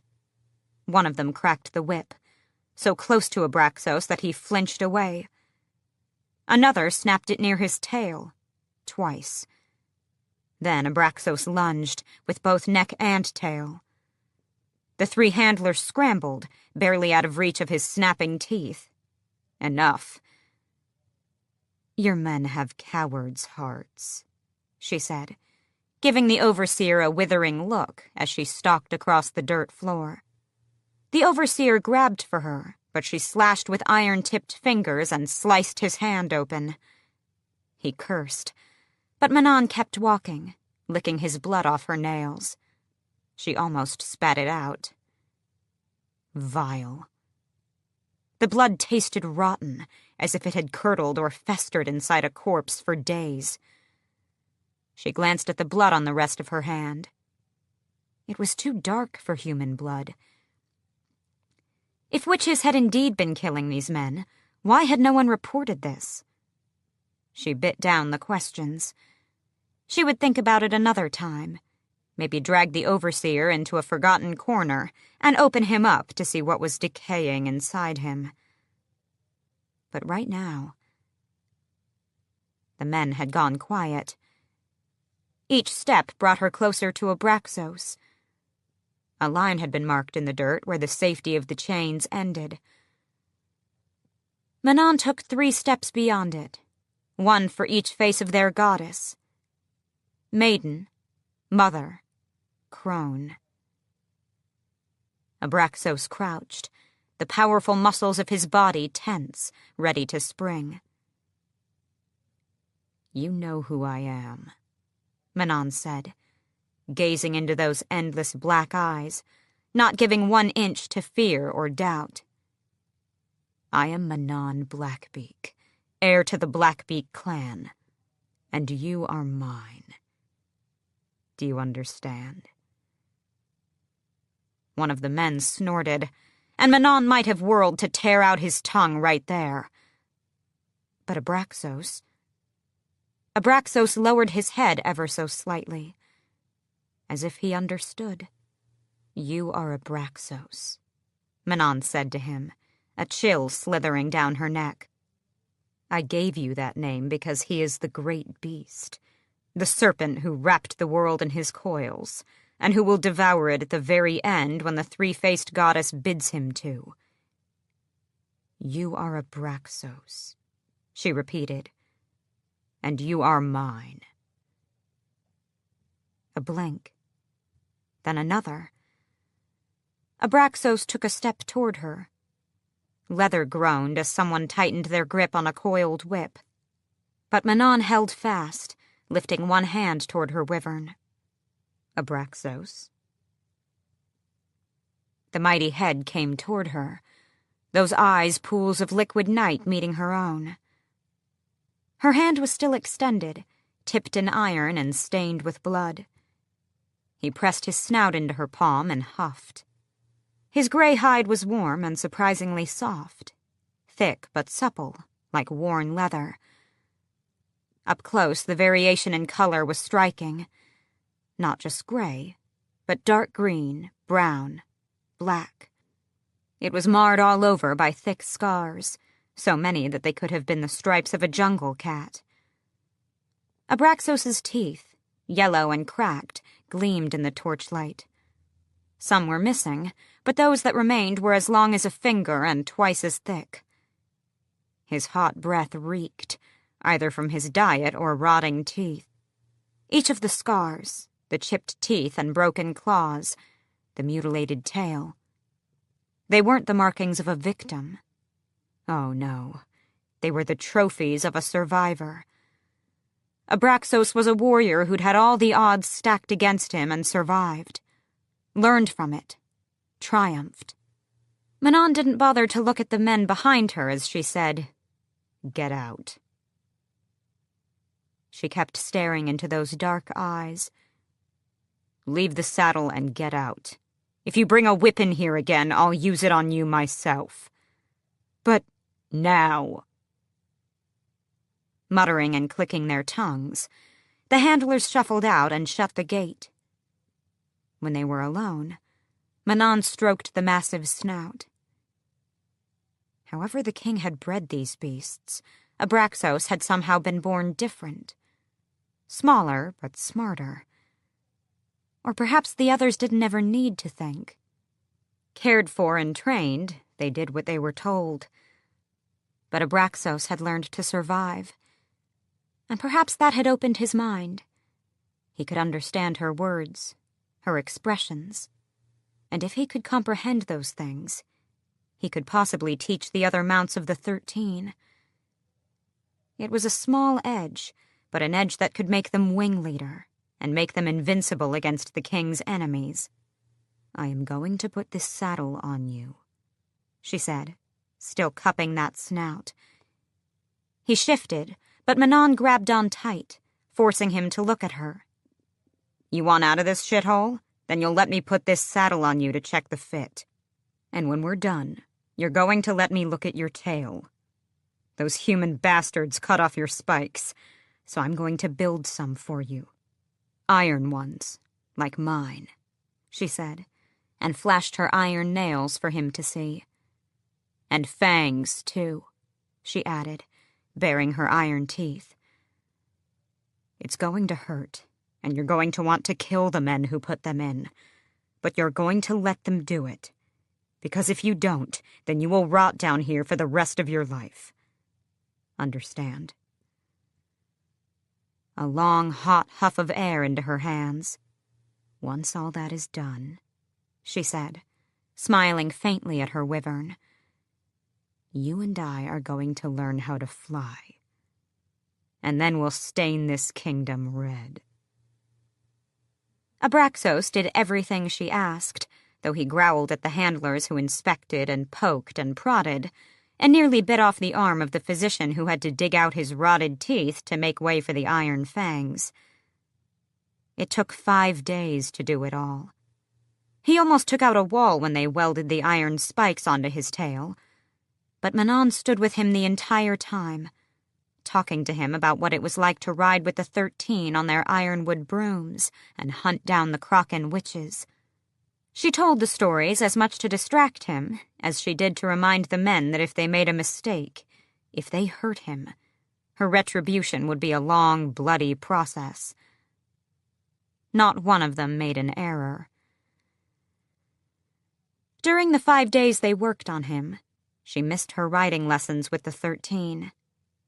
and with each passing day, the window for getting Abraxos airborne became smaller and smaller.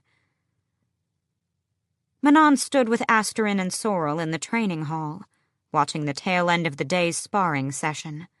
Sorrel had been working with the youngest coven of Blackbeaks, all of them under 70 and few of them experienced.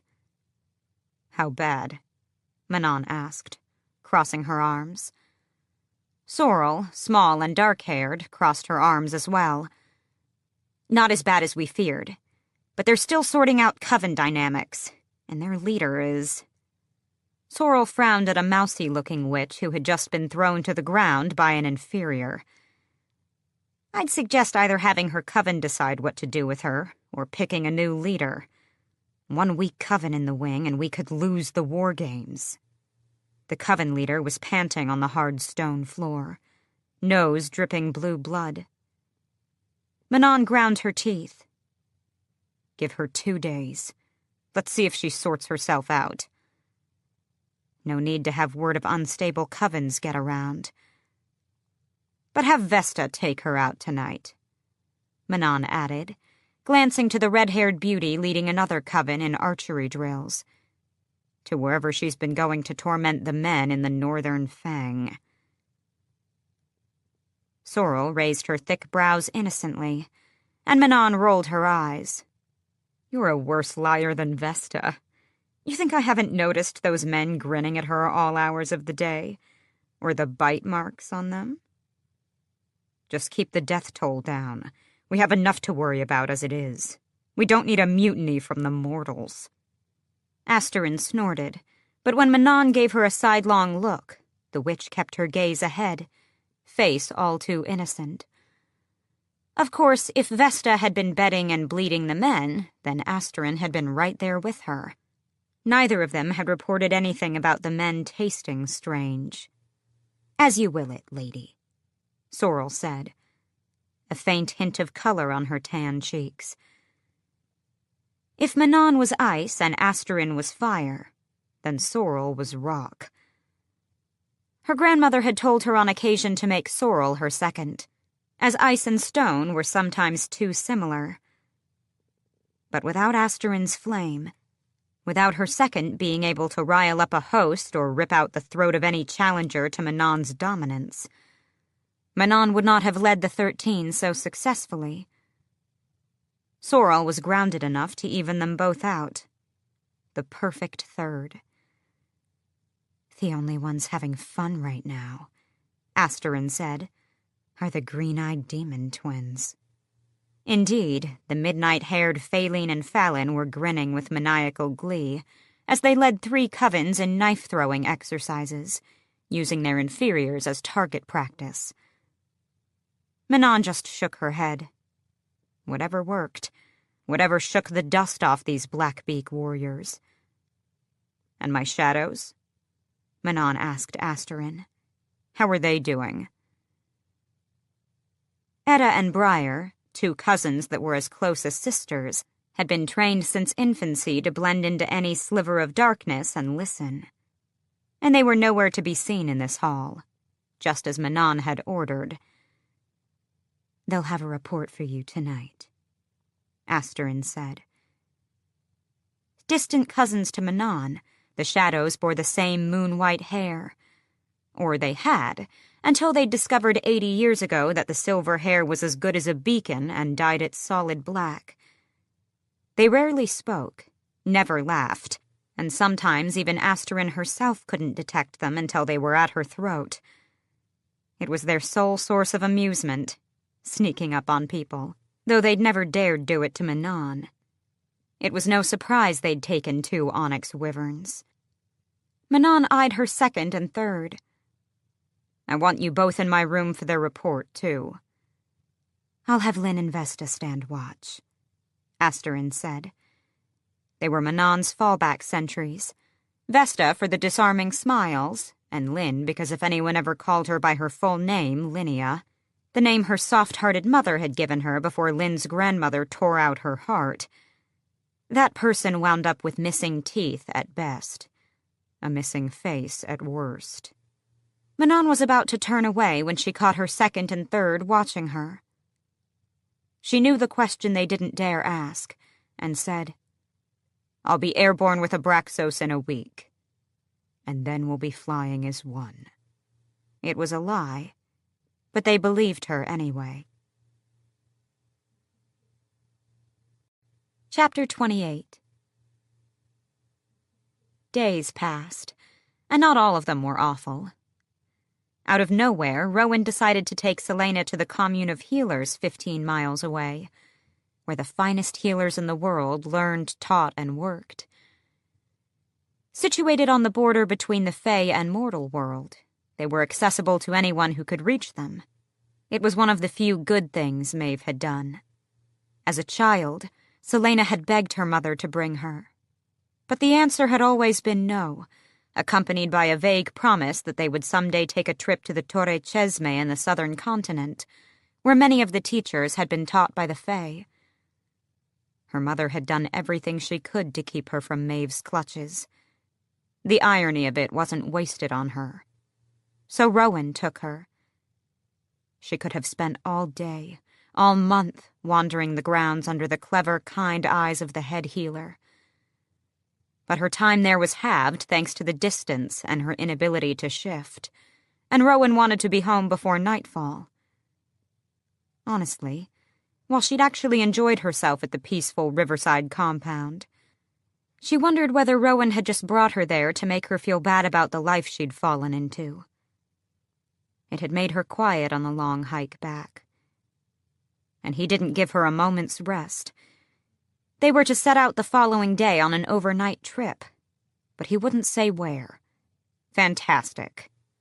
Already making the day's bread, Emrys only looked faintly amused as Selena hurried in, stuffed her face with food and guzzled down tea, and hurried back out.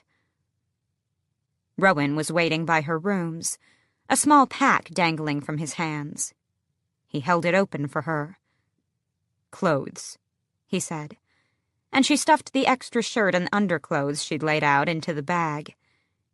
He shouldered it, which she supposed meant he was in a good mood, as she'd fully expected to play pack mule on their way to wherever they were going. He didn't say anything until they were in the mist-shrouded trees, again heading west. When the fortress walls had vanished behind them, the wardstone zinging against her skin as they passed through, he stopped at last, throwing back the heavy hood of his jacket. She did the same, the cool air biting her warm cheeks. "Shift, and let's go," he said, his second words to her this morning. And here I was thinking we'd become friends. He raised his brows and gestured with a hand for her to shift. "It's 20 miles, he said by way of encouragement, and gave her a wicked grin. "We're running. Each way." Her knees trembled at the thought of it. Of course he'd make this into some sort of torture session. Of course. "And where are we going?" He clenched his jaw, the tattoo stretching. "There was another body, a demi-fae from a neighboring fortress, dumped in the same area, same patterns. I want to go to the nearby town to question the citizens, but..." His mouth twisted to the side, then he shook his head at some silent conversation with himself. "But I need your help. It'll be easier for the mortals to talk to you." "Is that a compliment?" He rolled his eyes. Perhaps yesterday's outing to the healer's compound hadn't been out of spite. Maybe he'd been trying to do something nice for her. "Shift, or it'll take us twice as long." "I can't. You know it doesn't work like that." "Don't you want to see how fast you can run?" "I can't use my other form in Otterlin anyway, so what's the point?" Which was the start of a whole massive issue she hadn't yet let herself contemplate. "The point is that you're here now, and you haven't properly tested your limits." It was true. She hadn't really seen what she was capable of. "The point is, another husk of a body was found, and I consider that to be unacceptable." Another body. From that creature. A horrible, wretched death. It was unacceptable. He gave her braid a sharp, painful tug. Unless you're still frightened. Her nostrils flared. The only thing that frightens me is how very much I want to throttle you. More than that, she wanted to find the creature and destroy it, for those it had murdered and for what it had made her walk through. She would kill it. Slowly. A miserable sort of pressure and heat began building under her skin. Rowan murmured, "Hone it.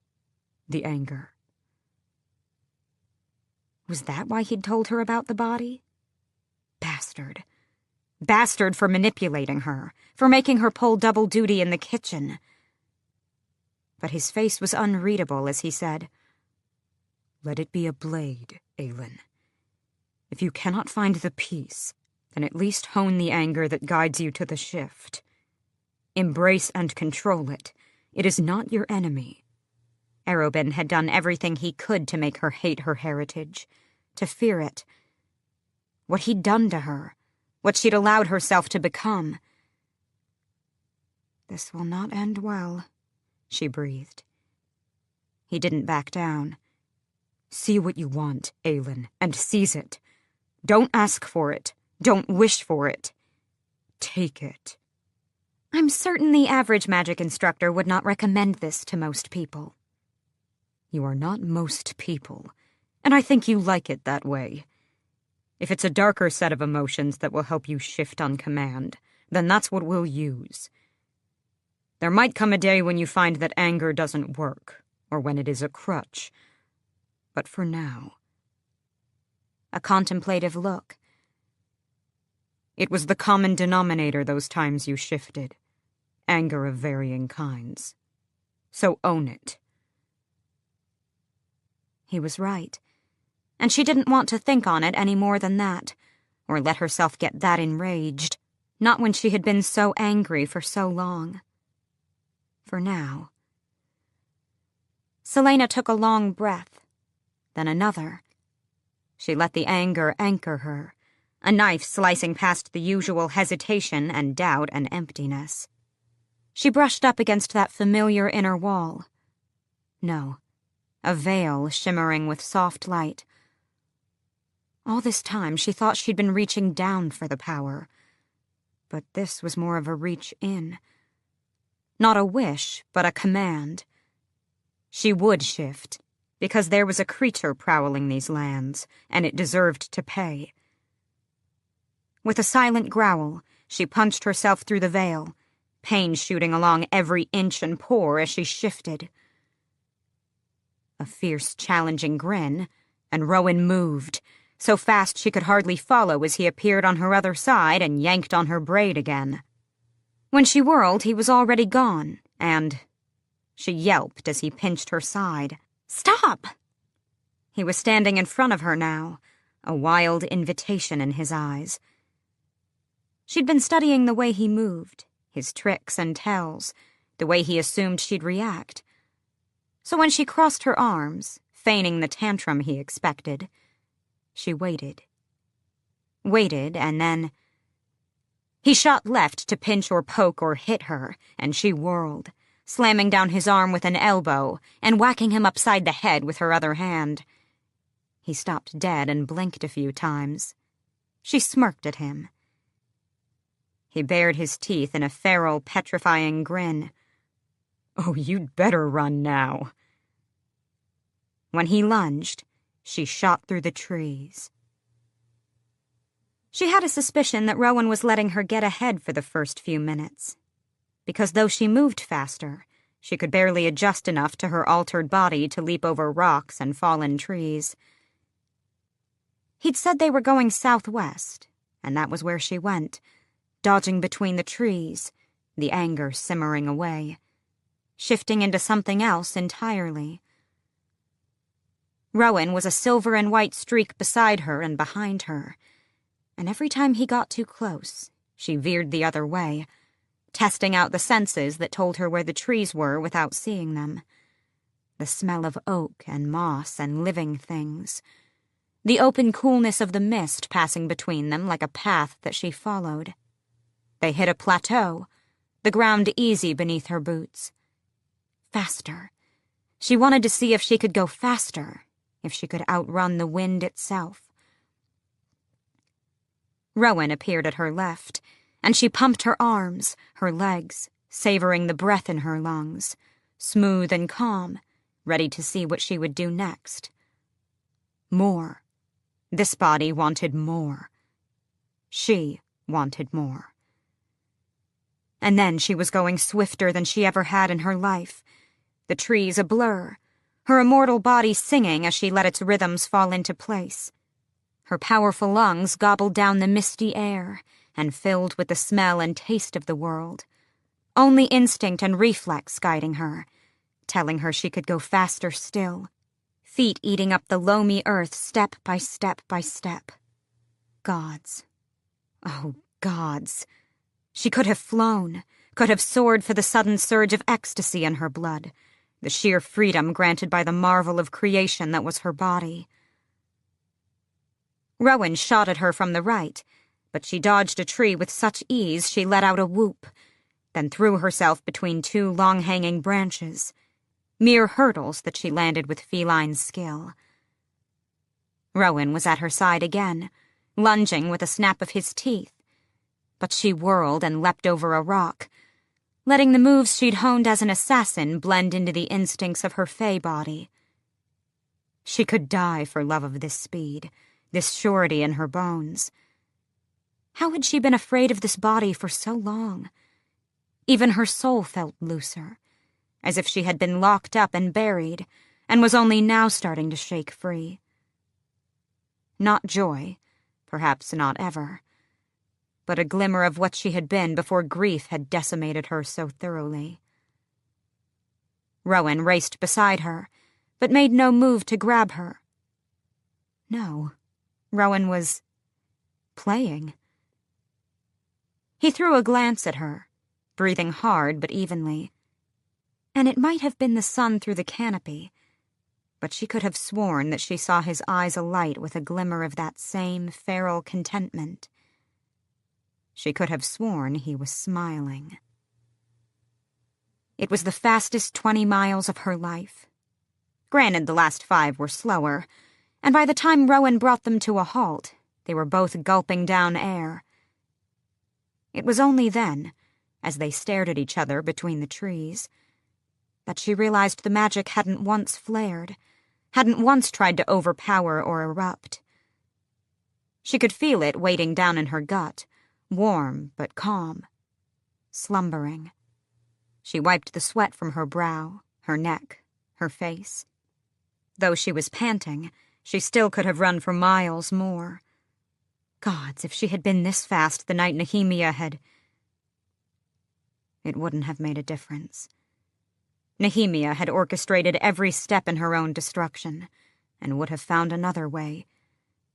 And she had only done it because Selena refused to help, refused to act. Having this glorious fey body changed nothing. She blinked, realizing she'd been staring at Rowan, and that whatever satisfaction she'd seen on his face had again turned to ice. He tossed something at her, the shirt he'd carried with him. Change.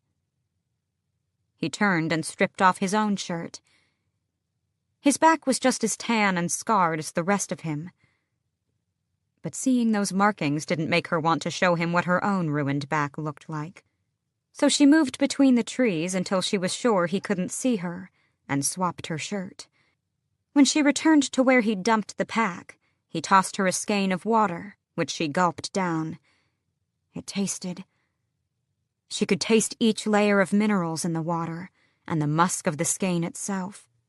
By the time they strode into the red-roofed little town, Selena could breathe again. They quickly learned that it was almost impossible to get anyone to talk, especially to 2 Fae visitors. Selena debated returning to her human form, but with her accent and ever-worsening mood, She was fairly certain a woman from Otterlin wouldn't be much better received than a fae. Windows were shuttered as they passed, probably because of Rowan, who looked like nothing short of death incarnate. But he was surprisingly calm with the villagers they approached. He didn't raise his voice, didn't snarl, didn't threaten. He didn't smile, but for Rowan he was downright cheerful. Still, it got them nowhere. No, they had not heard of a missing demi-fae or any other bodies. No, they had not seen any strange people lurking about. No, livestock were not disappearing, though there was a chicken thief a few towns away. No, they were perfectly safe and protected in Wendlin, and didn't appreciate fae and demi-fae poking into their business either. Selena had given up on flirting with a pock-faced stable boy at the inn, who had just gawked at her ears and canines as though she were one heartbeat away from eating him alive. She stalked down the pleasant main street, hungry and tired, and annoyed that they were indeed going to need their bedrolls, because the innkeeper had already informed them he had no vacancies. Rowan fell into step beside her, the storm clouds in his eyes saying enough about how his conversation with the taproom maid had gone. I could believe it was a half-wild creature if at least some of them knew these people had vanished, she mused. But consistently selecting someone who wouldn't be missed or noticed? It must be sentient enough to know who to target. The demi-fae has to be a message, but what? To stay away? Then why leave bodies in the first place? She tugged at the end of her braid, stopping in front of a clothier's window. Simple, well-cut dresses stood on display, not at all like the elegant, intricate fashions in Rifthold. She noticed the wide-eyed, pale shopkeeper a heartbeat before the woman slashed the curtains shut. Well, then. Rowan snorted, and Selena turned to him. You're used to this, I assume? A lot of the fae who venture into mortal lands have earned themselves a reputation for taking what they want. It went unchecked for too many years. But even though our laws are stricter now, the fear remains. A criticism of Maeve? Who enforces these laws? A dark smile. I do. When I'm not off campaigning, my aunt has me hunt down the rogues. And kill them? The smile remained. If the situation calls for it. Or I just haul them back to Doranel and let Maeve decide what to do with them. I think I'd prefer death at your hands to death at Maeve's. That might be the first wise thing you've said to me. The demi-fae said you have 5 other warrior friends. Do they hunt with you?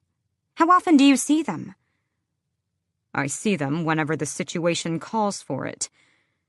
Maeve has them serve her as she sees fit, as she does with me. Every word was clipped. It is an honor to be a warrior serving in her inner circle. Selena hadn't suggested otherwise, but she wondered why he felt the need to add it. The street around them was empty. Even food carts had been abandoned. She took a long breath, sniffing, and...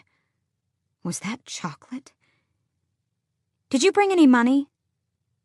A hesitant lift of his brow. Yes. They won't take your bribes, though. Good. More for me, then. She pointed out the pretty sign swaying in the sea breeze. Confectionery. If we can't win them with charm, we might as well win them with our business. Did you somehow not hear what I just... But she had already reached the shop, which smelled divine and was stocked with chocolates and candies and, oh gods, hazelnut truffles. Even though the confectioner blanched as the two of them overpowered the space, Selena gave the woman her best smile.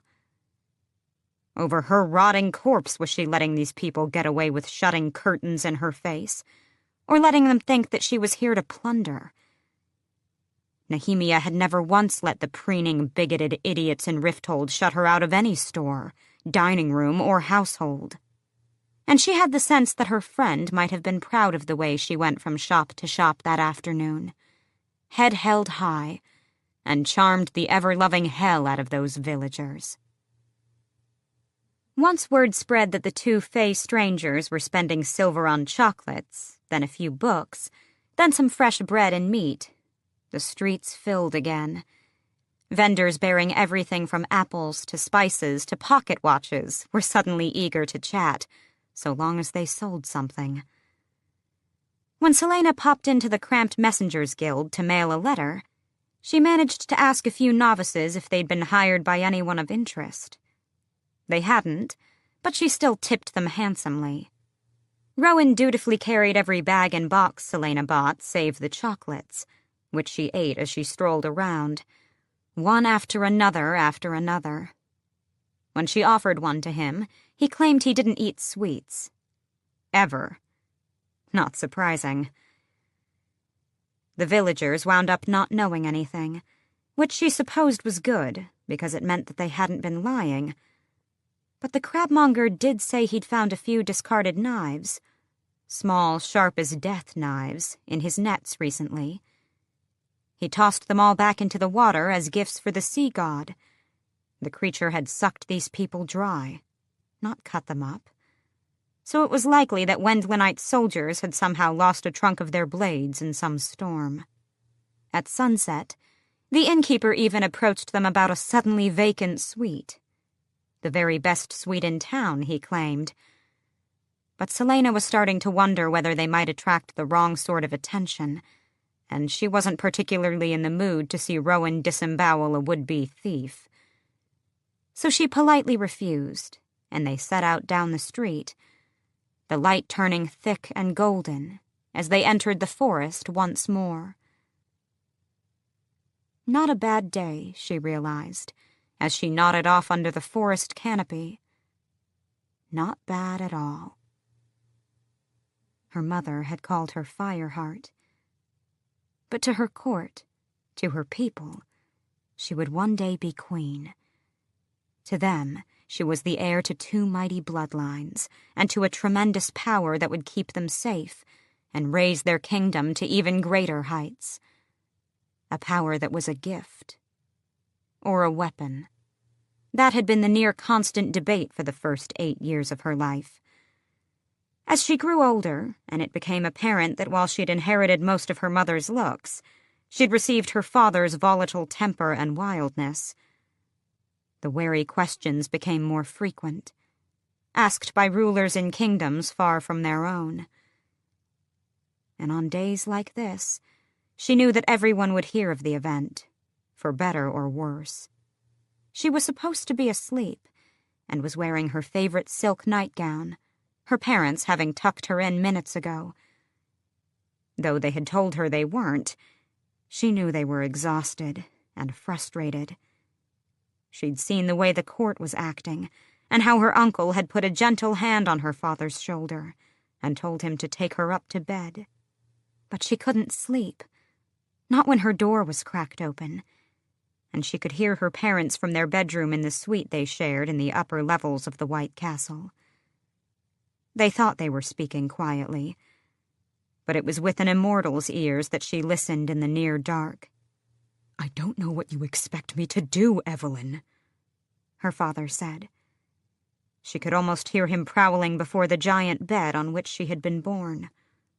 "What's done is done." "Tell them it was exaggerated. Tell them the librarians were making a fuss over nothing," her mother hissed. "Start a rumor that someone else did it, trying to pin the blame on her." "This is all because of Maeve?"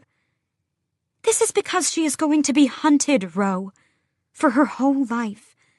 Maeve and others will hunt her for this power." "And you think agreeing to let those little bastards ban her from the library will prevent that?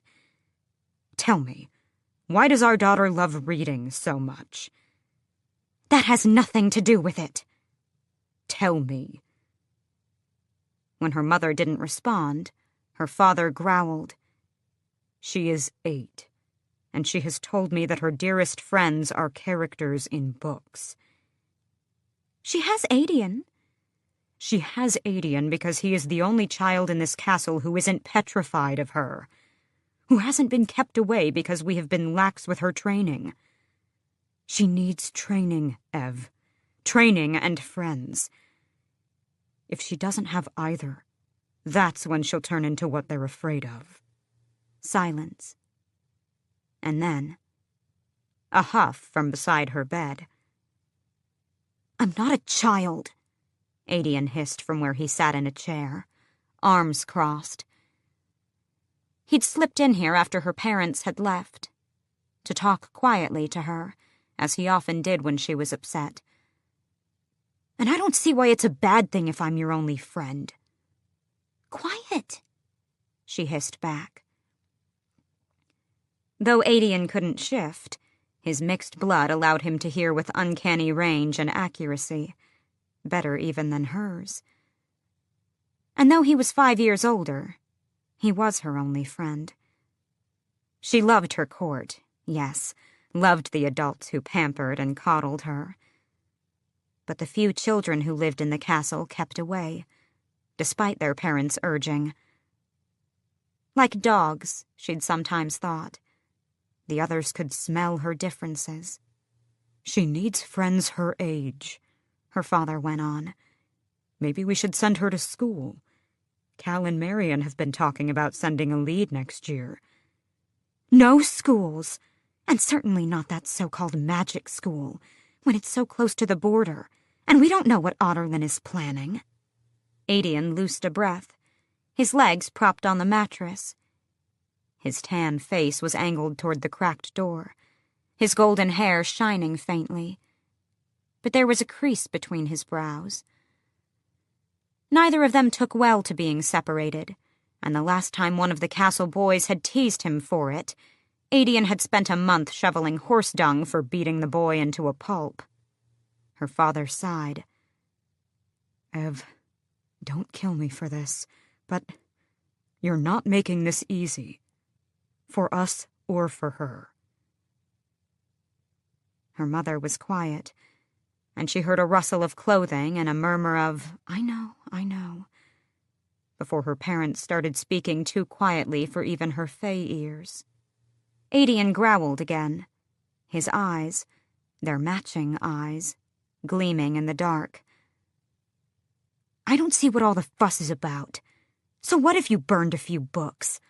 Those librarians deserve it. When we're older, maybe we'll burn it to the ground together." She knew he meant it. He'd burn the library, the city, or the whole world to ashes if she asked him.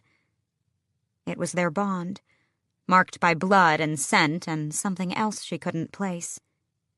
A tether as strong as the one that bound her to her parents. Stronger, in some ways. She didn't answer him, not because she didn't have a reply, but because the door groaned, and before Adian could hide, her bedroom flooded with light from the foyer. Her mother crossed her arms. Her father, however, let out a soft laugh, his brown hair illuminated by the hall light, his face in shadow. "Typical," he said, stepping aside to clear a space for Adian to leave. "Don't you have to be up at dawn to train with Quinn? You were 5 minutes late this morning. 2 days in a row will earn you a week on stable duty. Again." In a flash, Adian was on his feet and gone. Alone with her parents, she wished she could pretend to sleep. But she said, "I don't want to go away to school." Her father walked to her bed, every inch the warrior Adian aspired to be. A warrior prince, she heard people call him, who would one day make a mighty king.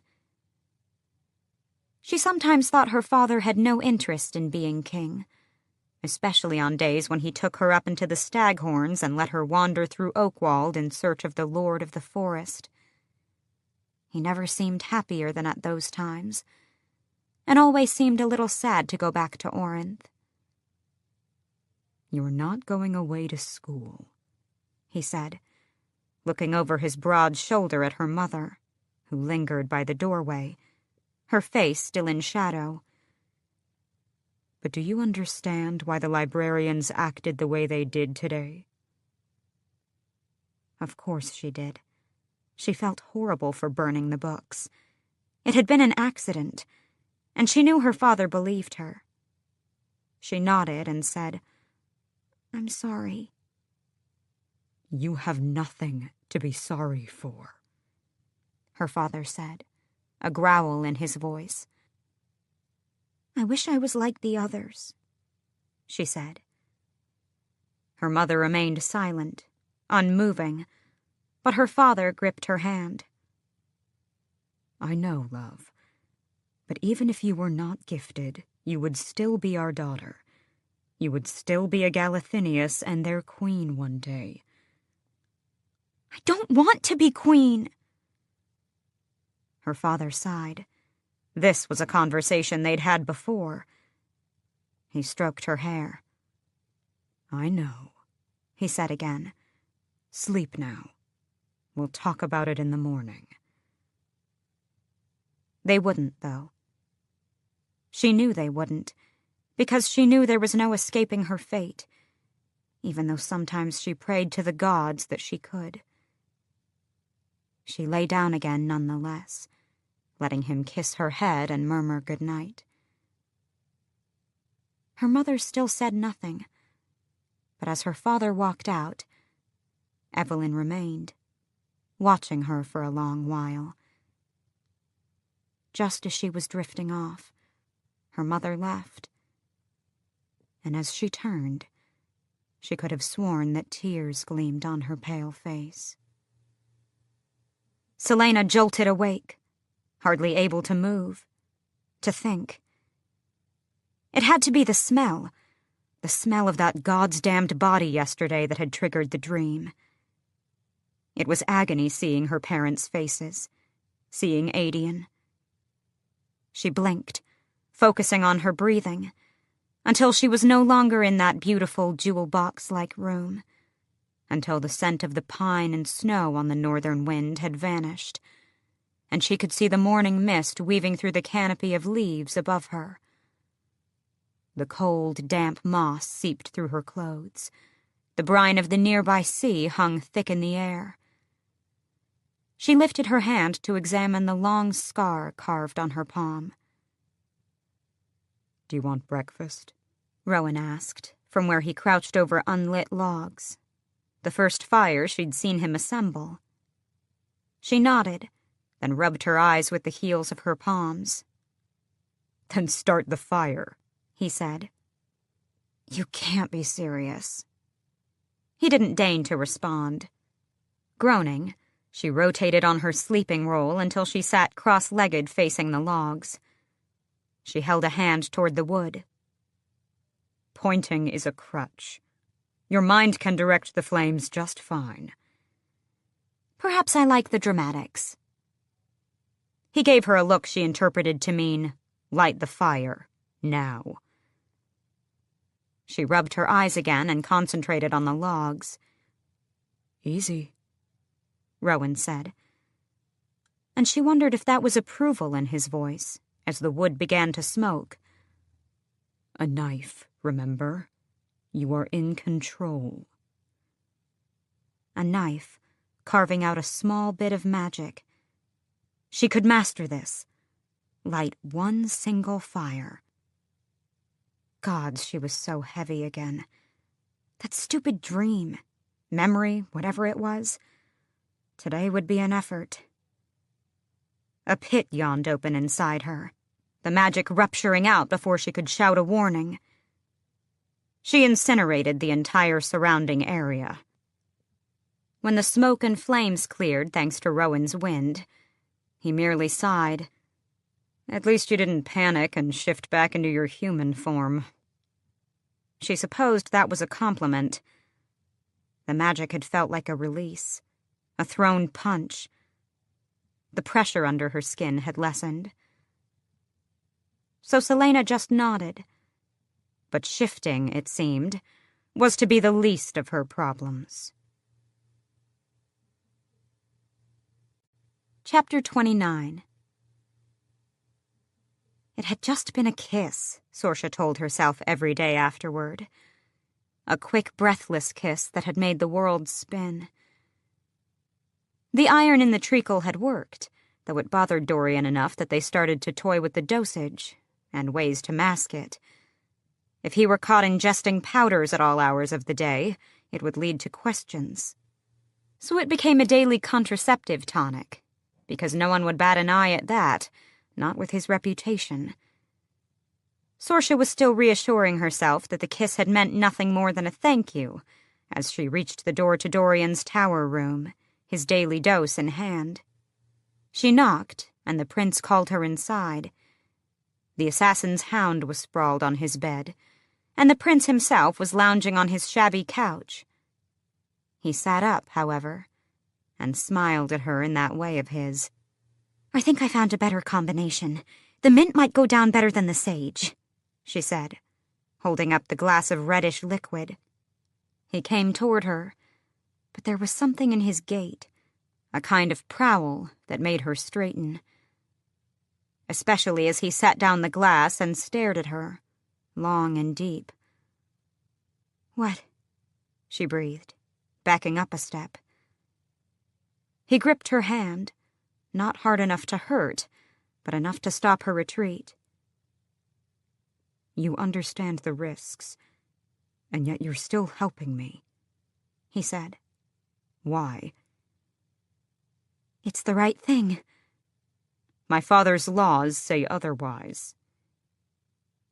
Her face heated. "I don't know what you want me to say." His hands were cool as he brushed her cheeks, his calluses scraping gently. "I just want to thank you," he murmured, leaning in, "for seeing me and not running." She was burning up from the inside out, and she pulled back, hard enough that he let go. Amity was right, even if she was vicious. There were plenty of beautiful women here, and anything more than a flirtation would end poorly. He was crown prince, and she was nobody. She gestured to the goblet. "If it's not too much trouble, Your Highness." He cringed at the title. "Send word about how this one works for you." She didn't dare a by your leave or farewell or anything that would keep her in that room a moment longer. And he didn't try to stop her as she walked out and shut the door behind her. She leaned against the stone wall of the narrow landing, a hand on her thundering heart. It was the smart thing to do, the right thing to do. She had survived this long, and would only survive the road ahead if she continued to be unnoticed, reliable, quiet. But she didn't want to be unnoticed. Not with him. Not forever. He made her want to laugh and sing and shake the world with her voice. The door swung open, and she found him standing in the doorway, solemn and wary. Maybe there could be no future, no hope of anything more. But just looking at him standing there, in this moment, she wanted to be selfish and stupid and wild. It could all go to hell tomorrow, but she had to know what it was like, just for a little while, to belong to someone, to be wanted and cherished. He did not move, didn't do anything but stare, seeing her exactly how she saw him. As she grabbed the lapels of his tunic, pulled his face down to hers, and kissed him fiercely.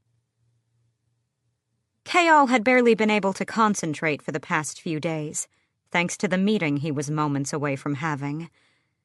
It had taken longer than he had anticipated before Wren and Murtaugh were finally ready to meet him. Their first encounter since that night in the slums. Kayal had to wait for his next night off. Adian had to find a secure location, and then they had to coordinate with the two lords from Terrason. He and the general had left the castle separately, and Kayal had hated himself when he lied to his men about where he was going. Hated that they wished him fun, hated that they trusted him, the man who was meeting with their mortal enemies. Kayal shoved those thoughts aside as he approached the dim alley a few blocks from the decrepit boarding house where they were to meet. Under his heavy hooded cloak, he was armed more heavily than he usually bothered. Every breath he took felt too shallow. A 2-note whistle sounded down the alley, and he echoed it. Adian stalked through the low-lying mist coming off the aviary, his face concealed in the cowl of his own cloak. He wasn't wearing the sword of Orinth. Instead, an assortment of blades and fighting knives were strapped to the general. A man able to walk into hell itself and come out grinning. "Where are the others?"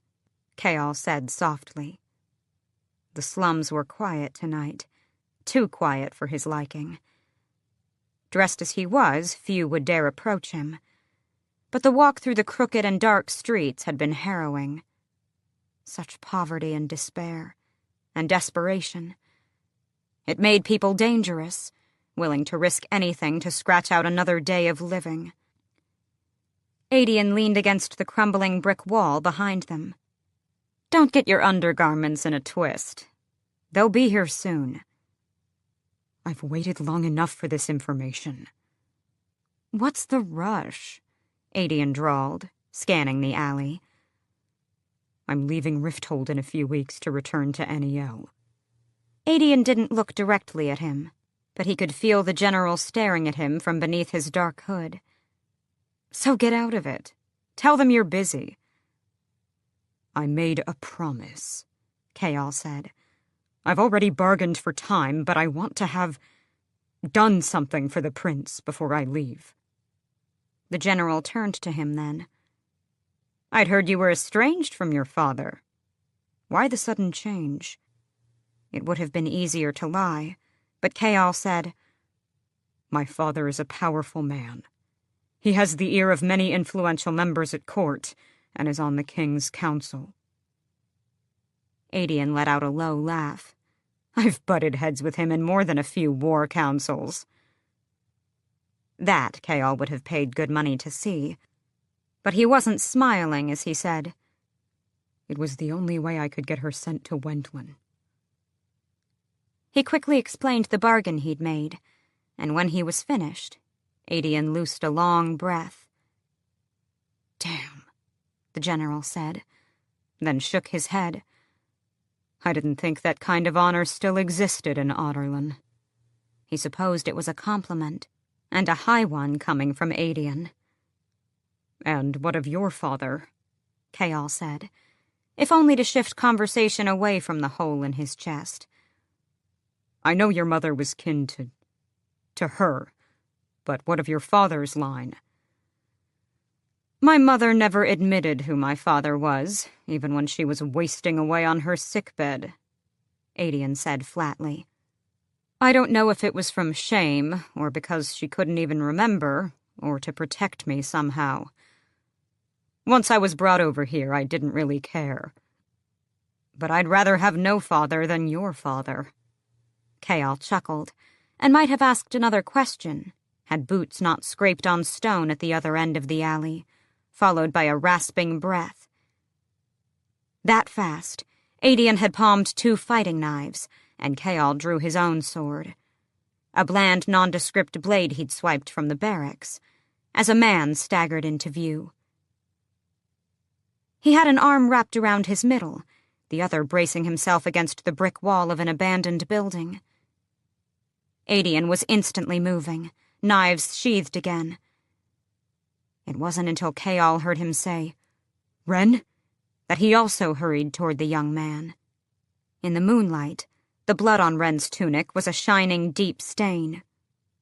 "Where is Murtagh?" Adian demanded, sliding an arm under Ren's shoulders.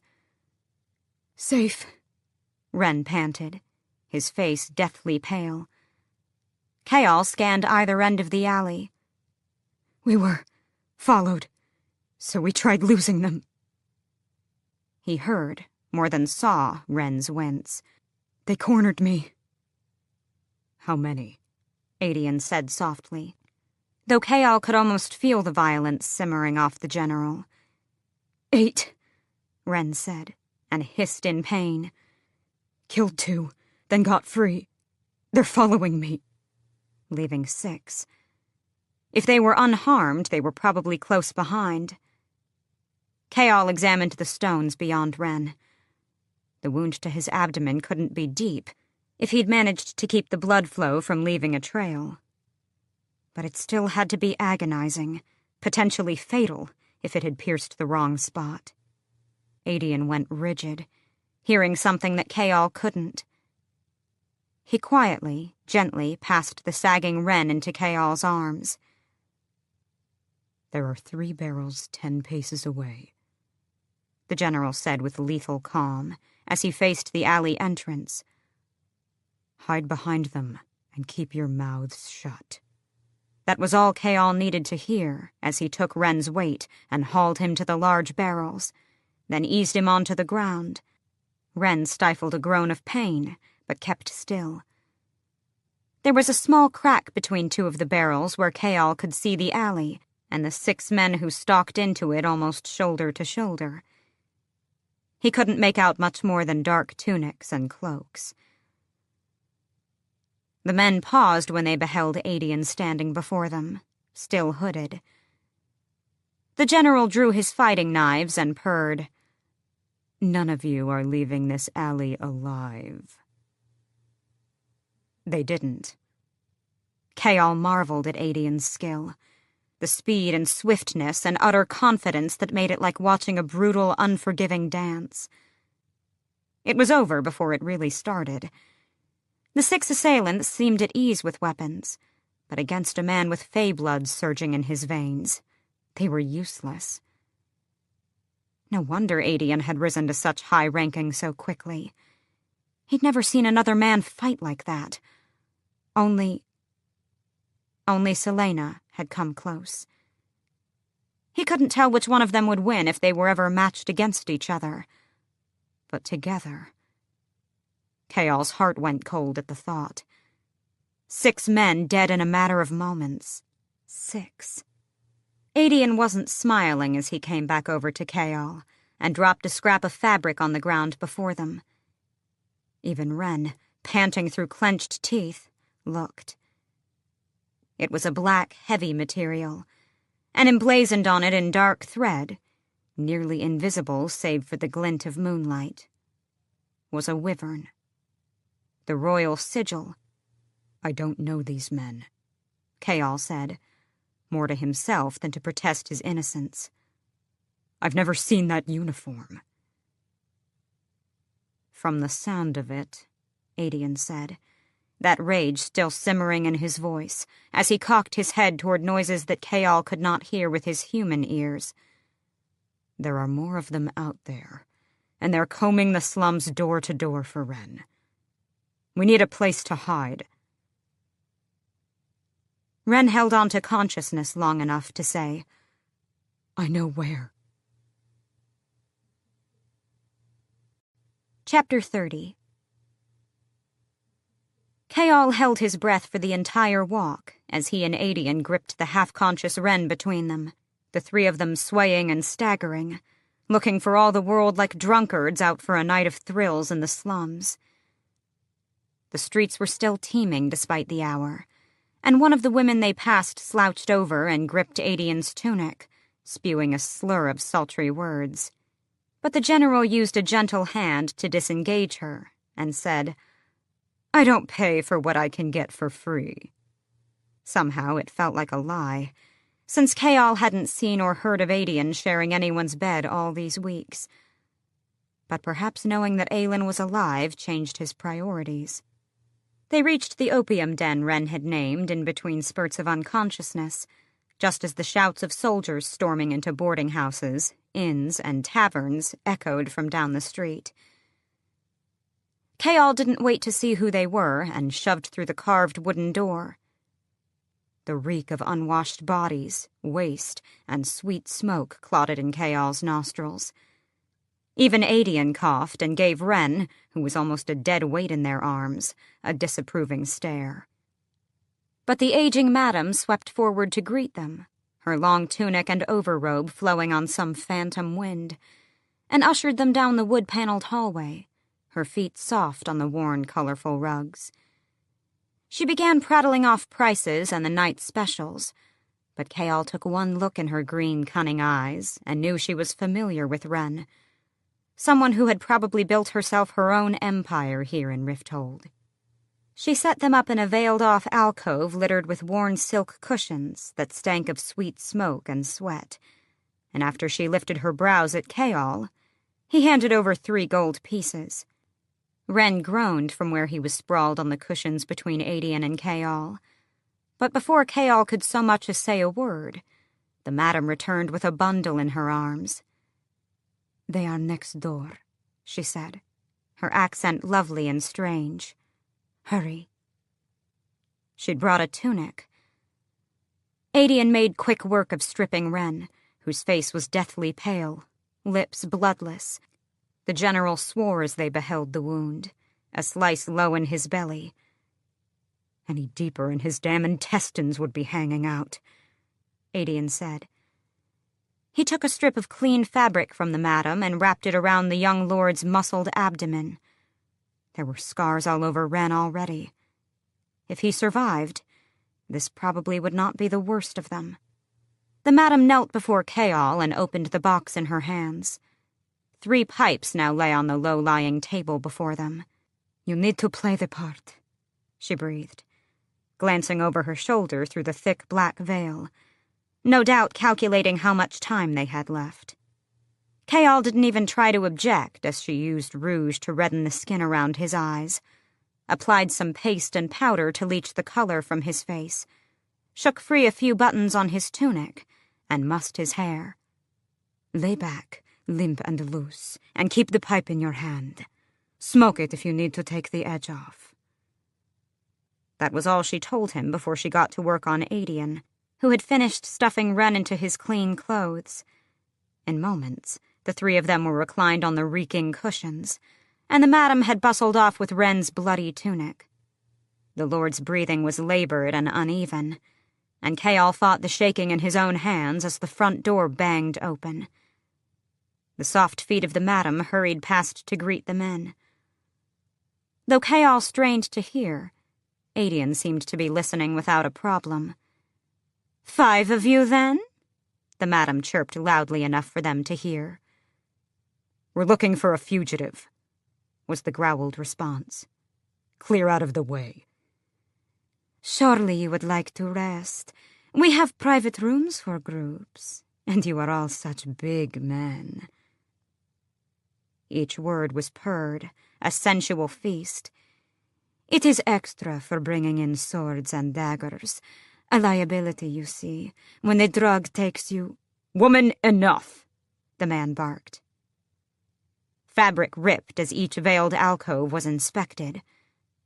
Kale's heart thundered, but he kept his body limp, even as he itched to reach for his blade. "Then I shall leave you to your work," she said demurely. Between them, Wren was so dazed that he truly could have been drugged out of his mind. Kale just hoped his own performance was convincing as the curtain ripped back. "Is that the wine?" Adian slurred, squinting at the men, his face wan and his lips set in a loose grin. He was hardly recognizable. "We've been waiting 20 minutes, you know." Kale smiled blearily up at the 6 men peering into the room. All in those dark uniforms. All unfamiliar. Who the hell were they? Why had Wren been targeted? "Wine," Adian snapped. A spoiled son of a merchant, perhaps. "Now." The men just swore at them and continued on. 5 minutes later, they were gone. The den must have been a meeting point, because Murtaugh found them there an hour later. The madam had brought them to her private office, and they'd been forced to pin Wren to the worn couch as she, with surprising adeptness, disinfected, stitched, and bound up his nasty wound. He would survive, she said, but the blood loss and injury would keep him incapacitated for a while. Murtaugh paced the entire time, until Wren collapsed into a deep sleep, Courtesy of some tonic, the woman made him choke down. Kaol and Adian sat at the small table crammed in amongst the crates upon crates of opium stacked against the walls. He didn't want to know what was in the tonic Wren had ingested. Adian was watching the locked door, head cocked as if listening to the sounds of the den, as he said to Murtaugh, "Why were you being followed? And who were those men?" The old man kept pacing. "I don't know, but they knew where Wren and I would be. Wren has a network of informants throughout the city, and one of them could have betrayed us." Adian's attention remained on the door, a hand on one of his fighting knives. "They wore uniforms with the royal sigil. Even the captain didn't recognize them. You need to lay low for a while." Murtaugh's silence was too heavy. Kaol asked quietly, "Where do we bring him when he can be moved?" Murtaugh paused his pacing, his eyes full of grief. "There is no place. We have no home." Adian looked sharply at him. "Where in the hell have you been staying all this time?" "Here and there, squatting in abandoned buildings. When we are able to take work, we stay in boarding houses. But these days..." They would not have access to the Alsbrook coffers, Kaol realized. Not if they had been in hiding for so many years. But to be homeless... Adian's face was a mask of disinterest. "And you have no place in Rifthold safe enough to hold him, to see his mending?" Not a question, but Murtaugh nodded all the same. Adian examined Wren, sprawled on the dark sofa against the far wall.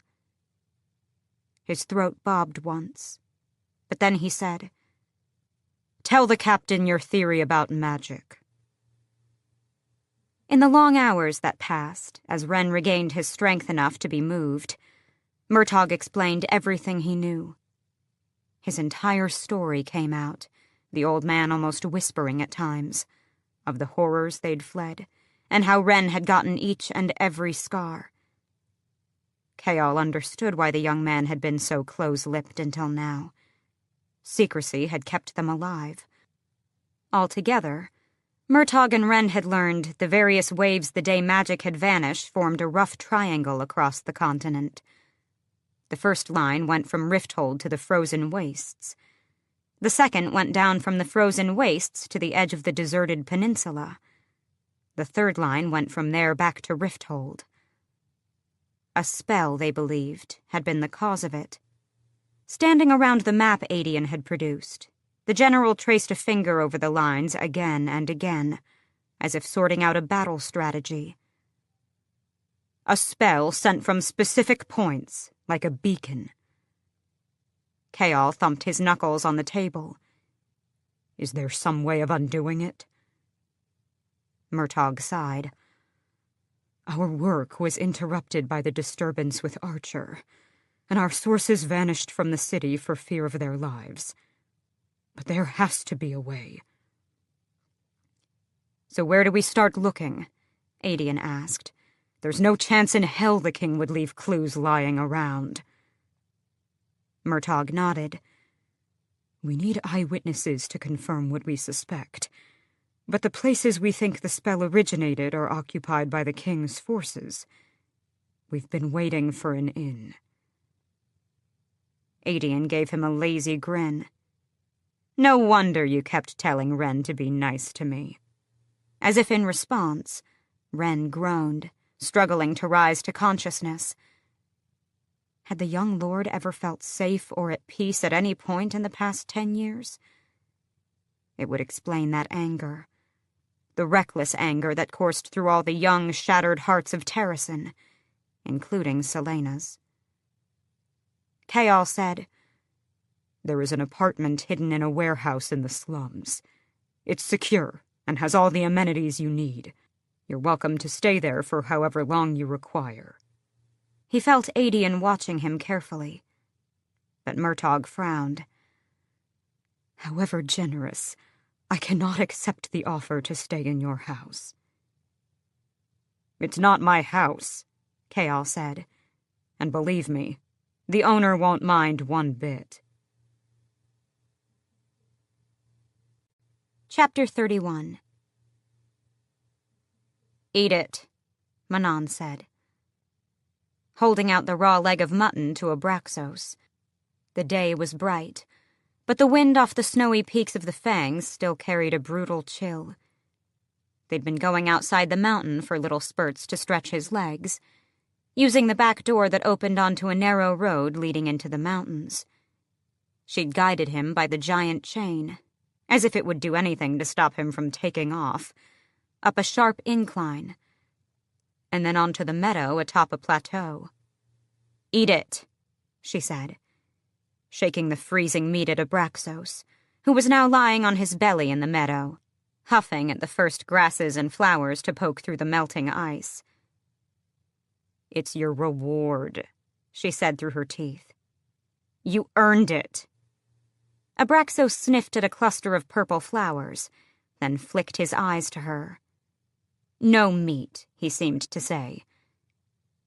"It's good for you," she said, and he went right back to sniffing the violets or whatever they were. If a plant wasn't good for poisoning or healing or keeping her alive if she were starving, she'd never bothered to learn its name, especially not wildflowers.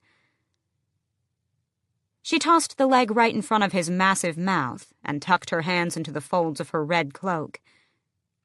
He snuffed at it, his new iron teeth glinting in the radiant light, then stretched out on one massive claw-tipped wing and shoved it aside.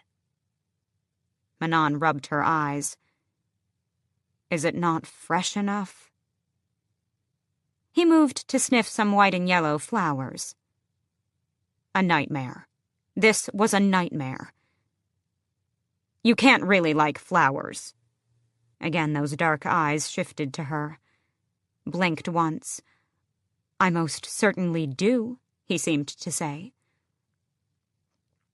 She splayed her arms. "You never even smelled a flower until yesterday. What's wrong with the meat now?"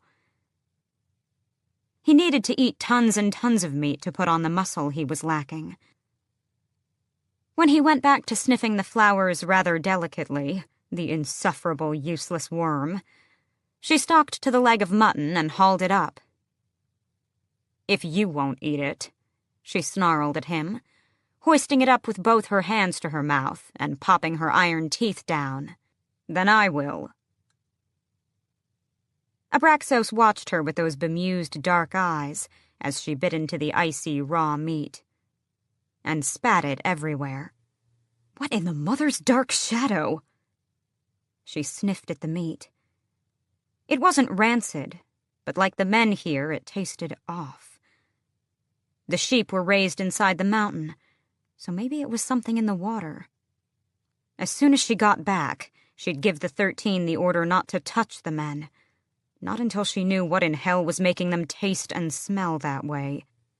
Regardless, Abraxos had to eat, because he had to get strong, so she could be wing leader, so she could see the look on Iskra's face when she ripped her apart at the war games. And if this was the only way to get the worm to eat... "Fine," she said, chucking the leg away. "You want fresh meat?" She scanned the mountains towering around them, eyeing the gray stones. "Then we're going to have to hunt." "You smell like shit and blood." Her grandmother didn't turn from her desk, and Manon didn't flinch at the insult. She was covered in both, actually. It was thanks to Abraxos, the flower-loving worm, who had just watched while she scaled one of the nearby cliffs and brought down a braying mountain goat for him. Brought down was a more elegant phrase than what had actually happened. She half froze to death as she waited for some goats to pass on their treacherous climb. And then, when she'd finally ambushed one, she'd not only rolled in its dung as she'd grappled with it, but it had also dumped a fresh load on her, right before it went tumbling out of her arms and broke its skull on the rocks below. It had nearly taken her with it, but she'd managed to grab onto a dead root. Abraxos was still lying on his belly, sniffing the wildflowers, when she returned with the dead goat in her arms, its blood now iced on her cloak and tunic. He'd devoured the goat in 2 bites, then gone back to enjoying the wildflowers. At least he'd eaten. Getting him back to the Northern Fang, however, was a trial in itself. He hadn't hurt her, hadn't fled, but he'd pulled on the chains, shaking his head again and again as they neared the cavernous back door, where the sounds of the wyverns and men reached them. But he'd gone in, though he'd snapped and growled at the handlers who rushed out to retrieve him. For some reason, she hadn't been able to stop thinking about his reluctance, the way he'd looked at her with a mute plea. She didn't pity him, because she pitied nothing, but she couldn't stop thinking about it. "You summoned me," said Manon, head high. "I did not want to keep you waiting." "You are keeping me waiting, Manon." The witch turned, eyes full of death and promises of endless pain. "It has been weeks now, and you are not airborne with your 13. The Yellowlegs have been flying as a host for 3 days. 3 days, Manon. And you're coddling your beast." Manon didn't show one flicker of feeling. Apologizing would make it worse, as would excuses. "Give me orders, and they will be done. I want you airborne by tomorrow evening. Don't bother coming back if you aren't." "I hate you," Manon panted through her iron teeth, as she and Abraxos finished their grueling trek to the top of the mountain peak. It had taken half a day to get here, and if this didn't work, it would take until evening to get back to the Omega, to pack her belongings. Abraxos was curled up like a cat on the narrow stretch of flat rock atop the mountain. "Willful lazy worm." He didn't even blink at her. "Take the eastern side," the overseer had said, as he'd helped her saddle up and set out from the back door of the Northern Fang before dawn. They used this peak to train the hatchling wyverns and reluctant flyers. The eastern side, Manon saw, as she peered over the lip she'd just climbed, was a smooth incline after a 20-foot drop.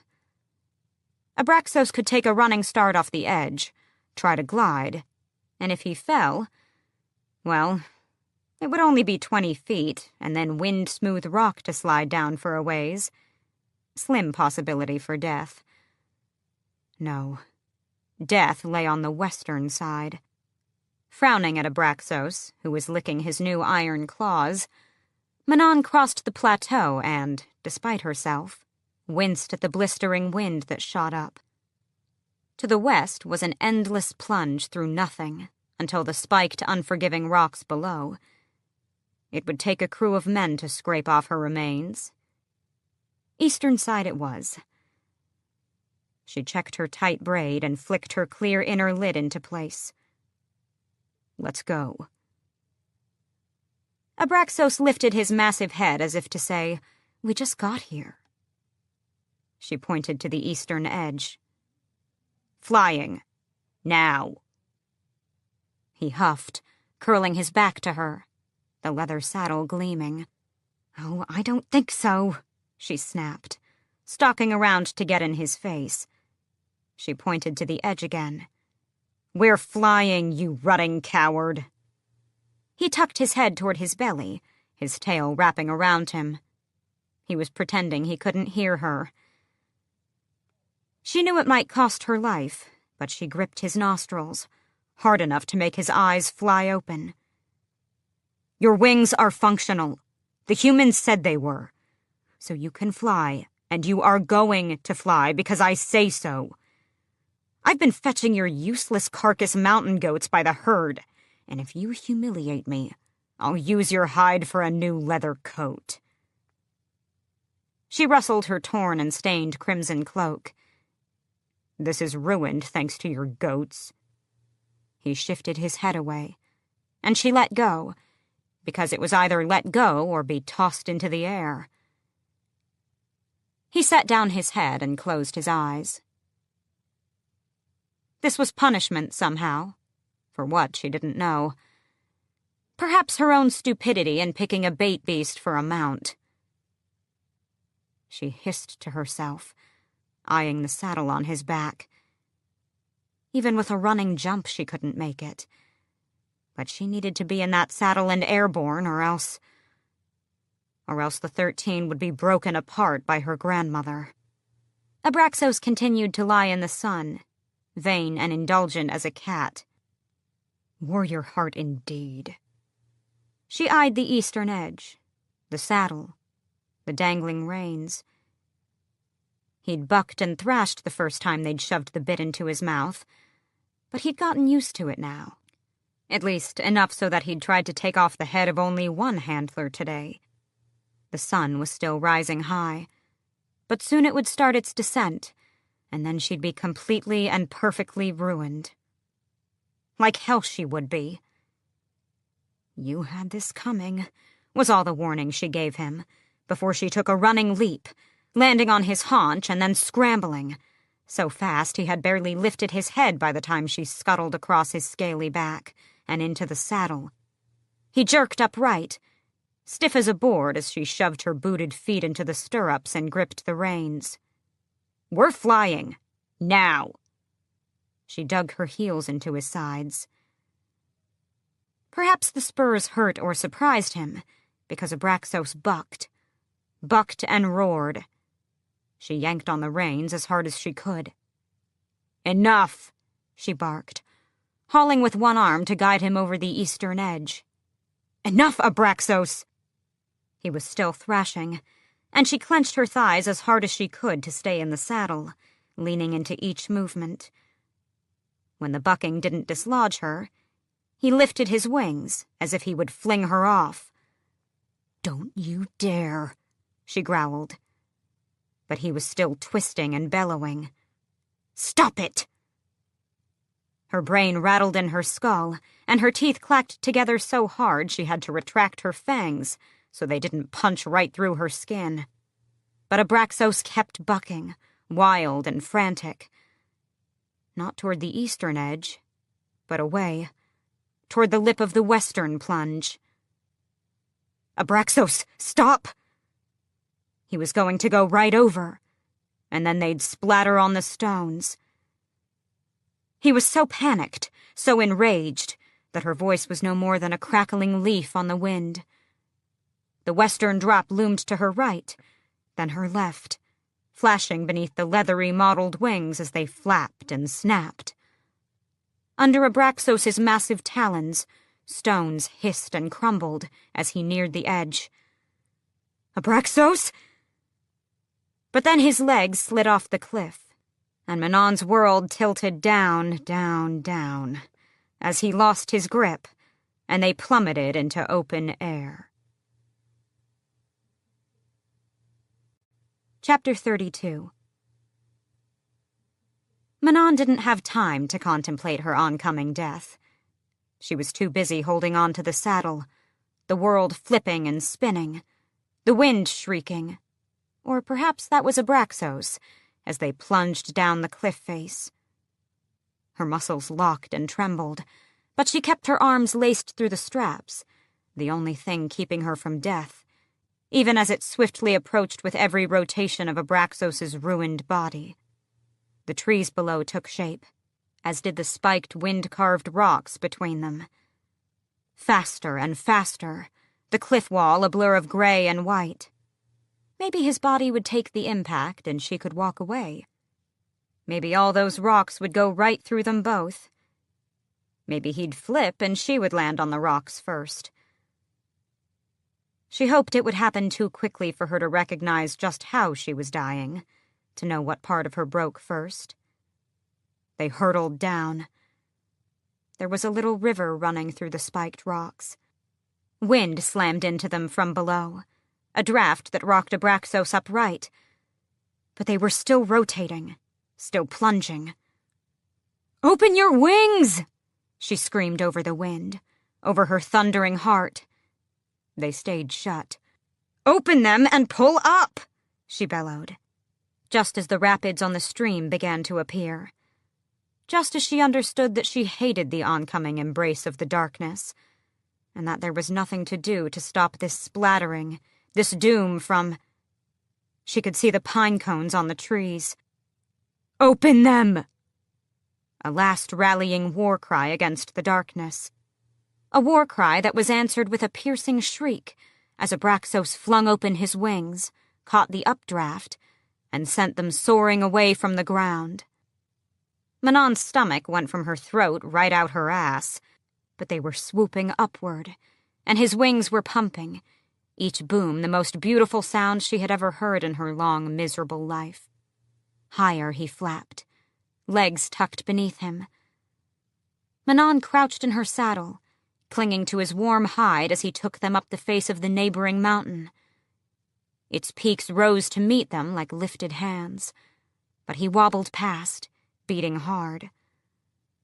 Manon lifted and fell with him, not taking one breath as they cleared the highest snow-capped peak, and Abraxos, in joy or rage or for the hell of it, gripped clawfuls of snow and ice and set them scattering behind, the sun lighting them up like a trail of stars. The sun was blinding as they hit the open sky, and there was nothing around them but clouds as massive as the mountains far below, castles and temples of white and purple and blue.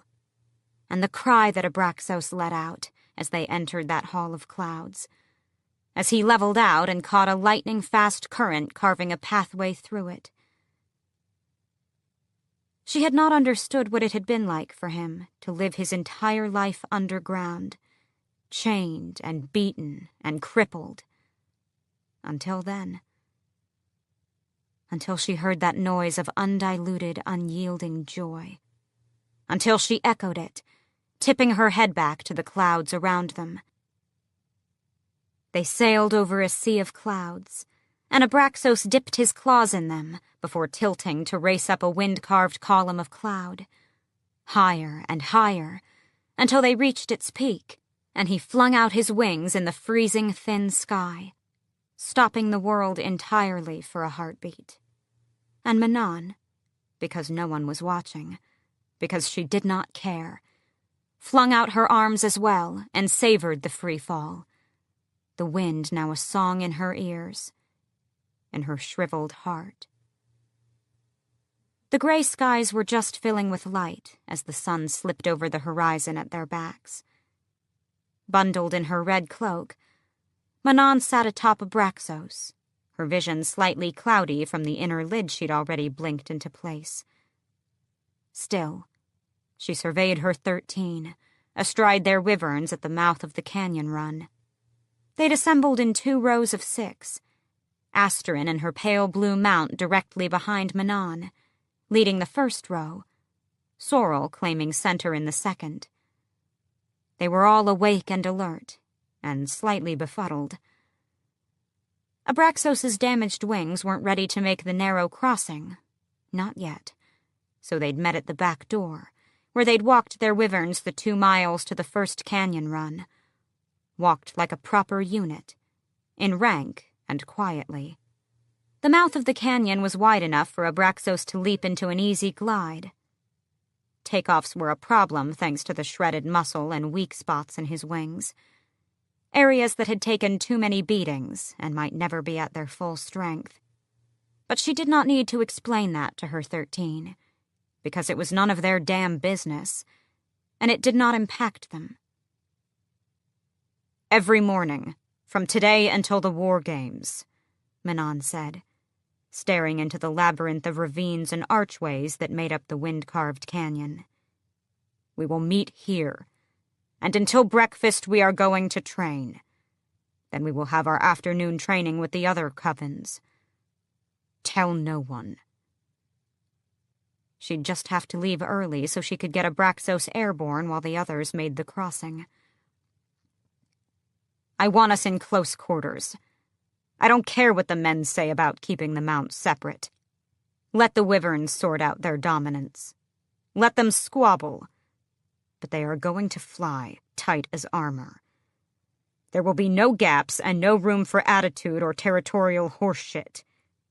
We fly this cannon together, or we don't fly at all." She looked each of the witches and their mounts in the eye. Abraxos, to her surprise, did the same. What he lacked in size he made up for in sheer will, speed, and dexterity. He sensed currents even before Manon did. "When we are done, if we survive, we'll meet on the other side and do it again. Until it's perfect. Your beasts will learn to trust each other and follow orders." The wind kissed her cheeks. "Don't fall behind," she said. And Abraxos plunged into the canyon. Chapter 33. In the week that followed, there were no more bodies, and certainly no hint of the creature that had drained those people. Though Celaena often found herself thinking over the details, as Rowan made her light candle after candle at the ruins of the sun goddess's temple.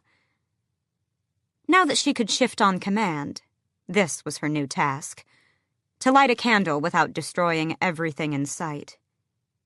She failed every time, singeing her cloak, cracking the ruins, incinerating trees as her magic tore out of her. But Rowan had a bottomless supply of candles, so she spent her days staring at them until her eyes crossed. She could sweat for hours and focus on honing her anger and all that nonsense, but not get as much as a tendril of smoke. The only thing that came of it was an unending appetite. Celaena ate whatever and whenever she could, thanks to her magic gobbling so much of her energy. The rain returned, and with it the crowd for Emrys's stories. Celaena always listened while she washed the night's dishes, to tales of shield maidens and enchanted animals and cunning sorcerers, all the legends of Wendelin. Rowan still appeared in his hawk form, and there were some nights when she even sat beside the back door, and Rowan sidled a bit closer too. Celaena was standing at the sink, back throbbing and hunger gnawing at her belly, as she scrubbed the last of the copper pots, while Emrys finished narrating the story of a clever wolf and a magical firebird. There was a pause, and then came the usual requests for the same old stories. Celaena didn't acknowledge the heads that turned in her direction, as she asked from the sink, "Do you know any stories about Queen Maeve?" Dead silence. Emrys's eyes widened before he smiled faintly and said, "Lots. Which one would you like to hear?" "The earliest ones that you know?" "All of them." If she was going to face her aunt again, perhaps she should start learning as much as she could. Emrys might know stories that hadn't reached the shores of her own lands. If the stories about the skinwalkers had been true, if the immortal stags were real, perhaps she could glean something vital here. There were some nervous glances, but at last Emrys said, "Then I shall start at the beginning." Celaena nodded and moved to sit in her usual chair, propped against the back door next to the sharp-eyed hawk. Rowan clicked his beak, but she didn't dare look over her shoulder at him. Instead, she dug into an entire loaf of bread. "Long ago, when there was no mortal king on Wendlin's throne, the fairies still walked among us. Some were good and fair, some were prone to little mischiefs, and some were fouler and darker than the blackest night. But they were all of them ruled by Maeve and her two sisters, whom they called Mora and Mab. Cunning Mora, who bore the shape of a great hawk. That was Rowan's mighty bloodline. Fair Mab, who bore the shape of a swan. And the dark Maeve, whose wildness could not be contained by any single form." Emrys recited the history, much of which Celaena knew. Mora and Mab had fallen in love with human men and yielded their immortality. Some said Maeve forced them to give up their gift of eternal life as punishment. Some said they wanted to, if only to escape their sister. And when Celaena asked, the room falling deathly silent again, if Maeve herself had ever mated, Emrys told her no, though she had come close at the dawn of time. A warrior, rumor claimed, had stolen her heart with his clever mind and pure soul. But he had died in some long-ago war and lost the ring he'd intended for her. And since then, Maeve had cherished her warriors above all others. They loved her for it, made her a mighty queen whom no one dared challenge. Celaena expected Rowan to puff his feathers at that, but he remained still and quiet on his perch. Emrys told stories about the Fae Queen well into the night, painting a portrait of a ruthless, cunning ruler who could conquer the world if she wished, but instead kept to her forest realm of Doranel, planting her stone city in the heart of a massive river basin. Celaena picked through the details and committed them to memory, trying not to think about the prince perched a few feet above her, who had willingly sworn a blood oath to the immortal monster who dwelled beyond the mountains. She was about to ask for another story, when she caught the motion in the trees.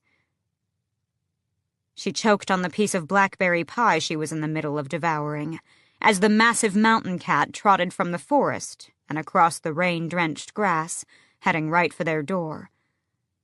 The rain had darkened its golden fur, and its eyes gleamed in the torches. Did the guards not see it? Malachi was listening to his mate with rapt attention. She opened her mouth to shout a warning when she paused. The guards saw everything, and weren't shooting, because it wasn't a mountain cat, but... In a flash that could have been distant lightning, the mountain cat became a tall, broad-shouldered male walking toward the open door. Rowan surged into flight, then shifted, seamlessly landing mid-stride as he walked into the rain. The two males clasped forearms and clapped each other on the back, a quick, efficient greeting. With the rain and Emrys's narrating, it was hard to hear, and she silently cursed her mortal ears as she strained to listen.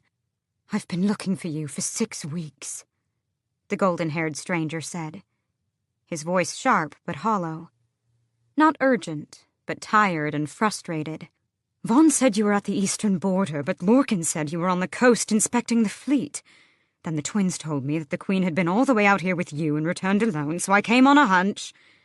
He was babbling, his lack of control at odds with his hard muscles and the weapons strapped to him. A warrior, like Rowan, though his surprisingly lovely face had none of the prince's severity. Rowan put a hand on the male's shoulder. "I heard what happened, Gavriel." Was this one of Rowan's mysterious friends? She wished Emrys were free to identify him. Rowan had told her so little about his 5 companions, but it was clear that Rowan and Gavriel were more than acquaintances. She sometimes forgot that Rowan had a life beyond this fortress. It hadn't bothered her before, and she wasn't sure why remembering it now suddenly settled in her stomach like a dead weight, or why it suddenly mattered that Rowan at least acknowledged that she was there, that she existed. Gavriel scrubbed at his face, his heavily muscled back expanding as he took a breath. "I know you probably don't want to. Just tell me what you want, and it will be done." Gavriel seemed to deflate, and Rowan guided him toward another door. They both moved with unearthly, powerful grace, as if the rain itself parted to let them through. Rowan didn't even look back at her before he disappeared. Rowan didn't come back for the rest of the night, and curiosity, not kindness, made her realize his friend probably hadn't had dinner. At least, no one had brought anything out of the kitchen, and Rowan hadn't called for food. So why not bring up a tray of stew and bread? Balancing the heavy tray on her hip, she knocked on his door. The murmuring within went silent, and for a second, she had the mortifying thought that perhaps the male was here for a far more intimate reason. Then someone snapped, "What?" and she eased open the door wide enough to glance in. "I thought you might want some stew and—" Well, the stranger was half naked and lying on his back atop Rowan's work table. But Rowan was fully clothed, seated before him, and looking pissed as hell. Yes, she had certainly walked in on something private. It took a heartbeat to note the flattened needles, the small cauldron-shaped vat of dark pigment, the rag soaked with ink and blood, and the tracings of a tattoo snaking from the stranger's left pectoral down his ribs and right to his hip bone. "Get out," Rowan said flatly, lowering the needle. Gavriel lifted his head, the bright candles showing tawny eyes glazed with pain, and not necessarily from the markings being etched over his heart and rib cage. Words in the old language, just like Rowan's. There were already so many, most of them aged and interrupted by various scars. "Do you want the stew?" she asked, still staring at the tattoo, the blood, the little iron pot of ink, and the way Rowan seemed as much at ease with the tools in his hands as he did with his weapons. Had he made his own tattoo? "Leave it," he said. And she knew, just knew that he would bite her head off later. Schooling her features into neutrality, she set the tray on the bed and walked back to the door. "Sorry to interrupt." Whatever the tattoos were for, however they knew each other, she had no right to be in here. The pain in the stranger's eyes told her enough. She'd seen it in her own reflection plenty. Gavriel's attention darted between her and Rowan, his nostrils flaring. He was smelling her. It was definitely time to get the hell out. "Sorry," she said again, and shut the door behind her. She made it 2 steps down the hall before she had to stop and lean against the stone wall, rubbing at her face. Stupid. Stupid to even care what he did outside of training, to think he might consider sharing personal information with her, even if it was only that he was retiring to his rooms early. It hurt, though, more than she wanted to admit. She was about to drag herself to her room when the door flung open down the hall, and Rowan stormed out, practically glowing with ire. But just seeing the lividness written all over him had her riding that reckless, stupid edge again, and clinging to the anger was easier than embracing the quiet darkness that wanted to pull her down, down, down. Before he could start shouting, she asked, "Do you do it for money?" A flicker of teeth. 1, it's none of your business. And 2, I would never stoop so low. The look he gave her told her exactly what he thought of her profession. "You know, it might be better if you just slapped me instead." Instead of what? "Instead of reminding me again and again how rutting, worthless, and awful and cowardly I am. Believe me, I can do the job well enough on my own. So just hit me because I'm damned tired of trading insults. And you know what? You didn't even bother to tell me you'd become unavailable. If you'd said something, I never would have come. I'm sorry I did, but you just left me downstairs." Saying those last words made a sharp, quick panic rise up in her. An aching pain that had her throat closing. "You left me," she repeated. Maybe it was only out of blind terror at the abyss opening up again around her. But she whispered, "I have no one left. No one." She hadn't realized how much she meant it. How much she needed it not to be true. Until now.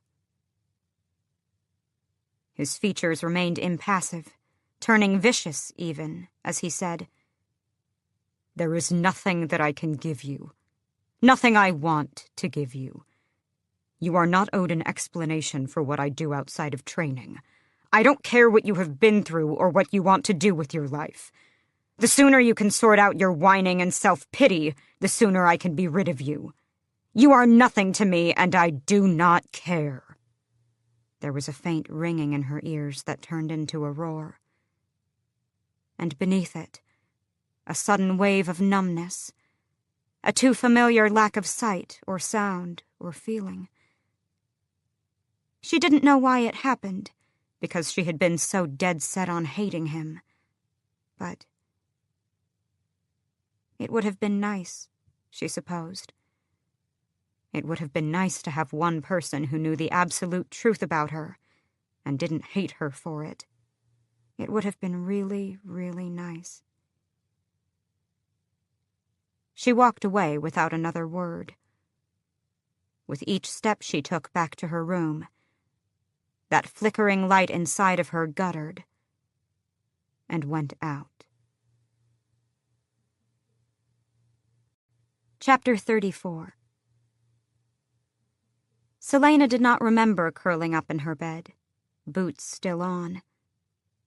She did not remember her dreams, or feel the pangs of hunger or thirst when she awoke. And she could barely respond to anyone as she trudged down to the kitchen and set about helping with breakfast. Everything swirled past in dull colors and whispers of sound. But she was still, a bit of rock in a stream. Breakfast passed, and when it was done, in the quiet of the kitchen, the sounds sorted out into voices. A murmur, Malachi. A laugh, Emrys. "Look," Emrys said, coming up to where Selena stood at the kitchen sink, still staring out at the field. "Look what Malachi bought me." She caught the flash of the golden hilt before she understood Emrys was holding out a new knife. It was a joke. The gods had to be playing a joke. Or they just truly, truly hated her. The hilt was engraved with lotus blossoms, a ripple of lapis lazuli edging the bottom like a river wave. Emrys was smiling, eyes bright. But that knife, the gold polished and bright. "I got it from a merchant from the southern continent," Malachi said from the table, his satisfied tone enough to tell her that he was beaming. "It came all the way from Eelway." The numbness snapped. Snapped with such a violent crack that she was surprised they didn't hear it. And in its place was a screaming, high-pitched and keening, loud as a tea kettle, loud as a storm wind, loud as the sound the maid had emitted the morning she'd walked into Selena's parents' bedroom and seen the child lying between their corpses. It was so loud that she could hardly hear herself as she said, "I do not care." She couldn't hear anything over that silent screaming, so she raised her own voice, breath coming fast, too fast, as she repeated, "I do not care." Silence. Then Luca warily said from across the room, "Alentia, don't be rude." Alentia. Alentia. Spirit that cannot be broken. Lies. Lies. Lies. Nehemia had lied about everything. About her stupid name, about her plans, about every damn thing. And she was gone. All that Selena would have left of her were reminders like this. Weapons similar to the ones the princess had worn with such pride. Nehemia was gone, and she had nothing left. Trembling so hard she thought her body would fall apart at the seams, she turned.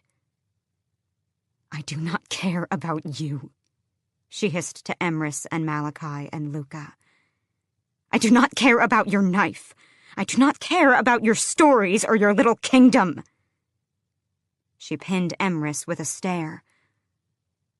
Luca and Malachi were across the room in an instant, stepping in front of the old man, teeth bared. Good. They should feel threatened. "So leave me alone. Keep your goddamned lives to yourself and leave me alone!"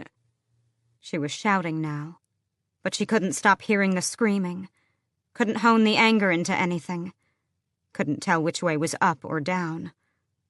Only that Nehemia had lied about everything, and her friend once had sworn an oath not to. Sworn an oath and broken it. Just as she'd broken Selena's own heart the day she let herself die. She saw the tears in Emrys's eyes then. Sorrow or pity or anger, she didn't care. Luca and Malachi were still between them, growling softly. A family. They were a family, and they stuck together. They would rip her apart if she hurt one of them. Selena let out a low, joyless laugh as she took in the three of them. Emrys opened his mouth to say whatever it was he thought would help. But Selena let out another dead laugh and walked out the door. After an entire night of tattooing the names of the fallen onto Gavriel's flesh, and listening to the warrior talk about the men he'd lost, Rowan sent him on his way and headed for the kitchen. He found it empty save for the ancient male, who sat at the empty work table, hands wrapped around a mug. Emrys looked up, his eyes bright and grieving.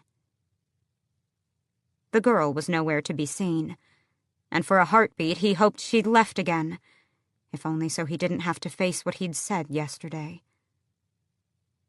The door to the outside was open, as if someone had thrown it wide. She'd probably gone that way. Rowan took a step toward it, nodding his greeting, but the old male looked him up and down and quietly said, "What are you doing?" "What?" Emrys didn't raise his voice as he said, "To that girl. What are you doing that makes her come in here with such emptiness in her eyes?" "That's none of your concern." Emrys pressed his lips into a tight line. "What do you see when you look at her, Prince?" He didn't know. These days, he didn't know a damn thing. "That's none of your concern, either." Emrys ran a hand over his weathered face. "I see her slipping away, bit by bit. Because you shove her down when she so desperately needs someone to help her back up. I don't see why I would be of any use to... Did you know that Evelyn Ashriver was my friend? She spent almost a year working in this kitchen, living here with us, fighting to convince your queen that Demi-Fae have a place in your realm. She fought for our rights until the very day she departed this kingdom. And the many years after, until she was murdered by those monsters across the sea. So I knew who her daughter was the moment you brought her into this kitchen. All of us who were here 25 years ago recognized her for what she is." It wasn't often that he was surprised, but Rowan just stared. "She has no hope, Prince. She has no hope left in her heart. Help her. If not for her sake, then at least for what she represents. What she could offer all of us, you included." "And what is that?" he dared ask. Emrys met his gaze unflinchingly as he whispered, "A better world." Selena walked and walked, until she found herself by the tree-lined shore of a lake, glaringly bright in the midday sun. She figured it was as good a spot as any as she crumpled to the mossy bank, as her arms wrapped tight around herself, and she bowed over her knees. There was nothing that could be done to fix her. And she was... A whimpering noise came out of her, lips trembling so hard she had to clamp down to keep the sound inside. But the sound was in her throat, and her lungs, and her mouth, and when she took a breath, it cracked out, Once she heard it, everything came spilling into the world, until her body ached with the force of it. She vaguely felt the light shifting on the lake, vaguely felt the sighing wind, warm as it brushed against her damp cheeks, and heard, so soft it was as if she dreamed it, a woman's voice, whispering, "Why are you crying, Fireheart?" It had been 10 years. 10 long years since she had heard her mother's voice. But she heard it then over the force of her weeping, as clear as if she knelt beside her. "Fireheart, why do you cry?" "Because I am lost," she whispered onto the earth, "and I do not know the way." It was what she had never been able to tell Nehemia, that for 10 years she had been unsure how to find the way home, because there was no home left. Storm winds and ice crackled against her skin before she registered Rowan sitting down beside her, legs out, palms braced behind him in the moss. She raised her head, but didn't bother to wipe her face as she stared across the glittering lake. "You want to talk about it?" he asked. "No." Swallowing a few times, she yanked a handkerchief from her pocket and blew her nose, her head clearing with each breath. They sat in silence. No sound but the quiet lapping of the lake on the mossy bank and the wind in the leaves. Then, "Good. Because we're going." Bastard.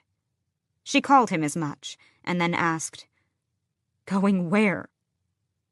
He smiled grimly. "I think I've started to figure you out, Aelin Galathinius." "What in every burning ring of hell?" Selena panted, gazing at the cave mouth nestled into the base of the craggy mountain.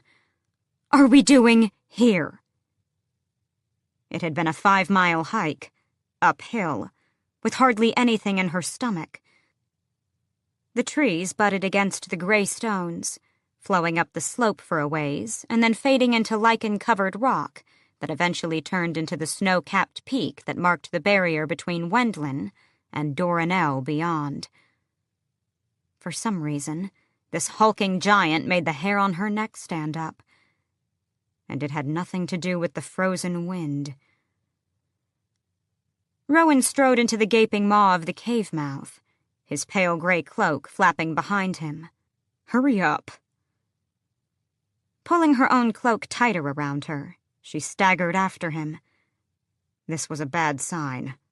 A horrible sign, actually, because whatever was in that cave.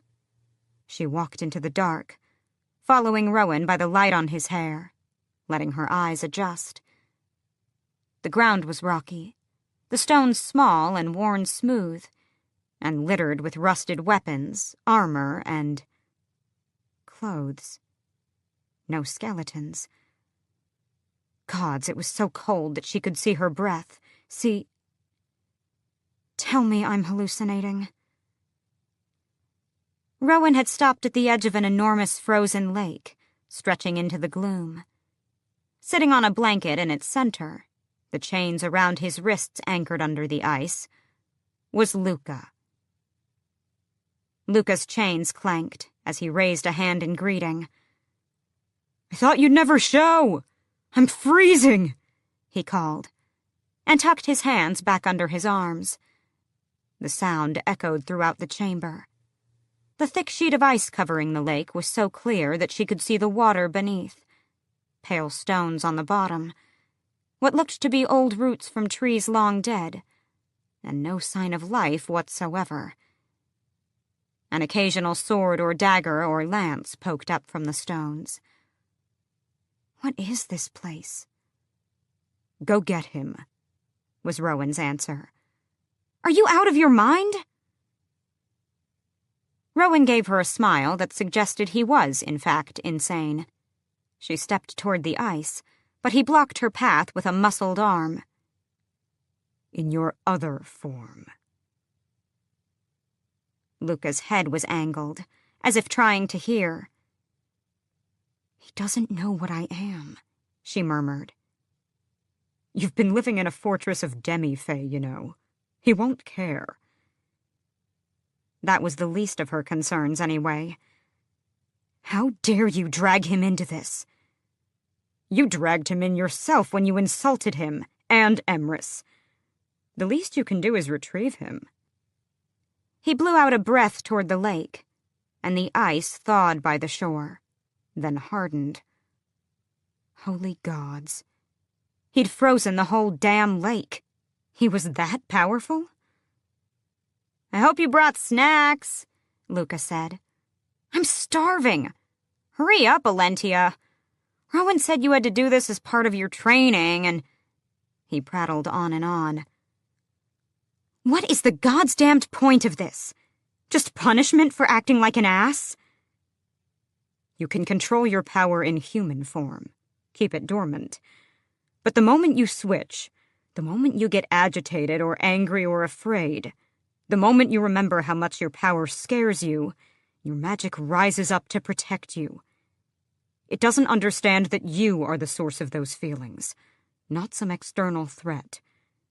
When there is an outside threat, when you forget to fear your power long enough, you have control.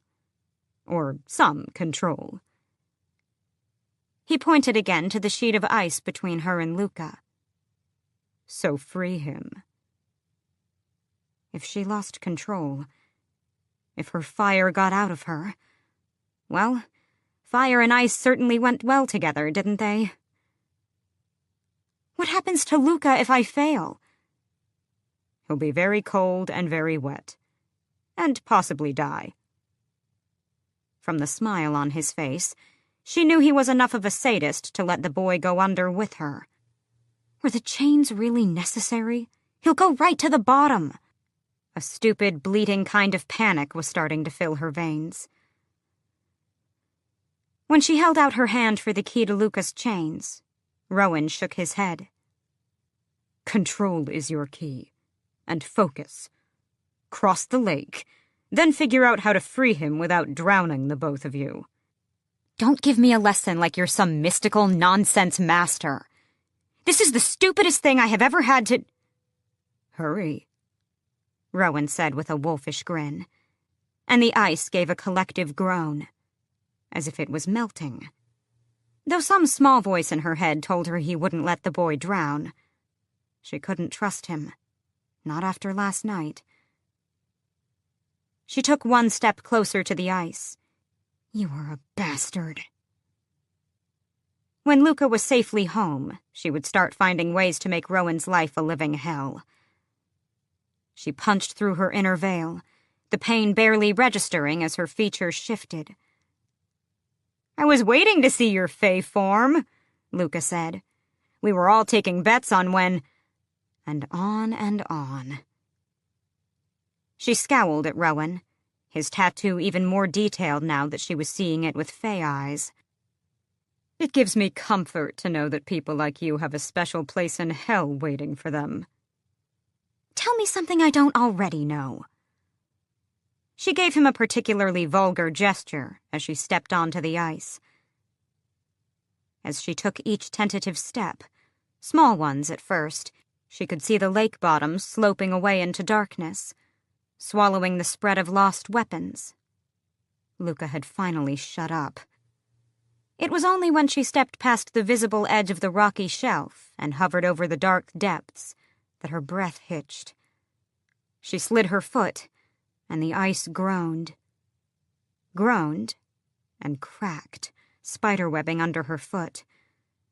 She froze, gaping like a fool as the crack spread wider and wider. And then she kept moving.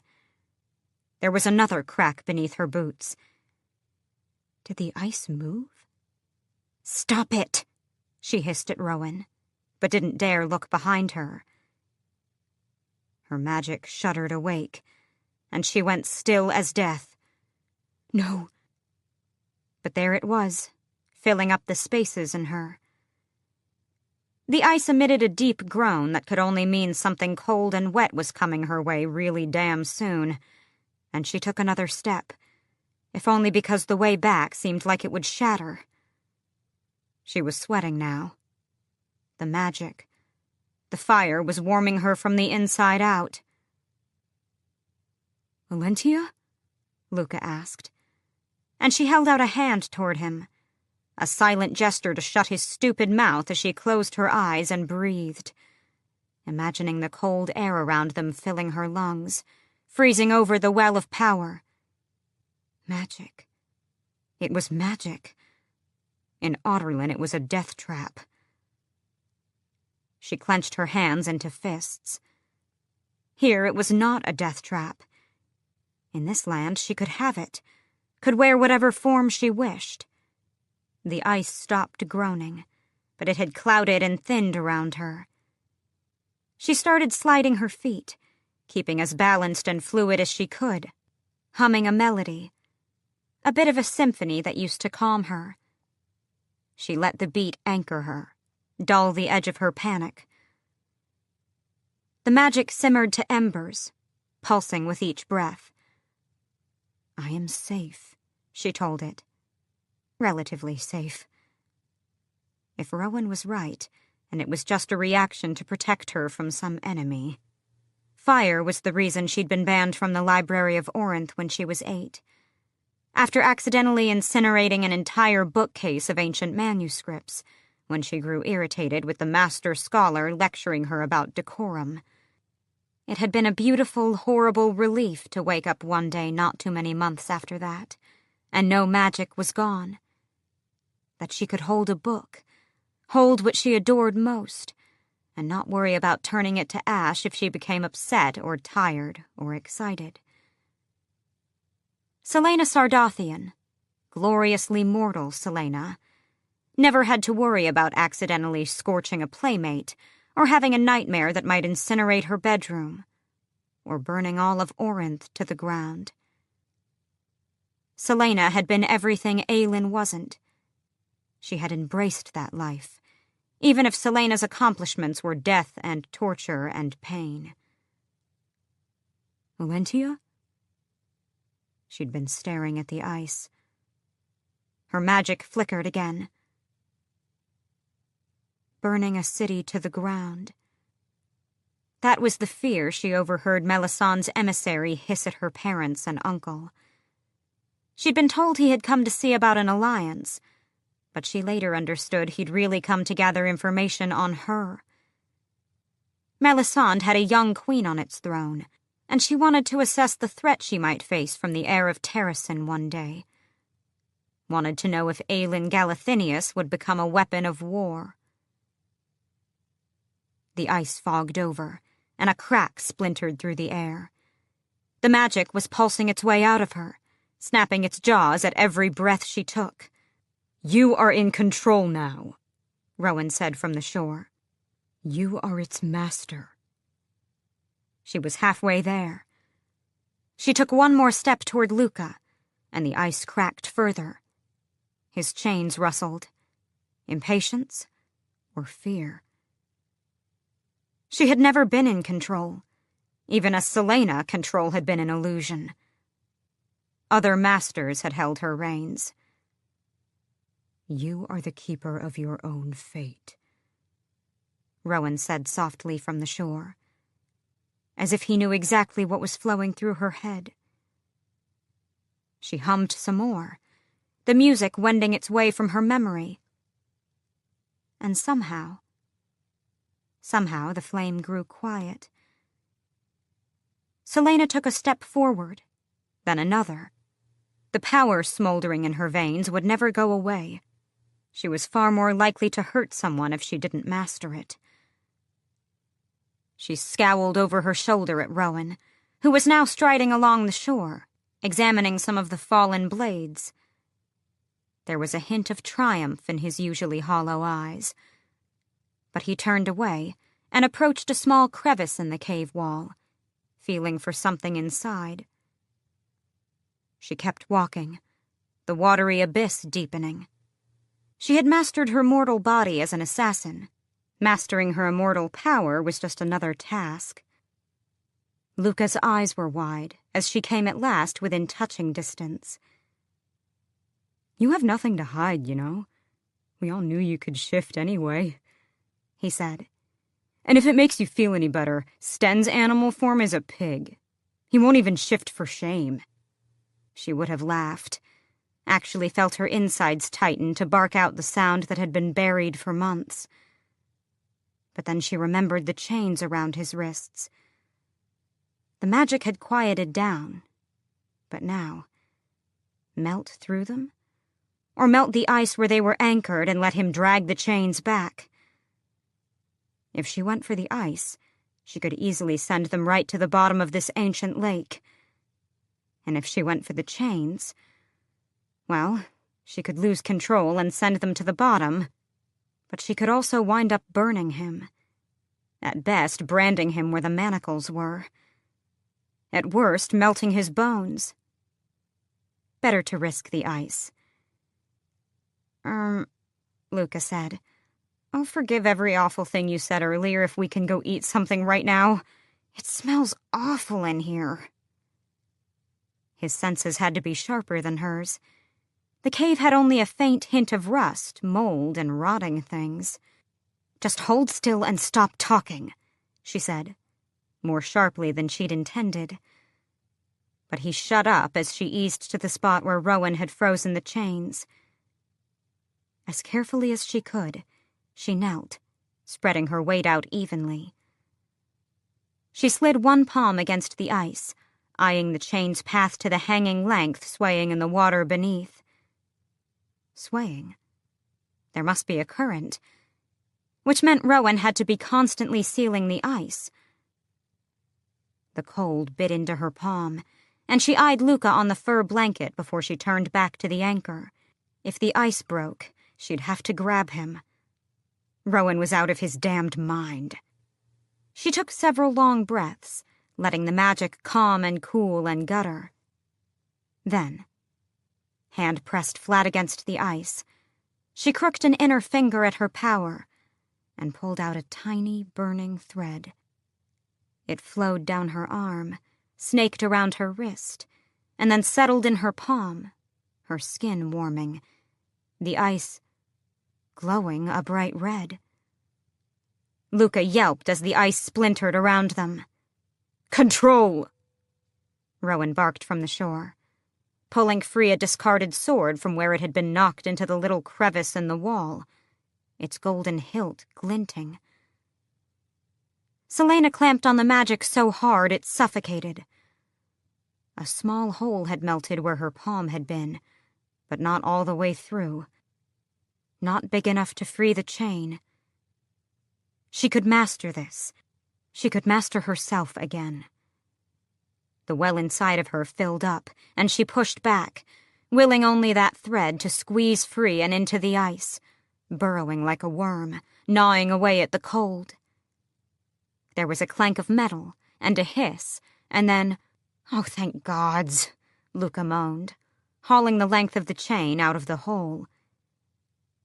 She spooled the thread of power back into herself, into that well, and was suddenly cold. "Please tell me you brought food," Luca said again. "Is that why you came? Rowan promised you snacks?" "I'm a growing boy." He winced when he looked at Rowan. "And you don't say no to him."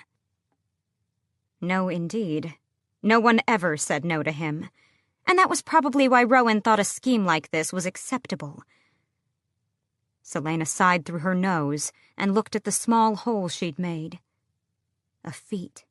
A miracle. As she was about to stand and help Luca navigate the way back to shore, she glanced at the ice once more.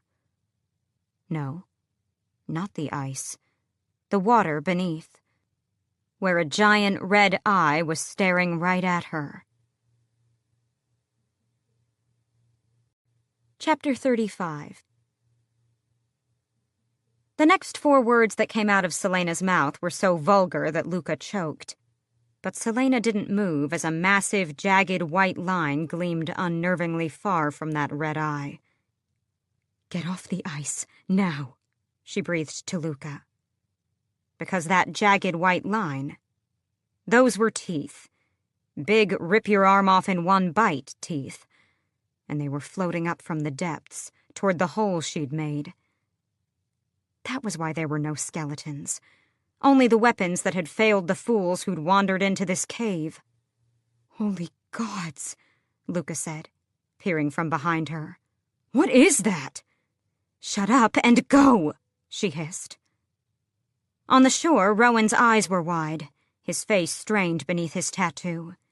He hadn't realized this lake wasn't empty. "Now, Luca," Rowan growled, his sword out, the blade he'd swiped from the ground still sheathed in his other hand. It was swimming toward them, lazily, curious. As it neared, she could make out a snaking body as pale as the stones on the bottom of the lake.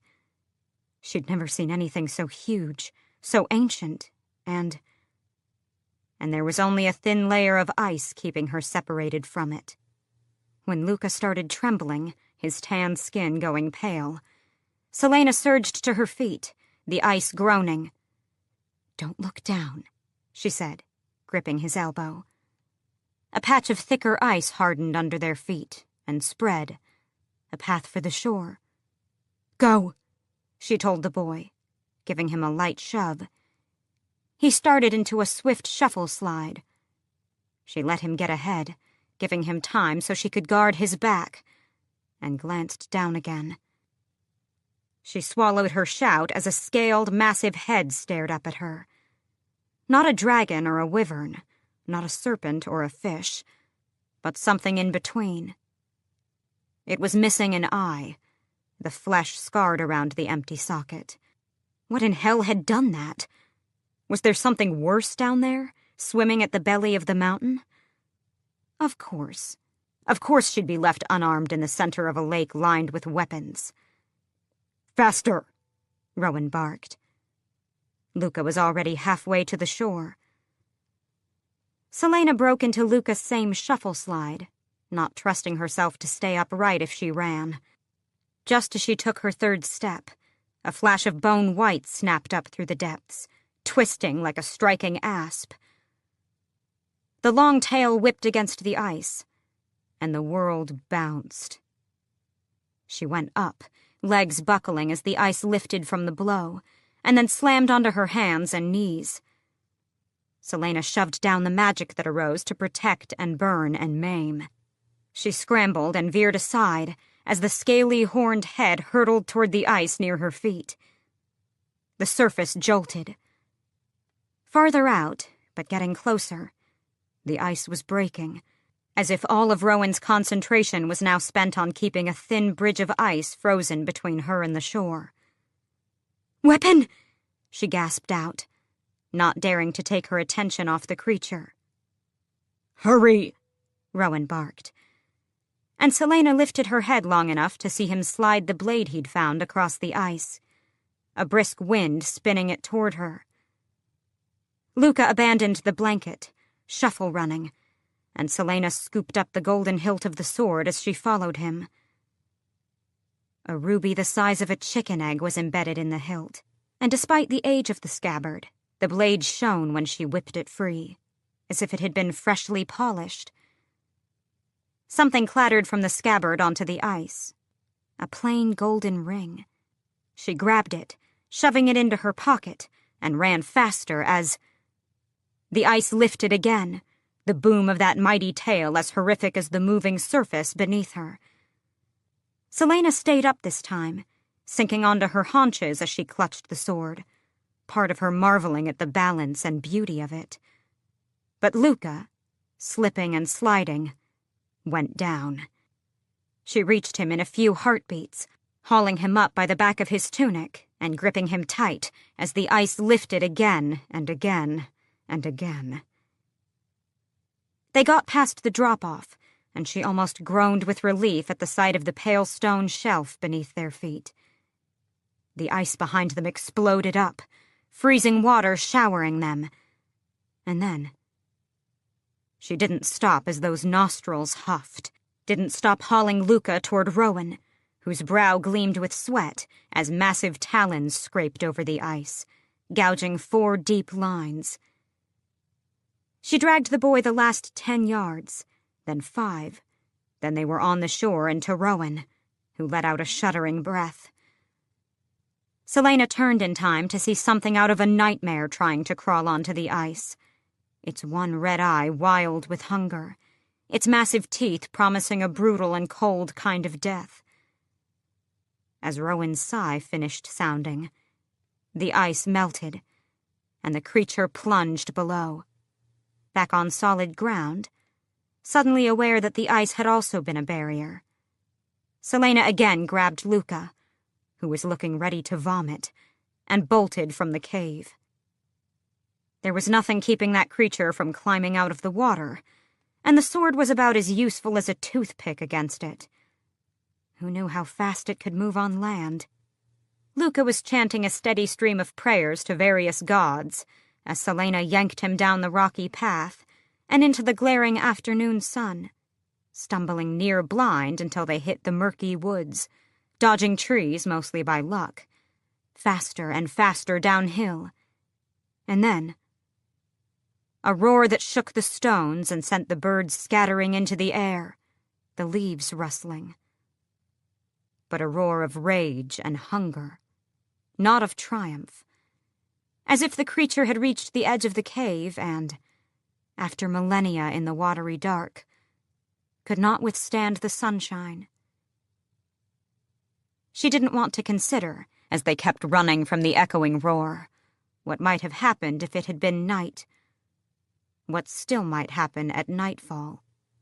After a while, she sensed Rowan behind them, yet she cared only for her young charge, who panted and cursed all the way back to the fortress. When Mistward was in sight, she told Luca only one thing before she sent him ahead: keep his mouth shut about what had happened in the cave. The moment the sounds of him crashing through the brush had faded, she turned. Rowan was standing there, panting as well, his sword now sheathed. She plunged her new blade into the earth, the ruby in the hilt glowing in a patch of sunlight. "I will kill you," she snarled, and launched herself at him. Even in her fey form, he was still faster than her, stronger, and dodged her with fluid ease. Slamming face first into the tree was better than colliding with the stone walls of the fortress, though not by much. Her teeth sang, but she whirled and lunged for Rowan again, now standing so close, his teeth bared. He couldn't dodge her as she grabbed him by the front of his jacket and connected. Oh, hitting him in the face felt good, even as her knuckles split and throbbed. He snarled and threw her to the ground. The air whooshed out of her chest, and the blood trickling out of her nose shot back down her throat. Before he could sit on her, she got her legs around him and shoved with every ounce of that immortal strength. And just like that, he was pinned, his eyes wide with what could only be fury and surprise. She hit him again, her knuckles barking in agony. "If you ever again bring someone else into this," she panted, hitting him on his tattoo, on that goddamned tattoo. "If you ever endanger anyone else the way you did today." The blood on her nose splattered on his face, mingling, she noted with some satisfaction, with blood from the blows she'd given him. "I will kill you." Another strike, a backhanded blow, and it vaguely occurred to her that he had gone still, and was taking it. "I will rip out your rotting throat." She bared her canines. "You understand?" He turned his head to the side to spit blood. Her blood was pounding, so wild that every little restraint she'd locked into place shattered. She shoved back against it, and the distraction cost her. Rowan moved, and then she was under him again. She'd mangled his face, but he didn't seem to care as he growled. I will do whatever I please. You will keep other people out of it, she screamed, so loudly that the birds stopped chattering. She thrashed against him, gripping his wrists. No one else. Tell me why, Aelin. That God's-damned name. She dug her nails into his wrists. Because I am sick of it! She was gulping down air, each breath shuddering as the horrific realization she'd been holding at bay since Nehemiah's death came loose. I told her I would not help, so she orchestrated her own death. Because she thought... She laughed, a horrible, wild sound. She thought that her death would spur me into action. She thought I could somehow do more than her, that she was worth more dead. And she lied about everything. She lied to me because I was a coward, and I hate her for it. I hate her for leaving me. Rowan still pinned her, his warm blood dripping onto her face. She had said it. Said the words she'd been choking on for weeks and weeks. The rage seeped from her like a wave pulling away from shore, and she let go of his wrists. Please, she panted, not caring that she was begging. Please, don't bring anyone else into it. I will do anything you ask of me. But that is my line. Anything else but that. His eyes were veiled as he finally let go of her arms. She gazed up at the canopy. She would not cry in front of him. Not again. He peeled back, the space between them now a tangible thing. How did she die? She let the moisture against her back seep into her, cool her bones. She manipulated a mutual acquaintance into thinking he needed to kill her in order to further his agenda. He hired an assassin, made sure I wasn't around, and had her murdered. Oh, Nehemia. She had done it all out of a fool's hope, not realizing what a waste it was. She could have allied with flawless Galen Ashriver and saved the world, found a truly useful heir to the throne. What happened to the 2 men? A cold question. The assassin I hunted down and left in pieces in an alleyway. And the man who hired him. Blood on her hands, on her clothes, in her hair. Chaol's horrified stare. I gutted him and dumped his body in a sewer. They were 2 of the worst things she'd done, out of pure hatred and vengeance and rage. She waited for the lecture, but Rowan merely said, "Good." She was so surprised that she looked at him and saw what she had done. Not his already bruised and bleeding face, or his ripped jacket and shirt, now muddy. But right where she'd gripped his forearms, the clothes were burned through, the skin beneath covered in angry red welts. Handprints. She'd burned right through the tattoo on his left arm. She was on her feet in an instant, wondering if she should be on her knees begging for forgiveness instead. It must have hurt like hell. Yet he had taken it. The beating, the burning. While she let out those words that had clouded her senses for so many weeks now. I am so sorry, she started, but he held up a hand. You do not apologize, he said, for defending the people you care about. She supposed it was as much of an apology as she would ever get from him. She nodded, and he took that as answer enough. I'm keeping the sword, she said, yanking it free of the earth. She'd be hard-pressed to find a better one anywhere in the world. You haven't earned it.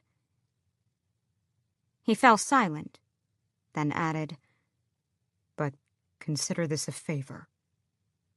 Leave it in your rooms when we're training." She would have debated, but this was a compromise too.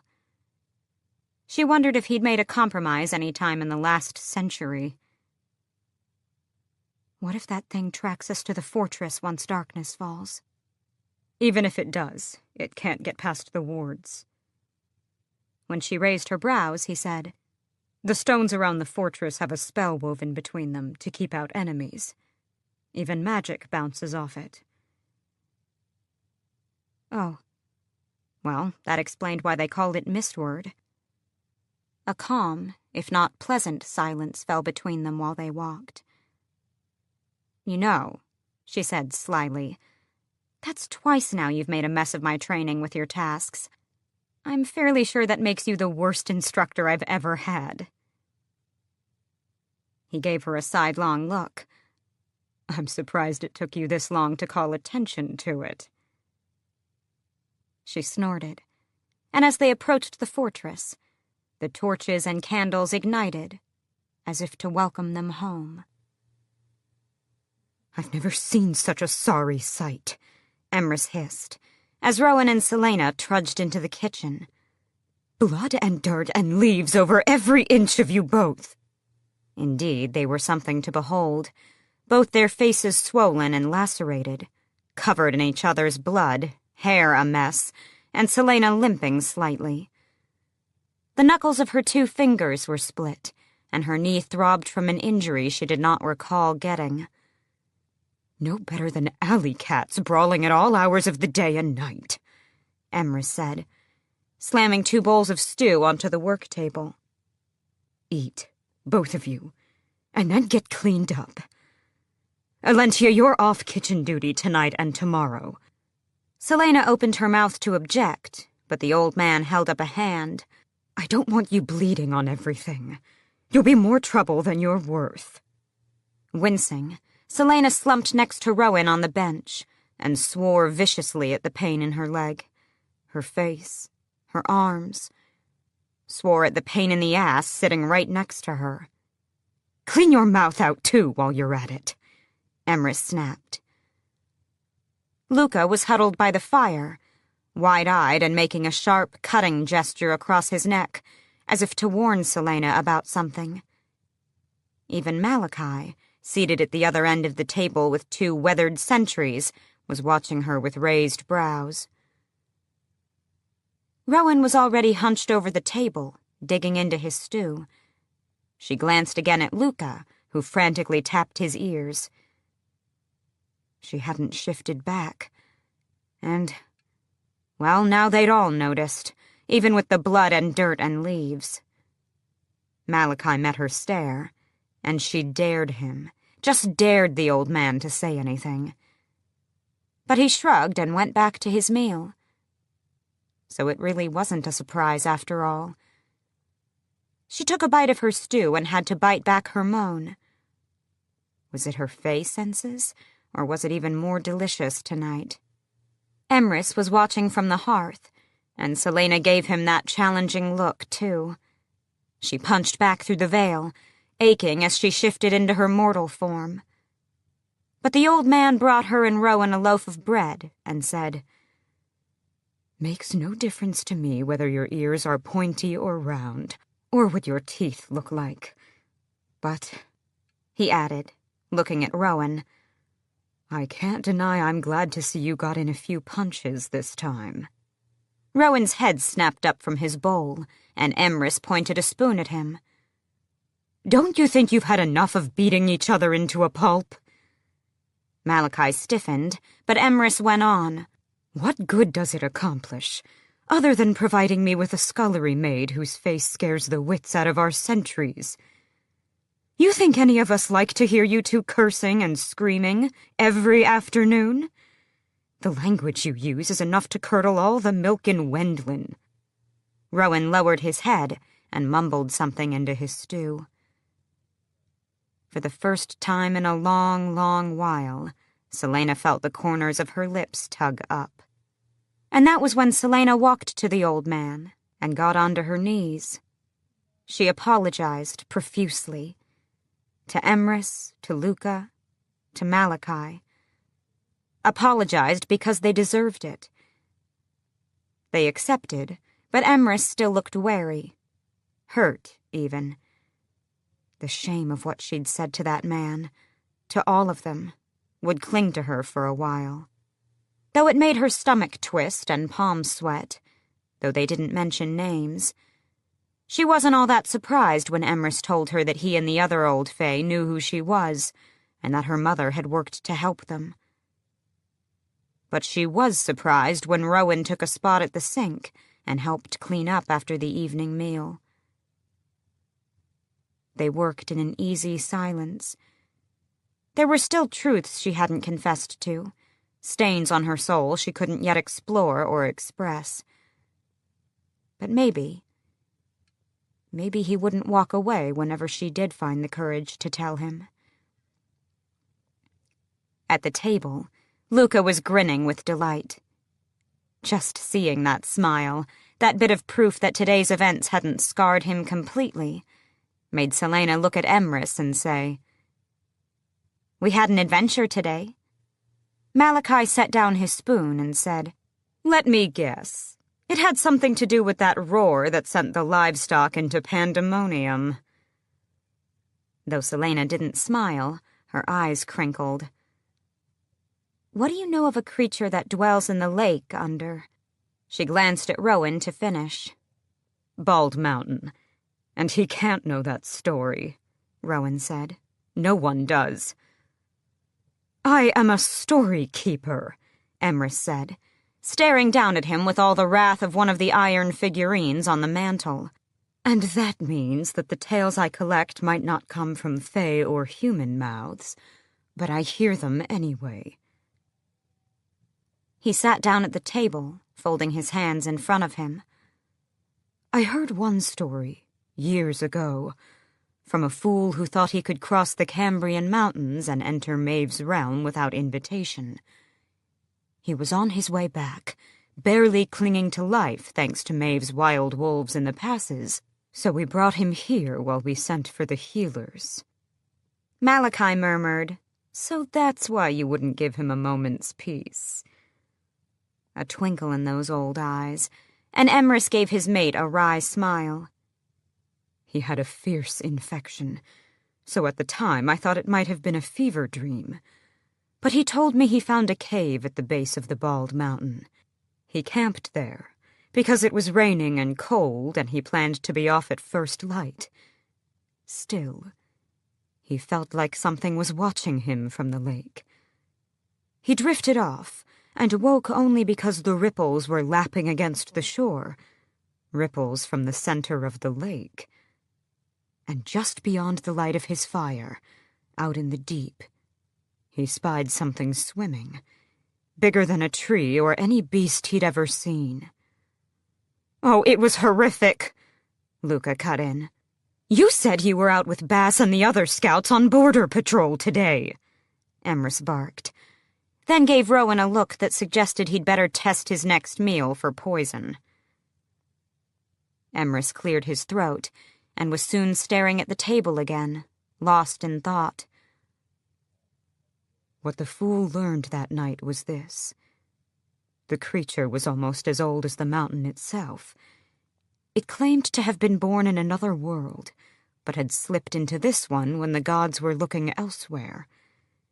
It had preyed upon fae and humans until a mighty fae warrior challenged it. And before the warrior was through, he carved one of the creature's eyes out, for spite or sport, and cursed the beast, so that as long as that mountain stood, the creature would be forced to live beneath it. A monster from another realm. Had it been let in during the Volg Wars, when demons had opened and closed portals to another world at will? How many of the horrific creatures that dwelled in this land were only here because of those long-ago battles over the word keys? So it has dwelled in the labyrinth of underwater caves under the mountain. It has no name, for it forgot what it was called long ago. And those who meet it do not return home. Celaena rubbed her arms, wincing as the split skin of her knuckles stretched with the movement. Rowan was staring directly at Emrys, his head cocked ever so slightly to the side. Rowan glanced at her, as if to make sure she was listening, and asked, "Who was the warrior who carved out its eye?" "The fool didn't know, and neither did the beast, but the language it spoke was Fey, an archaic form of the old language, almost indecipherable. It could remember the gold ring he bore, but not what he looked like." It took every ounce of effort not to grab for her pocket and the ring she'd put in there, or to examine the sword she'd left by the door, and the ruby that might not be a ruby after all. But it was impossible. Too much of a coincidence. She might have given in to the urge to look, had Rowan not reached for his glass of water. He hid it well, and she didn't think anyone else noticed, but as the sleeve of his jacket shifted, he winced, ever so slightly, from the burns she'd given him. They'd been blistering earlier. They must be screaming in agony now. Emrys pinned the prince with a stare. "No more adventures." Rowan glanced at Luca, who seemed about to explode with indignation. "Agreed." Emrys didn't back down. "And no more brawling." Rowan met Celaena's stare over the table. His expression yielded nothing. "We'll try." Even Emrys deemed that an acceptable answer. Despite the exhaustion that slammed into her like a wall, Celaena couldn't sleep. She kept thinking of the creature, of the sword and the ring she'd examined for an hour without learning anything, and the control, however shaky, she'd managed to have on the ice. Yet she kept circling back to what she'd done to Rowan, how badly she'd burned him. His pain tolerance must be tremendous, she thought, as she twisted on her cot, huddled against the cold in the room. She eyed her tin of salve. He should have gone to a healer for those burns. She tossed and turned for another 5 minutes before she yanked on her boots, grabbed the tin, and left. She'd probably get her head bitten off again, but she wouldn't get a wink of sleep if she were too busy feeling guilty. Gods, she felt guilty. She knocked softly on his door, half hoping he wasn't there. But he snapped, "What?" and she winced and went in. His room was toasty and warm, if not a little old and shabby, especially the worn rugs thrown over much of the gray stone floor. A large 4-poster bed occupied much of the space, a bed that was still made and empty. Rowan was seated at the work table in front of the carved fireplace, shirtless and examining what looked to be a map marked with the locations of those bodies. His eyes flashed with annoyance, but she ignored him as she studied the massive tattoo that went from his face down his neck and shoulders and covered the entirety of his left arm, straight to his fingertips. She hadn't really looked that day in the woods, but now she marveled at its beautiful unbroken lines, save for the manacle-like burn around his wrist. Both wrists. "What do you want?" She hadn't inspected his body too closely before, either.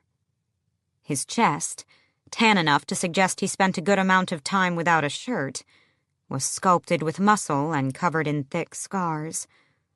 From fights or battles or the gods knew what. A warrior's body that he'd had centuries to hone. She tossed the salve to him. "I thought you might want this." He caught it with one hand, but his eyes remained on her. "I deserved it." "Doesn't mean I can't feel bad." He turned the tin over and over between his fingers. There was a particularly long and nasty scar down his right pectoral. Where had it come from? Is this a bribe? Give it back if you're going to be a pain in my ass. She held out her hand. But he closed his fingers around the tin, then set it on his work table. He said, You could heal yourself, you know. Heal me, too. Nothing major, but you have that gift. She knew, sort of. Her magic had sometimes healed her injuries without conscious thought. It's the drop of water affinity I inherited from Mab's line. The fire had been the gift of her father's bloodline. My mother, the words made her sick, but she said them for some reason, told me that the drop of water in my magic was my salvation and sense of self-preservation. A nod from him, and she admitted, I wanted to learn to use it like the other healers. Long ago, I mean. But was never allowed to. They said, well, it wouldn't be all that useful since I didn't have much of it, and queens don't become healers. She should stop talking. For some reason, her stomach dropped as he said, Go to bed. Since you're banned from the kitchen tomorrow, we're training at dawn. Well, she certainly deserved the dismissal after burning him like that. So she turned, and maybe she looked as pathetic as she felt, because he suddenly said, Wait. Shut the door. She obeyed. He didn't give her leave to sit, so she leaned against the wooden door and waited. He kept his back to her, and she watched the powerful muscles expand and contract as he took a deep breath. Then another. Then, When my mate died, it took me a very, very long time to come back. It took her a moment to think of what to say. How long ago? 203 years, 27 days ago. He gestured to the tattoo on his face, neck, arms. This tells the story of how it happened, of the shame I'll carry until my last breath. The warrior who had come the other day had such hollow eyes. Others come to you to have their own grief and shame tattooed on them. Gabriel lost 3 of his soldiers in an ambush in the southern mountains. They were slaughtered. He survived. For as long as he's been a warrior, he's tattooed himself with the names of those under his command who have fallen. But where the blame lies has little to do with the point of the markings. Were you to blame? Slowly, he turned. Not quite all the way, but enough to give her a sidelong glance. Yes. When I was young, I was ferocious in my efforts to win valor for myself and my bloodline. Wherever Maeve sent me on campaigns, I went. Along the way, I mated a female of our race. Lyria, he said, almost reverently. She sold flowers in the market in Doranel. Maeve disapproved, but when you meet your mate, there is nothing you can do to alter it. She was mine, and no one could tell me otherwise. Mating her cost me Maeve's favor, and I still yearned so badly to prove myself. So when war came calling and Maeve offered me a chance to redeem myself, I took it. Lyria begged me not to go, but I was so arrogant, so misguided, that I left her at our mountain home and went off to war. I left her alone, he said, and again looked at Selena. You left me, she had said to him. That was when he'd snapped. The wounds of centuries ago rising up to swallow him as viciously as her own past consumed her. I was gone for months, winning all that glory I so foolishly sought. And then we got word that our enemies had been secretly trying to gain entrance to Doranel through the mountain passes. Her stomach dropped to her feet. Rowan ran a hand through his hair, scratched at his face. I flew home, as fast as I'd ever flown. When I got there, I found she had been with child. And they had slaughtered her anyway, and burnt our house to cinders. When you lose a mate, you don't... A shake of the head. I lost all sense of self, of time and place. I hunted them down, all the males who hurt her. I took a long while killing them. She was pregnant, had been pregnant since I'd left her, but I'd been so enamored with my own foolish agenda that I hadn't scented it on her. I left my pregnant mate alone. Her voice broke, but she managed to say, "What did you do after you killed them?" His face was stark, and his eyes focused on some far-off sight. For 10 years I did nothing. I vanished. I went mad. Beyond mad. I felt nothing at all. I just... left. I wandered the world, in and out of my forms, hardly marking the seasons, eating only when my hawk told me it needed to feed or it would die. I would have let myself die, except I